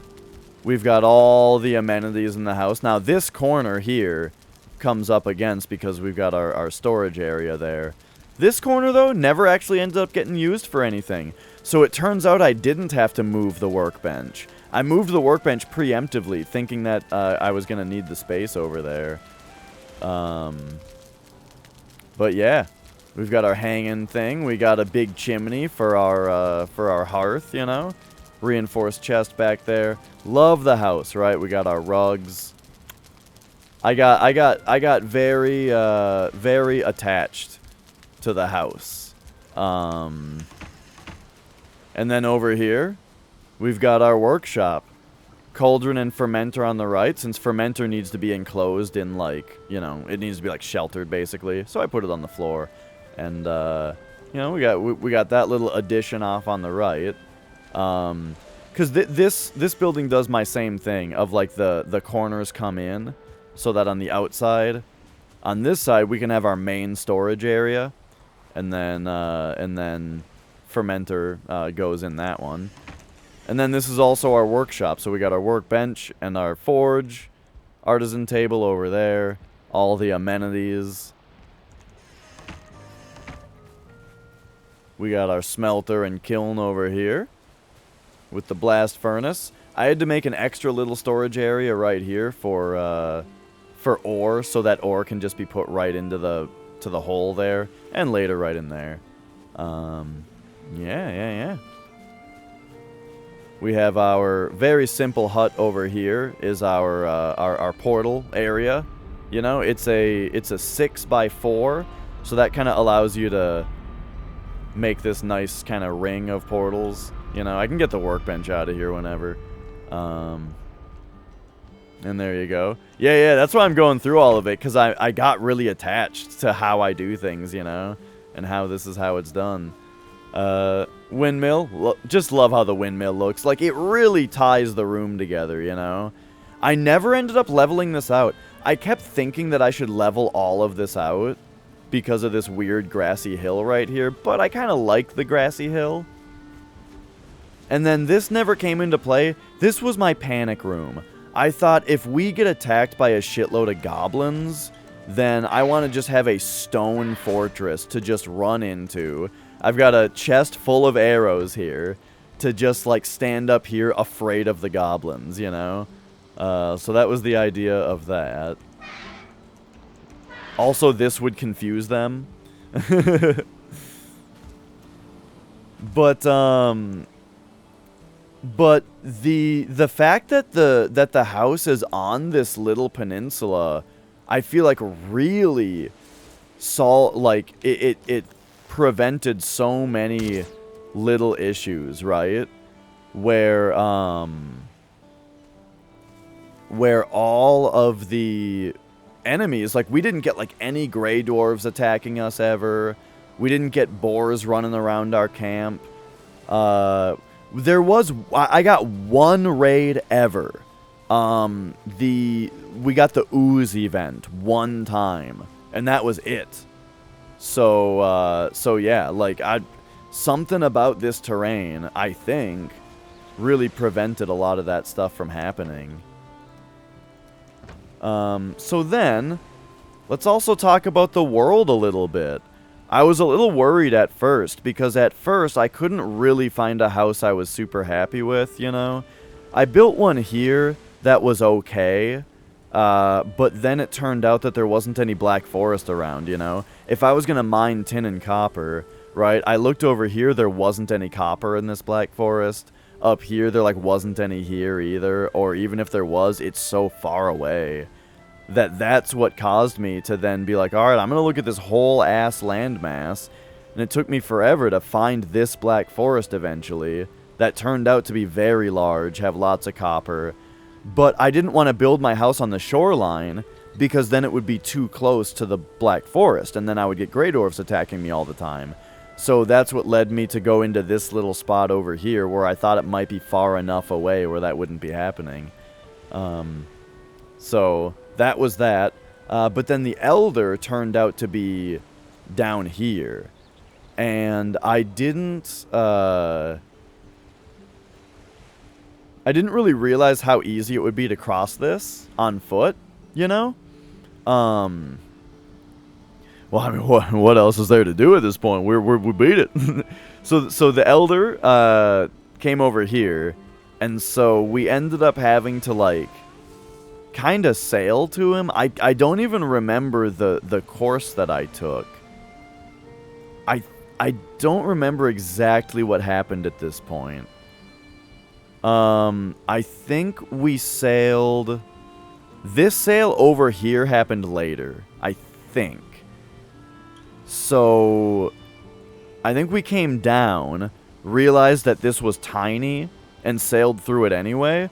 Oh yeah, because I wanted to see the perimeter, because I thought, hey, you know what's always around the Elder? The merchant. So we sailed around the edges of the island looking for the merchant, right? And then ended up finding him right here. So that's where we parked the boat, made this portal, and then from this portal, you know, we went around to a few caves around here in order to grab some more valuables to sell to the merchant. Sold all that to the merchant to get the headlight, to get the extra belt. Then, just on foot, came down to the Elder, fought him, on foot went back, right? Then it was time to find the swamp, which was tough. Because this swamp didn't have anything in it. This swamp we didn't look at until later.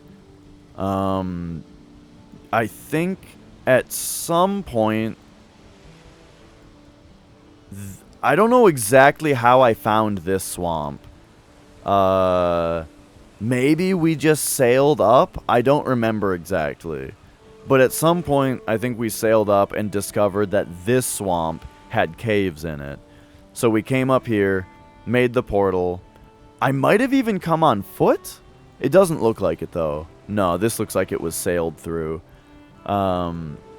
So we came up here on foot, or on boat, landed, did all of our swamp stuff here, which got us enough iron for pretty much everything. But then bone mass, though, turned out to be all the way down here. So after mining out every cave here for enough iron, we then sailed down and fought bone mass down here. Sailed back up, and at that point it was time to find the mountain. So I knew that there was a mountain here, or no, I knew that there was a mountain here.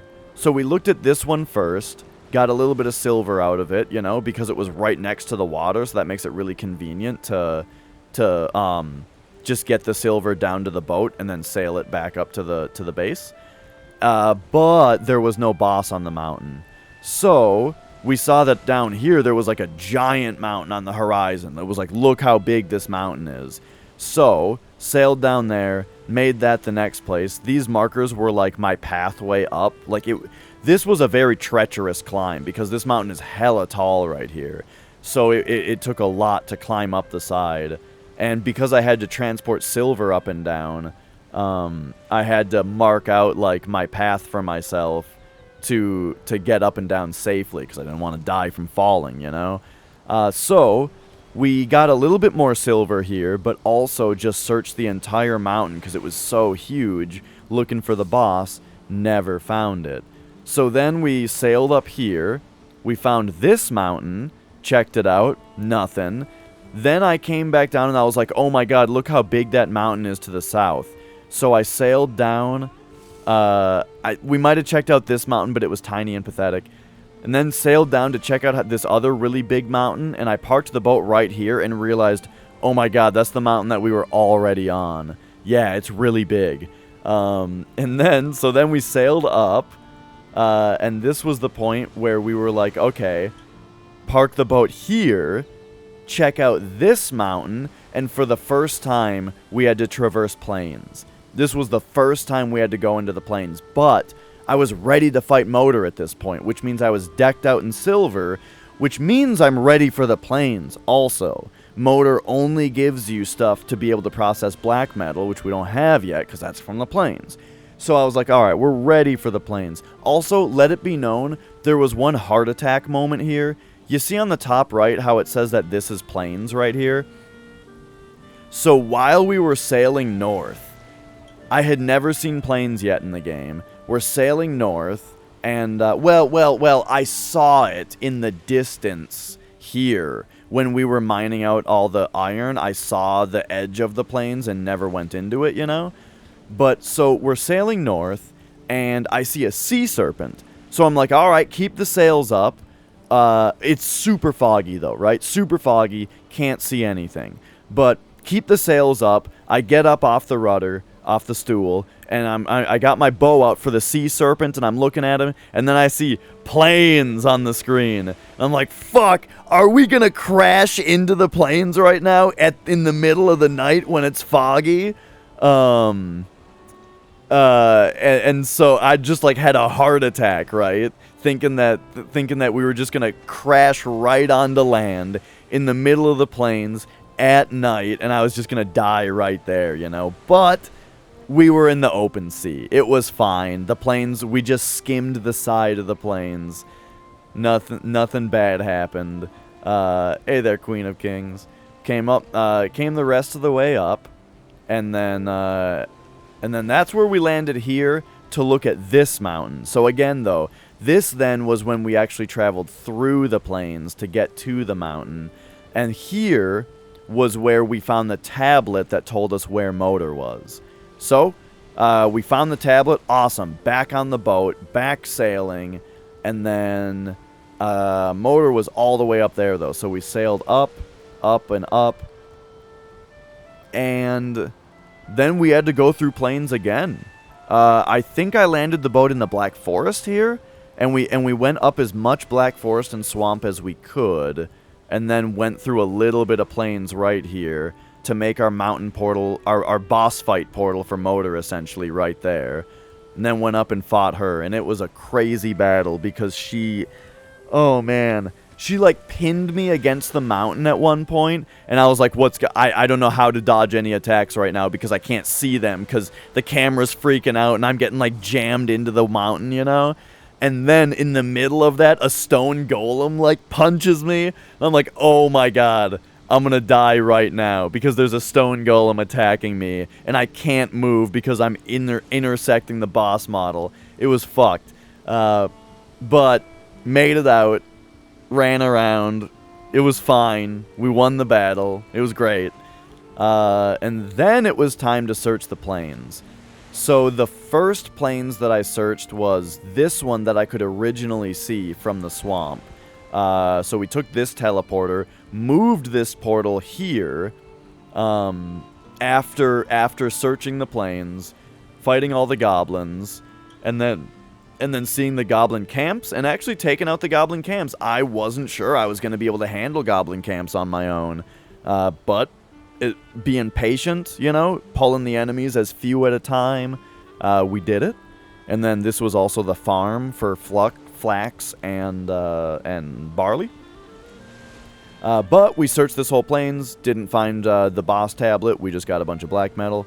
So then started using this portal, searched this whole plains for the boss, as well as taking out the goblin camps and all that.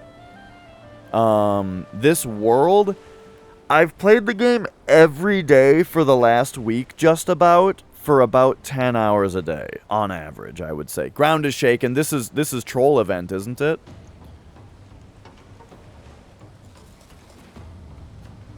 Hang on. Let me get the headphones back on. So I think it's been about 60 hours. Oh god! No, no, no, no! No, not my house! Oh, you son of a bitch! Oh no!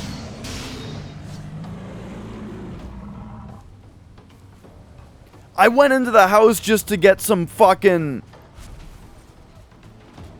I just wanted to get some HP regeneration back.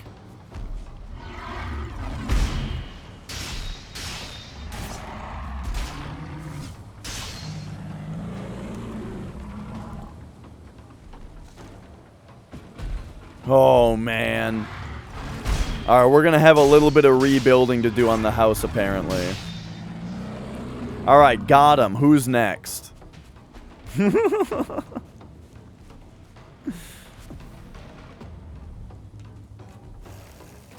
Yeah, I mean, I think a lot of the stuff in there, he might have knocked down all my posters.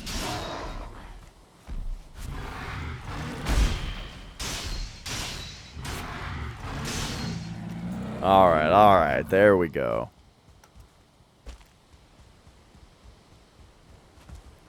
Let's real quick see the damage before we finish recapping. Oh yeah, a bunch of my posters are gone. My item stand. My true cult sign. My workbench. My workbench. I don't know. I think we're on like 106. I think we're in the 160s as far as in-game day. Okay, so where were we? So, searched this plains. Got all of the, oh yeah, I didn't mean bench, I meant table. Got all the goblins, got all the goblin, camps.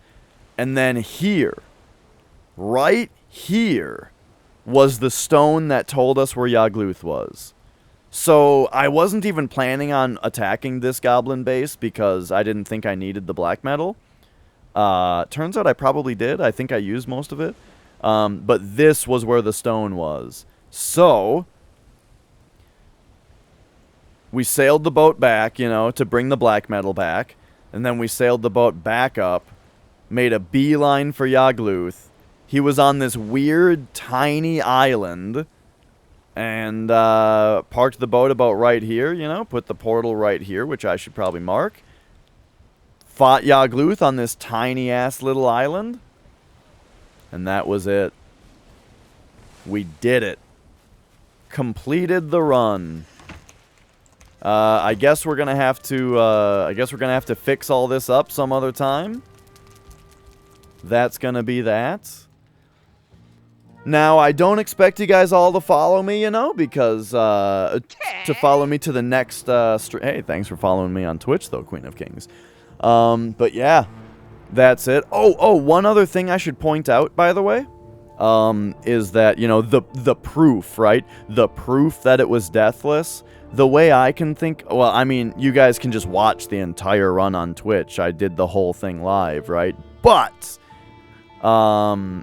I did think of one thing, which is that when you die, the game gives you a tutorial about what happens, and we don't have that, you know?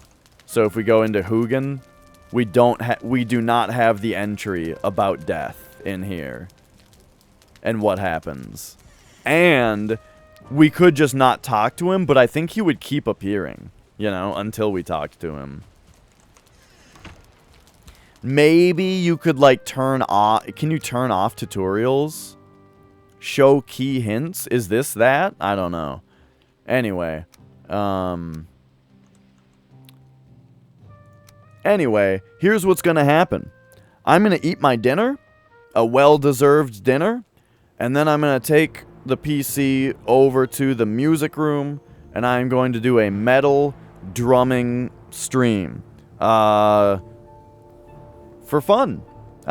Drum some metal, which some of it will be just drumming. Some of it will be, most of it probably will be playing Clone Hero, if you guys know about Clone Hero. It's like Rock Band drumming, but on PC, so it's great.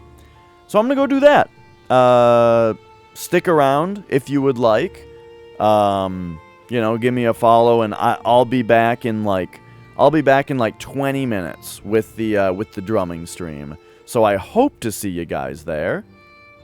And yeah, thank you so much for watching. I also just want to extend a great thank you just to everyone for watching and chatting and coming in and following. This has been a stream to remember. I will remember this playthrough forever, because it was a huge deal as far as like Twitch goes for me. Like, it was very successful. Lots of people watched and chatted way more than usual. So it was really, really exciting to see so much enthusiasm from you guys, and that kept a lot of enthusiasm in me on top of the game just being awesome. So that was really cool. Thanks everyone for that. I hope to keep seeing you guys around for our next adventures. I think that the next... Oh, yeah. So that's what we started to talk... I don't know if Taco is still here. Because that's what I started to talk about as far as what comes next on the stream, besides a drumming stream in 20 minutes. I want to do Hollow Knight Permadeath, which has a mode... There's a mode in the game specifically called Steel Soul. I'm going to do Hollow Knight Steel Soul soon. Probably starting as soon as possible. I think that's the next thing. I've been thinking a lot about Hollow Knight lately. I've been talking a lot about it. Would love to do permadeath of that game. Another game I was thinking of, like Taco said, is Breath of the Wild. I think it would be interesting to try it. I don't know how interesting it would end up being, but it would be interesting to try, I think. I'd like an excuse to play that game again and to have it... Because I don't like Master Mode. I don't like the balance of Master Mode. So I think playing Normal Mode Permadeath is probably better. But yeah. So those are a couple things I'm thinking of. Other than that on the stream, we are playing Nocturne. As far as a blind run of a game goes, of a first playthrough, I'm playing Nocturne for PS2 on hard mode. It's amazing. And then... Castlevania Chronicles for PS1, also amazing. So those are really good. And yeah, so those are some things to look forward to. Also, just in case, you know, no pressure whatsoever, but just in case anyone cares, if you want to keep up with me, chat with me, all that, and our people, here is a link to join the Discord if you would like. No pressure. I understand that everyone is in 100 Discords. This is 100% opt-in, only if you want to. There's that for you. There's a Valheim channel in there that we can chat in.